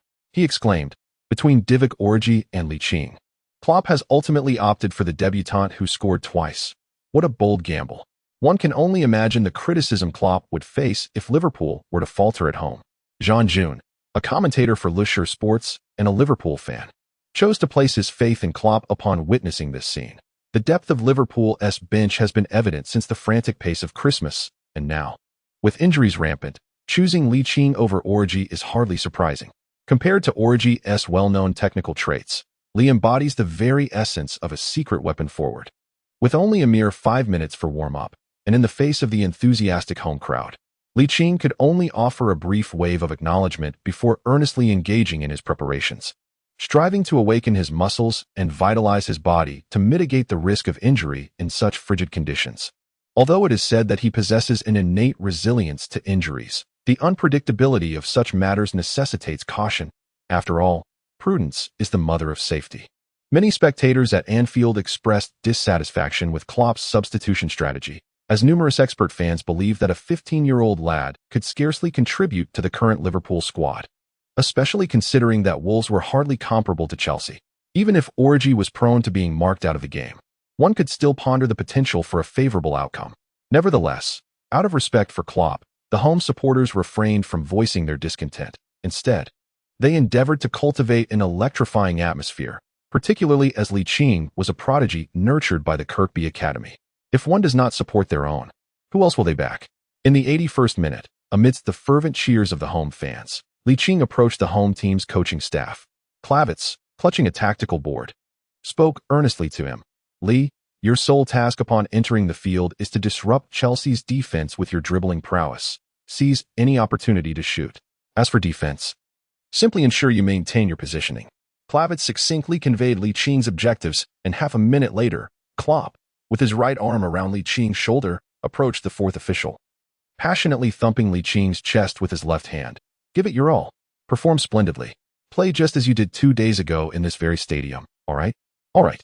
Liqing stood with a vibrant spirit, tucking his shirt into his shorts, his gaze fixed intently upon the pitch, nodding solemnly. On the field, Firmino received a low pass from Wijnaldum and struck directly at goal, but Courtois was well positioned, securely catching the ball in his hands. Without allowing the tempo to wane, he launched a powerful goal kick, sending the ball soaring towards the left flank where Hazard was making a rapid advance. A moment of dread struck Klopp's heart. However, it soon became evident that his concerns were unfounded. Matip had positioned himself effectively, holding his ground as Hazard leaped but failed to make contact with the ball, which rolled out of play. The assistant referee raised his flag high, and the main referee, Clattenburg, whistled to signal a substitution. This was a moment to be etched in memory. At just 15 years and 351 days old, Ligt was set to replace Lalana, poised to surpass the record for the youngest player to appear in the Premier League, previously held by former Fulham player Matthew Briggs at 16 years and 68 days during the 2006 to 2007 season.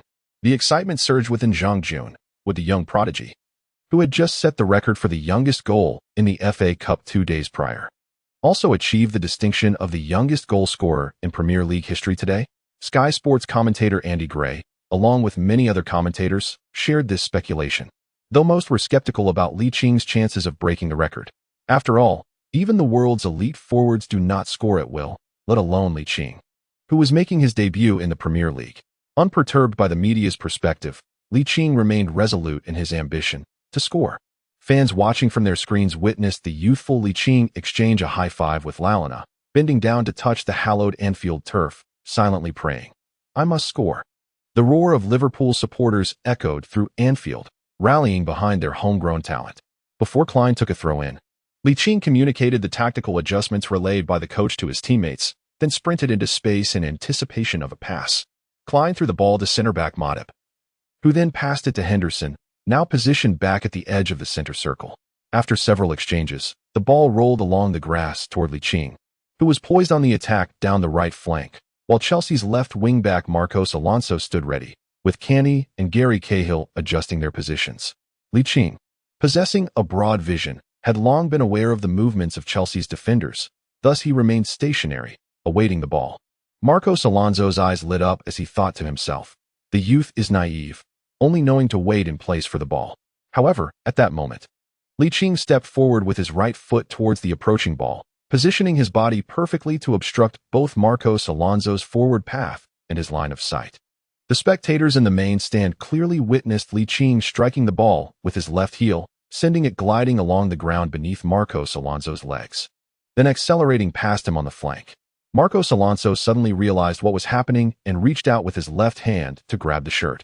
Unexpectedly, Licht's explosive power and rapid acceleration left him grasping at nothing but air. Accompanied by the fervent cheers of Liverpool fans, the sports commentator, Zhang Jun, raised his voice an octave higher, a nutmeg. Chapter 78, a dazzling five-player dribble culminating in a sublime lobbed goal. With a masterful display of skill, Ligt executed a seamless heel flick to evade Marcos Alonso, captivating the fervent crowd at Anfield. N'Golo Kant had long set his sights on Ligt, charging forward with remarkable speed. This innate talent of his, anticipation and interception, often catches attacking players off guard, leaving them powerless to react before Kean has seized the ball. As one commentator aptly noted during a live Premier League broadcast, there is no obstacle that cannot be overcome, only Kean who remains insurmountable. Ligt, possessing an expansive field of vision, quickly noticed Kean's rapid approach. He instinctively quickened his stride, deftly nudging the ball forward with the tip of his left foot just before Kean could make his tackle, allowing him to evade what would have been a foul. Kean was taken aback, unable to fathom how a young player, making his debut in the Premier League, could evade his sudden advance. With a burst of acceleration, Ligt had maneuvered past Kean. This was Liverpool's golden opportunity. Commentator James Pearce exclaimed, "Do you recall the FA Cup match just 2 days ago? It was Licht's very first touch as a substitute that led to a goal. Could this Premier League match unfold in a similar manner?" Chelsea players, well aware of Kean's prowess, felt entirely at ease as they watched him charge towards Ligt, who was breaking past Alonso, and did not consider providing cover. By the time Chelsea defenders realized that Ligt had bypassed Kean and was now face-to-face with a trio of center-backs, it was too late. Nemanja Matic held his ground in the middle, a fair distance from Ligt, while Gary Cahill was compelled to step up. As Ligt approached the goal, roughly 28 meters away, he suddenly swung his right foot in response to Cahill's advance. Kean had never anticipated that Klopp would field the mere 15-year-old Ligt, and thus had not briefed his players on the young talent's technical attributes. Consequently, Cahill instinctively reacted as any defender would. Observing Ligt poised to unleash what appeared to be a powerful strike, he assumed an aggressive stance, ready to thwart a potential long-range shot. Given the circumstances and distance, a shot seemed plausible, especially with the defense having performed admirably up to that point. It was conceivable that Klopp had instructed his players to take more long-range attempts. As such, Cahill positioned himself defensively, hands clasped behind him, bracing to block Liqing's anticipated strike. A long-range shot. Klopp raised an eyebrow, yet in the next moment, the furrow in his brow quickly smoothed out. Liqing's right foot did not strike the ball as expected. Instead, he deftly flicked it sharply to the left, accelerating through the defensive gap between Cahill and David Luiz. Disaster loomed. Gary Cahill's body had already been cast aside, rendering him unable to commit a foul as he helplessly watched Liqing swiftly break through on his right side. The Liverpool supporters in the stands were utterly engrossed, not daring to blink for fear of missing a spectacular moment. David Luiz maintained an excellent position alongside Cahill, adopting a defensive strategy of retreating while facing Liqing, seating the outside. Liqing, however, had no intention of granting him the opportunity to await the support of Azpilicueta and Kean with the inside of his left foot. He deftly flicked the ball diagonally forward, accelerating past Luiz's retreating direction. Speed was not David Luiz's forte. Standing nearly 6 feet 3 inches tall, his turning radius was considerable, forcing him to opt for a straight-line run to intercept Liqing's potential shooting angle. Little did he anticipate that Liqing's pace would exceed all expectations, as he accelerated from the outside and remarkably overtook Luiz in just a few strides. The speed was astonishing. The Liverpool fans in the stands likened it to witnessing a red Ferrari flooring the accelerator, overtaking on the right side and charging toward the penalty area. Luiz, cautious not to foul from behind, subtly tugged at the opponent's jersey, a tactic born of his vast experience, only to release it swiftly, thereby disrupting Liqing's rhythm. Indeed, Liqing's forward momentum momentarily faltered, yet the impact was negligible. To prevent Luiz from intercepting him on the left side, he deftly nudged the ball forward with the outside of his right foot, creating space to accelerate once more. As Luiz regained his position, he exhaled deeply, thinking to himself, "Can I not tame this little rascal?" Liqing arrived at the right flank of the penalty area, glancing up at the goal as he adjusted his steps. With a swift motion, he advanced with his left foot and followed with a quick lift of his right. Was he about to shoot? David Luiz's mind barely registered the moment, his body reacting instinctively as he threw himself to the ground to block. Typically, a central defender's dive within the penalty area would result in an impressive defensive maneuver. However, Liqing did not shoot. His right foot, being his non-dominant one, was unlikely to strike accurately under pressure, with a high probability of sending the ball soaring over the bar. Instead, he swiftly lowered his right foot, deftly maneuvering the ball to his left side, alternating his steps. Right foot grounded, left foot lifted for a shot. Azpilicueta could no longer attend to Firmino's defense, having lunged in a desperate slide. Behind Courtois stood the KOP stand, where every Liverpool fan leaped to their feet, arms raised in unison, instinctively erupting in a thunderous cheer. Liqing's remarkable control evaded the reckless David Luiz, and just as the commentator Jin Xiangkai's words faded, Liqing's left foot also refrained from a shot, gently flicking the ball to the left with the outside of his foot. "Damn it!" Connie, from the visiting coach's bench, clenched his fist in frustration as he witnessed Liqing once again deceive Azpilicueta with a feigned shot followed by a deft touch. Azpilicueta sped past Liqing, mere inches away, but Liqing extended his left foot to nudge the ball forward. Now at the penalty spot, he faced the goalkeeper, Courtois. The fervent atmosphere at Anfield reached a fever pitch, with every Liverpool fan roaring in ecstatic frenzy. Courtois advanced from his line, lowering his center of gravity. Poised for an imminent save, Liqing lifted his left foot, while Courtois fell to the ground at an angle, spreading his arms wide to maximize the coverage of the shooting angle. Liverpool's manager, Klopp, clenched his fists tightly, his body trembling involuntarily, overwhelmed by an indescribable excitement. Azpilicueta and David Luiz, still on the ground from their desperate slide tackle, could only place their hopes on the goalkeeper, Courtois. However, in the very moment Courtois went down, Liqing deftly flicked the ball with the tip of his left foot, sending it soaring lightly into the air. The ball, only a meter high, easily sailed over the grounded Courtois, finding the net amidst the despairing gazes of the Chelsea players. Chapter 79. The youngest goalscorer in the top 5 leagues goal. The iconic elongated shout of Sky Sports commentator Andy Gray echoed through the entire studio, causing his partner Martin Tyler to instinctively cover his ears, illustrating the intensity of his excitement.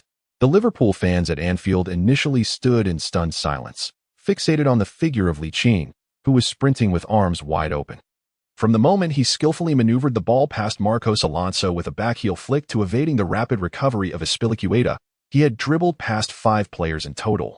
Each movement executed with impeccable precision and artistry, a perfect blend of speed and technique. So mesmerized were the Liverpool fans that they forgot to cheer until Klopp's signature combination of punches into the air snapped them back to reality. A tidal wave of ecstatic cheers erupted throughout Anfield, reverberating even on the streets several kilometers away. Ligt, elated after scoring, felt even more thrilled than when he netted his first professional goal just 2 days prior. The Wolves, despite their limitations, could not compare to a powerhouse like Chelsea, and scoring against such a team was a feat worthy of a lifetime of boasting. Thus, he cherished the opportunity provided by his coach, sprinting toward the home team's bench to embrace Klopp, Buvac, and Kravitz, who were ready to welcome him. Behind him was a group of exuberant teammates, Liverpool fans. Mark this day, February 1st, 2017, Beijing time. Ligt, at the age of 15 years and 351 days, scored his first goal in the Premier League. He is not only the youngest goalscorer in the history of the Premier League, but also in the history of England's top flight, and indeed the youngest scorer in the top 5 European leagues. The commentator from Leicester Sports, Jean June, exclaimed hoarsely, "In just 3 days. 2 substitute appearances yielding 3 goals. Who wouldn't love such a prodigy?" Anfield is ablaze with applause for this extraordinary talent nurtured by the Kirkby Academy. The live broadcast director switches the footage back to Ligt, who initiates a breakthrough upon receiving the ball. Marcos Alonso, N'Golo Kante, Gary Cahill, David Silva, and Cesar Azpilicueta, each a defender of remarkable prowess in the current Premier League, find themselves outmaneuvered by Licht's extraordinary display of skill as he weaves through 5 opponents to score. The seamless fusion of speed and technique, coupled with an astonishing composure in front of goal, leaves spectators in awe, particularly as he deftly outmaneuvers the seasoned Gary Cahill, David Luiz, and Azpilicueta within the penalty area, a moment that can only be described as the crowning touch of his performance. Finally, faced with Thibaut Courtois, he opts for a delicate chip shot, revealing a clarity of mind that remains undisturbed by the fervent atmosphere surrounding him. Such a player undoubtedly possesses an immeasurable future ahead. Klopp, brimming with excitement, pats Ligt on the back and exclaims with fervor, "Well done, young lad. Absolutely brilliant." Licht's mind remained clear as he seized the perfect opportunity, casting a playful smile at Klopp. "Boss, will I still have a chance to play in the next match?" he inquired. Buvac, chuckling, glanced at the slightly awkward expression on Klopp's face and remarked, "As long as you continue to perform admirably, J. Regen will certainly take notice." Indeed, Klopp had come to the same realization. If Ligt could excel in the match against Chelsea, why not utilize him in the subsequent games? "Shall I score another goal then?" In an atmosphere charged with fervor, Ligt suddenly spoke up. Klopp, Buvac, and Kravitz were rendered speechless, and even the teammates celebrating the goal could not help but roll their eyes at Licht's remarks. After all, they were facing Chelsea. Was scoring so effortless? Naturally. As a forward, one must possess an unwavering desire to find the net. With such confidence, who would fear failing to score? The visiting coach, Conte, wore an expression of dismay in his technical area. With the match reaching its 80-minute mark, a mere 10 minutes of steadfast defense would have secured 3 points for the journey back to London. Yet, at this critical juncture, Liverpool managed to equalize. Anger. From Marcos Alonso to Azpilicueta, the defensive gaps exposed among them were glaringly evident. Had each player made just a couple more strides earlier, Ligt would not have found the space to break through. Ultimately, it boiled down to a lack of concentration among the players in the closing stages of the match. The broadcast shifted to the dejected Chelsea players, their faces betraying feelings of disappointment and frustration. Chelsea fans watching from their homes shared the sentiment, having hoped to extend their lead, only to see their 3 points now in jeopardy of dwindling to 1. With the score leveled, Chelsea's coach Conte formulated a new strategy, not to seek regaining the lead, but rather to secure a draw at Anfield.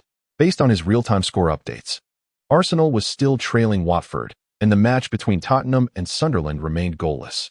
In comparison to a loss, a draw was still within the realm of acceptability. Klopp's mindset shifted after his team equalized. The momentum was now on their side, and they could seize the final moments of the match to take the lead.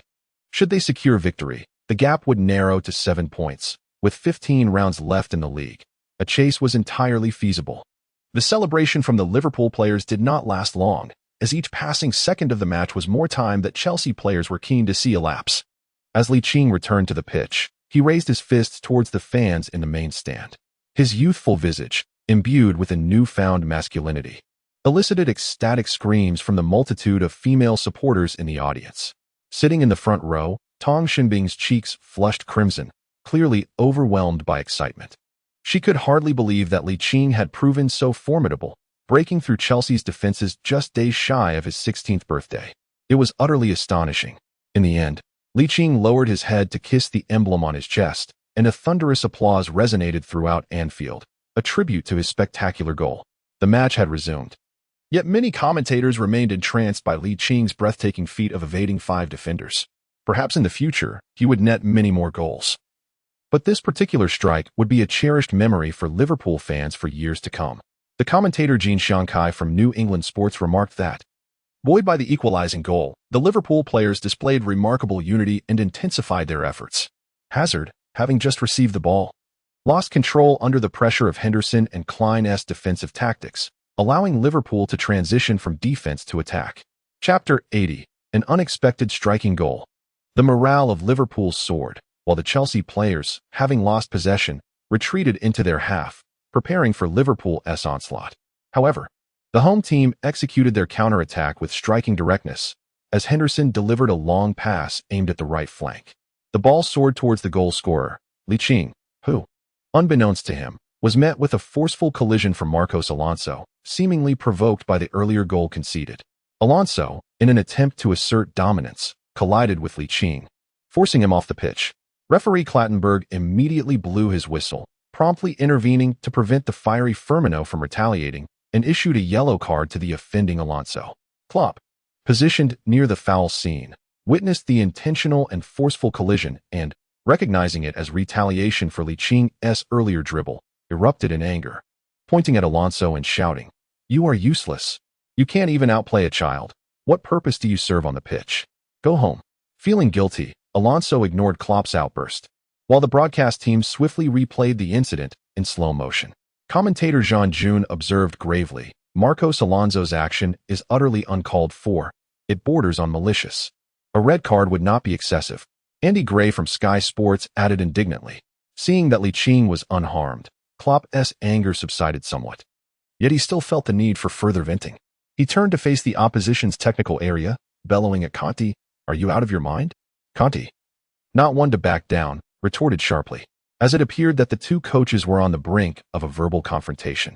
The fourth official and the respective assistant coaches played a crucial role in restraining their head coaches. Ligt first sought to soothe the emotions of head coach Klopp, then cast a cold glance at Marcos Alonso, thinking to himself, "Do you intend to intimidate me with fouls? Just wait and see how I make you question your very existence." A minute later, the ball found its way to Liverpool's right flank, where Klein, after receiving the ball, swiftly darted towards the center. Initially intending to collaborate, Ligt soon realized that Klein had created a one-on-one opportunity for him. Marcos Alonso, suddenly filled with trepidation, recognized from Licht's earlier goal that his technical skills were remarkably proficient, and Klein's movement had momentarily left him without the support of his teammates. Ligt gently nudged the football forward with the outer instep of his left foot, his feet swiftly weaving as his center of gravity shifted in sync with the rhythm of his dribbling, creating an impression that he could break through at any moment. Marcos Alonso, caught in a dilemma, oscillated between advancing and retreating, uncertain of how to respond. At that moment, Ligt made a decisive move. His left toe suddenly jabbed at the center of the ball, which, upon impact, swiftly rolled along the ground towards the byline. Aware of Licht's remarkable speed and stamina, Marcos Alonso realized that turning to defend would likely be futile, leaving him with no choice but to resort to a foul. Yet, halfway through his motion, he recalled the yellow card he had previously received. Should he commit another intentional foul? Despite Craig Pawson being known as one of the most lenient referees in the Premier League, the pressure of the home crowd could very well lead to an additional caution. With this thought weighing on him, Marcos Alonso withdrew his outstretched left foot, watching helplessly as Ligt surged along the sideline towards the byline. N'Golo Kante had been vigilant since Ligt received the ball, and upon witnessing him maneuver past his teammate Marcos Alonso, he accelerated towards the left flank of his own defense, positioning himself strategically to intercept Li Qing's path into the penalty area. Li Qing regained possession of the football, poised to penetrate the penalty area. Observing that Kean had already positioned himself defensively, he cast a fleeting glance at his teammates, noting their less than optimal positions. With a sudden flick of his left foot's instep, he deftly directed the ball to the right, adopting a stance that suggested he would accelerate and break through along the baseline. Kean, renowned for his explosive power and keen anticipation, matched the rhythm of Li Qing's maneuver. However, Li Qing extended his right foot, deftly halting the ball in its tracks, before resuming control with his familiar left foot. At this moment, Marcos Alonso had successfully established his defensive position, inadvertently allowing Kean to relax his vigilance somewhat. Li Qing's right shoulder sank as he feigned a drive towards the baseline. Kean, exhibiting remarkable reflexes, swiftly repositioned himself towards the baseline. However, Li Qing did not proceed with the anticipated breakthrough. Instead, he executed a deceptive maneuver, planting the ball of his right foot firmly on the ground to forcibly shift his center of gravity. With a deft touch of the outer instep of his left foot, he directed the ball. Now was the moment. Kean, possessing a wealth of defensive experience and keen anticipatory skills, correctly discerned Li Qing's intent to penetrate through the narrow space between him and Marcos Alonso. He then utilized his exceptional explosive power to rapidly revert his center of gravity and shift to the right. Li Qing's lips curled into a subtle smile. Utilizing the agility of his ankle, he swiftly maneuvered his left foot in front of the football, which was advancing to the left. And with a powerful flick of the inside of his foot, the ball, which appeared destined to roll away to the left, suddenly veered sharply to the right. Like a flicking cow's tail, exclaimed the sports commentator, Jean June. The Liverpool fans at Anfield erupted with fervor, their energy surging to envelop the entire stadium. Captivated by Li Qing's extraordinarily artistic dribbling feat, realizing Li Qing intended to breach the baseline, Kean committed himself. With a powerful push off the ground, he propelled himself half a meter toward the baseline, hoping to intercept the ball. However, Li Qing's feet moved with the dexterity of a magician's hands, transforming the ordinary into the extraordinary as he lifted his right foot to alter the ball's trajectory once more. The KOP stand witnessed the football seamlessly slip beneath Kean's outstretched leg as he fell. An astonishing breakthrough. He had just outmaneuvered Kean. Kean's pupils dilated in disbelief as he watched Li Qing glide along the baseline into the penalty area, with Marcos Alonso and Gary Cahill lunging desperately towards him. Controlling the ball within the penalty area, Li Qing glanced at his teammates Firmino and Maine, who were making runs into the box. David Luiz and Azpilicueta sensed the impending danger, intent on blocking any potential passing lanes. Meanwhile, Matic, returning to the penalty area, tugged at Wijnaldum to prevent Li Qing from executing a back pass. With all viable shooting options tightly marked, Li Qing found himself at a crossroads, uncertain whether to pass or continue his advance. In a flash of inspiration, he recognized a potential opening. Given the conventional choices near the right side of the small box, where passing was typically expected, he decided to exploit this very opportunity. Li Qing suddenly swung his left foot, striking the lower part of the football with great force. No one anticipated that Li Qing would choose to shoot in a position that was meant solely for passing. David Luiz, believing Li Qing was about to deliver a cross, clasped his hands behind his back, attempting to maximize his blocking area. Boom! The ball soared like a cannonball, racing towards the near corner of the goal, brushing against David Luiz's chest. Goalkeeper Courtois was completely unprepared for Li Qing's audacious shot from such an angle. By the time he reacted to the ball's rapid approach, it was far too late. The football collided furiously with the pristine white net, ricocheting off the right goalpost before finally descending as its momentum waned. Chapter 81. Dominating the match. No one could have predicted that Li Qing would execute such a powerful shot from an almost impossible angle. The Liverpool fans in the KOP stand only reacted when the ball struck the white net, a deafening roar erupting throughout Anfield. Goal! The iconic goal call of Sky Sports commentator Andy Gray resonated in the ears of every viewer watching the live broadcast. At just 15 years and 351 days, Li Qing had turned the tide for Liverpool at Anfield. 2-1. In a mere 5 minutes, he scored twice. Who could have foreseen this? A young lad yet to turn 16 was able to dictate the outcome of such a fierce contest. Oh my God, an astonishing performance.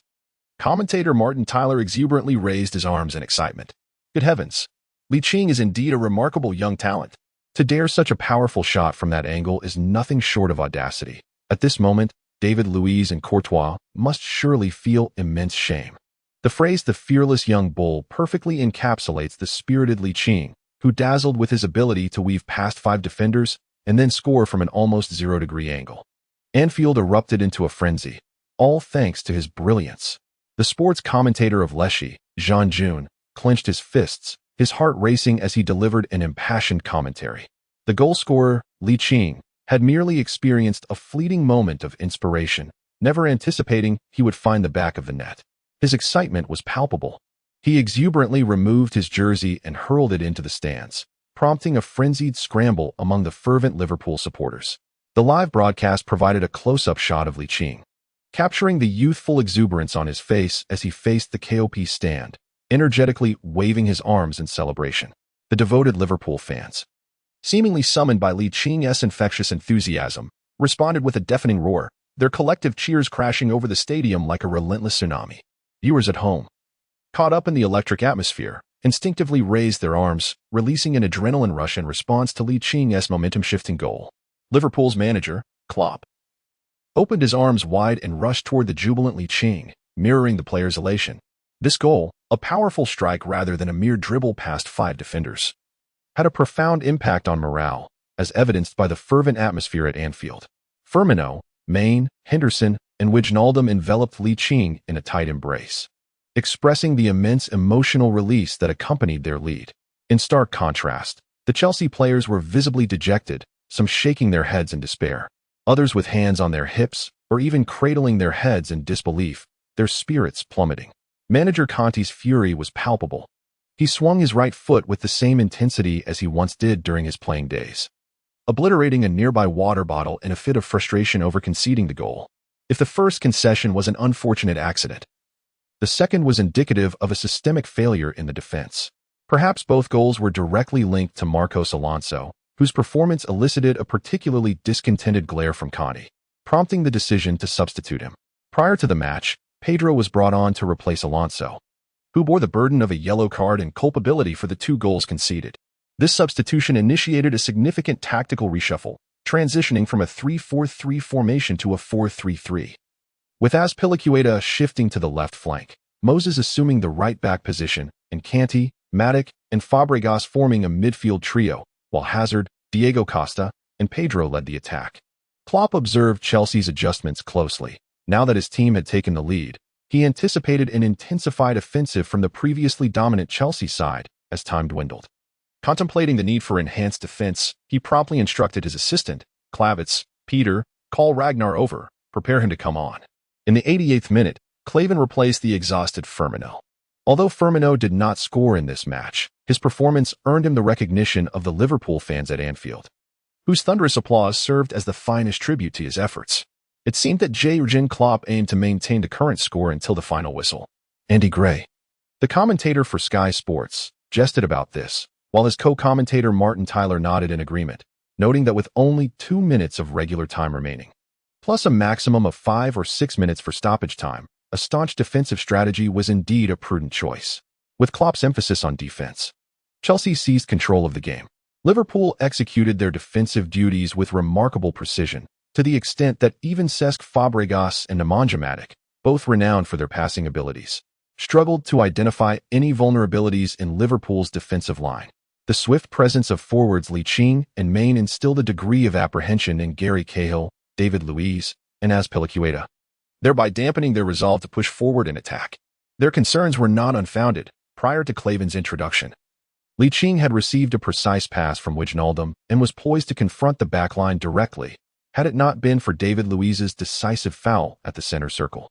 Licht's ability to break through could have potentially widened the score.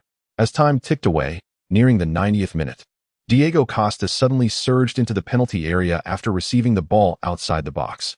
The substitute Klavan, unable to match the pace, mistimed his challenge and inadvertently tripped Costa, who had already touched the ball away. Referee Mark Clattenburg instinctively blew his whistle, pointing decisively to the penalty spot. "Oh my God," Andy Gray exclaimed, his eyes widening in disbelief. Mark Clattenburg has awarded Chelsea a penalty in the 89th minute.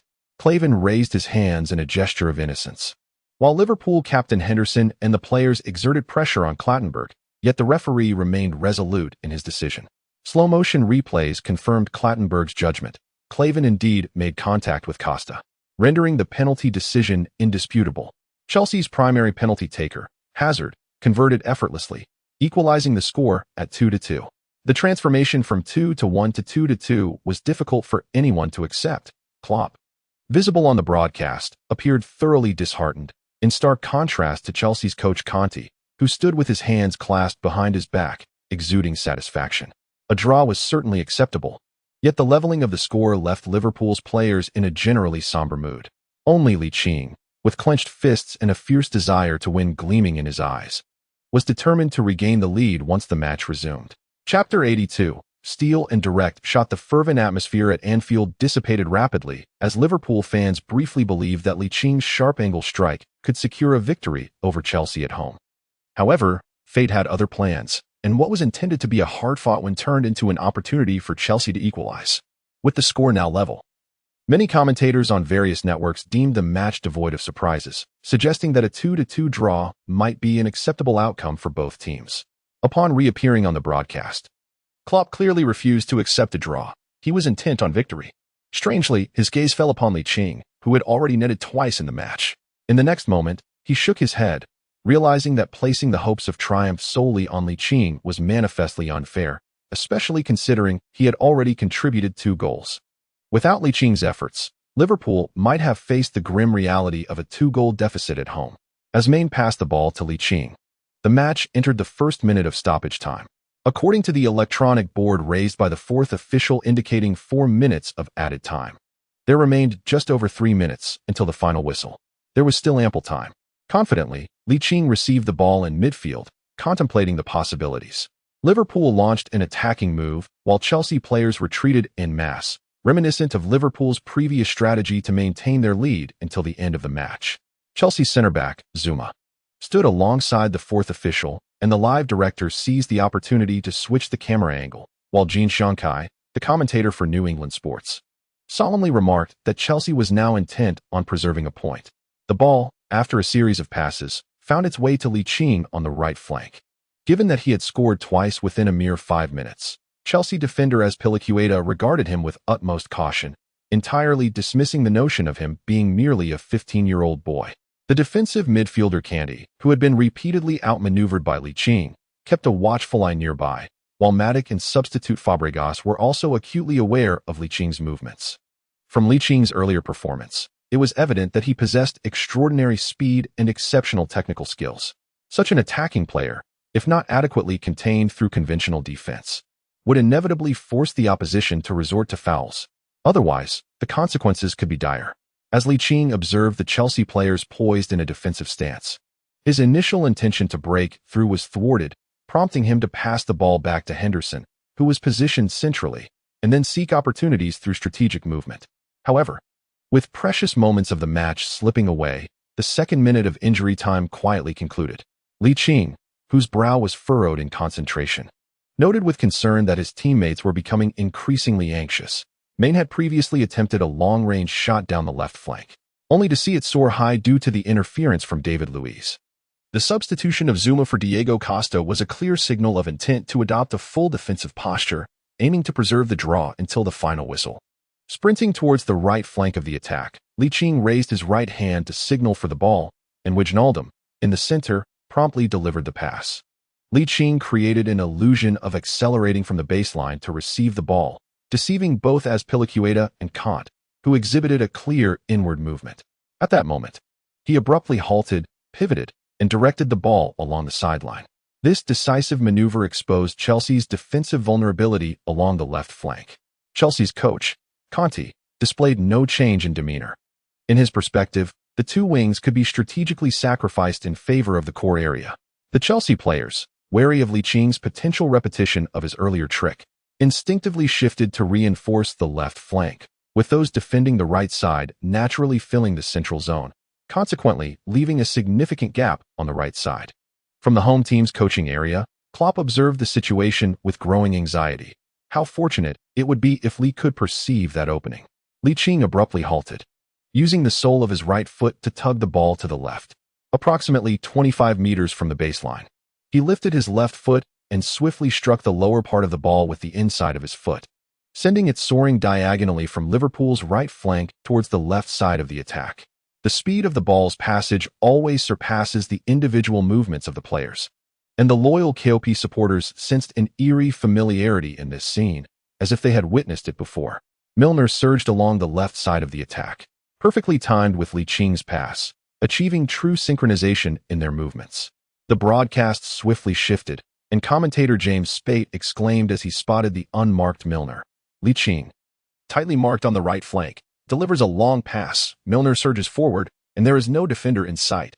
Conte, seated on the visiting team's bench, excitedly stepped forward, shouting at his players on the field, "Get back and defend." In truth, the tactically astute players would instinctively revert to the right flank. Yet the gap in that area was alarmingly large, compounded by the precision of Liching's long pass.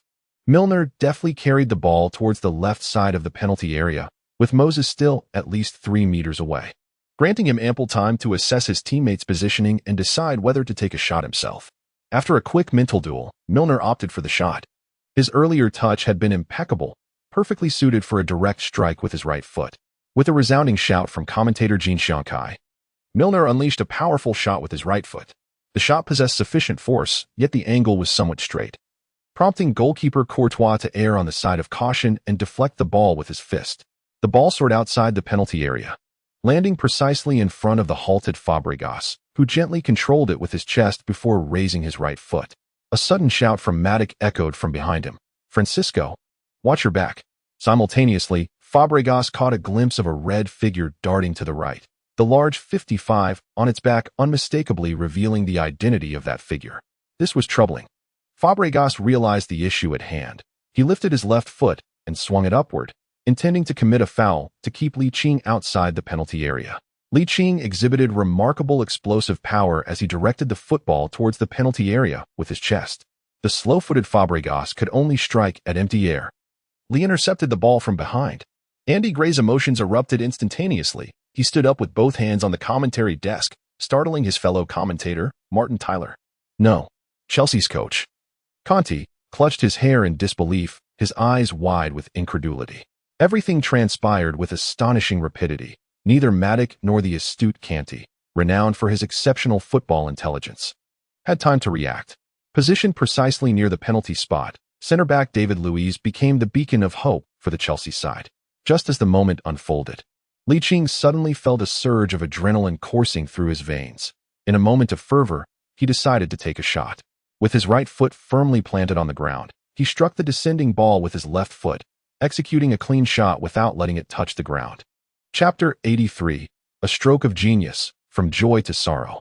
Liching executed a seamless interception followed by a powerful shot, and the fervent Liverpool supporters in the KOP stand seemed to sense an impending moment of triumph. Anfield erupted with a thunderous roar, as if the ground itself had been shaken awake. Even Chelsea fans watching from their television screens could hear the cacophony emanating from the stadium. Many began to fervently pray, hoping that the typically reckless David Luiz would manage to deliver a world-class defensive performance this time. From a distance, Liverpool's head coach Klopp suddenly felt a surge of anticipation upon witnessing Liching's movement. A direct shot from within the penalty area, if it found the target, would surely yield at least a 50% chance of scoring. David Luiz instinctively reacted with remarkable speed, hands clasped behind his back, as he threw himself forward to increase his defensive coverage and enhance his chances of blocking the shot. Both Fabregas, who had been dispossessed by Liching, and the directly opposing David Luiz heard a resounding boom. In an instant, David Luiz felt a chill in his groin, instinctively gasping in alarm. Liching's left-footed strike sped through his legs like a cannonball, hurtling towards the goal with unrelenting force. The thought of the ball striking him in such a vulnerable area sent a shiver down his spine. He mused to himself that he was fortunate his thighs were long enough to evade such a catastrophic fate. At that moment, the Chelsea penalty area was crowded with players, and goalkeeper Courtois found his view obstructed, rendering the football invisible to him. Liching's shooting power is not particularly high, yet to ensure the football receives adequate force, he employs a movement with his left foot that follows the ball forward. In essence, all the strength of his body converges into that left foot. The football, akin to a cannonball, first darted through David Luiz's legs, then soared past Gary Cahill, who had yet to react, heading toward the upper left corner of the goal. Thibaut Courtois, stationed in the center of the goal, suddenly found a football hurtling towards him, his pupils dilating in surprise, yet his body failed to respond in time. As a top professional goalkeeper, his reflexes are extraordinarily swift. However, the ball was alarmingly close, merely a few meters away. Due to years of training, instinct compelled him to keep his eyes fixed on the ball. It was only when the football struck the pristine white net in the upper left corner that Courtois, dazed, lowered his head. "Goal!" exclaimed Andy Gray, the commentator from Sky Sports, with fervor, while his colleague Martin Tyler seamlessly added, "Oh my God, what have I just witnessed? A hat-trick." Ligt, at the tender age of 15 years and 351 days, has scored 3 goals against Chelsea, propelling Liverpool ahead once more. An astonishing display. The die-hard Liverpool fans in the KOP stand were initially rendered speechless, clutching their heads in disbelief, until Ligt, arms outstretched in jubilation after landing, sent them into a frenzy, realizing that they had scored. In the dying moments of stoppage time, they had regained the lead. The atmosphere erupted at Anfield, as Liverpool supporters unleashed a deafening roar, a resounding wave of sound crashing relentlessly. The sports commentator, Jean June, was overjoyed, exclaiming, "A stroke of genius! A stroke of genius!" In the 3rd minute of stoppage time, Ligt intercepted the ball and shot with remarkable precision, a powerful left-footed strike piercing through Courtois' defenses. That marked his 3rd goal of the match. 3-2. Liverpool had surged ahead once again. Jean Xiangkai, the commentator from News Sports, rarely losing his composure, expressed his excitement. "An extraordinary world-class shot. The young Ligt has opened the door to victory for Liverpool with his renowned golden left foot." 3-2. Liverpool has taken the lead again. Who could have predicted this? A boy yet to turn 16 has dominated this clash of red and blue. Within the penalty area, Maine, Wijnaldum, Henderson, and other Liverpool players frantically raced towards the goal-scoring hero, Ligt. Even the coaching staff, Klopp, Buvac, and Krawietz, momentarily forgot themselves in their excitement, sprinting towards him. Klopp, in his exuberance, waved his arms vigorously, rallying the home fans' fervor. In stark contrast, Chelsea's coach, Conte, along with his players, substitutes, and fans, including those watching at home, appeared utterly disheartened, as if Licht's unanswerable world-class strike had left them bereft of spirit. "Damn it, F." Conte angrily uttered a remark. Anfield erupted into a fervor following Licht's dramatic last-minute goal, with the scorer himself overflowing with exhilaration and excitement. In a moment of unrestrained elation, he instinctively removed his shirt in front of the passionately exuberant KOP supporters. The swiftly approaching Liverpool manager, Klopp, realized the potential repercussions and exclaimed, "Lee, no." Previously, Ligt had received a yellow card for a similar shirtless celebration, and now, having completed a hat trick, he found himself in a precarious situation once more. Humanity often harbors a sense of invincibility. He glanced back at referee Clattenburg, hoping his attention would be diverted elsewhere. Yet, as is often the case, the greater the hope, the more profound the disappointment. Clattenburg regarded Ligt with a bemused expression, though he did not immediately approach. The fervent Liverpool fans in the stands, witnessing Licht's encore celebration, erupted in an even greater chorus of cheers, completely oblivious to the fact that he had already received a yellow card. At that moment, no one could focus on anything else. The 3rd minute of stoppage time had brought a last-minute goal. What could possibly eclipse such a moment? The Liverpool players, caught up in the euphoria of their triumph, were oblivious to the impending consequences, joyfully raising their arms and clenching their fists, proclaiming their indomitable spirit to the world. What of falling behind? We shall equalize and surpass. What if we are equalized? We shall strike back. The celebration of Liverpool's goal continued for nearly a minute. And as the clock approached the 4th minute of stoppage time, referee Clattenburg approached Ligt with a smile. Klopp positioned himself in front of Clattenburg, hands clasped together in a plea.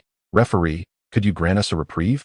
Clattenburg, acknowledging the inevitability of a yellow card for shirtless celebrations, replied, "You, as the coach, understand the rules."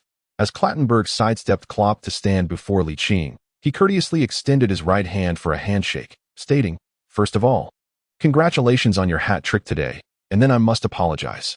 "Why are you apologizing to me?" Ligt gazed at Clattenburg, a faint sense of foreboding creeping over him. In February 2004, the act of celebrating a goal by removing one's shirt and subsequently receiving a yellow card was officially inscribed into the rules. That yellow card, glinting under the harsh floodlights, was particularly conspicuous. The commentator from Leicester Sports, Jean, intoned gravely, "Goodness, this is a classic case of joy turning to sorrow." Clattenburg presented Ligt with a second yellow card. Chapter 84, a record unbreakable for the next century in truth. Ligt had already surmised the reason upon witnessing Clattenburg's enigmatic approach. Thus his expression remained largely unchanged upon receiving the second yellow card. Only a sense of frustration lingered. After all, he had achieved a hat trick in his debut match in the Premier League. Such an emotional outburst was difficult to contain. At the moment the red card was revealed, Ligt heard a system notification that left him speechless. Ding. Congratulations, host. You have received your first red card in your professional career. Reward: 1 lottery chance and 100 gold coins. Ligt, it would be one thing to overlook the first goal and the inaugural hat trick in the Premier League, but to receive a punishment in the form of a red card as a reward?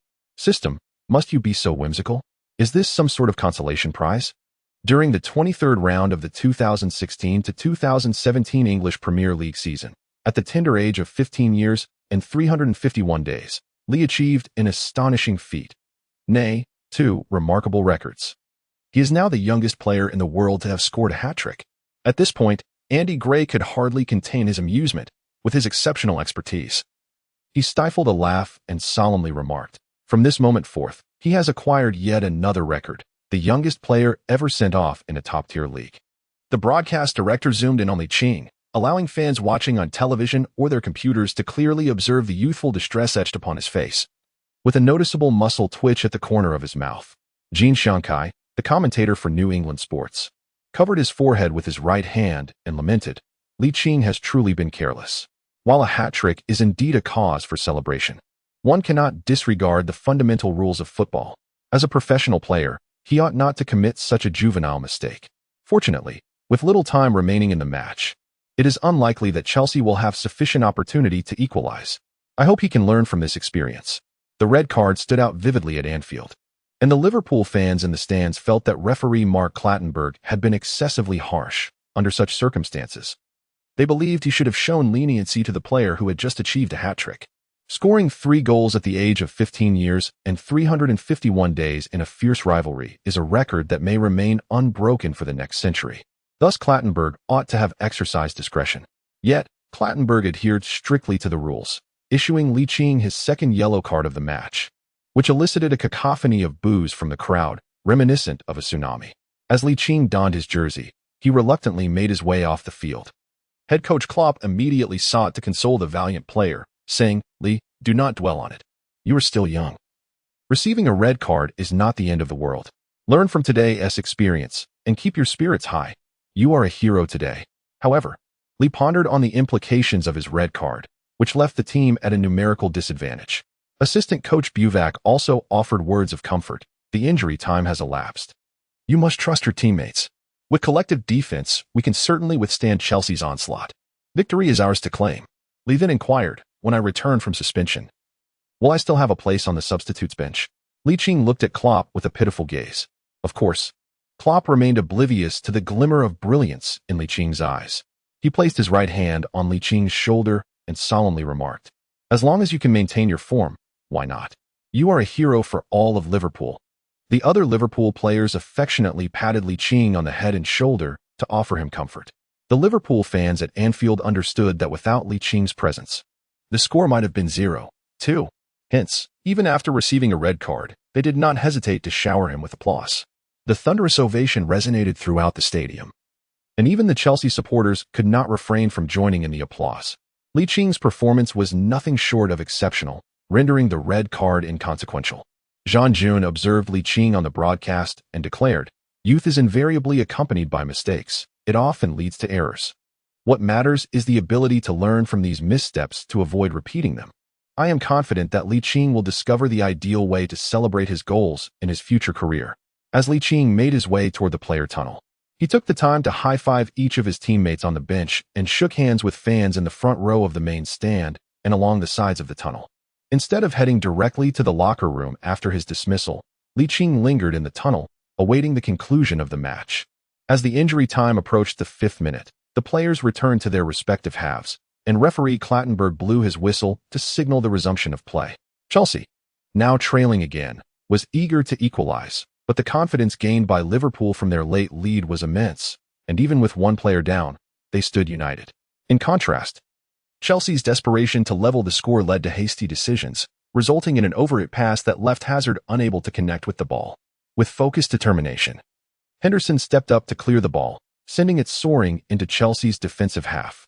Just then, referee Clattenburg blew his whistle, 2 short and 1 long, signaling the end of the match. The Liverpool fans erupted once more, collectively chanting the name of the match's greatest hero, Ligt. The unique fervor of the home crowd swept through the stadium, the deafening cheers rising in relentless waves.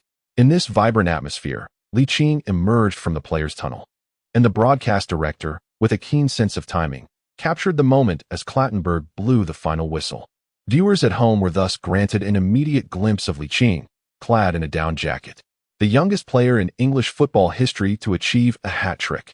After shaking hands with Chelsea's coach Conte, Klopp raised his arms in exultation, releasing the pent-up negative emotions of the past, before embracing his disciple, Ligt, who strolled towards him. With the victory over Chelsea on home turf, Ligt's contribution was undeniably paramount. Following the match, Liverpool had narrowed the point gap to just 7, especially after Arsenal's unexpected defeat to Watford and Tottenham's goalless draw with Sunderland. The victorious Liverpool reclaimed the 2nd position in the standings. Joyful occasions invigorate the spirit, and the atmosphere at Anfield was once again harmonious. The broadcast director zoomed in on Ligt, prompting Zhang Jun to remark with a smile. Although Ligt had limited playing time and received a red card, his 3 goals dominated the match, making his award for man of the match indisputable, as those goals were both spectacular and vital. Chapter 85. The dual nature of the lottery in the Anfield press room. The first to attend the post-match routine press conference was the away team's coach, Conte. Confronted with challenging questions from the media, he took it upon himself to shoulder the blame for the defeat, admitting that he had not anticipated Klopp fielding the merely 15-year-old Ligt. Any journalist with a modicum of discernment could discern that Conte was merely putting up an facade, attempting to convey that Klopp had pinned his hopes for victory on a child. Naturally, the local Liverpool media could not let this pass, countering with data. Just 2 days prior at Anfield, it was Ligt's 2 goals that had turned the tide in Liverpool's favor. Why, then, had they not learned from this lesson just 2 days later? Conte rolled his eyes inwardly, contemplating. Don't you know how to show some respect? In the subsequent post-match press conference for the home team, the man of the match, Ligt, was notably absent. In Klopp's words, Ligt was in a foul mood due to his red card, leading him to contemplate skipping the press conference altogether. Countless journalists inwardly directed a middle finger towards Klopp, thinking, I believe you, old man. You're as cunning as they come. It is evident that this is a common tactic employed by established clubs, designed to prevent young players from losing their sense of self. These clubs often restrict young talents from engaging with the media too early, thereby providing a protective shield. In truth, Ligt is quite eager to attend the routine press conferences, as it would allow fans worldwide to recognize his presence in the contemporary football arena. However, even without participating in media interviews, his remarkable hat-trick during the intense clash between the red and blue teams would inevitably make headlines.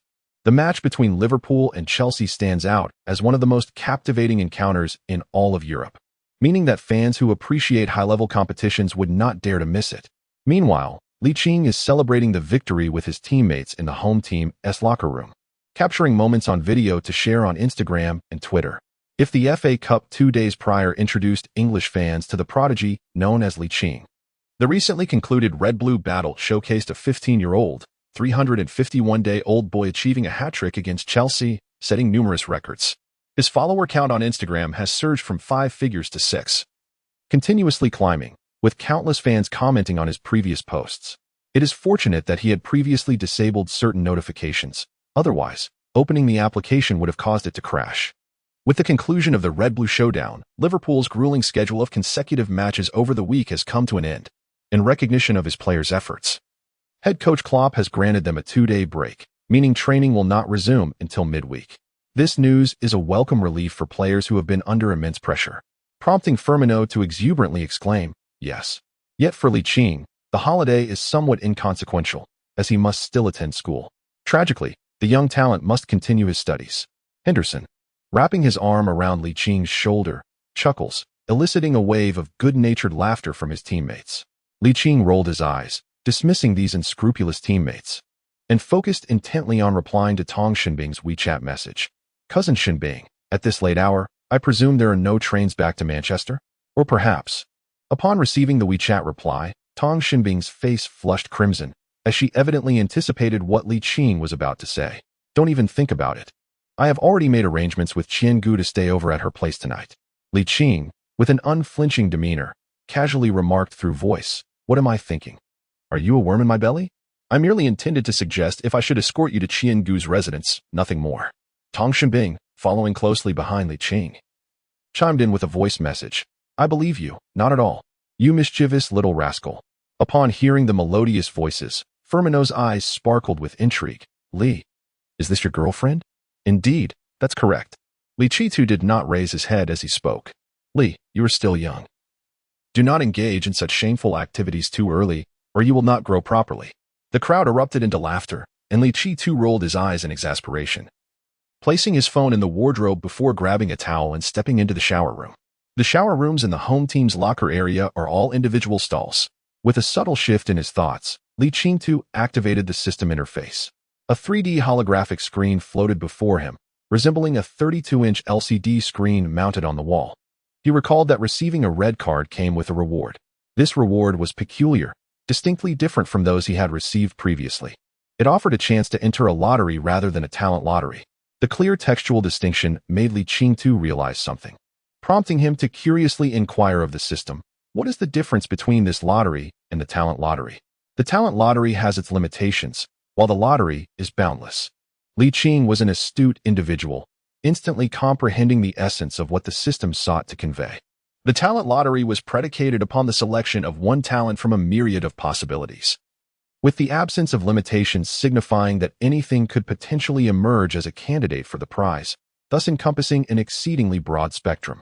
Nevertheless, what Li Qing yearned for most was indeed the talent lottery. Should he be fortunate enough to draw a long-range talent, his scoring methods would be further augmented, rendering him nearly indefensible. Could he exchange it for the talent lottery? The answer was a resounding no. The system's cold, unyielding words reverberated in his mind.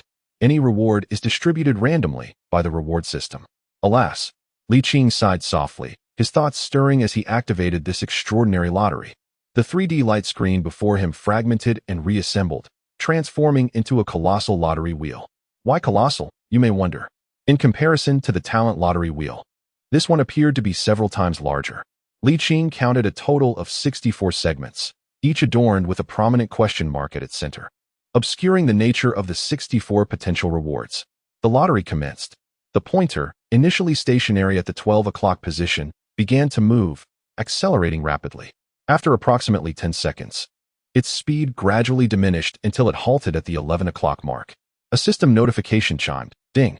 Congratulations, host, you have obtained a volume on the essence of Sonda. Upon witnessing the item in his inventory, Li Qing felt an overwhelming urge to curse, not at the world, but at the system itself. It was one thing for a legendary football system to deny him a talent related to the pitch. It was another to bestow upon him a volume on Sonda. Even a mere handful of experience cards would have sufficed. Was the system suggesting he pivot to the arena and engage in combat? The cold voice of the system echoed once more.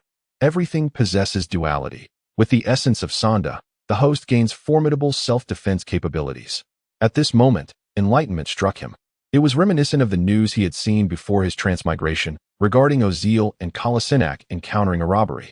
If one possessed robust self-defense skills, why would they need to seek assistance like Ozil did? One could simply confront the assailants directly. Chapter 86. The Pinnacle Apprentice Contract. The essence of Sonda did not require Li Qing to practice from the item in his inventory. He merely needed to silently invoke its use within his mind. Moments later, he felt a surge of confidence. He felt capable of taking on 10 opponents simultaneously. Having practiced Sonda prior to his transmigration, the essence provided him with a newfound clarity, enhancing his understanding of offensive and defensive maneuvers. His movements became seamlessly coordinated. It truly seemed as though he could take on 10 adversaries with ease. Indeed, with such sentiments, Li Qing refrained from seeking out a confrontation, for engaging in fights could lead to the misguidance of impressionable youth. As one of the most formidable talents of the post-2000 generation in contemporary football, it is imperative that his prowess is directed towards uplifting the weak rather than bullying them, for the path of oppression holds no promise. Returning to his hotel after the evening's events, it was already midnight. Having freshened up in the locker room at Anfield, he succumbed to slumber as soon as he reached his room. For the global media, Liverpool supporters, and Chelsea fans alike, this night was destined to be one devoid of rest. The spectacle of a 15-year-old, aged 351 days, dominating the fierce rivalry between the two clubs was an outcome that few anticipated prior to the match, thus providing ample material for the media to explore. In contrast to the limited attention garnered by the FA Cup, the English Premier League, renowned for its global reach, commanded an unparalleled level of scrutiny. Coupled with the allure of a high-stakes clash, Ligt, now fast asleep, had unwittingly become the focal point of worldwide football fandom. If the film One Goal to Fame, starring Kuno Becker and inspired by Messi, represented a fictional narrative, then Licht's hat-trick in the red-blue showdown was a real-life spectacle that was nearly impossible to replicate. Domestic sports media inundated Ligt with accolades, to the extent that many fans began to exhibit a sense of contrarianism. While they acknowledged his remarkable performance in the match, they could not overlook the fact that he was ultimately British, despite his Chinese heritage. At this juncture, numerous fans argued that one's perspective should not be so myopic. Indeed, Ligt is of British nationality, yet he is undeniably human. Why should Lin Shaheo enjoy a plethora of supporters while Ligt does not? In addition to his hat-trick becoming a hot topic, his first-ever red card also captured attention. However, compared to the extensive coverage of the hat-trick, the red card became more of a light-hearted jest among the media and fans alike. The following day, Ligt returned home early, donned his backpack, and proceeded to Blue Coat Secondary School. As a hero of Liverpool, his return to school rendered him exceedingly busy, not due to the need to catch up on missed lessons, but because classmates and alumni clamored for his autograph, and even teachers and school officials joined in the fervor. This was Licht's first encounter with the burdens of fame. Yet, in comparison to the burdensome aspects, the sense of achievement he felt was far greater. If it were possible, he wished for this feeling to endure eternally. 2 days of study swiftly passed, and Ligt returned to the monotonous routine of team training. Thanks to his remarkable performance in the 4th round of the FA Cup, Liverpool advanced to the 5th round. Arnold, Harry Wilson, and Woodburn, who were expected to return to the U23 youth team, were allowed to continue training with the first team. The quality of training in the first team is evidently superior to that of the U23 youth team, even if they do not get to play. Training regularly with first-team players can significantly enhance their skills. Due to a draw in one of the 4th-round matches, Leicester City and Derby County will have to replay, which means that the draw for the 5th round of the FA Cup will take place only after this rematch determines which team advances. As time progresses, media attention has gradually shifted, with local English media focusing on the London Derby at Stamford Bridge, where Chelsea will host Arsenal. Nevertheless, many media outlets continue to spotlight Ligt, a boy not yet 16, who has remarkably contributed 5 goals in 2 matches, an achievement that is undeniably exceptional. These outlets speculate on whether Licht's prolific scoring will persist. According to the Premier League schedule, having received a red card, Ligt will undoubtedly miss the upcoming away match against Hull City. However, upon his return from suspension, he is expected to at least be included in the squad for the home match against Tottenham. Whether he can score then remains a subject of speculation. Most independent media outlets, however, believe that it is unlikely for Ligt to replicate his outstanding performance in the highly anticipated clash against Tottenham at Liverpool's home ground, particularly after the setbacks against Wolverhampton and Chelsea. This season, Tottenham has performed commendably and is unlikely to stumble into another significant pitfall, especially among South Korean media. There is a strong belief that Tottenham will secure victory, bolstered by Son Heung-min's brilliant performance. As for Ligt, he leaves the pitch empty-handed, recording the lowest score of the match. Ligt trained with the first team, while his agent Mendes sought out Liverpool CEO, Peter Moore, to discuss Licht's apprenticeship contract.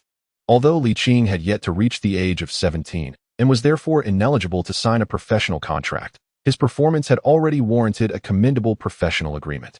An apprenticeship contract imposes minimal constraints on young players who have not yet signed a professional deal, allowing other clubs to acquire Ligt for a certain fee, thus compensating for the diligent efforts of the Kirkby Academy.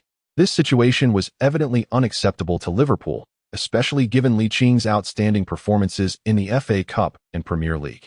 In recent days, sporting director Michael Edwards had received numerous inquiries from various clubs, while many others discreetly approached Mendes. Reports indicated that clubs such as Real Madrid, Manchester City, and Chelsea were even prepared to offer seven-figure salaries in hopes of securing the recently celebrated prodigy, Liqing. CEO Peter Moore, well connected in the industry, had certainly heard the swirling rumors. While it was undeniable that Liqing had yet to demonstrate consistent and stable performances, affluent clubs would not hesitate to spend several million euros for a chance at what could be a winning lottery ticket to retain the immensely talented Liqing. CEO Peter Moore had no choice but to agree to the new contract proposed by Mendes. Under the unchanged 2-year contract, the weekly wage was elevated from 1,200 to a capped 10,000, along with the introduction of corresponding bonus clauses. For instance, Liqing would receive 10,000 for each goal scored in the Premier League and 5,000 for each assist. Should Liqing exceed 10 appearances for the first team by the end of the 2016 to 2017 season, he would earn an additional 100,000 if he surpassed 20 appearances. He would receive a further 300,000 on top of the previous 10-match bonus. Goals and assists also came with additional rewards. Scoring over 10 goals would yield an extra 100,000, over 20 goals 300,000, and over 30 goals 600,000. Chapter 87, A Matter of Dignity. Liqing not only secured a premier apprenticeship contract worth 10,000 per week, but also signed a lucrative bonus clause. Peter Moore, the CEO representing Liverpool, is certainly not one to let his club suffer losses. Thus Liqing must pay a certain price. Should Liqing choose to transfer to another team during the apprenticeship period, a training fee of 20 million will be required. Furthermore, in instances of equal treatment, Liverpool retains the right of first refusal for contract renewals. In the context of contemporary football transfers, 20 million is a relatively modest sum, considering the current market. Players with little recognition start at 20 million, those with some notoriety at 50 million, and well-known players begin at 50 million. Therefore, the buyout clause of 20 million is practically inconsequential. However, Peter Moore is bound by the terms of the apprenticeship contract. To retain a star that the club has nurtured personally, he has made substantial investments, providing not only a generous weekly salary and bonuses, but also establishing a loyalty bonus for Liqing. Upon turning 18 and still being with the club, he will receive a one-time loyalty bonus of 5 million. Originally, Mendes had communicated with Liqing prior to approaching Peter Moore, and according to Liqing's personal aspirations, he hoped to spend a few seasons at Liverpool before seeking a change of environment. Now, with Peter Moore proactively offering multiple benefits, including some terms that Mendes had not even mentioned, the situation has turned favorable. For instance, Peter Moore and Mendes have established a gentleman's agreement, stipulating that no private contact with other clubs shall occur before Liqing turns 18. If adhered to, Liverpool will pay 2 million as a reward. For Mendes, 2 million is a mere trifle, yet it is better than nothing. An opportunity presented, one that should not be dismissed. In the blink of an eye, the 24th round of the 2016 to 2017 Premier League season quietly approaches, with the most anticipated match being the London Derby, where Chelsea hosts Arsenal. Thanks to goals from Marcos Alonso, Eden Hazard, and Cesc Fabregas, Chelsea triumphed over Arsenal with a score of 3-1 at Stamford Bridge, extending their lead to 10 points with one match played in advance. Liqing received a red card during Liverpool's home match against Chelsea, which, according to Premier League regulations, necessitates a one-match suspension. Consequently, he will not be included in the squad for Liverpool's upcoming away fixture against Hull City in round 24, effectively granting him a 2-day respite. However, he chose not to rest. At the request of U18 head coach Neil Critchley, he returned to the Kirkby Academy to represent Liverpool U18 in a Youth National Super League match. Having already proven his prowess in both the FA Cup and the Premier League, Liqing clearly outclassed the U18 players, completing a hat-trick within just one half and propelling Liverpool U18 to a 3-goal lead over Manchester United U18. This performance prompted the talented United U18 player, Angel Gomez, to remark on social media during halftime that Liqing was a giant bullying a child. Ironically, Liqing was the youngest player on the pitch that day. Later that evening, Liverpool's first team played a league match in Kingston upon Hull, revealing certain issues as Maine and Firmino faced tight marking, leaving no player able to resolve the scoring dilemma. Had it not been for Emre Can's long-range shot from outside the box, Liverpool might have dropped points away from home. Fortunately, they secured a narrow victory, marking their second consecutive win in the league. Despite Chelsea and Tottenham both securing victories, the top three positions remained unchanged. However, Arsenal, who suffered a loss in the London Derby, dropped to fifth place after experiencing two consecutive defeats, now only 2 points ahead of sixth-placed Manchester United. Interestingly, while Chelsea maintains a considerable lead, Liverpool, Tottenham, and Manchester City are closely contested, with points tallying at 51, 50, and 49 respectively. This implies that a minor misstep could see them slip to fourth place. Against this backdrop, Liverpool's home match against Tottenham in round 25 has become a focal point for Premier League enthusiasts. The direct confrontation between the second and third place teams benefits the other four clubs in the top six. Their interests are maximized if the match at Anfield results in a stalemate, allowing Chelsea, Arsenal, Manchester City, and Manchester United, who are facing weaker opponents this round, to seize the opportunity to earn points. Both local media from London and Liverpool have shown immense interest in this high-stakes encounter, rivaling the attention typically afforded to the historic rivalry between the red and blue teams. Additionally, media outlets from both nations have expressed significant focus on this match. Yet, surprisingly, following the conclusion of round 24, fans and media from both countries engaged in a heated exchange online. What prompted this? This arises from the fact that Son Heung-min, the premier star from South Korea, plays for Tottenham Hotspur, while the British-born Chinese player Ligt represents Liverpool. Since the inception of the professional league, there has yet to be a world-class player. Despite Licht's Chinese heritage, many domestic media outlets and fans do not regard him as an outsider. Some even call upon relevant authorities to facilitate his return to his homeland. Consequently, South Korean media and fans have ample reason to mock their counterparts. Exceptional young players from South Korea toil in European leagues, while promising domestic talent struggle for playing time, even leading to the establishment of a U23 protection policy.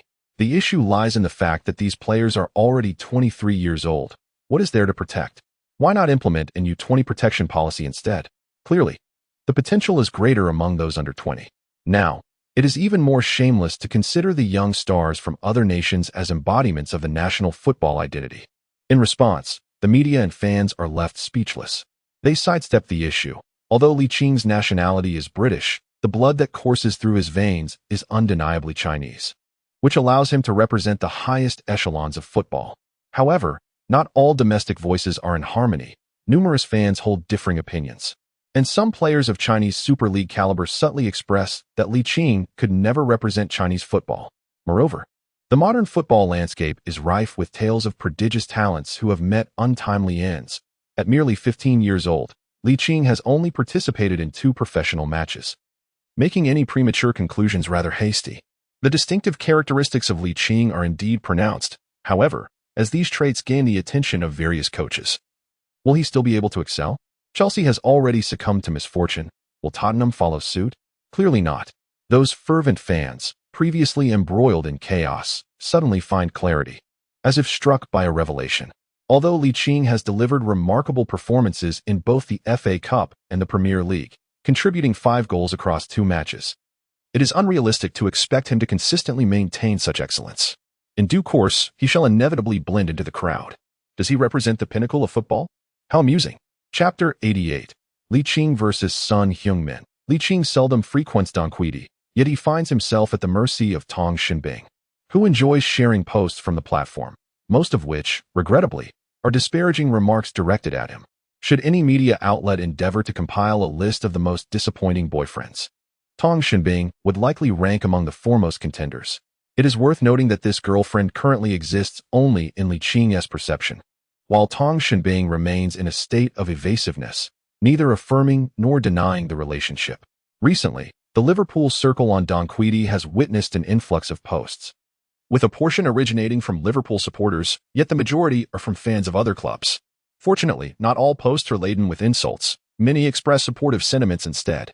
After perusing numerous articles and posts, the prevailing consensus seems to be that he is not regarded as human.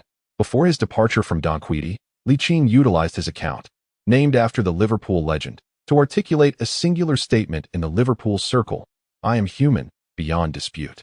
Having set aside his phone, Ligt redirected his focus to the training ground, preparing for the upcoming Premier League clash against Tottenham at home.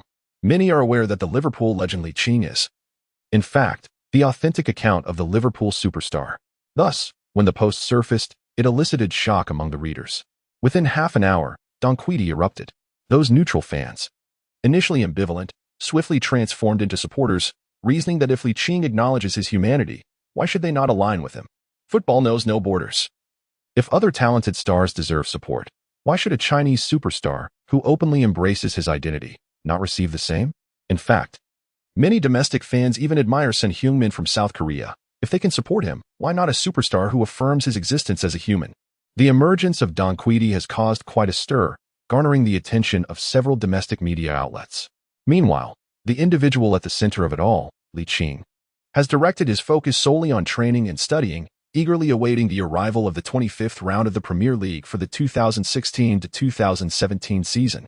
It is noteworthy that as Ligt has ascended to Liverpool's first team, his schooling schedule has undergone significant alterations. His school days have been truncated to a mere half-day. This means that during the school week on Monday, Tuesday, and Friday, he only attends classes in the morning, effectively compressing his educational time. According to Liching's perspective, upon graduating from junior high, he may consider taking a break from school, as human energy is finite. Immersing oneself entirely in professional football inevitably leaves little room for academic pursuits. On the eve of the match, Klavitz announced an 18-man squad, prominently featuring Liching's name, though he did not make it into the starting lineup and remained on the substitutes bench. Nevertheless, this achievement evoked envy from Arnold, Harry Wilson, and Woodburn. Media from South Korea expressed great interest in the upcoming high-stakes clash, with Son Heung-min, the undisputed star of South Korea, subtly embodying the hopes of the nation. They believed that Tottenham would secure victory under Son's exceptional performance, reclaiming the second position in the league and putting immense pressure on the league leaders, Chelsea. In an interview with domestic media, Son Heung-min exuded confidence, stating, "Challenging matches are the most intriguing. I truly relish the feeling of earning victory through my own efforts." A journalist from South Korea praised Son with a thumbs up and inquired, "Ligt, a talented Chinese player from Great Britain, has contributed 5 goals in 2 matches. What are your thoughts?" Son displayed a hint of disdain but quickly composed himself, responding nonchalantly, "This is indeed an impressive achievement for a young person who is yet to turn 16. The outcome of the upcoming matches and whether he will play remains uncertain. But I firmly believe that Tottenham Hotspur will triumph, as I will demonstrate that players from South Korea are the finest." Most media outlets learned of Liching's determination through Donquidi and expressed a strong desire to interview him. However, Liverpool has been exceptionally protective of him, leaving them with no means of securing an interview aside from leaving messages online. Although there exists a certain animosity in the domestic football community towards Liching's unique status, it is undeniable that he possesses heritage and has willingly acknowledged his humanity. At the core, he is simply a person. Some domestic media outlets assert that, given the circumstances, they possess the qualifications to represent football. For an extended period, the sport has been mocked by the media from certain countries. Now, with the emergence of a Chinese player, there is a natural inclination to offer support, akin to the encouragement bestowed upon Lin Shihao by basketball enthusiasts in our country.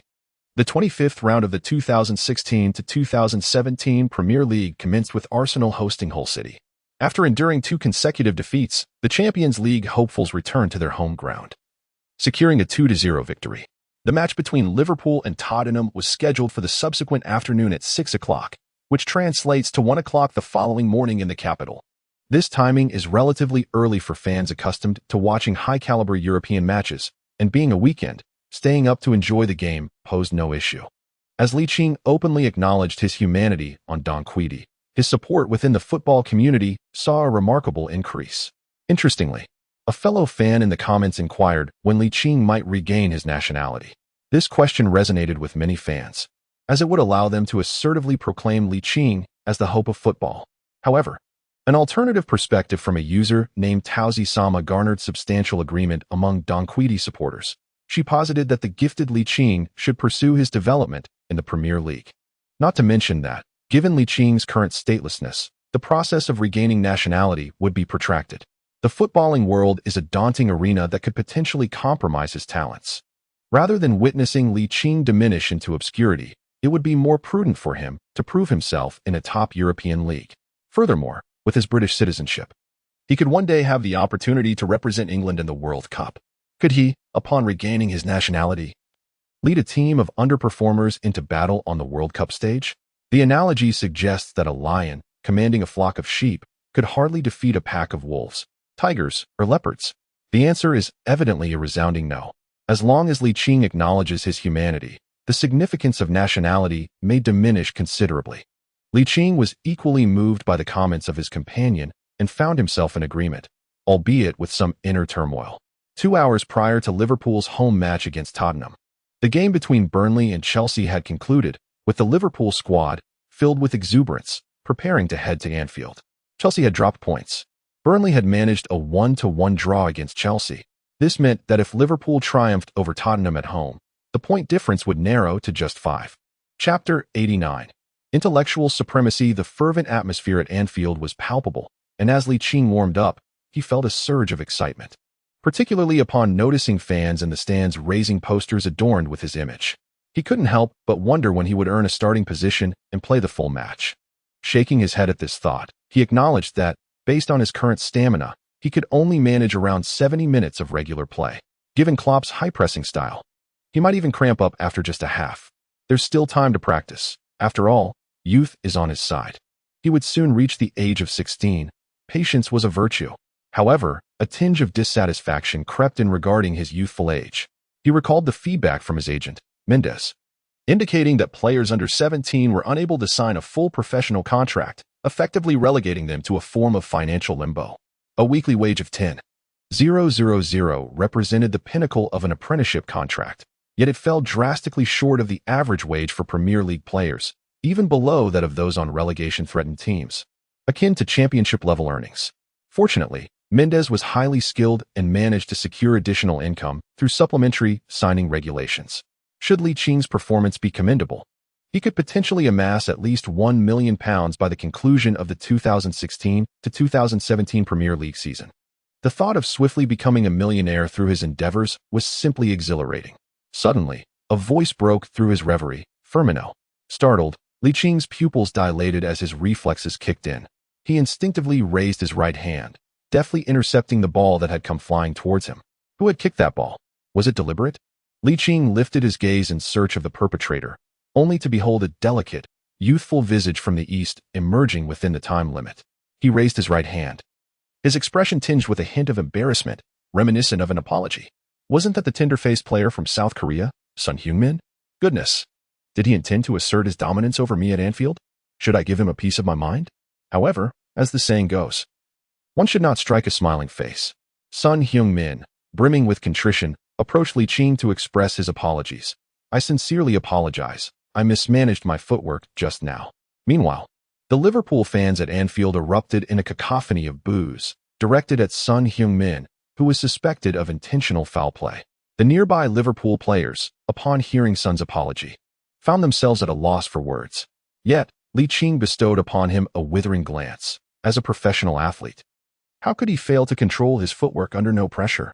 Nonetheless, to be fair, the excuse was somewhat acceptable, especially since the ball had missed its mark. He simply shook his head and replied, "It's nothing, just a minor issue." As Son Heung-min turned to return to his team, he heard Ligt call out, "Wait a moment. What is it?" Ligt smiled broadly and, in impeccable English, remarked, "I heard you mentioned in an interview with your country's media that the players from the Republic of Korea are the finest. Is that correct?"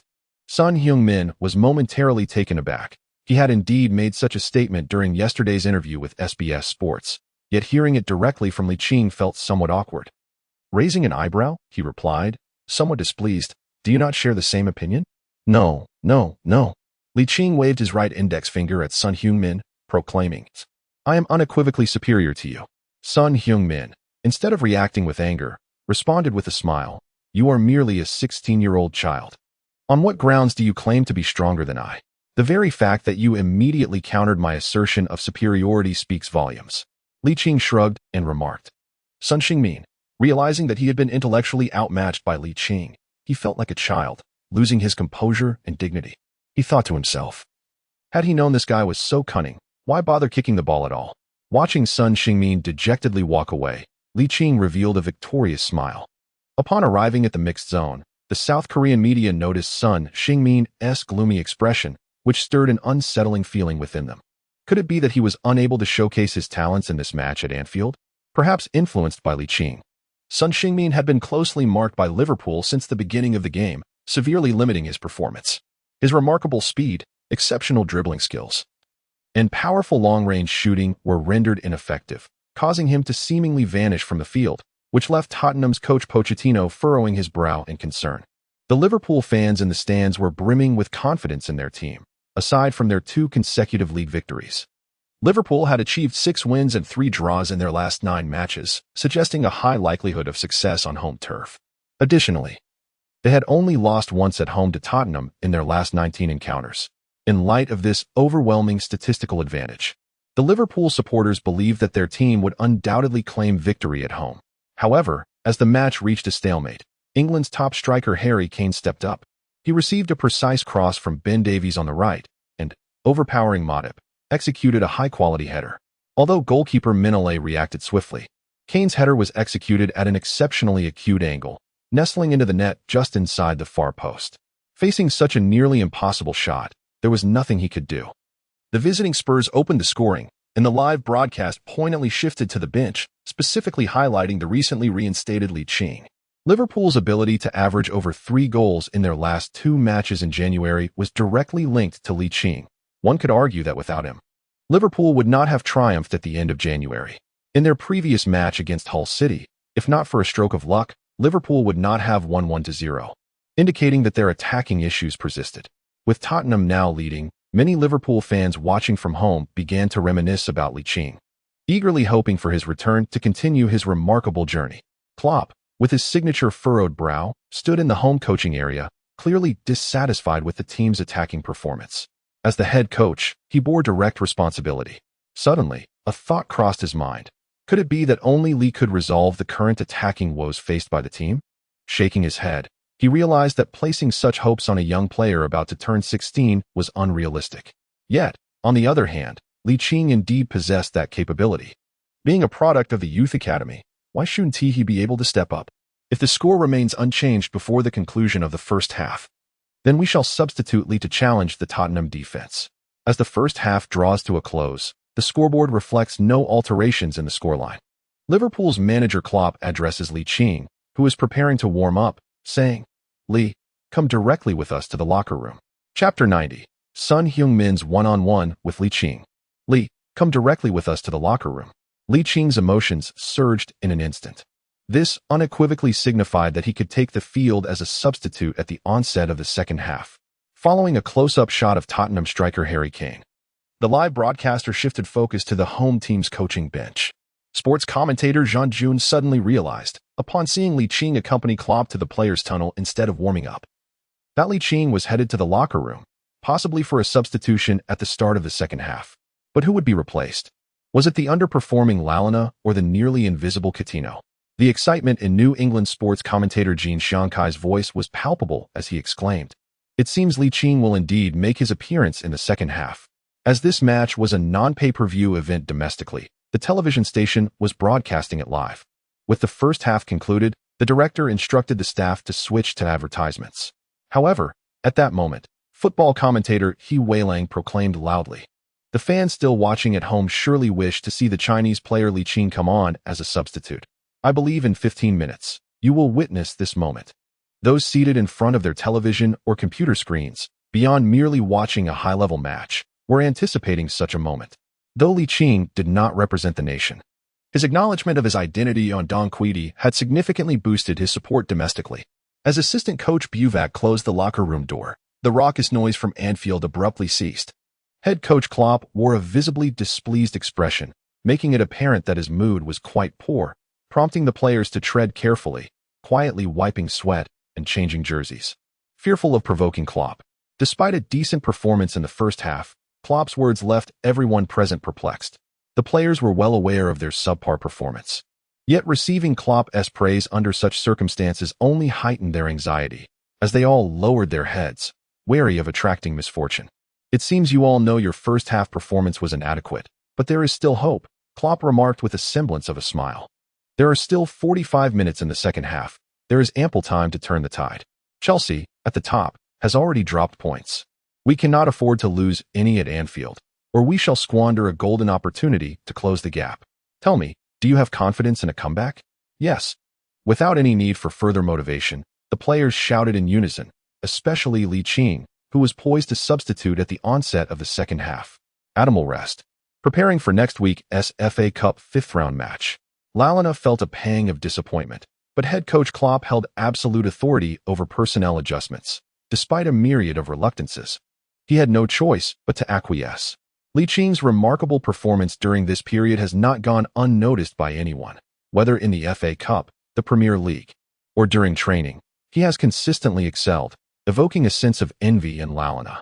Just as Klopp had finished assigning the team's tasks for the second half, a staff member from the Premier League knocked on the door of the home team's dressing room, reminding them to enter the pitch and prepare for the game's continuation. As a substitute, Ligt was among the last to leave, while tactical coach Buvac succinctly conveyed his instructions. Lee, your mission is straightforward. Persistently advance down the right flank and seize any opportunity to shoot. The specific choices are yours to make. The tactics afford you ample freedom. However, do remember to contribute defensively as well. In truth, Ligt was already aware that this match required greater exertion, even without Buvac's explicit reminders. Unlike the previous two matches where he played for merely 10 to 20 minutes, this game presented him with a significant 45 minutes against a formidable Tottenham side, necessitating his assistance in the defensive transition. Moreover, with a sufficient supply of coins, he had no reservations about utilizing either regular or super stamina potions. Stamina? No problem. Before long, players from both teams began to make their way onto the field. The fourth official received a substitution request from the home team, Liverpool, and was adjusting the substitution numbers accordingly. Meanwhile, the live broadcast camera captured both the fourth official and Ligt, who appeared simultaneously on screen. Fans watching from their televisions or computer screens could even hear the resounding cheers emanating from Anfield. Liching's past performances representing Liverpool have left a profound impression, contributing 5 goals in limited playing time. Consequently, when the team faces adversity, the first name that springs to the minds of Liverpool fans is the young talent, nearly 15 years of age. As Ligt prepares to take the field as a substitute, it can be said that his entry has been eagerly anticipated. Filled with excitement, his emotions are heightened compared to his previous substitute appearances. As the fourth official raises the substitution board, Ligt promptly dashes toward the right flank. The tactical instructions and positioning with his teammates were clearly communicated during halftime, alleviating the need for further dialogue. The sports commentator, Jean-Jun, suddenly recalls something. Raising his voice an octave, Ligt replaces Lalana, and unlike the previous matches, he is granted 45 minutes of playtime this time. It remains to be seen if the fans have noticed that Ligt has taken on the role of right winger, while Son Heung-min occupies the left. As the second half is about to commence, who will outmaneuver whom? Let us wait and see. Upon reaching the right wing position, Ligt exchanges glances with Son Heung-min, their eyes locking for a brief moment before Son quickly averts his gaze. Ligt responds with a victorious smile. At that moment, the referee, Oliver, blows his whistle, signaling the official start of the second half. The visiting team, Tottenham, swiftly organizes an offensive play, and Ligt observes Son Heung-min making a forward run along the right flank. Without hesitation, he pivots and follows suit, mentally reciting his plan while switching to the system interface to purchase 2 iron wall cards for potential emergencies. According to Klopp's tactical requirements, when right-back Klein receives the ball centrally, Ligt is expected to drop back and assume the right-back position to counter the advancing Tottenham players. Ben Davies moves into the left flank, allowing Son Heung-min to take charge of the attack. Eriksen, responsible for orchestrating the offense, seizes the opportunity on the left and directly passes the ball to Son, who is positioned along the left sideline. Son Heung-min receives the ball. Defending against him is Ligt. The domestic commentator, He Wei, furrows his brow. Ligt primarily plays as a right winger, and in his previous 2 matches, he had minimal defensive responsibilities. Now, at the start of the second half, he must defend against Tottenham's winger, Son Heung-min. Can he manage the defense? Meanwhile, the commentator from a certain sports channel in the Southern Peninsula, Park Kaho, exclaims, Son Heung-min, get past him, go past him. Chapter 91. A reflection, is this possible? Tottenham's initial attack is patient, with continuous linking of plays through the center and right flank, creating a brief one-on-one opportunity for Son Heung-min on the left. The Spurs fans in the stands grow increasingly excited, facing Ligt, who possesses limited defensive capabilities. The Tottenham supporters firmly believe that Son Heung-min may just secure a goal for the team during this offensive thrust. The Tottenham Hotspur manager, Mauricio Pochettino, gazed ahead with anticipation, in stark contrast to Jurgen Klopp, who appeared deeply concerned. Players renowned for their offensive prowess often exhibit vulnerabilities in their defensive capabilities. Klein was drawn forward by Ben Davies' foray, which effectively transferred the responsibility of defending against Son Heung-min onto Ligt. At that moment, Son deftly maneuvered the ball with the outside of his right foot, executing a conspicuous acceleration and change of direction. Ligt, having established a robust defensive stance, instinctively positioned himself closer to the inner line, precisely in the direction Son appeared to be breaching. The brief experience gained from his solid defensive posture had sharpened his awareness. Sure enough, as Son suddenly pivoted left while retreating, he forcefully struck the ball with the inside of his right foot, altering its trajectory and sending it swiftly in the opposite direction of Licht's movement. Change of direction, exclaimed Park Kyo-ho, the SBS sports commentator, his voice rising an octave in fervent excitement.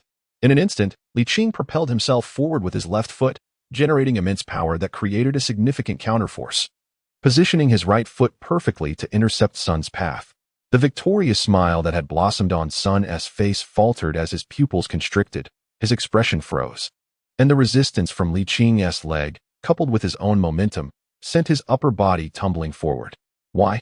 Son remained perplexed even as he fell, questioning whether Ligt was an attacking player or a defender. Ligt, having blocked the ball, noticed that referee Oliver had not blown his whistle and swiftly passed the ball laterally to Henderson, who had ample space to control it. Ben Davies, witnessing Licht's pass to Henderson, hesitated momentarily. This brief pause ignited Pochettino's fury. In his tactical philosophy, such a scenario demanded either an immediate charge at the ball carrier or a blockage of the passing lane. Yet, Ben Davies stood idle at a critical moment. With a wider field of vision, Henderson recognized the extensive space before Ligt and delivered the ball directly to the right front without pausing. Standing in the visitors' technical area, Pochettino sensed the urgency of the situation, took 2 steps forward, and shouted to his players, "Defend." Indeed, without the need for Pochettino's reminders, the players on the field are acutely aware of their responsibilities. Wanyama and Alderweireld instinctively advanced towards Ligt, while the other center back, Deer, along with right back Kyle Walker, remained steadfast in the center, wary of the swift incursions from Maine and Firmino, thus avoiding a catastrophic breach in the defense. Henderson, cognizant of Licht's remarkable speed, delivers a well-timed pass, perfectly suited for Ligt to pursue at full throttle. At that moment, fans in both the main stand and the Centenary stand rise in unison, breathless with anticipation as they behold Ligt sprinting at breakneck speed. Clad in a crimson jersey, Ligt resembles a supercharged red sports car, racing across the Anfield pitch, his cleats scattering blades of grass in his wake. Speed has never been Wanyama's forte. In fact, retreating is one of his weaknesses. Faced with the rapidly advancing Ligt, he finds himself helpless, relying on Alderweireld and Deer, who has shifted towards the center for defensive support. Wanyama, possessing a keen sense of game awareness, assesses the coverage of Liverpool players as he realizes he cannot keep pace with Ligt. Maine is exceptionally quick, yet Kyle Walker matches him in both speed and physicality, running alongside him, which means Wanyama need only focus on tracking the advancing Firmino. Meanwhile, as Ligt sprints, he deftly nudges the ball forward with the outside of his left foot, maintaining his velocity as he charges toward the center. Alderweireld and Deer exchange a glance, their mutual understanding allowing them to anticipate each other's movements in a split second. Alderweireld retreats while simultaneously engaging, with Deer covering in support. As the roars from Anfield crescendo, Ligt approaches within approximately 40 meters of the goal. Alderweireld, positioned firmly, displays his characteristic defensive solidity, an ability Klopp had previously highlighted during halftime. Noting the difficulty of overcoming Alderweireld purely through technical prowess, however, Ligt recalls that Alderweireld is not exceptionally swift and lacks quickness in his turns. With Ben Davies left behind, he can undoubtedly exploit his speed to outmaneuver his opponent. As he closes in, approximately 5 meters from Alderweireld, he decelerates slightly, while Alderweireld, poised and attentive, is uncertain from which side Ligt will attempt to break through. Only when the distance narrows to 2 or 3 meters does Ligt suddenly use the inside of his left foot to deftly steer the ball to his right front. Alderweireld had anticipated that Ligt would seek to outpace him and had devised a strategy to counter this. Yet, when faced with Licht's acceleration, he comprehends why Chelsea's defenders had repeatedly succumbed to Licht's speed. It is astonishingly fast. I simply cannot keep up. Should I attempt a sliding tackle? Given Licht's explosive power in the blink of an eye, it is highly likely that he would miss the ball, perhaps even failing to make contact with the opponent. Alderweireld made a remarkably astute decision, recognizing that Ligt intended to exploit the outside lane. He chose to pivot and sprint straight ahead, striving to obstruct Licht's angle of entry into the penalty area. Prior to the match, Coach Pochettino had emphasized that Ligt predominantly favors his left foot. Thus, when accelerating towards the right flank, he would inevitably cut back. The key was to deny him any chance for a forceful overtaking maneuver. In a swift turn of events, Ligt suddenly changed direction, using the outside of his left foot to guide the ball towards the center. Alderweireld, being tall and robust, found himself with considerable inertia and could only begin to turn towards the middle after Ligt had executed his maneuver. Dier hurriedly approached Alderweireld, ensuring that Ligt was denied any opportunity to break through the center. Ligt had no intention of forcibly carving a path through the fray. Instead, he deftly maneuvered the ball with the outer part of his left foot, gliding it along the grass towards the spot previously occupied by Dier. This maneuver effectively positioned him diagonally from the right flank of the attack to the left. In comparison to Alderweireld, Dier's pace was notably sluggish. Coupled with a lack of positional awareness from his prolonged stint as a defensive midfielder, he instinctively turned to pursue Ligt. The contrast was stark. One was quick, the other slow. The outcome was already apparent. Dier watched helplessly as Ligt accelerated away, creating a tangible gap as he entered the penalty area. Goalkeeper Lloris, witnessing Ligt approaching the right side of the goal, held his breath and focused intently on guarding the near post. With Licht's teammates still lagging behind, he unleashed a powerful shot from approximately 17 meters away. Dier followed the trajectory of the ball, only to see it strike the upper thigh of Alderweireld, who had leaped to block it, filling him with sudden elation. However, in the next instant, the ball ricocheted off Alderweireld's thigh, arcing dramatically towards the far post. Ligt, having executed the shot, was filled with astonishment. Could it truly result in a goal? Chapter 92. Marseille turned. The Liverpool fans at Anfield erupted in a tempestuous roar as they witnessed Ligt unleash his golden left foot, seemingly unchallenged. The fervent cheers abruptly ceased when they noticed Alderweireld extend his right leg. The commentator, Jean Shankai, raised his voice an octave. Alderweireld blocks. Before he could finish, his tone shifted sharply as he exclaimed, "The ball deflects off Alderweireld's right thigh." The jubilant Spurs supporters were ecstatic, believing that their team had narrowly escaped disaster and would surely reap future rewards, confident in their potential to triumph over Liverpool. Meanwhile, Spurs coach Pochettino felt a momentary relief, only for his heart to leap back into his throat mere moments later, his expression frozen in disbelief. He witnessed Lloris, stationed near the near post, retreating swiftly, bending his knees to leap gracefully. Alas, his outstretched left arm fell a few centimeters short of intercepting the ball, which possessed an enigmatic trajectory. It was precisely these few centimeters that rendered him unable to reach it. Klopp, initially engulfed in frustration, suddenly transformed into a figure of exuberance as the ball, deflected by Alderweireld's thigh, took an unpredictable path, descending towards the far corner of the goal. The once muted roar of Anfield erupted anew, starting from the steadfast KP stand, reverberating to the Centenary and main stands, creating an electrifying atmosphere that enveloped the entire stadium. Ligt, having scored, beamed with joy, extending his arms to embrace the approaching Firmino and Main. The iconic commentator from Sky Sports, Andy Gray, unleashed his elongated exclamation, "Goal." Co-commentator Martin Tyler boomed. In just 3 days shy of his 16th birthday, Lee has netted his 4th goal in merely 2 incomplete Premier League matches. Unbelievable. A deflected strike that found the back of the net. Wei, the commentator for Tianchao TV, raised his arms in jubilation, proclaiming, 1-1. Opportunities are bestowed upon the prepared, and from the moment Lee intercepted Son Heung-min's pass to the eventual deflected goal, Every aspect stemmed from his diligence. On this jubilant day for Liverpool supporters, the exuberance of commentator Jean June was indispensable. He ecstatically exclaimed, 15 years and 363 days. Liching's fourth Premier League goal. This masterpiece was crafted in less than half an hour. Truly an unimaginable feat. Could one have anticipated such a moment before the match? Certainly not. Genius remains unfathomable. Liching exemplifies what it means to be a super talent. On the home team's bench, Klopp celebrated with assistants Buvasic and Kravitz, while the substitute players raised their arms in exuberance, expressing their delight at equalizing the score. The live broadcast provided a slow-motion replay of the goal as Jean June pivoted, remarking, Alderweireld's world-class defensive intervention was commendable, yet he encountered the extraordinary Liching, whose deflected shot was splendid. However, let us not forget the aesthetic journey from interception to counterattack, a blend of speed, technique, and shooting prowess that could be deemed textbook quality.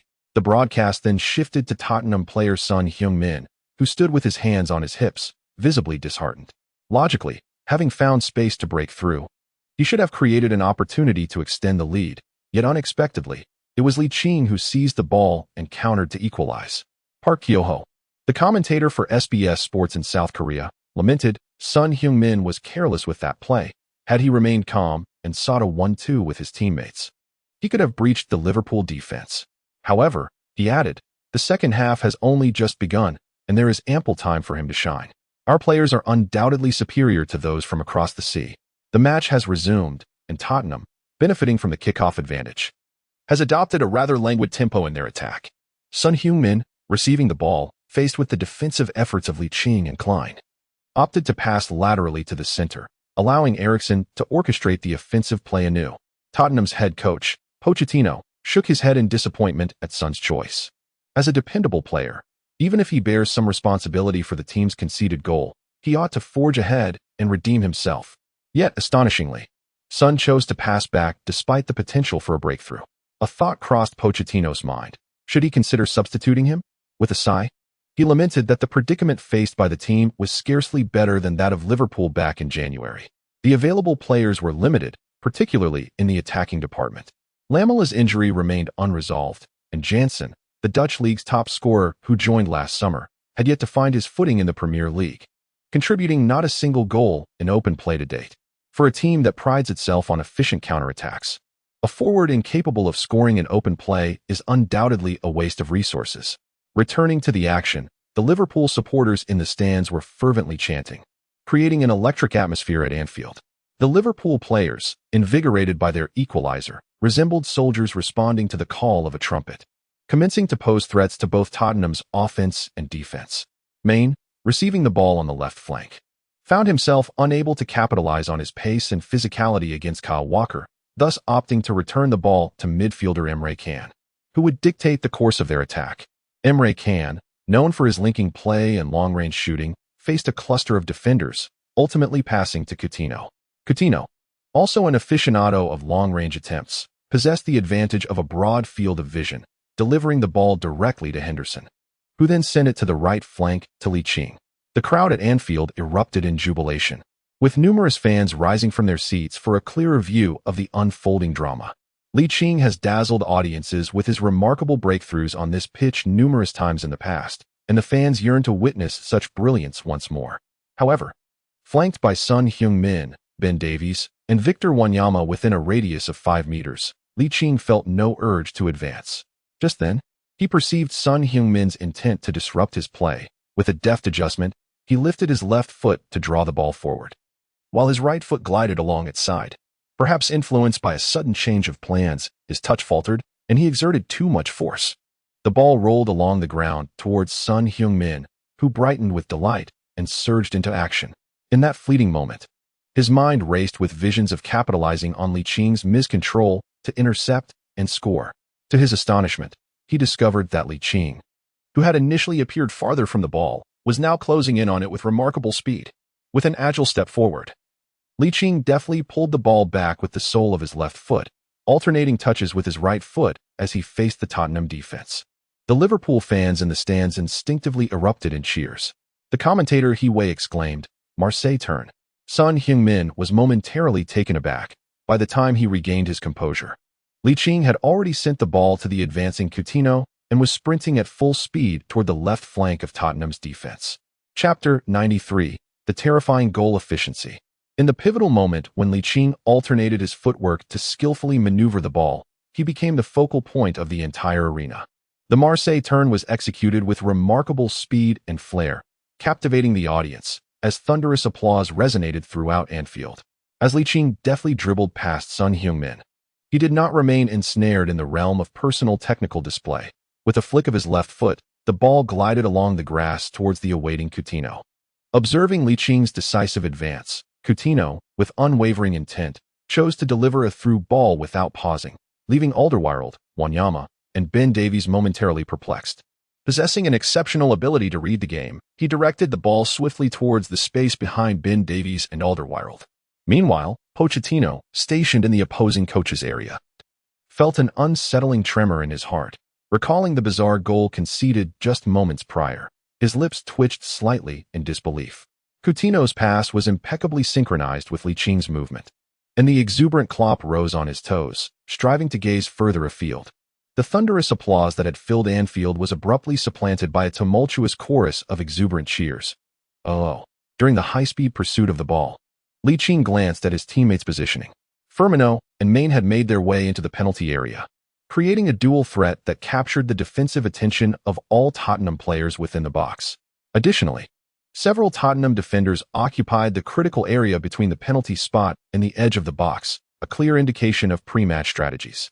Logically, even if Liverpool's attack was sudden, it would be challenging to pose a threat to Lloris in goal.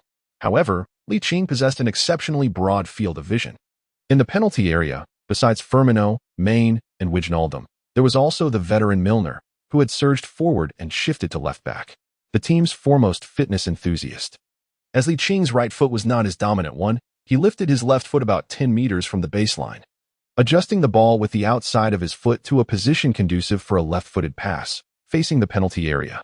Without waiting for Alderweireld to close in, he executed the pass. Perhaps Alderweireld had watched too many highlights of Licht's match against Chelsea, as he was overly cautious of Ligt making a sudden dart into the box like an eel, neglecting to adequately defend against the cross. The ball soared through the air, and Firmino, stationed at the near post, chose to remain still, turning to look toward the center. Main, Kyle Walker, and Deere, all watching the ball's trajectory, sighed inwardly. Clearly, the pass was not directed toward the center, but rather towards the far post. Goalkeeper Lloris did not rush out. He stood at the goal line, his gaze following the ball to the far post. In the next moment, he shuddered, instinctively launching himself toward the far corner. The broadcast switched angles, and Sky Sports commentator Andy Gray's voice rose 2 octaves upon spotting Milner at the far end. James Milner, unmarked. Tottenham's coach Pochettino, with a keen eye for detail, observed the movements of both teams within the penalty area, and the faster his heart raced, the clearer the scene became. The Spurs fans in the Anfield Road stand widened their eyes, with some timid supporters even closing their eyes. Milner, in motion, propelled himself with his left foot, his upper body leaning forward in a diving header, meeting the descending ball squarely with his forehead. The trajectory of the ball altered rapidly as it sped towards the goal. Lloris, in mid-motion, leaped to make a spectacular save, attempting to thwart the ball's approach. If that failed, he could at least apply pressure on Milner. Yet, the seasoned Milner remained utterly focused, concentrating intently, his eyes solely on the ball, disregarding even Lloris's reasonably handsome visage. The ball nestled against the left post before crashing into the pristine white net. Goal! The iconic exclamation from Andy Gray of Sky Sports resonated through countless households. The goal was scored. The goal was scored. Sports commentator Jean Jun intently declared, Milner has helped Liverpool take the lead. Indeed. Having an elder at home is like possessing a treasure. However, Milner's success in scoring during open play is largely attributed to Ligt, whose precise pass afforded Milner the opportunity to confront the goalkeeper directly.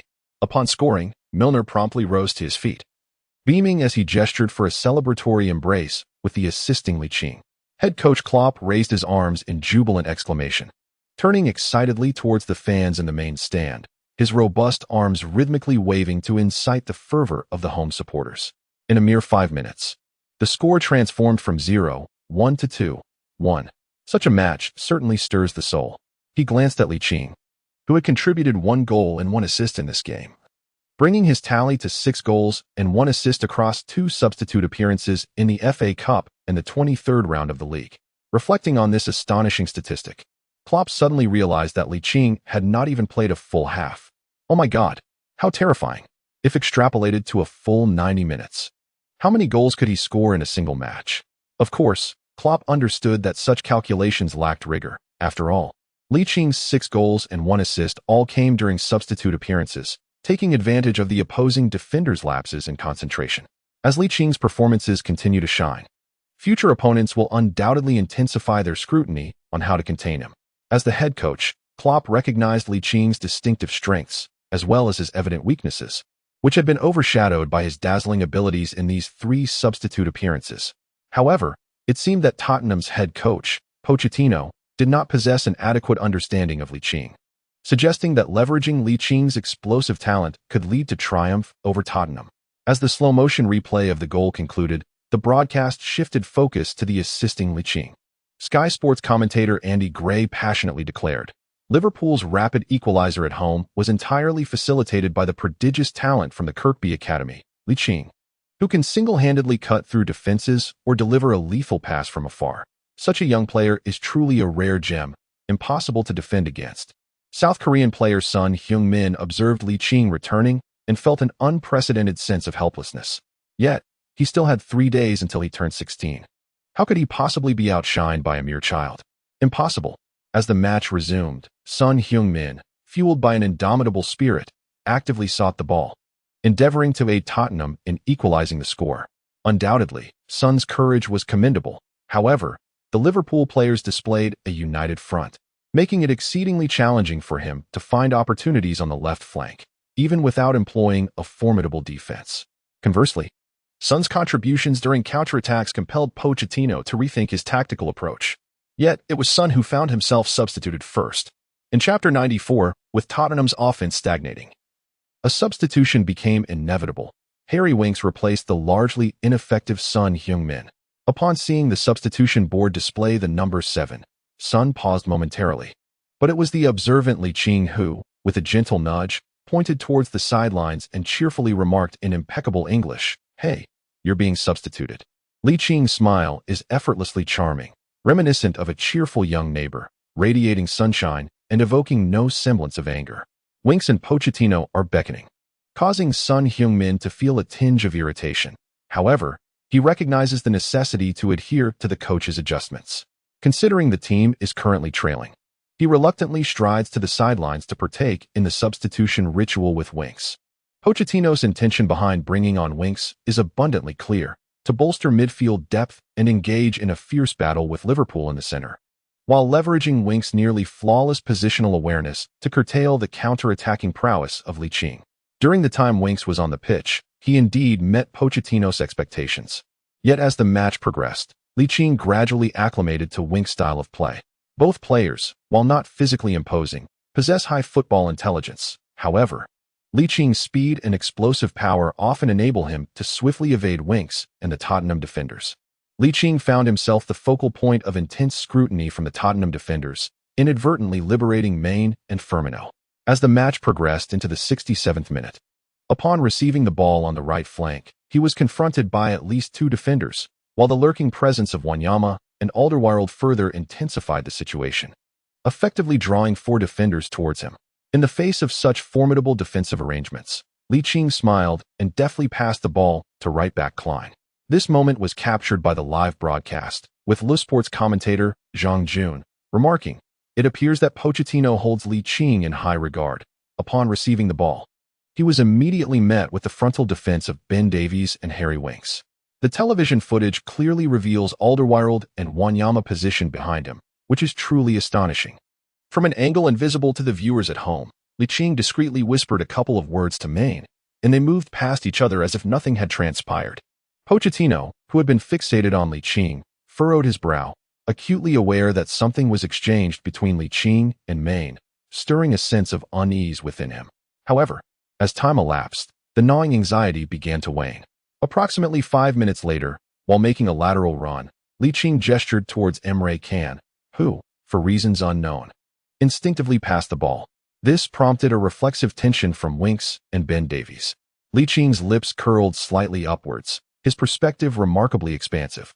As if his mind were a bird's-eye view of a grand arena, vividly delineated in stark red and white to signify the opposing sides.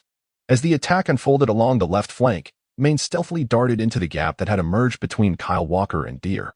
Alderweireld, directing the defense, was predominantly focused on Liqing, rendering him oblivious to the developments occurring behind him.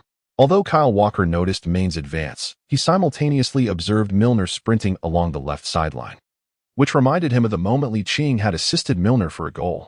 In an instant, he opted to retreat gradually, recognizing that this would enable him to execute a clearance at the earliest opportunity. Naturally, this clearance was aimed at countering the shift in the direction of the attack.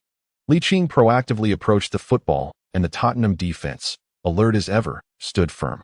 With his right foot firmly planted on the ground, he struck the lower part of the rolling ball with the inner side of his left foot. The ball soared into the air, traversing the center of the field from the right flank of his team's attack, landing at the edge of the penalty area. Deere, having anticipated the trajectory of the incoming ball, prepared for its descent. However, at that moment, a red figure suddenly flashed before him. The prominent 19 on its back, revealing the identity of the player. Oh no! Kyle Walker abruptly realized the situation, his heart sinking. The live broadcast switched angles promptly, and the voice of the commentator, Jin Xiangkai, rose several decibels. Main, accompanied by the thunderous roar erupting from Anfield, Main dashed to the top of the penalty area, skillfully controlling the ball with his chest as he entered the box. Goalkeeper Loris advanced off his line, but Main, having handled the ball with remarkable composure, remained unfazed even in the face of Loris's approach. He even had the time to glance up and assess the shooting angle. In an instant, Main steadied the ball at his feet with the outside of his right foot, then lifted it to execute a low, precise strike just in front of the penalty spot. Loris reacted swiftly, yet the ball rolled along the grass with even greater speed. Anfield erupted in jubilation, the waves of cheers emanating from the KP section and resonating throughout the stadium. The Tottenham fans in the Anfield Road stand felt an overwhelming urge to weep. How could Liverpool score so effortlessly after their own repeated attempts had failed? It was simply unscientific. Main, having scored, did not celebrate alone. He turned with a smile to express his gratitude to Liqing, who had provided the exquisite assist. From any perspective, without Liqing's foresight and precise passing, he might not have found the net in this crucial match. Since Liqing had set him up, he owed his younger teammate a proper thank you. The commentator, Jean Jun, remarked, "This is the Liverpool connection between Li, pronounced as an I, and Main." The scoreboard shifted from 2-1 to 3-1. With over 20 minutes still left in the match, Tottenham's coach Pochettino was unwilling to concede defeat easily. Prior to the match, he had already made adjustments to the lineup, substituting 2 players at once, effectively exhausting all 3 of his substitution options at this moment. In this match, the nearly invisible Dembélé and Ali were substituted by Sissoko and Janssen. Adjustments were made, but whether they could equalize the score depended on the players' performance on the field. Unfortunately, the visiting Tottenham substitutes needed time to acclimatize to the pace of the game, yet the buoyant Liverpool players afforded them none. Thus, their attacks were lackluster and posed no threat. The scoreboard remained 3-1 until referee Oliver signaled the end of the match. As the final whistle blew, players on the field shared a tacit embrace with Liqing. The broadcast team astutely captured this moment, with the commentator from Leicester Sports, Jean Jun, exuberantly declaring, "Liverpool's comeback at home owes a great deal to the young prodigy on the screen." Barring any surprises, the man of the match was likely to be Liqing, who contributed a goal and 2 assists. Chapter 95. Fear not, for I have a system. The defeated Spurs manager, Pochettino, displayed gentlemanly decorum as he approached the opposing coach's bench to shake hands with Klopp, saying, "Jen, congratulations." Klopp shrugged, responding, "Your team's performance was commendable as well. We just had a remarkable young talent." The tone was subdued and unpretentious. Yet Pochettino couldn't help but feel a twinge of discomfort. The broadcast then focused on Liqing, whose youthful visage bore a hint of gravity. Aside from an impressive display in the first 25 minutes of the second half, his influence waned in the subsequent 20. He recognized that part of the issue stemmed from his teammates being complacent, believing a 2-goal lead was sufficient to secure victory over Spurs, which limited their offensive engagement. Additionally, Tottenham's players began to escalate their physicality, disregarding the ball entirely in their defensive efforts. If they were to face a more tenacious defense next, it would spell trouble. Although he possessed the wisdom of a nearly 30-year-old soul, this was his first foray into professional football and against the aggressive defense of formidable opponents. He found himself instinctively evading many 50-50 opportunities. It seemed a mental adjustment was indeed necessary. Professional football was proving to be far from simple. Just as Ligt was lost in thought, a tall, handsome player clad in a Spurs jersey approached him, smiling and raising his right hand. "Lee, you performed remarkably well. May we exchange jerseys?" Ligt regained his composure and lifted his gaze to behold Harry Kane, the forward for Tottenham Hotspur and the future captain of the England national team, a player exuding the quintessential charm of a British gentleman. He offered a smile as charming as Kane's own and raised his right hand in a gentle gesture, nonchalantly remarking, "I suppose my performance was decent in the latter half. However, your teammates proved rather adept at thwarting my efforts." Harry Kane rolled his eyes inwardly, thinking, "I toiled tirelessly to score a single goal, and you deem your 1 goal and 2 assists merely satisfactory?" The English Premier League is renowned as the most physically demanding league in the world. At your tender age, not yet 16, you have a long journey ahead, and it is imperative to safeguard your well-being. Injuries are the nightmare of every professional athlete. Of course, he could not convey such sentiments directly. Maintaining his smile, he imparted a wealth of match experience to Ligt. Then, he shifted the conversation, stating, "I truly envy how auspiciously your career has commenced. My own journey began in League One, the 3rd tier of English football, where I managed only 5 goals in 18 matches. How could that possibly compare with your achievements? 3 substitute appearances? Keep pushing." As he spoke, Harry Kane removed his Tottenham jersey, grinning as he extended it toward Ligt, saying, "Let us exchange jerseys. I hope to share the field with you in the national team in the future." Ligt followed suit in removing his jersey, casually draping it over his shoulder. Since he was still clad in a red undershirt, he felt no chill. Watching Harry Kane depart, Ligt furrowed his brow, lost in contemplation. Does he hope to be my teammate in the national team in the future? In truth, the foremost thought occupying Licht's mind was still his nationality. However, the complexities of his situation rendered it rather troublesome. He had only an estranged uncle, leaving him feeling utterly alone. Restoring his nationality seemed a distant dream, contingent upon exceptional circumstances. Otherwise, he would have to adhere to the lengthy process of either waiting 5 years or marrying. Yet, with just 3 days to go before his 16th birthday, even according to British law, he would have to wait until he was 18 to marry. Conversely, considering the current state of men's football, marked by poor performance and egos that refuse to yield, becoming teammates with this group of seasoned players would make qualifying for the World Cup a daunting challenge, let alone advancing past the group stage of the Asian Cup. The dream of the World Cup might remain forever out of reach. If he retained his British nationality, he could choose to represent England in international A-level competitions and partake in the World Cup qualifiers. Some may argue that Ligt is forsaking his homeland's glory in pursuit of his own dreams, yet it is undeniable that the current football environment is dire. The talent pipeline is lacking, and at 23, one is still deemed a youth, with even a minute on the pitch requiring policy support. The most accomplished player in men's football is the 37-year-old veteran Zhang Ji. What efficacy can such a national team possess? There are myriad ways to give back to one's country. Once he earns substantial wealth, he could establish a youth training academy, laying a foundation for the future of football. The strength of one individual alone cannot elevate an entire team. "Lee, why are you daydreaming?" The bright smile of Firmino appeared before him. Ligt chuckled. "Oh, it's nothing, just some rather unhappy thoughts." "What is it? Care to share and lighten my mood?" Ligt, in the post-match mixed zone, the player interviewed was the seasoned veteran Milner. It was not that he replaced Ligt as the standout performer of the match. Rather, his impressive display earned him the title of official man of the match. Although Ligt contributed a goal and 2 assists, his influence waned in the latter half of the game. Conversely, Milner, who played as a left-back, shone brightly with his tireless running and timely defending, ensuring Liverpool's left flank remained secure. The home victory of 3-1 against Tottenham brought great joy to coach Klopp, who unexpectedly granted the players a 3-day respite. This break, however, was reserved for those who participated in the league, while substitutes and youth players not included in the 18-man roster were required to continue training. Nevertheless, in his pursuit of more playing time and self-improvement, Ligt chose to forego the holiday, opting instead to train at Melwood. Sharing a similar mindset was Maine, who, having just participated in the Africa Cup, had yet to regain his peak physical condition. Meanwhile, the naturally romantic Brazilians Firmino and Coutinho embarked on a vacation together, reportedly heading to the sun-drenched beaches of Malaga in southern Spain to revel in the warmth and sand. During the school week, Ligt devoted his mornings to academic pursuits at school and spent his afternoons commuting by bus to Melwood for team training. Klopp, along with his assistants Buvac and Kravitz, keenly observed Licht's diligence, exchanging glances that conveyed profound admiration for his efforts. They even deliberated on the possibility of replacing Lalana with Licht in the starting lineup.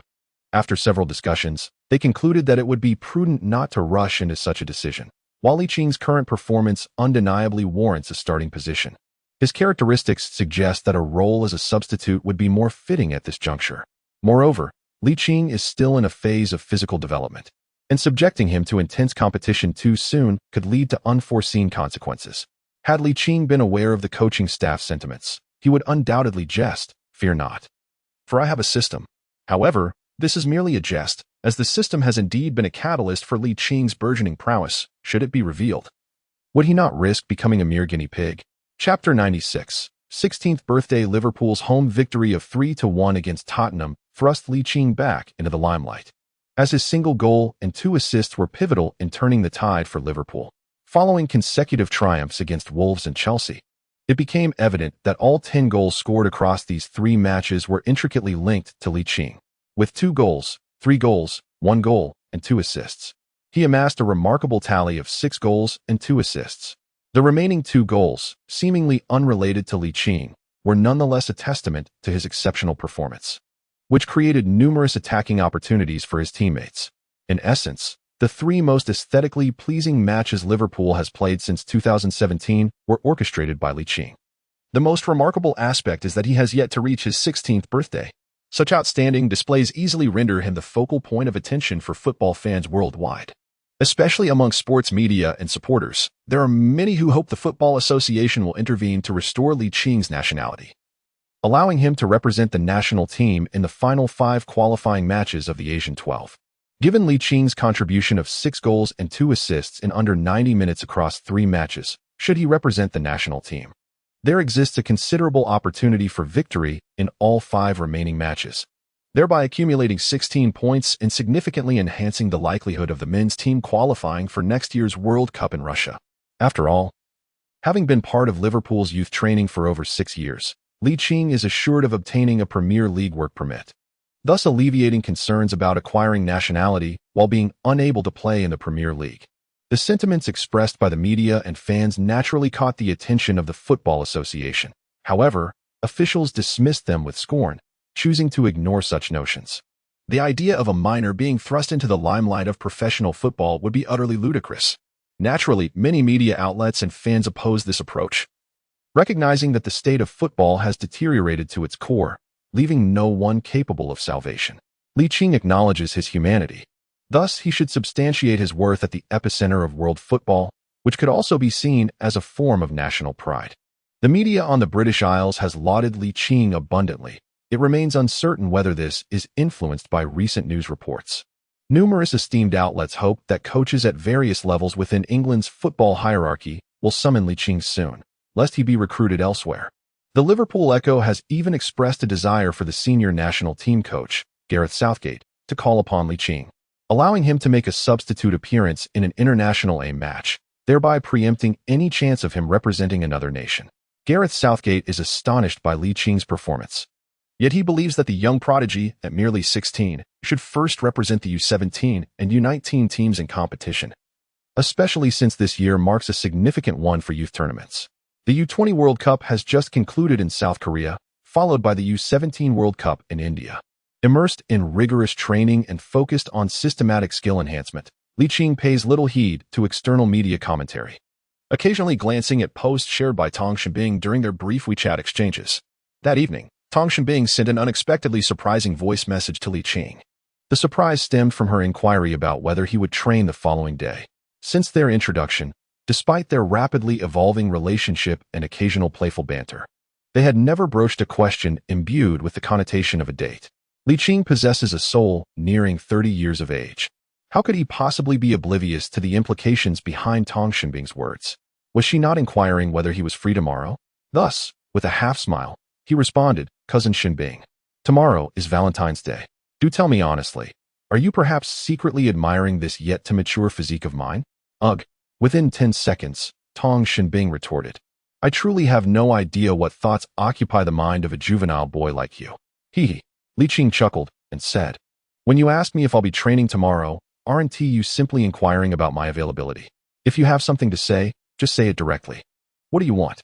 Tong Xinbing, a savvy internet enthusiast well-versed in the nuances of online puns, inexplicably found herself associating this with the phrase, "Do you want to have fun? Just say it." Oh dear. In her dormitory at the University of Manchester, her cheeks flushed, and she hastily banished the inappropriate thoughts from her mind. Then, with a feigned nonchalance, she pressed the screen and said, "Aren't you turning 16 tomorrow? I just wanted to see if you're free. If so, let us grab a meal together." Upon hearing her voice message, Ligt suddenly slapped his forehead, realizing he had completely forgotten that tomorrow marked the 16th birthday of this body's original owner. Of course, his birthday was calculated according to the lunar calendar, falling on the 18th of the first month, coincidentally aligning with Valentine's Day. Ligt felt a sense of comfort as he pondered for a moment. "We will train both in the morning and in the afternoon, if your schedule permits. Let us share dinner together, my treat." After a considerable pause, Tong Xinbing finally replied with a brief message, "All right." It was evident that Tong Xinbing had resolved to commit. The following day, Ligt arrived at Melwood early, only to find it peculiar that his teammates, who typically did not arrive at the training ground before 10, began to show up as early as 9. Even Firmino and Coutinho, who were supposed to be enjoying a vacation in Malaga, returned to the Melwood training facility ahead of schedule to participate in the team's practice. Additionally, he sensed an unusual gaze from his teammates, though he could not quite discern what was so peculiar about it. Ligt is a person of rather lazy thought, seldom taking the time to speculate on the affairs of others. As the hour-and-a-half training session drew to a close, the players gradually made their way to the locker room. Ligt began to gather his belongings in preparation to follow suit, but at that moment, assistant coach Kravitz called out to him, "Hey Lee, come here for a moment." "Mr. Peter, what is it?" Ligt looked on with curiosity.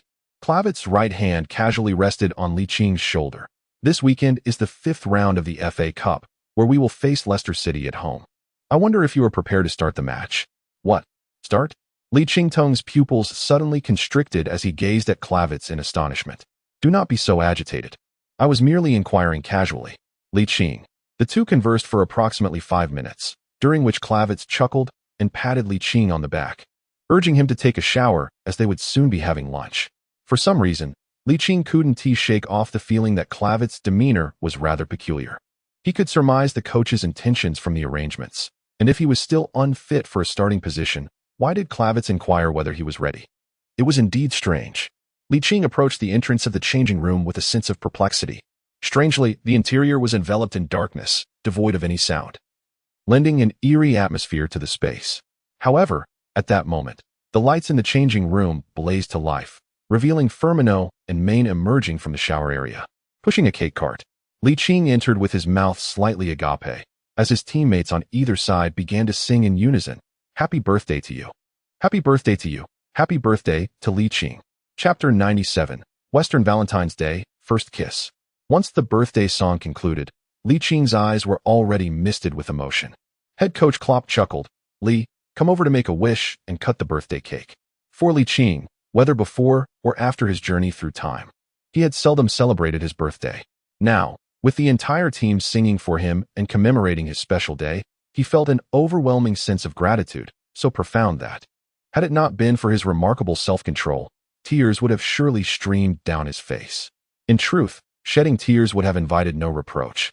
As he was merely a 16-year-old boy, Ligt wrinkled his nose and strode towards the cake cart, under the watchful gaze of his teammates.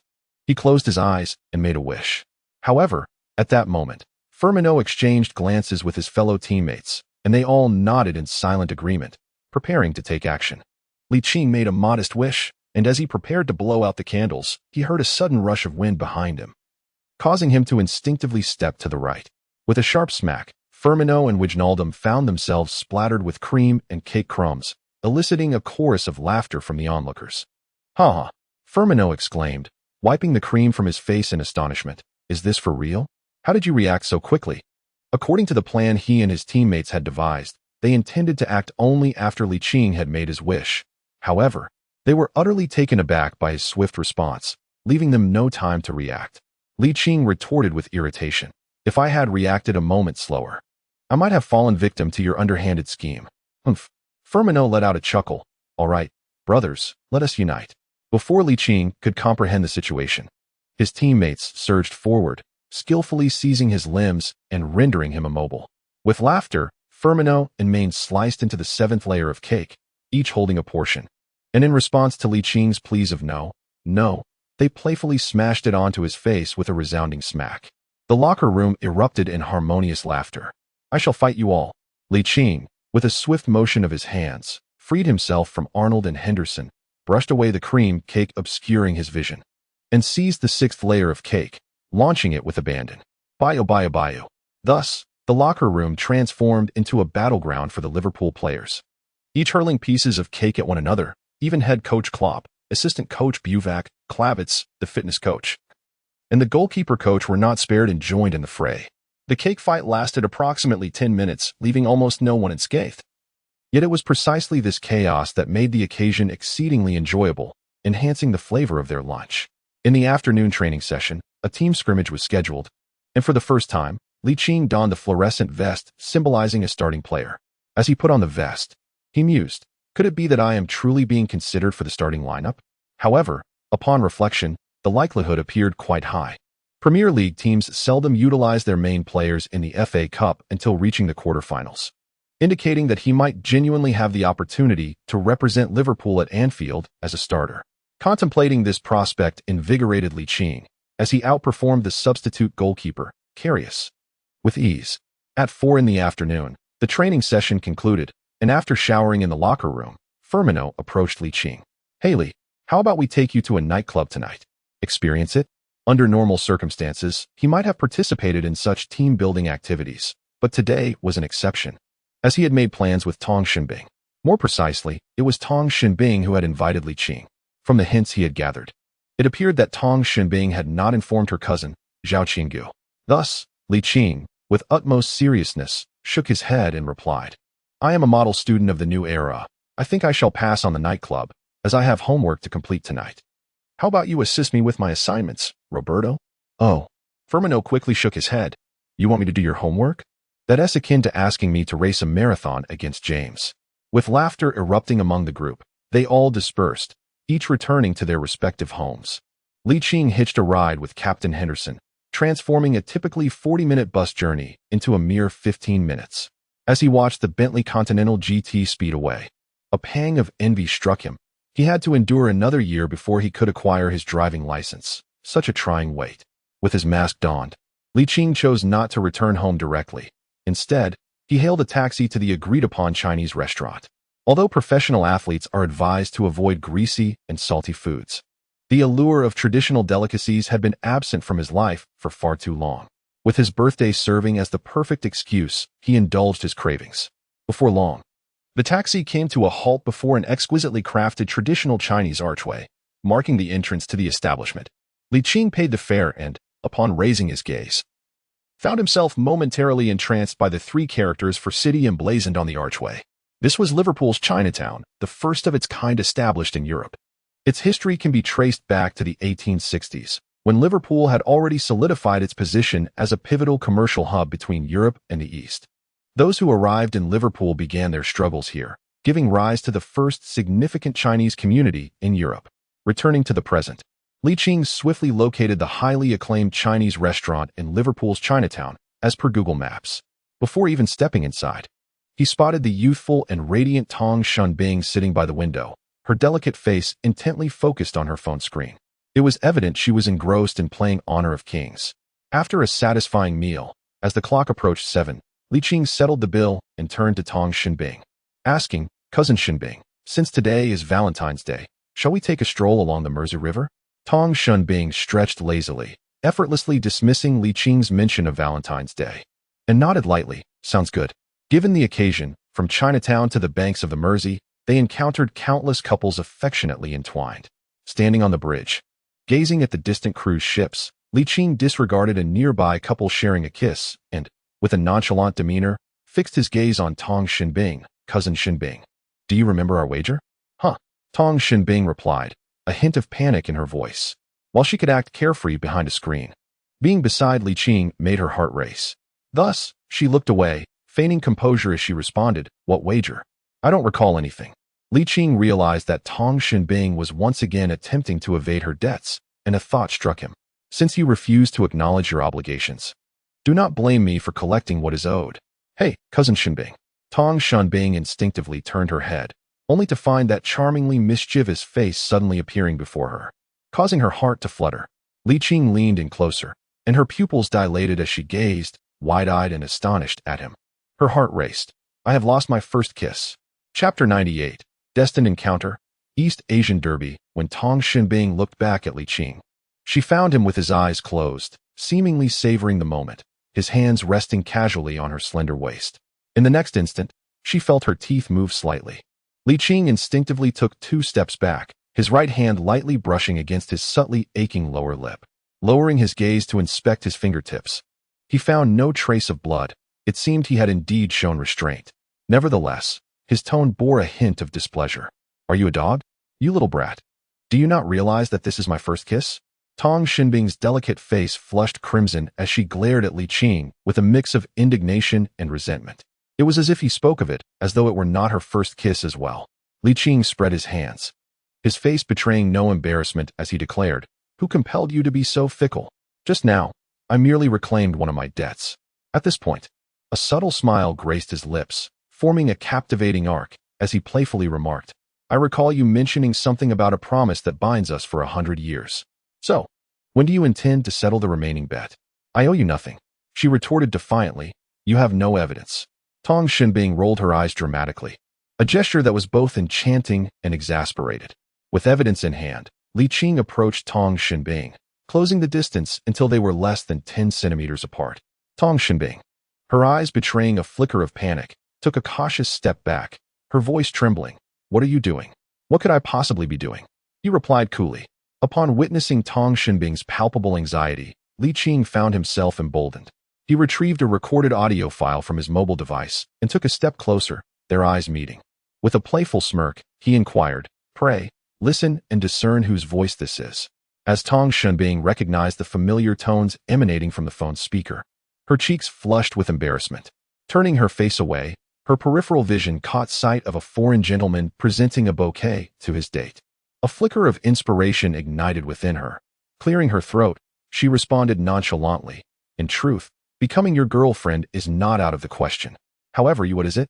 I hope it is not yet another goal. You may find it hard to believe, but for me, Qing instinctively exclaimed, No. However, Tong Xinbing interrupted his lengthy discourse, her delicate fingers pointing at the foreigner beside her, who was holding a bouquet of flowers. If you can present me with a bouquet within 5 seconds, I shall grant you my consent. What do you say? As she spoke, she blinked her charming and beautiful eyes. Was she serious? Qing smiled faintly, leaving Tong Xinbing with a sense of inexplicable unease, as if she were a prey willingly presented. She then added, You cannot borrow from foreigners, nor can you purchase on the spot. It must come from within yourself. Today is Valentine's Day, so do not tell me you have not prepared. Qing's expression darkened as he said with frustration, Are you deliberately making things difficult for me? If you don't want to be my girlfriend, just say it, humph. Tang Xinbing beamed with a triumphant smile and replied, I never said that. I can certainly state my conditions. If you can truly meet them, we can settle this right here. How about that? Really?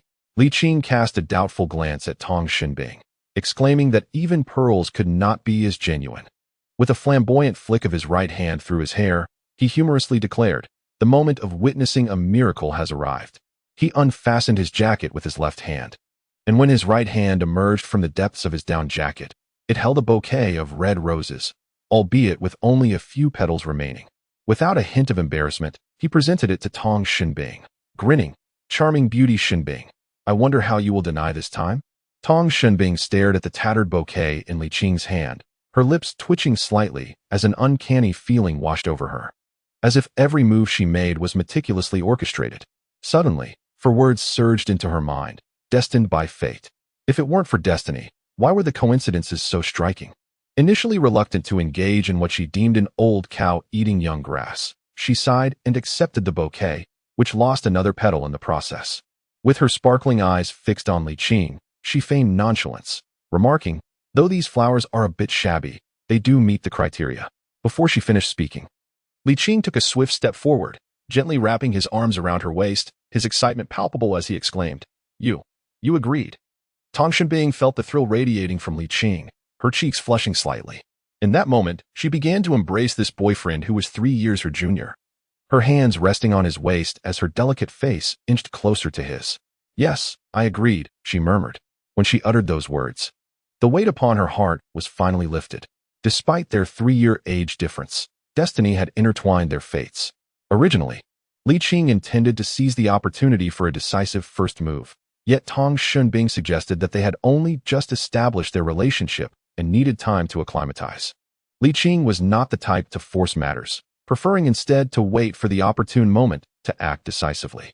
Furthermore, his body was still in a developmental stage.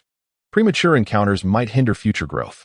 The following morning, after escorting Tang Shinbing to Liverpool train station, Ligt hastily made his way to the Melwood training ground to prepare for the upcoming FA Cup 5th-round match at Anfield.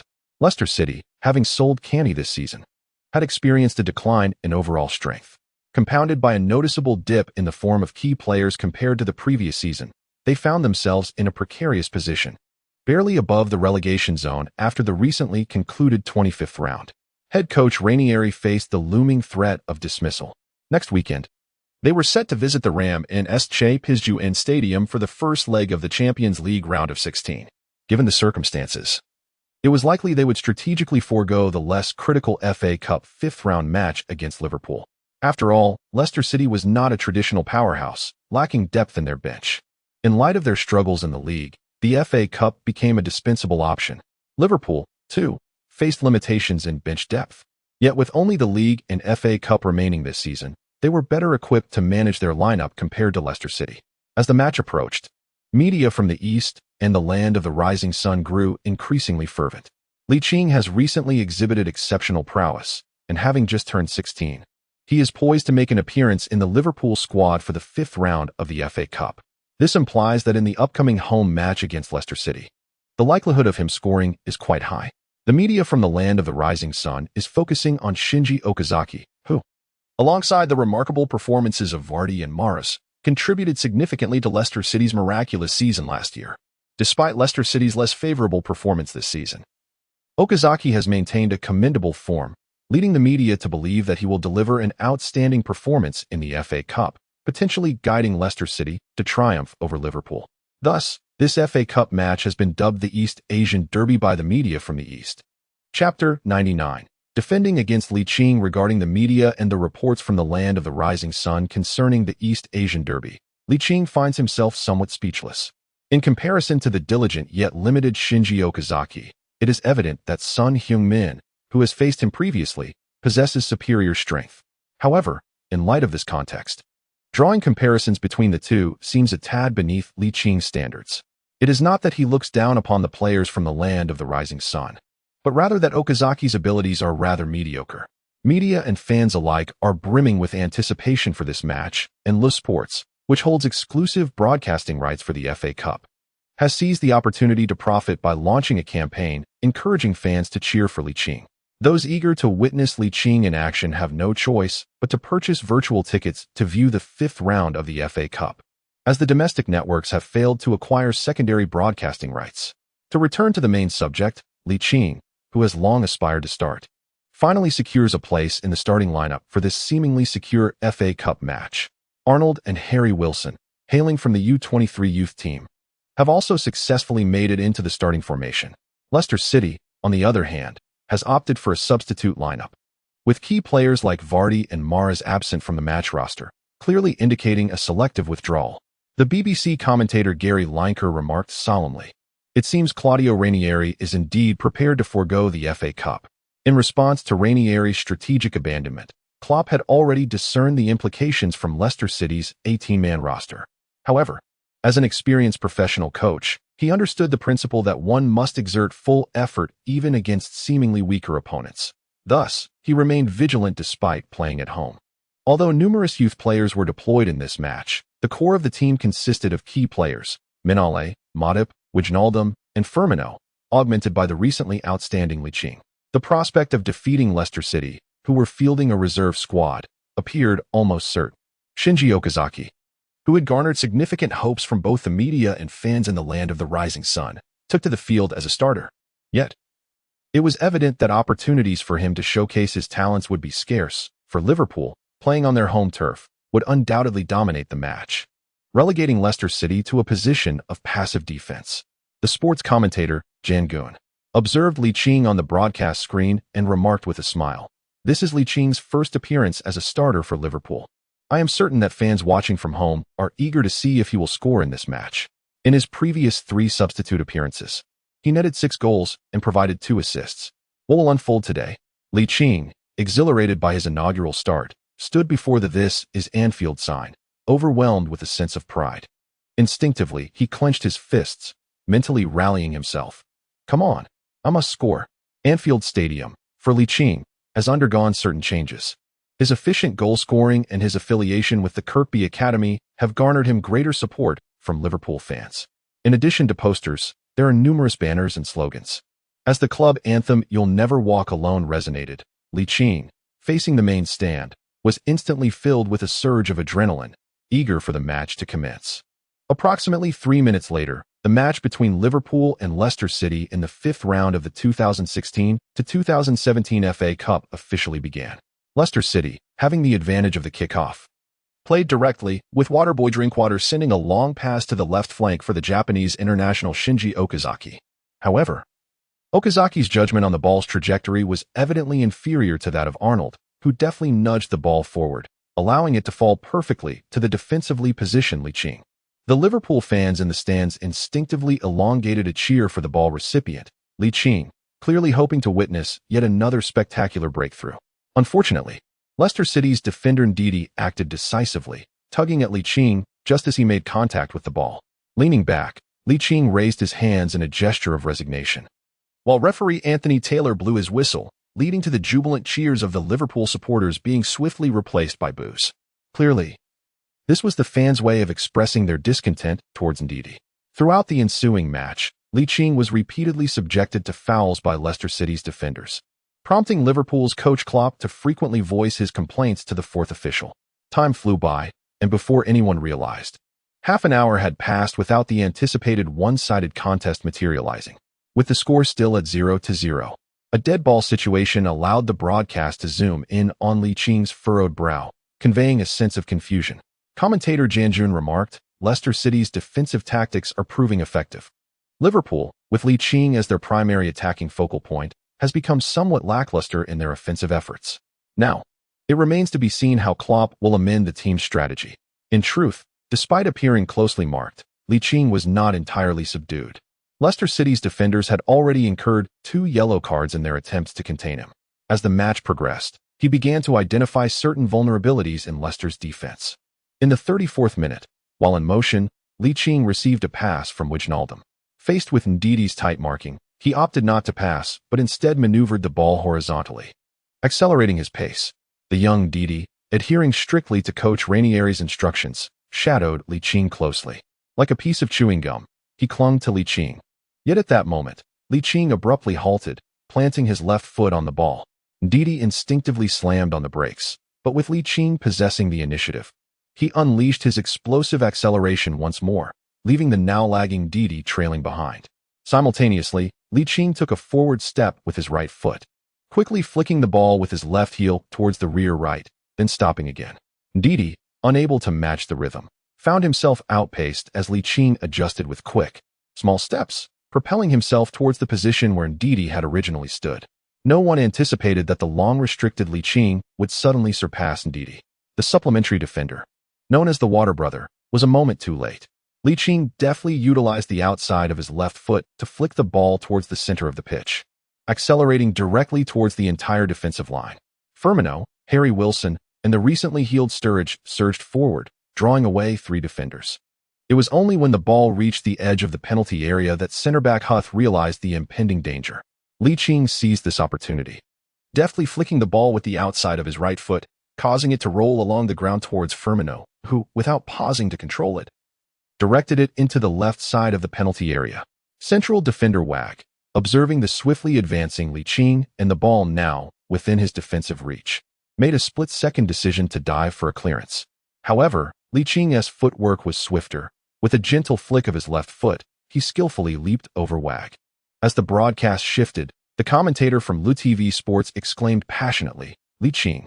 Accompanied by this fervent shout, Ligt glanced at the positioning of goalkeeper Schmeichel, stepped forward with his right foot, planted himself to the right of the ball, lifted his left foot, and swiftly struck the ball with the arch and instep.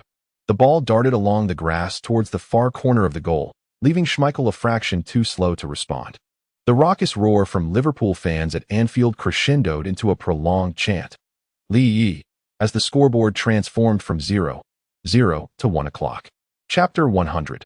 Epiphany. The fervent atmosphere at Anfield was ignited by Licht's low shot from the left side of the penalty area, unleashing a thunderous cheer that surged like a tidal wave. It would not be an exaggeration to say that the echoes from Anfield could be heard several kilometers away in the city center. Having scored, Ligt spread his arms wide and sprinted towards the camera, celebrating exuberantly. In his brief time as a substitute, he had already contributed 6 goals and 2 assists. In just over half an hour of starting play, he netted another goal, showcasing an astonishing efficiency. Nonetheless, it must be acknowledged that scoring is what truly matters. Were his teammates aware of Licht's thoughts, they might jokingly wish to find a block of tofu to bash their heads against. After all, Firmino hadn't scored in several matches, yet here was Ligt, consistently finding the net and still expressing dissatisfaction, celebrating the goal with his teammates. Ligt gleaned numerous insights from his recent achievement. He realized that scoring cannot be rushed. It requires a gradual approach. Football is fundamentally a team sport, where even the most talented individual cannot surpass the collective strength of the team. This is precisely why the contemporary icons of football, Cristiano Ronaldo and Lionel Messi, have been unable to lead their national teams to World Cup glory. Players with significant offensive prowess often encounter formidable defenses, as the saying goes. 2 fists cannot contend with 4 hands. For a forward to score, patience is essential, necessitating constant movement to seek opportunities and exploiting fleeting gaps that emerge in the blink of an eye. From the technical area, Liverpool's coach Jurgen Klopp raised his arms in exhilaration, initially concerned that Ligt might lose his way after failing to score in the first half hour. However, it appears his worries were unfounded. That said, the quality of this FA Cup match inevitably pales in comparison to the league, especially considering that Leicester City still faces the challenges of relegation and the Champions League knockout stage. Reflecting on this, he glanced at the once-spirited Claudio Ranieri from the previous season. The current Ranieri appeared significantly older than during Leicester City's miraculous title win last year, with visible signs of worry etched across his brow. Although fielding a substitute lineup set a certain tone for the match, what professional coach wouldn't desire victory? Humans, after all, often entertain a sense of hope. As the match resumed, trailing Leicester City consciously ramped up their offensive efforts. However, their overall strength was insufficient against the home team, Liverpool, leading to a fruitless attack. With his recent goal invigorating his confidence, Ligt, upon receiving the ball, would deftly test the concentration of Leicester's defenders whenever he spotted an opportunity. Ndidi, dubbed the successor to Kanté, found it increasingly challenging to keep pace with Ligt, compounded by the fact that his teammates were also preoccupied with Liverpool's advancing attackers, leaving him without adequate support. Ndidi received a yellow card while attempting to defend against Ligt, rendering his defensive efforts constrained. As Ligt showcased his brilliance, the attacking prowess of Liverpool became increasingly captivating, with the Anfield crowd's roars creating an unrelenting wave of enthusiasm, akin to a tireless perpetual motion machine. Meanwhile, Shinji Okazaki, the player from the land of the rising sun, found himself relegated to a passive defensive role, with scant opportunities to attack. Even when he managed to advance to the front, his efforts often ended abruptly. The female commentator from J Sports expressed her frustration, noting, Okazaki must both defend and attack. It's exceedingly difficult for him. Just then, Ligt received a through ball from Harry Wilson, skillfully controlling and evading Ndidi, leaving him behind. The commentator's voice quivered with excitement. Ligt elegantly bypasses Ndidi. What is he about to do? A Marseille turn. Absolutely stunning. A feigned shot that turns into a precise pass. Marvelous. Before the television, the fervent male supporters of the Sun Nation were still mired in disappointment over Shinji Okazaki's lackluster performance. Yet, in an instant, they were invigorated by the excited shrieks of female commentator Yatsuji Wado. As the ball reached Firmino, who received a pass from Ligt, he deftly maneuvered within the penalty area, evading the towering Huth, who stood over 6 feet tall. With a swift and powerful strike, he sent the ball skimming along the grass towards the bottom left corner of the goal. Although Schmeichel reacted swiftly, the angle of Firmino's shot was simply too acute for him to intercept. The score on the Anfield scoreboard transformed from 1-0 to 2-0, igniting a wave of exuberance among the home fans, who raised their arms in jubilation, further enriching the already fervent atmosphere. Just before the conclusion of the first half, Ligt executed a sudden long pass from the right flank to the left, setting left-back Moreno into a rapid advance. In a seamless interplay, he had ample time to observe the positioning of the contesting players. Arriving in the penalty area, Moreno completed a back-angled pass just before Vardy could intervene, allowing Sturridge to deftly prod the ball into the net with his left foot, extending Liverpool's lead to 3 goals. At this juncture, even with another 45 minutes remaining in the match, it was evident to the spectators that the outcome was no longer in doubt. The broadcast switched perspectives to Claudio Ranieri, the esteemed coach of Leicester City, who stood with arms crossed, gazing intently at the field, lost in thought. Unbeknownst to many, his tightly clenched fists dug into his flesh. BBC guest pundit Lineker shook his head, remarking that Claudio Ranieri was drawing ever closer to the brink of dismissal. Would this match signify the end? Or could a midweek Champions League reprieve await? With 13 rounds left in the league, would last season's miracle team, Leicester City, manage to secure their place before the season's end? They were perilously close to the relegation zone, leading by merely 1 point. When referee Anthony Taylor blew the whistle for halftime, the tone of the match had already been set. Liverpool was poised to secure victory over Leicester City at home, advancing to the 6th round of this season's FA Cup, thereby inching closer to the quarterfinals. With a 3-goal lead, Liverpool adopted a more subdued approach in the second half, while Leicester City failed to exhibit any semblance of desperation. The score of 3-0 held steadfast until the final whistle. Notably, Ligt did not complete the entire match. He was substituted by Lalana in the 15th minute of the second half. This was not due to any underwhelming performance on his part, but rather a precautionary measure by Coach Klopp to protect him, considering that Ligt had only recently turned 16. Forcing a minor to engage in such demanding matches for extended periods could hinder his physical development. Hence Klopp's intention was to limit Licht's playing time to under an hour, reserving him for substitute appearances when possible. However, the impact of a substitute was undeniably significant. Chapter 101. Watching Ligt from behind. Ligt delivered an outstanding performance in the 5th round of the FA Cup, contributing a goal, an assist, and orchestrating an attack that led Liverpool to triumph over Leicester City at home. During the customary post-match press conference, a journalist boldly questioned Klopp about his decision to exclude Ligt from the media briefing. With utmost seriousness, Klopp replied. Lee stated that he is still young and prefers to engage with the media once he turns 18. I assure you, he is not deceiving you. Feel free to inquire with him. The assembled reporters rolled their eyes in unison, internally muttering, "You mischievous old man." The media landscape of the British Isles once again turned its attention to the remarkably talented young star, Ligt. However, it did not take long for both British and mainstream European media to shift their focus towards the defeated Leicester City. The reason? The club's hierarchy announced the termination of their contract with Ranieri. Ligt was taken aback by this news, if his memory served him right. Ranieri should have been dismissed only after the first leg of the UEFA Champions League round of 18. Had this occurred prematurely? Could it be the effect of his butterfly-like presence? Moreover, to dismiss a distinguished coach just before the first leg of the Champions League knockout stages is quite perplexing. Nevertheless, many fans believe that sacking Ranieri aligns with the prevailing trends in football, despite the fact that he led the team to an unexpected league championship last season. This season, aside from advancing to the knockout stage of the Champions League as group leaders, their league performance has been dismal, with only a single point separating them from the relegation zone. The departure of Kean last summer has significantly impacted Leicester City. However, one must not forget that they still possess the formidable duo of Vardy and Mahrez, ensuring no issues in the attacking front. Furthermore, the defense has retained its integrity from the previous season, supplemented by summer reinforcements, which should have suggested an elevation in their competitive strength. Under these circumstances, the team's catastrophic league performance falls squarely on the shoulders of the head coach, Ranieri, who must bear full responsibility. Ligt shook his head, redirecting his focus to the upcoming league match. Unfortunately, next week's opponent is Leicester City, who are welcoming a new head coach. However, before that, there are the Champions League knockout stages and the League Cup final to consider. On Wednesday evening, British local time, the draw for the FA Cup quarterfinals took place. And Liverpool has drawn a formidable opponent, Manchester United, now under the stewardship of Jose Mourinho.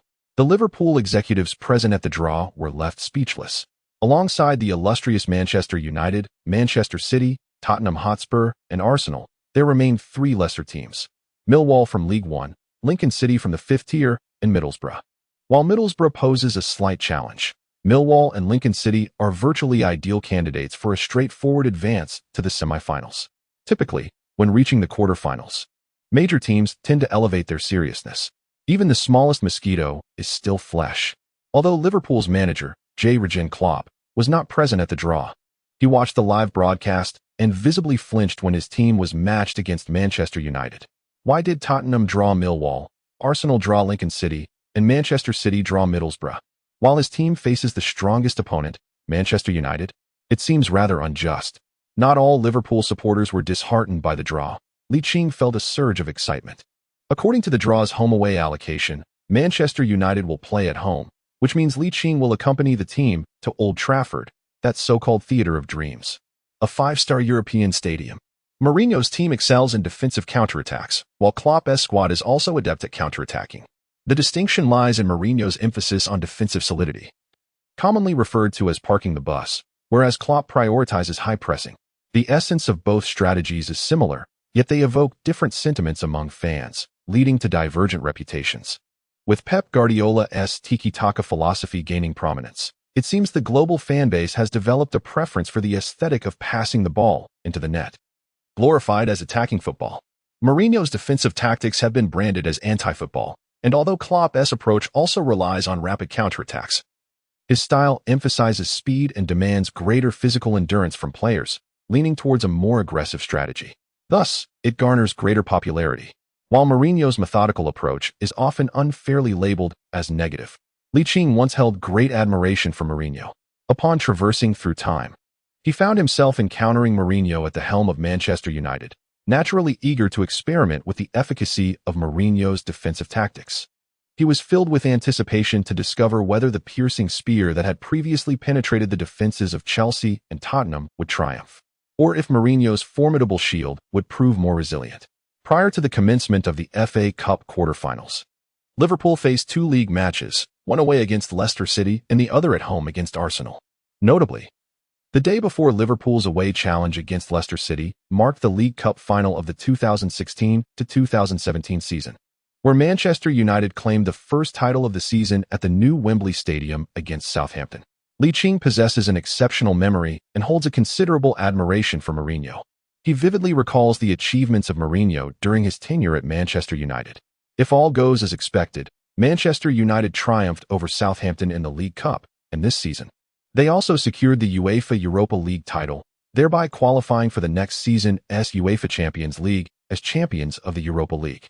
Including the Community Shield victory at the beginning of last season, Mourinho's inaugural season at Manchester United can be deemed a resounding success, having clinched a small treble. To return to the topic at hand, Ligt watched the live broadcast of the match from the comfort of his home. The course and outcome of the game unfolded without any surprises, as Ibrahimovic's last-minute goal led Manchester United to a narrow 3-2 victory over Southampton, securing the championship. The following day, Ligt, along with his team, traveled to the East Midlands and Leicestershire to face Leicester City, who had recently appointed a new manager. From the starting lineup, it was evident that Ligt was not among the first 11. However, fans were well aware of his youth and recognized that being thrust into a starting role too soon might not be beneficial. Rather, coming off the bench could allow him to make a more significant impact. The new head coach of Leicester City is Craig Shakespeare, who previously served as Ranieri's assistant. Strangely, this team, which had been struggling this season, appeared revitalized under Shakespeare's leadership. In a surprising turn, Vardy, who had gone 8 matches without scoring, opened the account for Leicester City at the King Power Stadium. Just before the end of the first half, Milner's header clearance inside the box fell to Drinkwater outside the area, who unleashed a long-range shot, extending the home side's lead to 2 goals.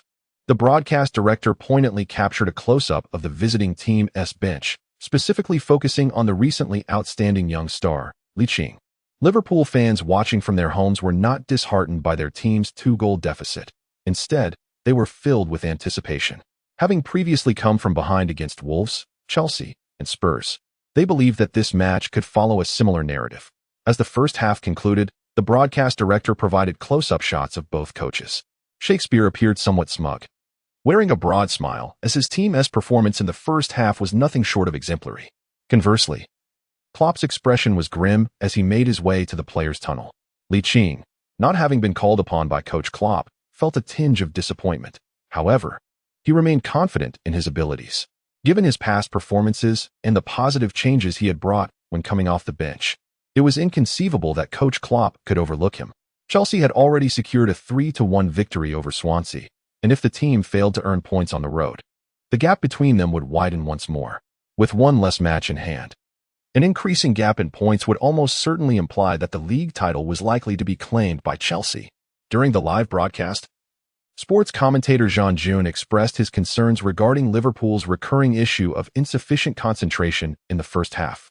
He pondered whether the second half would yield any changes, acknowledging that fans undoubtedly hoped for Ligt to come off the bench and turn the tide. However, he reminded viewers that past comebacks occurred at Anfield, and this match at the King Power Stadium might differ from those previous encounters. On the sidelines, Ligt observed the match keenly and noted that both goals conceded by Liverpool had an element of chance but were entirely preventable. The current defensive players of Liverpool tend to lose focus, particularly after a string of victories, which diminishes their vigilance to a minimum.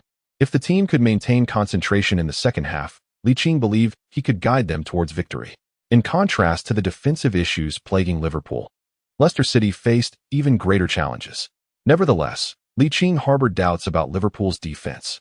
Aware that their success in reaching the Champions League finals in the 2017-2018 and 2018-2019 seasons was significantly bolstered by the impactful arrival of formidable centre-back Virgil van Dijk.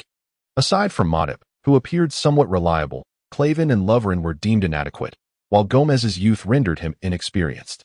Otherwise, Klopp would not have opted for a central defense pairing of Matip and Lucas in this match. Nonetheless, Ligt was confident that the newly appointed Shakespeare would prioritize securing a victory to reverse the team's recent decline, with a focus on strengthening the defense. With a shift in concentration towards defensive strategies, opportunities would undoubtedly arise. 15 minutes of halftime swiftly passed, and players from both teams began to return to the pitch. The fourth official stood leisurely at the sidelines, indicating that neither side intended to make substitutions. The live broadcast director playfully switched to a shot of Ligt on the substitutes bench. The phrase "in adversity, we look to Ligt" had recently become popular among Liverpool fans. Supporters watching from their televisions began to anticipate Licht's potential appearance on the field. In the blink of an eye, 5 minutes into the second half had elapsed, and the scoreboard still displayed a score of 2-0. Klopp, situated in front of the visitors' coaching area, grew increasingly anxious.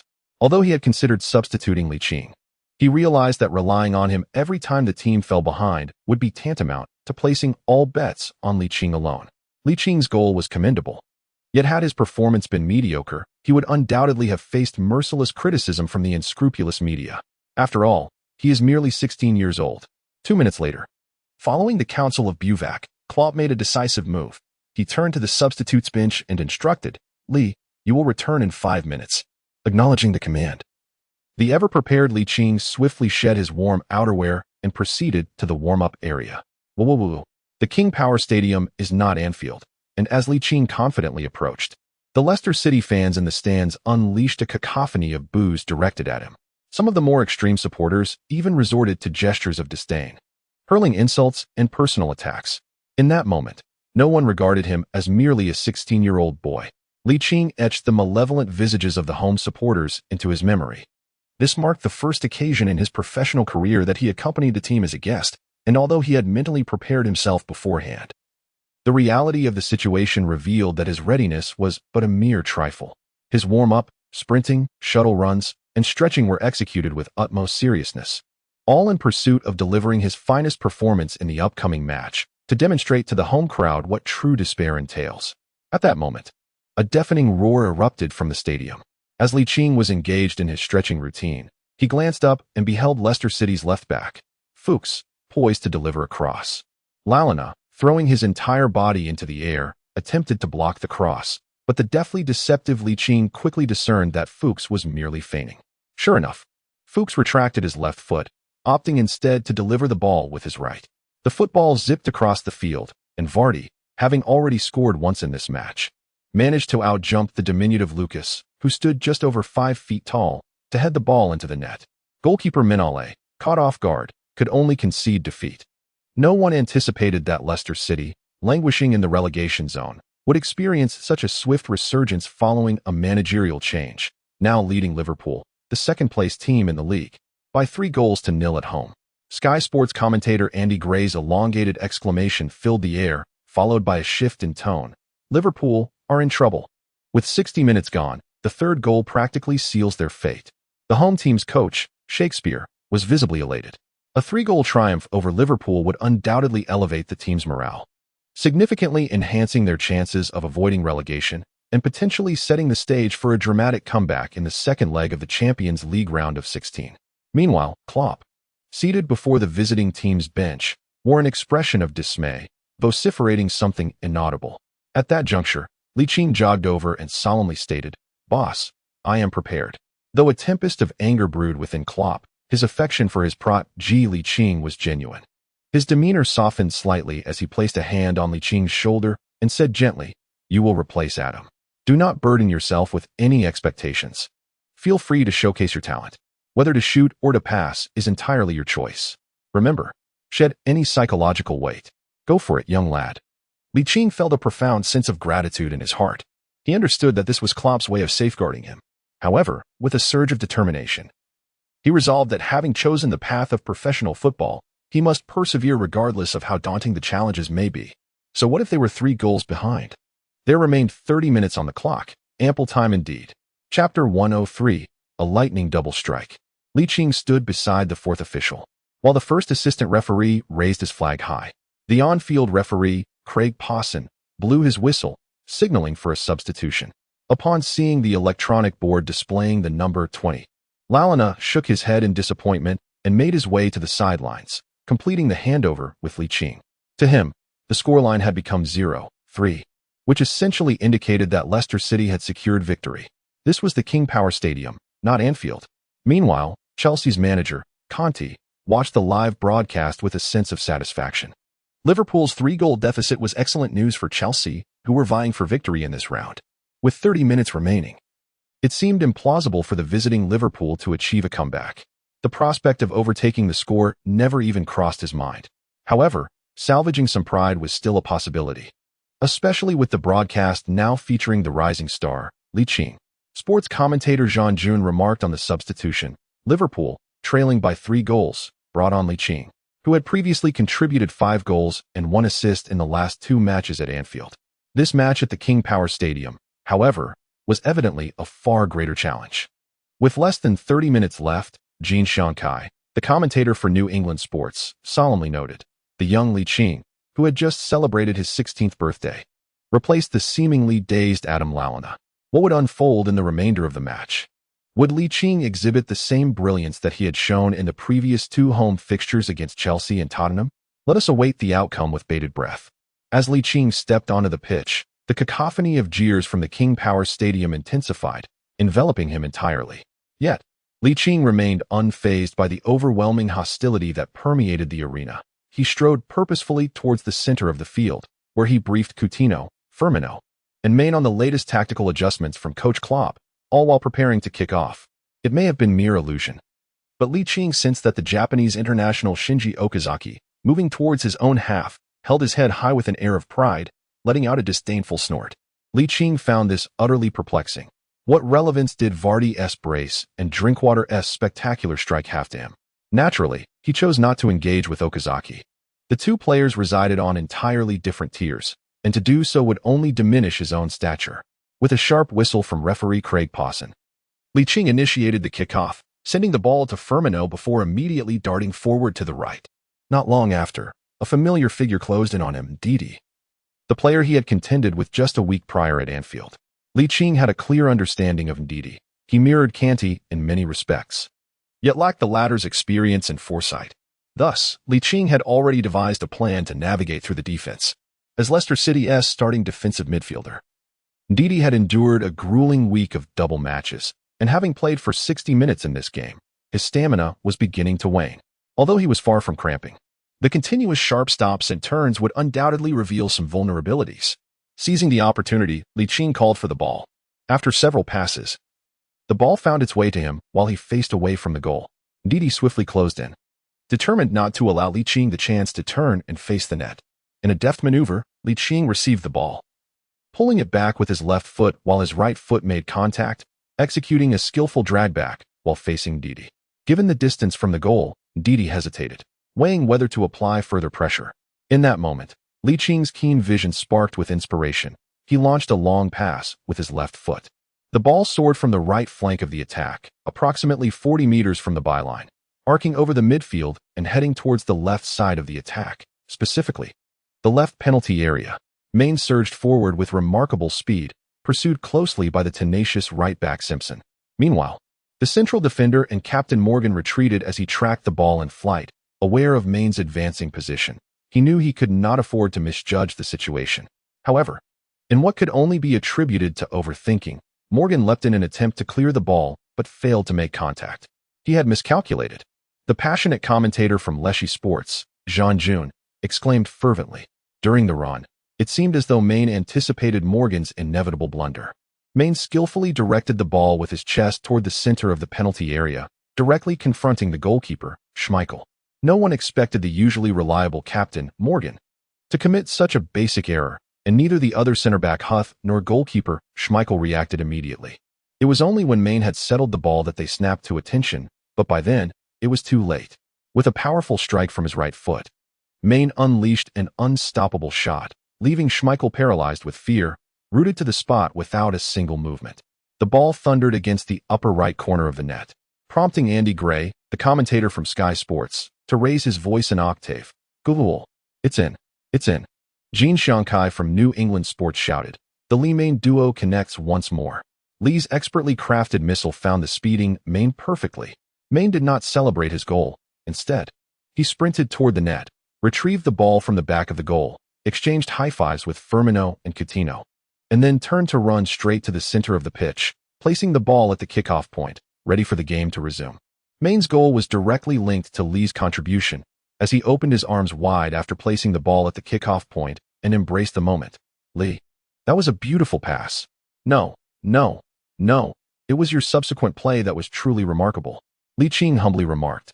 The expression of Klopp, the coach of the visiting team, underwent a noticeable transformation, shifting from a furrowed brow to one of fervent excitement. Just moments after Leicester City scored, they were struck by a swift counter, heralding a promising omen. In stark contrast, the newly appointed coach of Leicester City, Shakespeare, displayed a semblance of composure that gradually morphed into anxiety. It was as if he sensed, perhaps mistakenly, that Liverpool was poised to net another goal.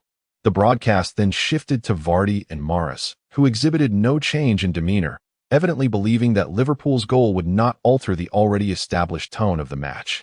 The Leicester City fans in the stands shared this sentiment, considering Main's goal merely a matter of salvaging their pride. It was not until 3 minutes later that Ching made a decisive breakthrough into the penalty area, only to be brought down by center-back Huth. The on-field referee, Craig Pawson, promptly blew his whistle. Penalty.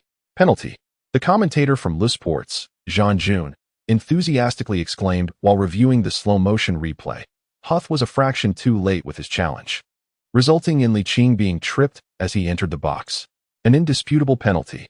Milner stepped up to take the shot and successfully converted, narrowing the score from 3-1 to 3-2. Both Shakespeare and the Leicester City players felt an immense surge of pressure. Chapter 104. High pressing, he must triumph.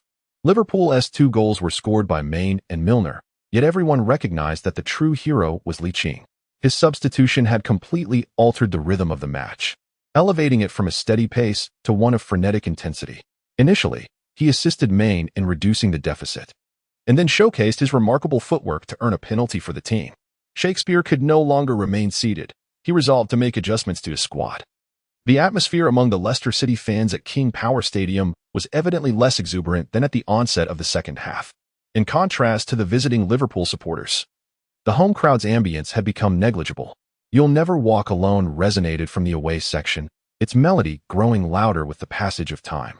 The Liverpool players on the field exhibited an increasingly indomitable spirit, with many 50-50 challenges being claimed through sheer determination.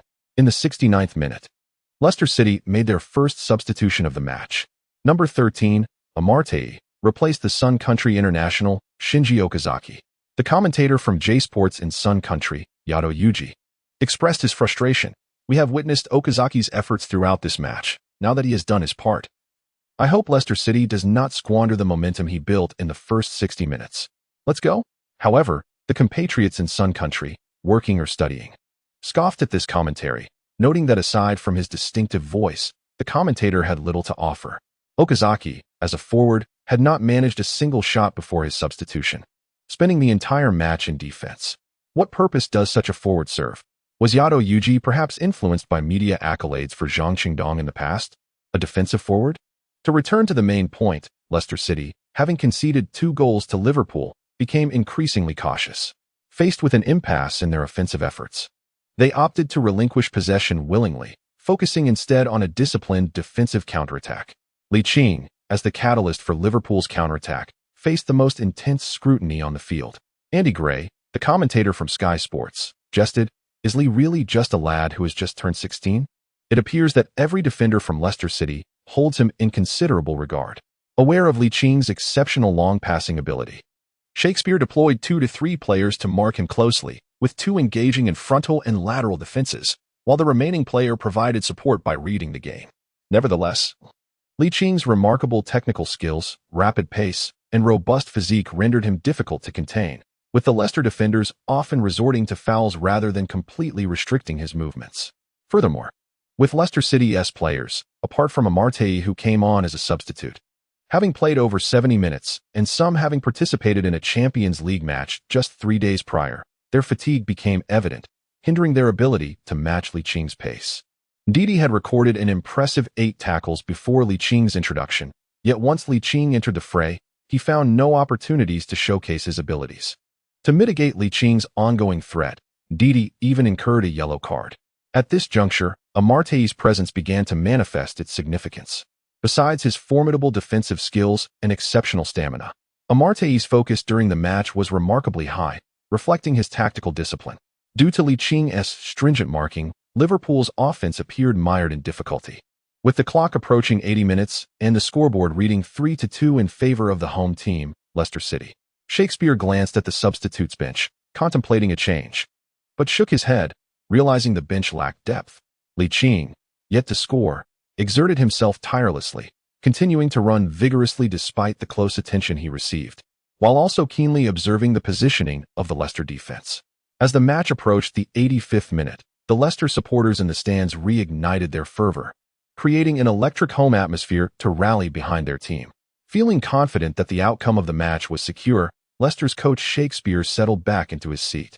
However, just as he did, a wave of gasps erupted from the crowd. Oh! Startled, he leapt to his feet and hurried to the coaching area. Witnessing a triangular press from Firmino, Maine, and Coutinho on Amartey. Clearly overwhelmed by the trio's pressure, Amartey misdirected a pass intended for Fuchs, inadvertently sending the ball straight into the path of Liching, who had anticipated the mistake. Shakespeare could not have fathomed that Liverpool had yet to create a golden opportunity, and instead, his own team had made a critical passing error.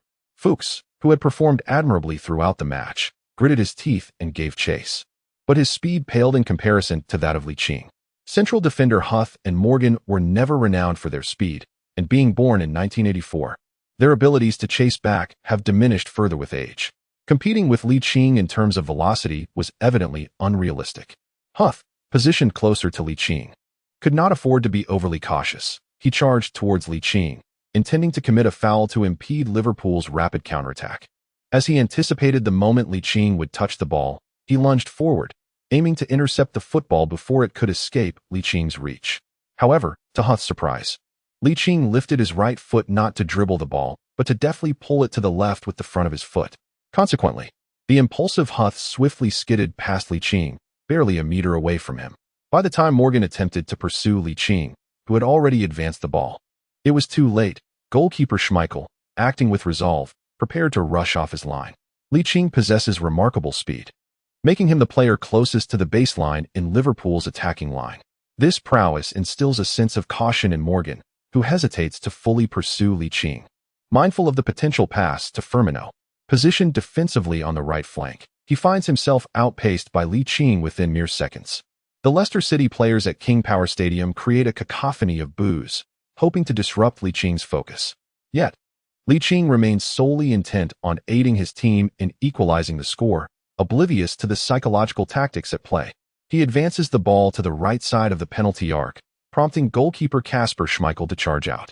As Schmeichel reaches the penalty spot, Liqing arrives at the edge of the penalty area. With a deft touch of his right foot, he steps forward and flicks the ball with his left toe, launching it gracefully into the air.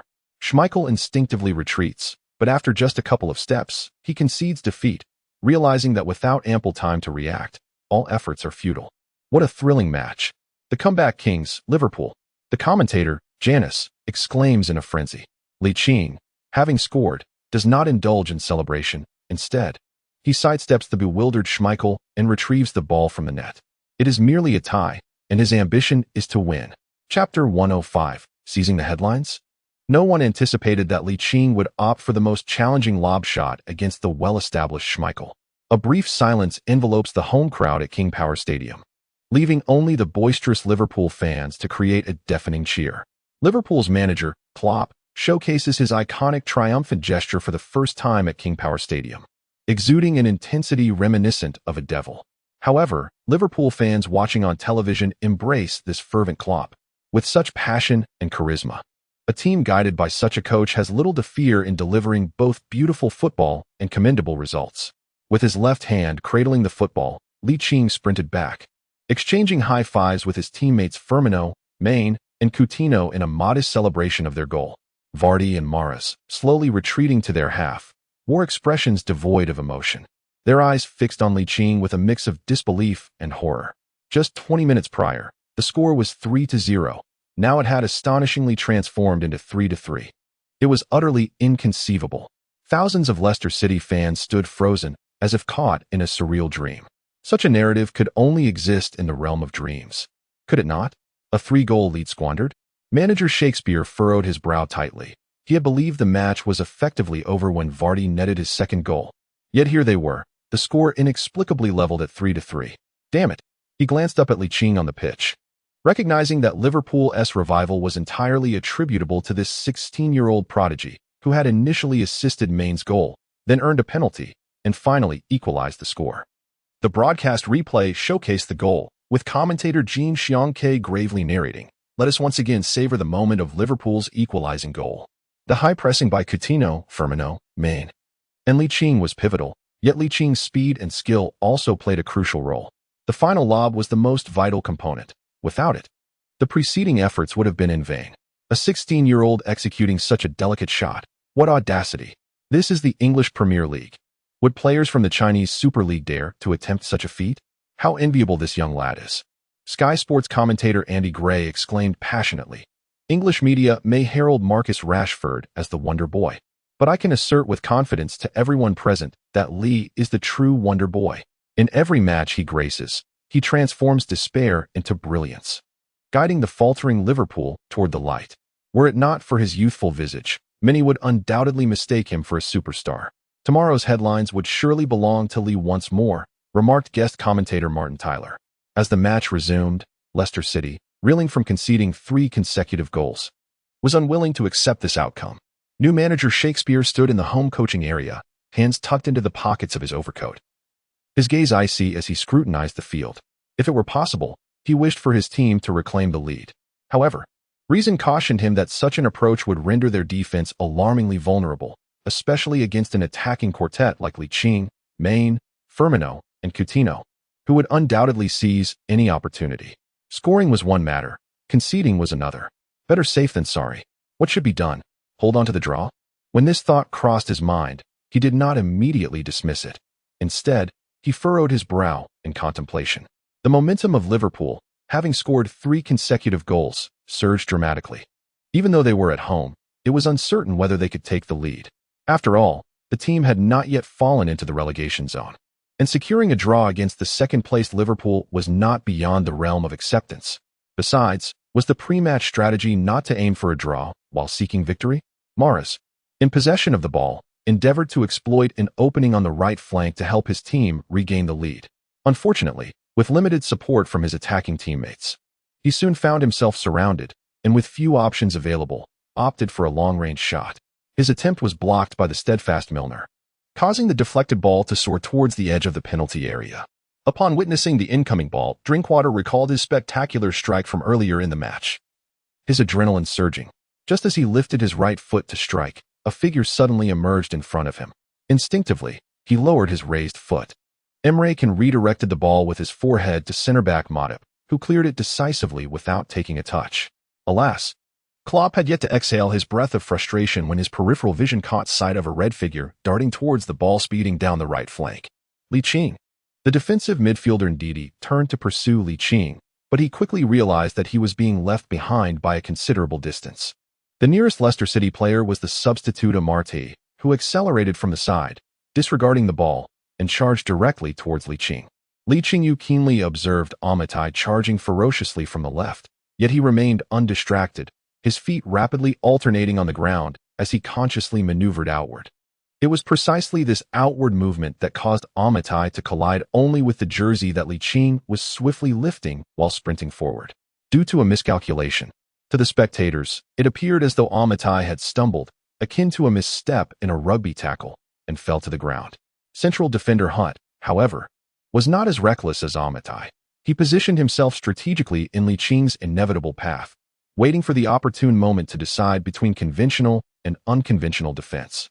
The former relies on skill, while the latter entails committing a foul. Even if it meant receiving a red card, he would not hesitate. As Ligt sprinted past the center line, he deftly propelled the ball forward with the arch of his right foot just before it crossed the goal line, sending it soaring several meters ahead. Was this a blunder? Absolutely not. He was determined to overtake and deliver a pass to his future self in 3 seconds. A thunderous roar erupted above the King Power Stadium. Ligt appeared like a streak of red lightning, darting down the right flank with incredible speed, his legs moving in a blur, rendering the motion of his calves nearly imperceptible. Huth's pupils dilated sharply as he accelerated towards the trajectory of Licht's run. Thus unfolded a captivating scene on the pitch, a direct sprint converging with an angled dash, destined to intersect at a pivotal point. The disparity in their physical builds was stark. The Leicester City fans in the stands glimmered with a predatory fervor, envisioning Ligt being sent flying by the towering Huth. Meanwhile, Liverpool's manager Klopp raised his hands towards the referee, convinced that Huth's actions constituted a grievous foul. In a bid to evade Huth's lateral charge, the rapidly moving Ligt consciously veered towards the right sideline, altering his original path and ultimately preventing a complete collision between the two. Ligt moved with remarkable speed, and seizing the opportunity, Huth collided with his left shoulder using only his right shoulder. Although Licht's balance faltered momentarily, it was of little consequence. Stumbling yet determined, he spread his arms wide to maintain his equilibrium, resolutely refusing to fall. The referee, with the whistle poised in his mouth, refrained from blowing it, instead raising his arms to signal that the match should continue. Chapter 106, The Miracle at Royal Power Stadium. Ligt staggered as he pursued the football that had rolled more than 10 meters away. Huth's miscalculation resulted in a heavy blow that disrupted his center of gravity, causing him to crash into the right sideline with even greater ferocity than Amartey. The journalists squatting by the pitch, armed with cameras, witnessed the towering figure of Huth barreling towards them like a natural disaster. In that instant, his physical prowess erupted, prompting them to scatter in opposite directions. Lacking any cushioning, Huth collided with the advertising boards outside the field. Fortunately, the LED electronic advertisements were robust enough to withstand the impact, yet Huth still felt a sharp pang of pain. Naturally, the attention of the sparse crowd at the King Power Stadium was not fixated on Huth. The focus remained on Ligt, who was now the centerpiece of the action. After regaining his balance, He accelerated once more in pursuit of the ball. Observing that Liqing's speed had diminished due to the collision, the goalkeeper Schmeichel, the last line of defense for Leicester City, sensed an opportunity. His eyes sparkled with determination as he made the split-second decision to leave his goal. However, as he approached the edge of the penalty area, he hesitated. Liqing's speed was increasing rapidly. From the perspective of the fans in the main stand, the football initially appeared to be closer to young Schmeichel. However, in a matter of moments, the noticeably accelerated Liqing compensated for the previously insufficient distance. Moreover, Liqing's distinctive technique of using the arch of his right foot to control the ball ensured that the football did not accelerate like it would when struck with the toes. Instead, after traveling a dozen meters, its forward momentum began to wane. Young Schmeichel, possessing considerable experience in goalkeeping, was evidently aware of this. Yet, the greatest concern for a goalkeeper lies in the hesitation during a charge. After a brief moment of indecision, he reignited his sprint. After all, as the last line of defense for Leicester City, it was advantageous for him to clear the ball first. Any delay in his actions would not be solely attributed to him, especially considering that Amartey and Huth had committed fouls without yielding any results. Liqing is the type of player who accelerates with every stride. Observing Schmeichel's advance, a subtle smirk graced the corners of his mouth.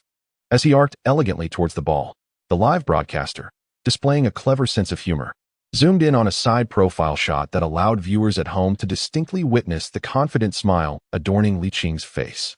Despite being merely 16 years of age, he possesses striking good looks that captivate both Eastern and Western admirers alike, with many female fans expressing their newfound admiration. In the fleeting span of under 10 meters, the disparity in speed became evident. As Liqing approached the ball, now less than 3 meters away, young Schmeichel still lagged a full 5 meters behind. In such a predicament, Schmeichel opted to alter his objective to committing a foul. The scoreboard still reflected a tie at 3-3, thus, trading a red card for a point could be deemed worthwhile. On the arduous path to relegation survival, every point signifies a glimmer of hope. The goalkeeper's one-on-one defense resembles a penalty save, relying on fortune to dive towards one side. Liqing deftly nudged the football forward with the tip of his left foot, evading the approaching defender, thus accomplishing a seamless separation between man and ball. In that fleeting moment, Schmeichel found himself momentarily disoriented, uncertain of where to direct his efforts. By the time he regained his composure, both the player and the ball had already slipped past his defenses. It was done. It was done. Liqing pursued the very football he had passed merely 3 seconds earlier. The exuberant commentary from sports announcer Jean June resonated as he lauded Liqing's remarkable breakthrough. As a devoted Liverpool fan, what could be more exhilarating than witnessing one's beloved team vanquish their adversaries in such a thrilling fashion? With Chelsea having already extended their lead to 8 points after an earlier match, a draw in this round would widen the gap to 7. Without a victory, the dream of clinching the Premier League title since its inception would remain elusive. As a commentator known for his impartiality, each goal ignited a wave of excitement within him. Yet, this particular goal was exceptional. What transpired next for Liqing was remarkably straightforward. He sidestepped Schmeichel and caught up with the ball. Then, amidst the despairing gazes of Leicester City fans, he gently nudged it with his left foot. The ball glided along the grass, crossing the goal line and nestling into the net goal. The long-awaited moment had arrived. As Sky Sports commentator Andy Gray finally witnessed the ball hit the back of the net, it was a goal. New England sports commentator Jean Xiangkai erupted with joy. Liqing had outmaneuvered goalkeeper Schmeichel, scoring into an open net, bringing the score to 4-3. Liverpool had rallied back to score 4 consecutive goals, turning the tide in their favor. Liqing had notched his second goal of the match, marking Liverpool's 4th goal overall. The spirit of Liverpool's comeback had been reignited. 4-3 for goals within 30 minutes. Such is the indomitable spirit of the Reds. How could one not adore this Liverpool team? Jean June exclaimed in a frenzied tone. Meanwhile, the King Power Stadium fell into a profound silence. Even the visiting fans and neutral spectators seemed to forget to make a sound. Unfazed by the hushed atmosphere, Liqing opened his arms wide and sprinted forward, skillfully dodging teammates attempting to join in his celebration. He leaped onto the back of head coach Klopp, unleashing a torrent of emotion from the exhilaration of turning the score around. Players on the pitch, along with those on the bench, surged forward, including goalkeeper Mignolet, who left his designated area in a fervent rush towards the coaching zone. It was only at this moment that the Liverpool supporters erupted in a thunderous cheer. Despite their numbers being significantly fewer, the Leicester City fans appeared ashen, their spirits plummeting to despair, leaving no room for dissenting chants. From a score of 3-0 to 3-4, and playing on home soil, such a staggering disparity is difficult for anyone to accept. Leicester City's newly appointed head coach, Shakespeare, sat in front of the home team bench, his gaze vacant, lost in thought. The players on the field were all despondent, lamenting their fate and grasping their heads in disbelief, clearly unable to come to terms with this harsh reality. The broadcast initially focused on the jubilant Liverpool players celebrating their goals, before shifting to the dejected Leicester City squad. The stark contrast underscored the destructive power of Liverpool's remarkable comeback. Fans of Liverpool watching from their televisions erupted in unrestrained joy, raising their arms and shouting in a frenzy of emotion. They expressed their elation at witnessing their beloved team achieve an extraordinary turnaround. The last time a 3-goal comeback occurred was 12 years ago in Istanbul, when Liverpool miraculously overcame a 3-goal deficit in the Champions League final. Now, 12 years later, they accomplished another epic reversal at the King Power Stadium, prompting Liverpool supporters to wonder if the team that triumphed in the Champions League would also clinch the league title this year. Chapter 107. The excitement and frustration of Chinese fans. The reason Liverpool was able to score 4 goals at the King Power Stadium is well known. It was largely due to the efforts of the young prodigy, Ligt. The broadcast crew clearly recognized this, continually showcasing the 16-year-old sensation. Since the match against Chelsea at home, he has contributed 7 goals and 3 assists in 3 substitute appearances, leading Liverpool to 3 consecutive victories. Chelsea, currently at the top of the league, has been performing well. Had Liverpool suffered consecutive losses during this period, the gap would have widened significantly, jeopardizing their place in the top 4. Fans watching the live broadcast deeply remembered the young lad, wearing Liverpool's number 55 jersey. Regardless of whether he can maintain such stellar performance in the future, he has already etched his name in history. At just 16 years and 14 days, he has scored 7 goals in the Premier League, achieving this remarkable feat in merely 3 substitute outings. To put it into perspective, 7 goals is often what many ordinary forwards achieve in an entire season. Liverpool's goal celebrations were notably lengthy. Had it not been for the intervention of the officiating referee, Craig Pawson, they would have continued even longer. However, for the beleaguered Leicester City players, it made little difference. They simply wished for this humiliating match to conclude as swiftly as possible. As the reigning champions of last season, they now find themselves just 1 point above the relegation zone. And such a stark contrast, coupled with the experience of a devastating turnaround, leaves little room for quick recovery of morale. Watching the live broadcast, Chelsea's coach, Kean, pressed the power button in frustration, lamenting, "That young lad named Lee is truly remarkable, with 2 goals and 2 assists. Without him, Liverpool would surely have lost at King Power. What a shame." After the celebration, Liverpool's coach Klopp was not swayed by the lead on the scoreboard. He earnestly clapped his hands together, his right fist striking the palm of his left hand, producing a sharp, resonant sound. With a serious expression, he addressed his players. "The match is not over yet. We must not let our guard down. Victory is only assured when the final whistle blows. There are just a few minutes remaining. Let us push on." In concluding his rallying cry, he gave Ligt a hearty pat on the left shoulder, exclaiming, "Well done, lad." Ligt winced in pain, yet his spirits remained high, a broad smile illuminating his face as he raised his right fist and playfully patted his left chest. Delivering a compliment with a hint of jest, need I say more? Just look at who is the head coach of the team. Observing Ligt stepping back onto the pitch, Klopp chuckled and shook his head. He had never anticipated such a turn of events when he decided to promote Ligt. It felt akin to the moment one, in dire straits, cautiously purchases a lottery ticket only to discover it is a jackpot winner. He had an inkling that Licht's scoring form could persist indefinitely. In such a scenario, even the peak versions of Messi and Ronaldo might struggle to contend with him. Alas, time has not been kind. Both the legendary duo are aging. Cristiano Ronaldo is already 32, while Messi approaches the age of 30. Had Ligt emerged during their prime, a thrilling triad of talent would have undoubtedly ensued. How splendid that would have been. As Klopp drifted into reverie, the match resumed. The Leicester City players, having gone from a 3-goal lead to trailing, found it difficult to accept the sudden shift in fortune. Despite their initial advantage, they posed no immediate threat to Mignolet's goal. Following a wayward long-range shot from Vardy outside the penalty area, the match was announced to enter extra time. Klopp swiftly adjusted his lineup, substituting the young defender Gomez for Coutinho to bolster the defense.